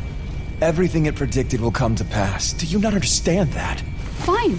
Then we face the end of the world together. I hoped I could break through the echoing void trying to claim him. The birds in the nearby trees jolted from their perches and took flight as the ground shook again. I was terrified that if he didn't breathe or calm himself down, the whole building would fall. I failed again. No, you didn't. Yes, I did. You heard it. I had one chance to have that damned book. I failed because I chose you over the book, over the world. I was selfish because of you. You crawled beneath my skin like some parasite. You have infected me, and it has cost me the world. So now, I have to prepare armies once more for war. War, Diana. I felt my cheeks blister as my heart jumped in my chest. I was angry and pissed and sad for him, all at the same time. You're right. I wasn't worth it. That is just it, Diana. To me, you are worth it. And that's what makes me the most selfish bastard and the most dangerous god to ever exist. I did it in a second without thinking or worrying about the consequences, and I would do it again and again. What I feel for you is overwhelming, and I cannot stop it. I do not know what I am doing. Do you understand that? I have the weight of the entire universe on my shoulders. I had a plan, and then you crashed into my life, making me ignore all reason. You made me trek through Anua, taking me to places with loud music and overly sugary treats. You made me stay at castles with pretentious vampires. You make me laugh, make me smile, make me feel. You make me feel normal and allow me to forget that I am the sole ruler because you see me when you look at me. I hate it, Diana. I hate that I have known you for what others would consider mere minutes. In the grand scheme of things, our time together means nothing. I have known and vetted others longer than you have been in my life. Yet I felt nothing but fondness for them. I hate that you affect me so much, that you care so much when I do not deserve it. His sudden admission made me pause. My world shifted, because what he felt for me, I felt too. I had grown so attached to him. I cared for him more than anyone before him. It terrified me. I felt the tears roll down my cheeks as I stepped in close, resting my hands against his chest. Well, I hate it too. I didn't ask for this. To feel for you as much as I do. I honestly hated you at first. Tears spilled down his cheeks. Same. Ass. Look, I get it. I get that you would have had the book and the world would be fine. But how is that a choice? How? How is that you being selfish? What's the point in all this if these are the kind of choices you have to make? The room shook again, and I reached up and cupped his face, forcing him to look at me. Tears and fear shone in those piercing silver eyes. Hey, stop. Look at me. I don't care what that floating tool says. Liam, your father saw something in you that needed to be saved. Unir saw a future, and whatever it was, he believed with his entire being that you would make it a reality. Your friends see the worth in you. It's why they are so loyal, why they love you even now. You saved them without knowing it. You gave them a purpose beyond just following. They would follow you into Iasulan because you gave them a choice. You gave them free will and a reason to be. I've seen the memories, Liam. I get that you think you failed, but you haven't. You won't. A god, defeated and tired. How can you be so sure? I've done it before. Because you're strong and resilient. At times you're a complete dick, sometimes annoying and bossy, but underneath all that, you care. You love, whether you admit it to yourself or not. Liam, you are not some mindless creature. You never were. You don't listen to what anyone says, and you shouldn't. If those all-powerful beings that were above you really knew everything, Reshiram wouldn't have fallen. I don't care what anyone says. Follow your heart. You have to. The world doesn't need more of them. It needs more of you. I heard what your father said, what he told you. He wanted you to be better. Better than them. That means giving a damn, Liam. He shook his head slightly as I wiped his tears away with my thumbs. I do not know what I am doing. I don't think I can survive going through it again. That's fine. We'll figure this out together, okay? We will do our usual, where I come up with an idea and you disagree, and then we argue about it until you eventually come around to my amazing, foolproof plans. Besides, you're one of the strongest people I know. You put everyone before yourself, even cold-blooded Igmaruthans who get on your nerves and drive you crazy. You do not get on my nerves all the time. Sometimes you are mildly amusing. Mildly amusing, huh? I'll take that. We will get the book back. I promise. Just don't destroy this world, too. I am truly sorry. I do not know why I cannot control it. Panic attack. What? It sounds crazy, but that's what it reminds me of. When I first saved Gabby, I would wake up sweating, my heart feeling like it wanted to burst out of my chest. I kept thinking I hadn't managed to save her, but it wasn't real. It was miserable, but I got through it because I had her. She helped me, and I'll help you. He lifted his hand and ran his fingers through my hair. It was the same thing I had done for him on the nights when his nightmares overcame him. It was soft, soothing, and caring. I do not deserve you. Definitely not. I know I don't truly get it, but you have 1,000,000-and-something eyes full of admiration looking to you for guidance. That's a lot of responsibility, to be honest. Even the strongest would falter under that pressure, Liam. You have no idea. He was quiet for a moment as his expression softened, his eyes roaming over my face. I can't do this without you.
At me once more. You've already done too much. You risked your life for me to get that book. Diana, you saved Logan when you didn't even know him. You helped me without a promise of anything in return. You fought one of your own to help save the world and gave your life in the process. His eyes dropped from my face to my chest. The dress I wore for my Imogen disguise was a little loose in the chest area, given our different sizes. It didn't expose me too much, but you could see my sternum. I knew he wasn't looking at my breasts, but at the almost invisible scar. A pained expression passed across his features as he swallowed. He lightly traced the mark directly over my heart, and my body responded. It felt like a shot of electricity went through every fiber of my being. I shivered, goosebumps dancing across my arms and legs. It didn't hurt, but his touch excited me more than any man who had ever laid hands upon me. I didn't flinch from the sensation, but leaned into it, my breath catching. Liam had literally held my heart in his hands, and I would let him touch me in any way he wanted. But you saved me. Barely. He slowly pulled his hand away, clenching his fist as he realized what he was doing. He lifted his gaze, his eyes roaming over my face as if he were trying to memorize everything about me. It made me feel vulnerable, which was childish. I had been with men and women, but whenever Liam looked at me or touched me, it was as if I had never been with anyone. The mere sight of him set my blood aflame, as if he stoked a fire deep in my soul, and I wanted it to burn. I wanted more. I wanted him. I thought I'd lost you. His gaze flicked to mine, as if he were shocked he said the words out loud. You know better than that. I'm impossible to get rid of. Like an infection. If that is true, then I wish for you to infect me. He slid his hand across my collarbone, the roughness of his calloused palm sending a bolt of electricity through my very being. I was caught in his gaze and could feel my pulse pound as his large hand wrapped gently around my neck. He tipped my chin up with his thumb, and my lips parted in anticipation. Hot, molten silver filled his eyes as his gaze dropped to my mouth, and my core went liquid. I pushed to my tiptoes as he leaned forward, neither of us caring about the line we were about to cross. We both knew we shouldn't. There was no future for us, and there never would be. Liam was a guardian, a savior, a protector of this realm and every realm in between. I was an Igmaruthan, a beast of legend he and his friends hunted. I was the monster under the bed. Stories were told of me to keep all divine beings in line. We were destined to fight until the sky bled and the world shook. But when he touched me, cradled my face as if I were the most fragile, beautiful being in the world, I melted. I didn't feel like a monster with him, and I realized I never had. I felt his breath touch my lips, and my body sang in response, right as the door slammed open. Liam and I broke apart, both turning to face the unknown threat. Logan stood there, his eyes wild and rage snapping around him. We have a problem. I assure you, I am fine now. Logan waved his hand toward the mess of the room. No, not that. Nevera was taken, and... Logan turned his gaze on me. Gabby is missing. The obsidian door tore off its hinges and flew across the room as I kicked it open. I stormed inside, both hands burning wildly. No one was here, but I had assumed that since I'd set the entire island of Novus on fire the moment Liam and I had arrived. It's empty. Liam strode past me, an ablaze weapon at his side. I told you to call Oblivion. He looked at his hand, then back at me. No. They don't deserve an afterlife, Liam. Where I had expected anger, a look of worry crossed Liam's face. Diana, you know what I can do. You are here. And your sister may be as well. I am not risking either of you. I shook my head, passing him as I headed toward the hallway. We took the stairs up, and I slammed both hands against the double doors, sending rocks and rubble flying into the open expanse of the throne room. If anyone is here, the noise alone will alert them, Diana. Try to be quieter. I said nothing, not wanting to admit what I already knew. The island was abandoned, which meant she was gone. Search here. I'll be back. I strode past the chairs and empty lanterns that decorated the sides of the room. The walls didn't move how they did when Caden was in the castle. They were cold and empty. Exactly how I felt, knowing she was out there somewhere with him. I forced myself not to think about what he could be doing to her, but I quickened my pace. I reached the rooms upstairs and shredded Alistair's and Tobias's areas, but found nothing.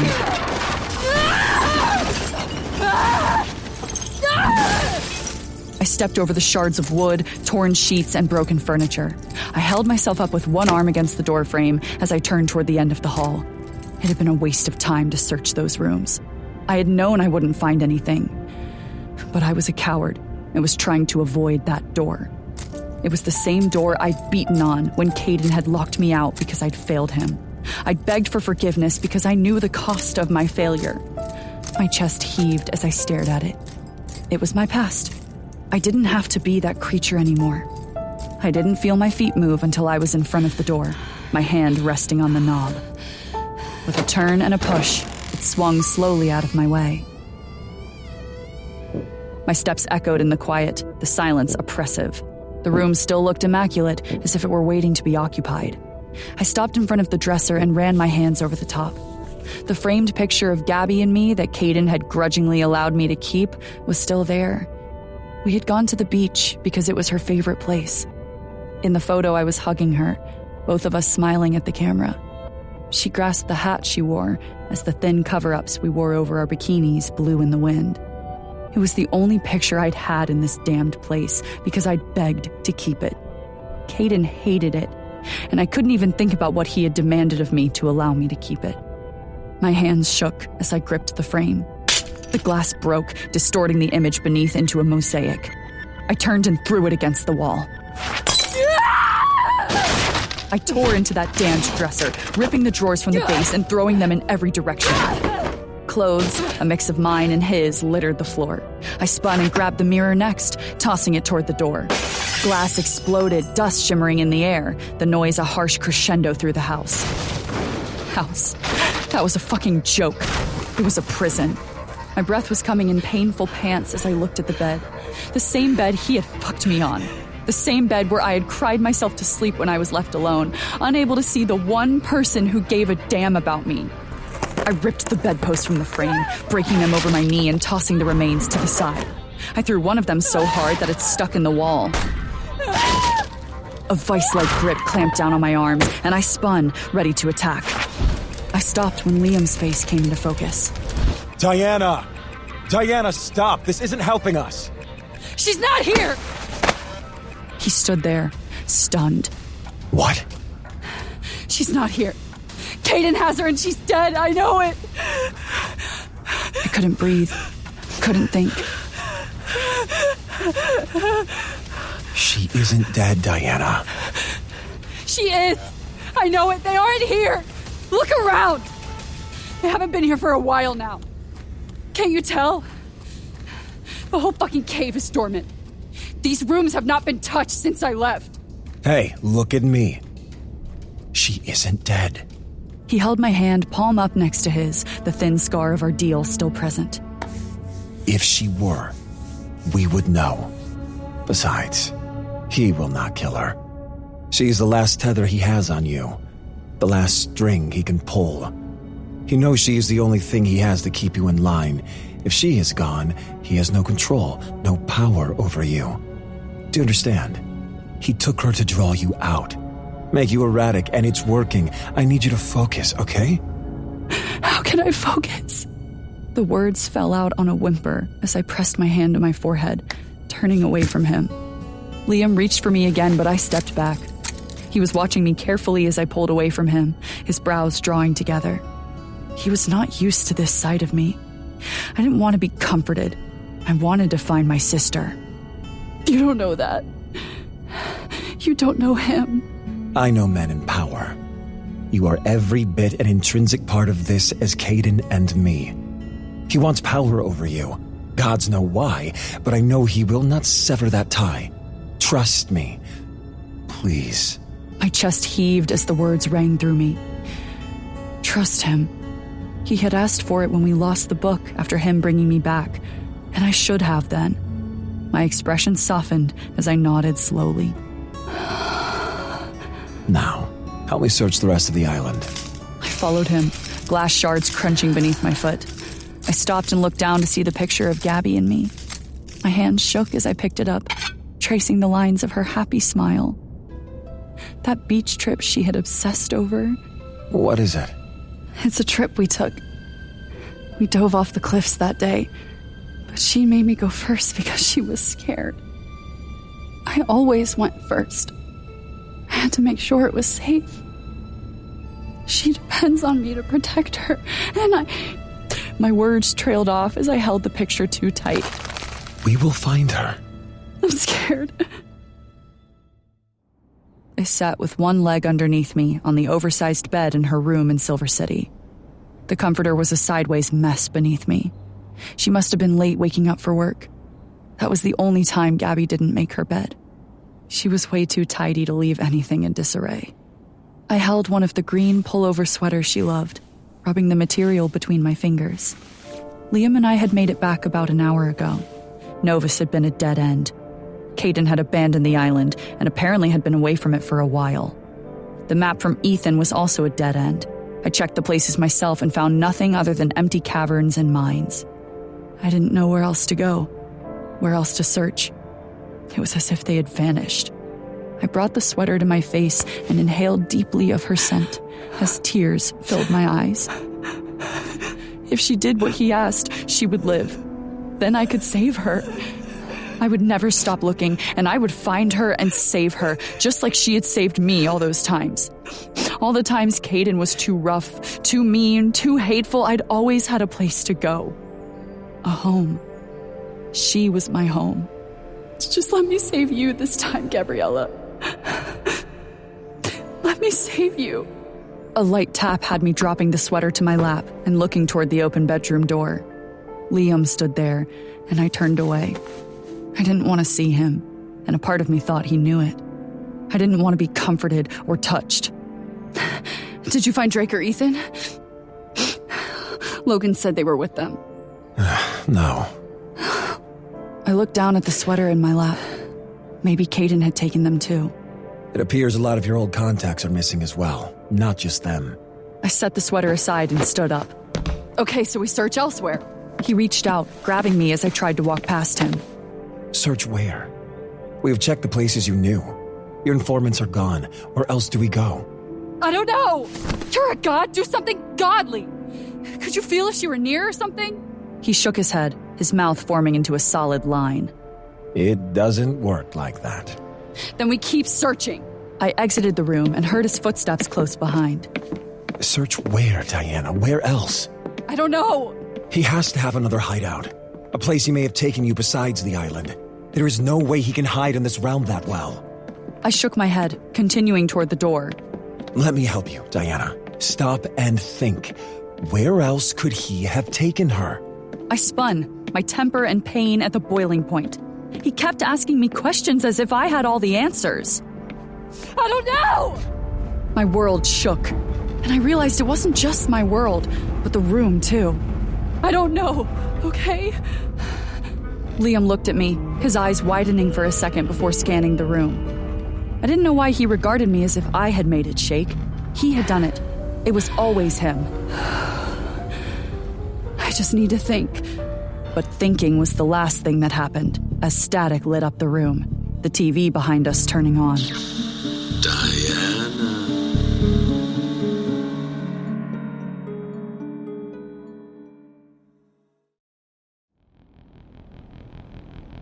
Diana's eyes bled crimson as she yelled at me. I was used to her fury. I had seen it before. But the power that blasted off of her and shook the room was new. She was slipping and I felt it. She was filled with fear and something darker I could feel lurking, waiting for its chance. I was losing her. Static hit the air, and a large TV in the center of the room blinked on. We turned toward it and took a step closer. Words scrolled along a small red banner at the bottom, telling us that this was a live feed. A man and a woman sat reclined in anchor chairs, their suits ripped and smeared with blood. They were dead, which meant Tobias was there. Good evening, and welcome to KMN News at Night. Tonight's top story is a king with a broken crown that wasn't even his to begin with. The woman shuffled the pages in front of her as she spoke, and her words made my jaw clench. Now, Jill, this has been a story circulating for ages. A man gifted with a title and a throne, but childlike in his ideals, and no follow-through. If you think about it, Anthony, it's pretty sad. A whole planet was destroyed because he just couldn't cut it. I knew every jab was directed at me, but I didn't care. I had heard it all before. My concern wasn't for me, but for Diana. Every instinct I had was telling me we were on the cusp of something catastrophic. Well, Jill, that's what happens when you send a boy to do a man's job. Speaking of jobs, let's check in with Casey for the weather. The camera swung to the other side of the room, focusing on a woman standing with a small device in her hand. Her suit was also in tatters, and I could tell that Tobias's magic was the only thing keeping her upright. The screen behind her turned into a large map with what looked like clouds dancing across certain areas.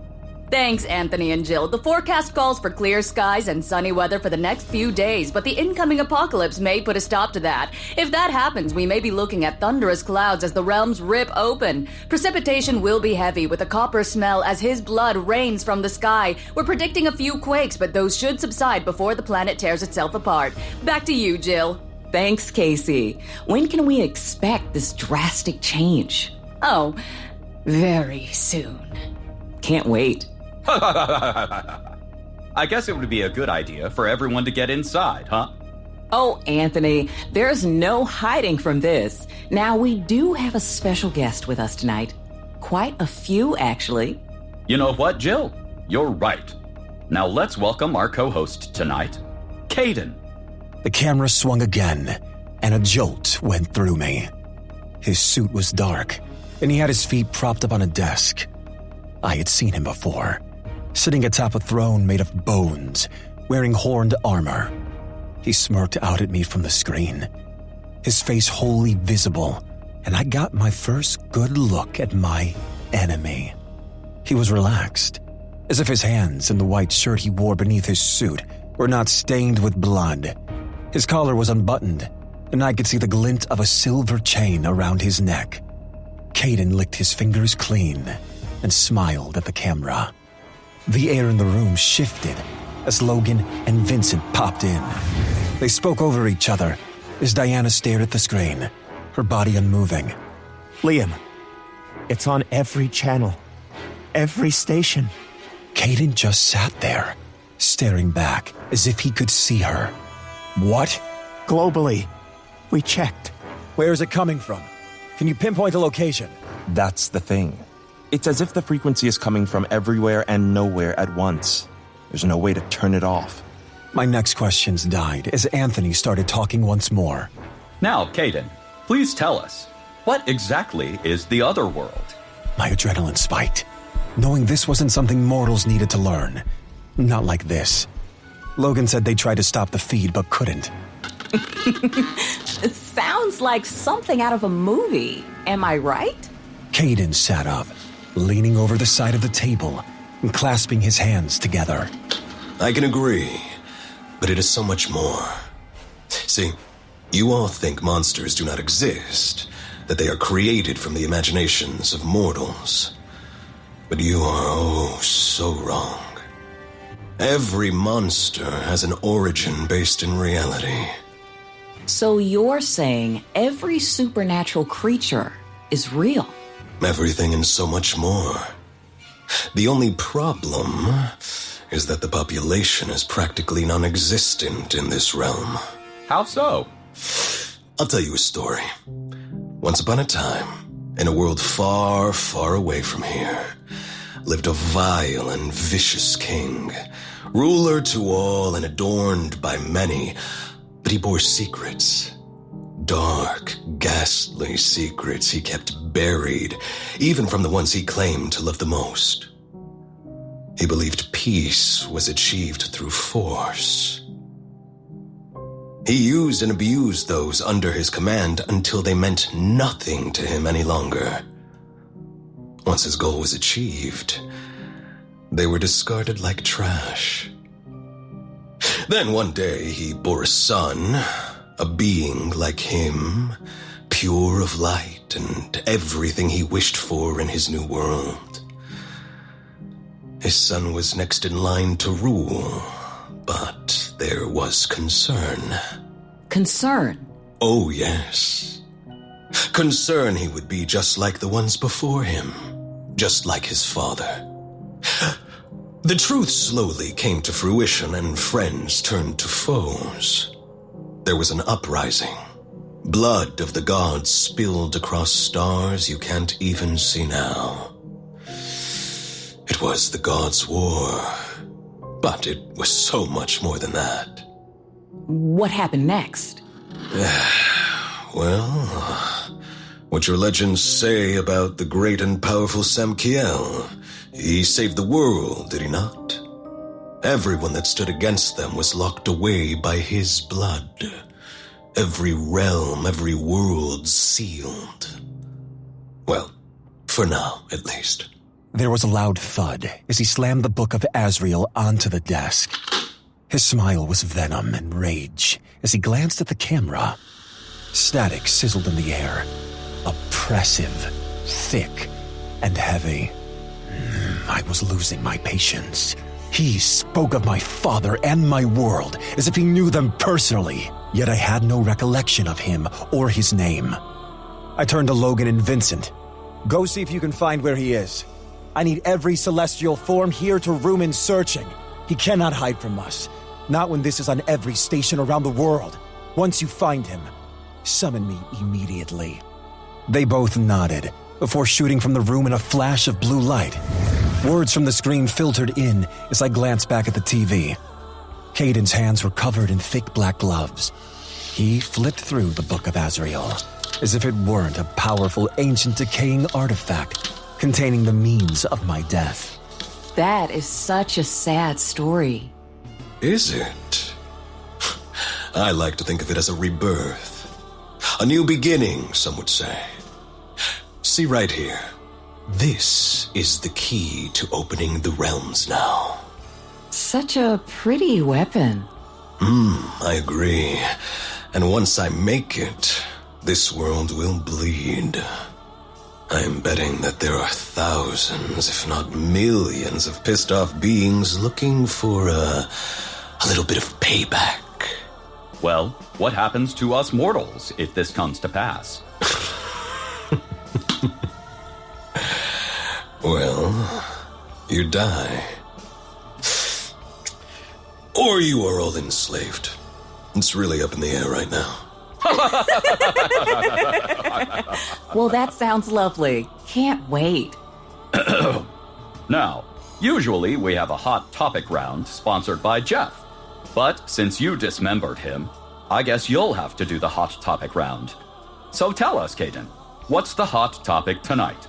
Well, love, of course. Love? All eyes turned toward the camera, and I knew this next part was for Diana. I shifted closer to her. Why, yes. The stage is all yours. Anthony and Jill froze in place, and I knew Tobias was slowly releasing his hold on them. They stared straight ahead as their eyes turned the glassy white of the dead. Now, I know what you're all thinking, that I am evil incarnate, but you would be wrong. I love love. And no one loves harder than Diana. A picture of Diana and me popped up on the screen, and I realized he had been a lot closer to us than I'd assumed. How had I not felt it? My gaze swung to Diana. She was fixated, her arms folded as she glared, radiating pure rage. As I studied her, I knew she had felt him. Those times she had those chills. She had sensed him, but hadn't known what it meant. Caden's eyes flashed red in the studio lights as he stood and moved closer to the camera. He removed the gloves, one finger at a time. I gave her everything I could.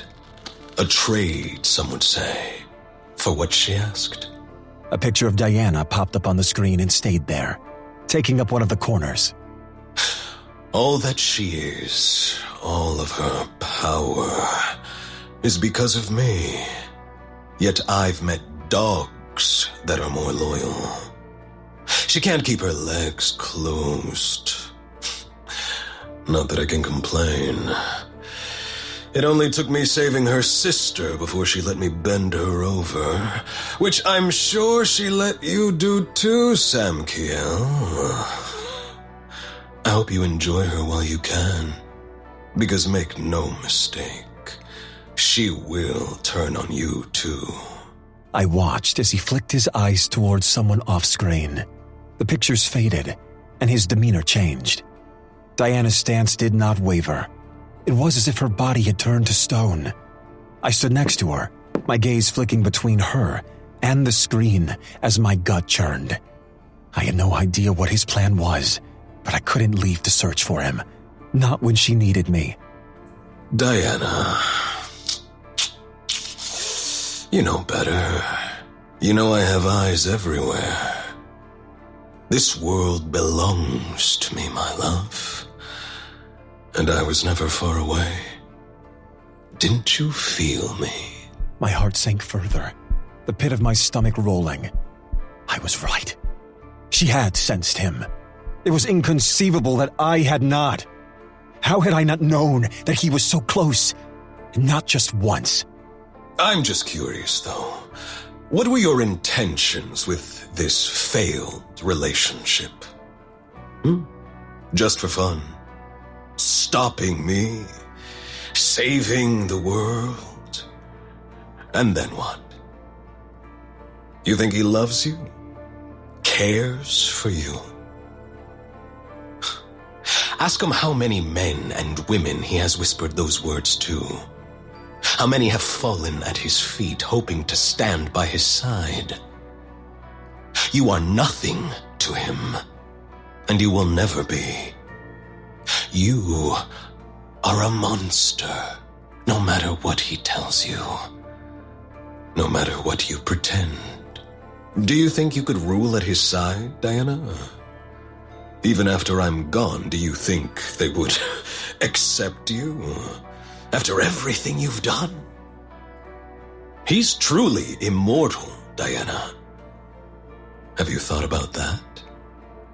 We aren't.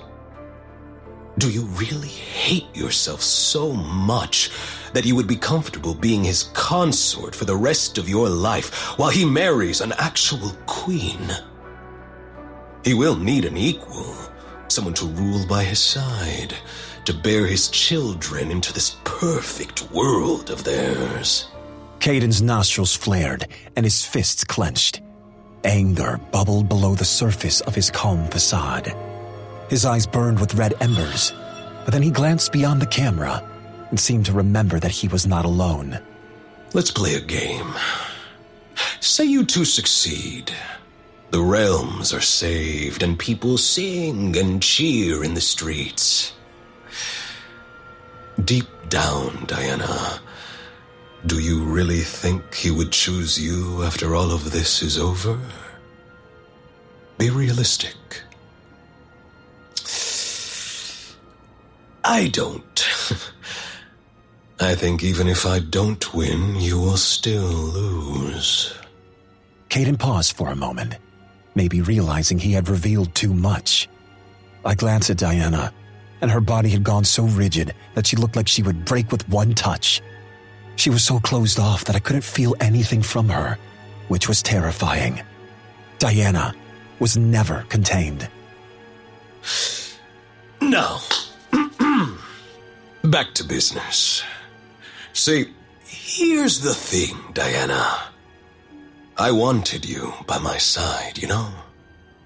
My perfect, beautiful weapon for what's coming. But alas, you have chosen the wrong side. It's okay, though.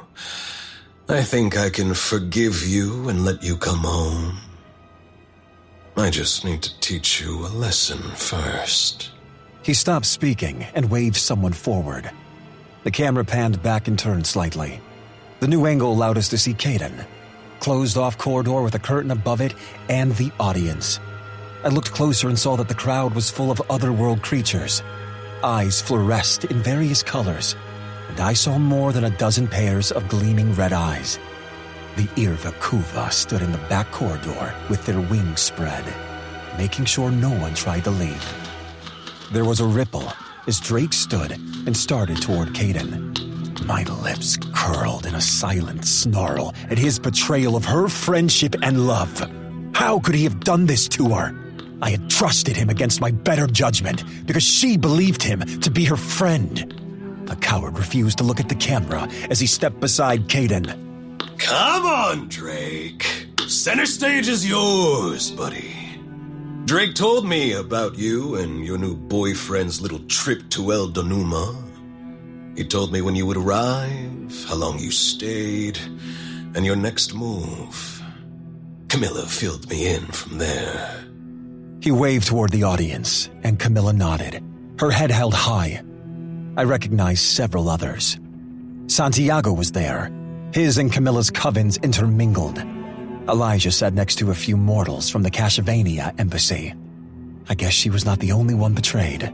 It seemed some of the mortals under my jurisdiction had switched sides too. Pure, unadulterated rage made my rings vibrate, and I could feel the heat behind my eyes. I reached out, placing my hand on Diana's arm. Her skin beneath the shirt felt heated. I rubbed my thumb in small, slow circles, trying to ground her and let her know I was here for her, even if those she had trusted most were not. True loyalty from the beginning, Diana. Why don't you head back to your family, old friend? Drake strode away from Caden without looking at the camera once. I watched as he joined Ethan and a dark-haired woman I assumed was Ethan's wife. The wife who had been too busy to greet us while we were staying in Zoral. The pieces started to click together, and I didn't like the picture they made. Had they sold Diana out for the wife? You see, Diana. I needed to get Diana away from the pull he had on her. He sliced her open with every word, and I could feel the grip he had on her tightening. It was like talons dipped in acid digging into her, even from a distance. Diana, remember what I taught you. Do not let him bait you. I couldn't tell if she heard me or not. Her eyes were glazed and unfocused as she stared straight ahead. Caden's voice cut in, followed by a whistle as he looked directly into the camera. Tobias, if you would be so kind, there is one last thing I would like to show my sweet, precious girl. The camera shook as Tobias stepped out from behind it, turning to flash an ice-cold grin I knew was meant for Diana. He disappeared behind the large dark curtain and returned, dragging a hooded figure with him. The woman struggled against him, kicking her legs but failing to gain traction against the slick floor. Tobias threw her at Caden's feet. Caden leaned down and grabbed her under her arm with one hand before pulling the hood off with the other. Gabriella. I heard it then, in sync with my own, the pounding of her heart and mine. They beat rapidly, mine bashing itself so hard against my ribs that I wondered if it would burst. We watched as Gabby kicked out and Caden dropped her. She tried to scoot away, but several of Caden's Irvikuvas snarled and snapped behind her, forcing her to stop. Diana jerked away from my touch to drop to the floor in front of the TV. I didn't think she was even aware of how close she got, as her hands gripped the sides of the screen. Caden signaled one of the Irvikuva, who grabbed Gabby by the arm. The creature looked at Caden, and when he nodded, tossed Gabby toward him. He dragged her closer to the camera. Do you like the present Drake brought me, Diana? Even snagged me a member of the hand. Say hello to Big Sister now. I hope you rot in whatever dimension you're from. Permanently! Feisty, isn't she? Just like her sister. I wanted to rip every single one of them to pieces. White-hot rage skittered through my body at the blatant disrespect. They would pay. I would make sure of it. Caden's eyes were bright red as he held her close.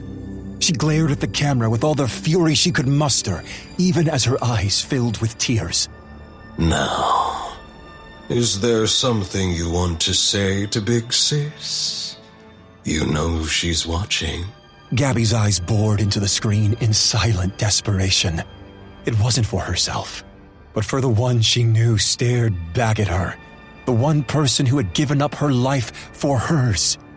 Her eyes clouded with unshed tears as the world held its breath. Even the creatures behind Caden were silent. It was a defining moment in what was to come. Caden held the world in his grasp, and he reveled in it.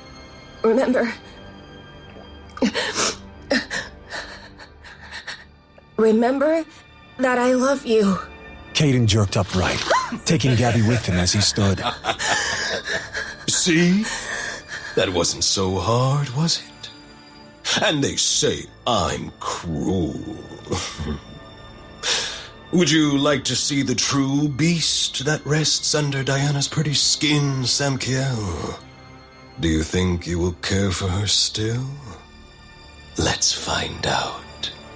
He did it so quickly that it even startled me. But we all heard it. I felt it resonate through the ties that made me a protector of this realm. No one moved. No one breathed. It was as if time had slowed down. I watched the light leave her eyes. Caden turned away with a satisfied smirk.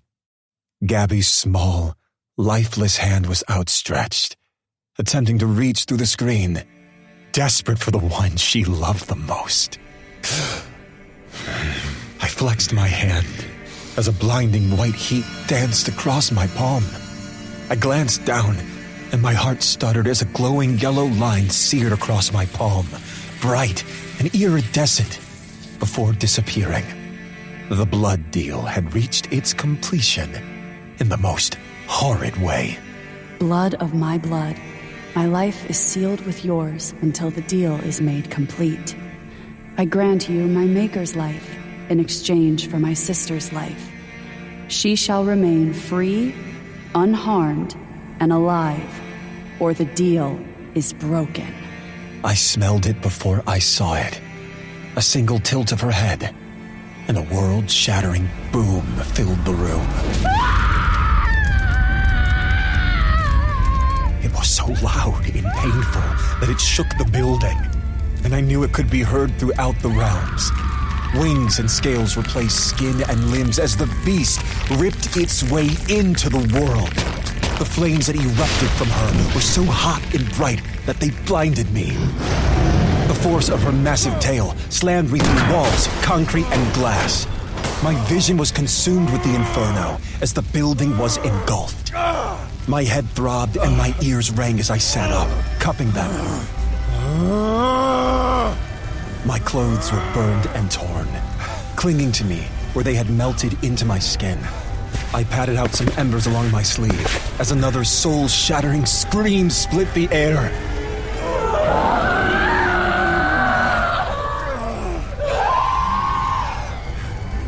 It was pure pain and rage, an echo of ruin.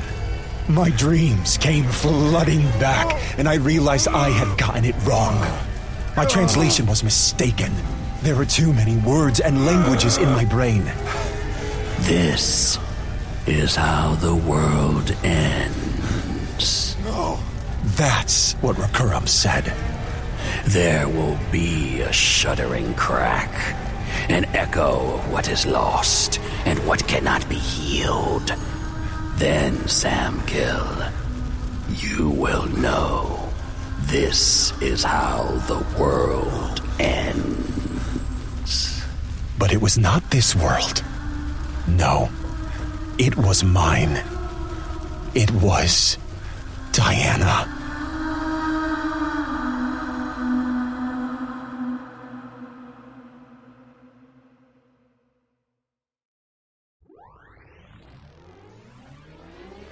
Gods and Monsters 1, The Book of Azrael, Book 2 of 2, by Amber V. Nicole, is a graphic audio production.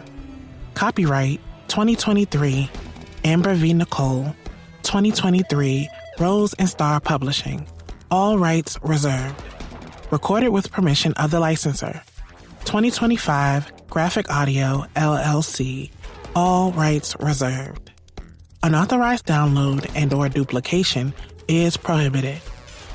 Narrated by Gabriel Michael and Marissa Clay, with Gabriel Michael as Sam Kill and Liam, and Marissa Clay as Diana.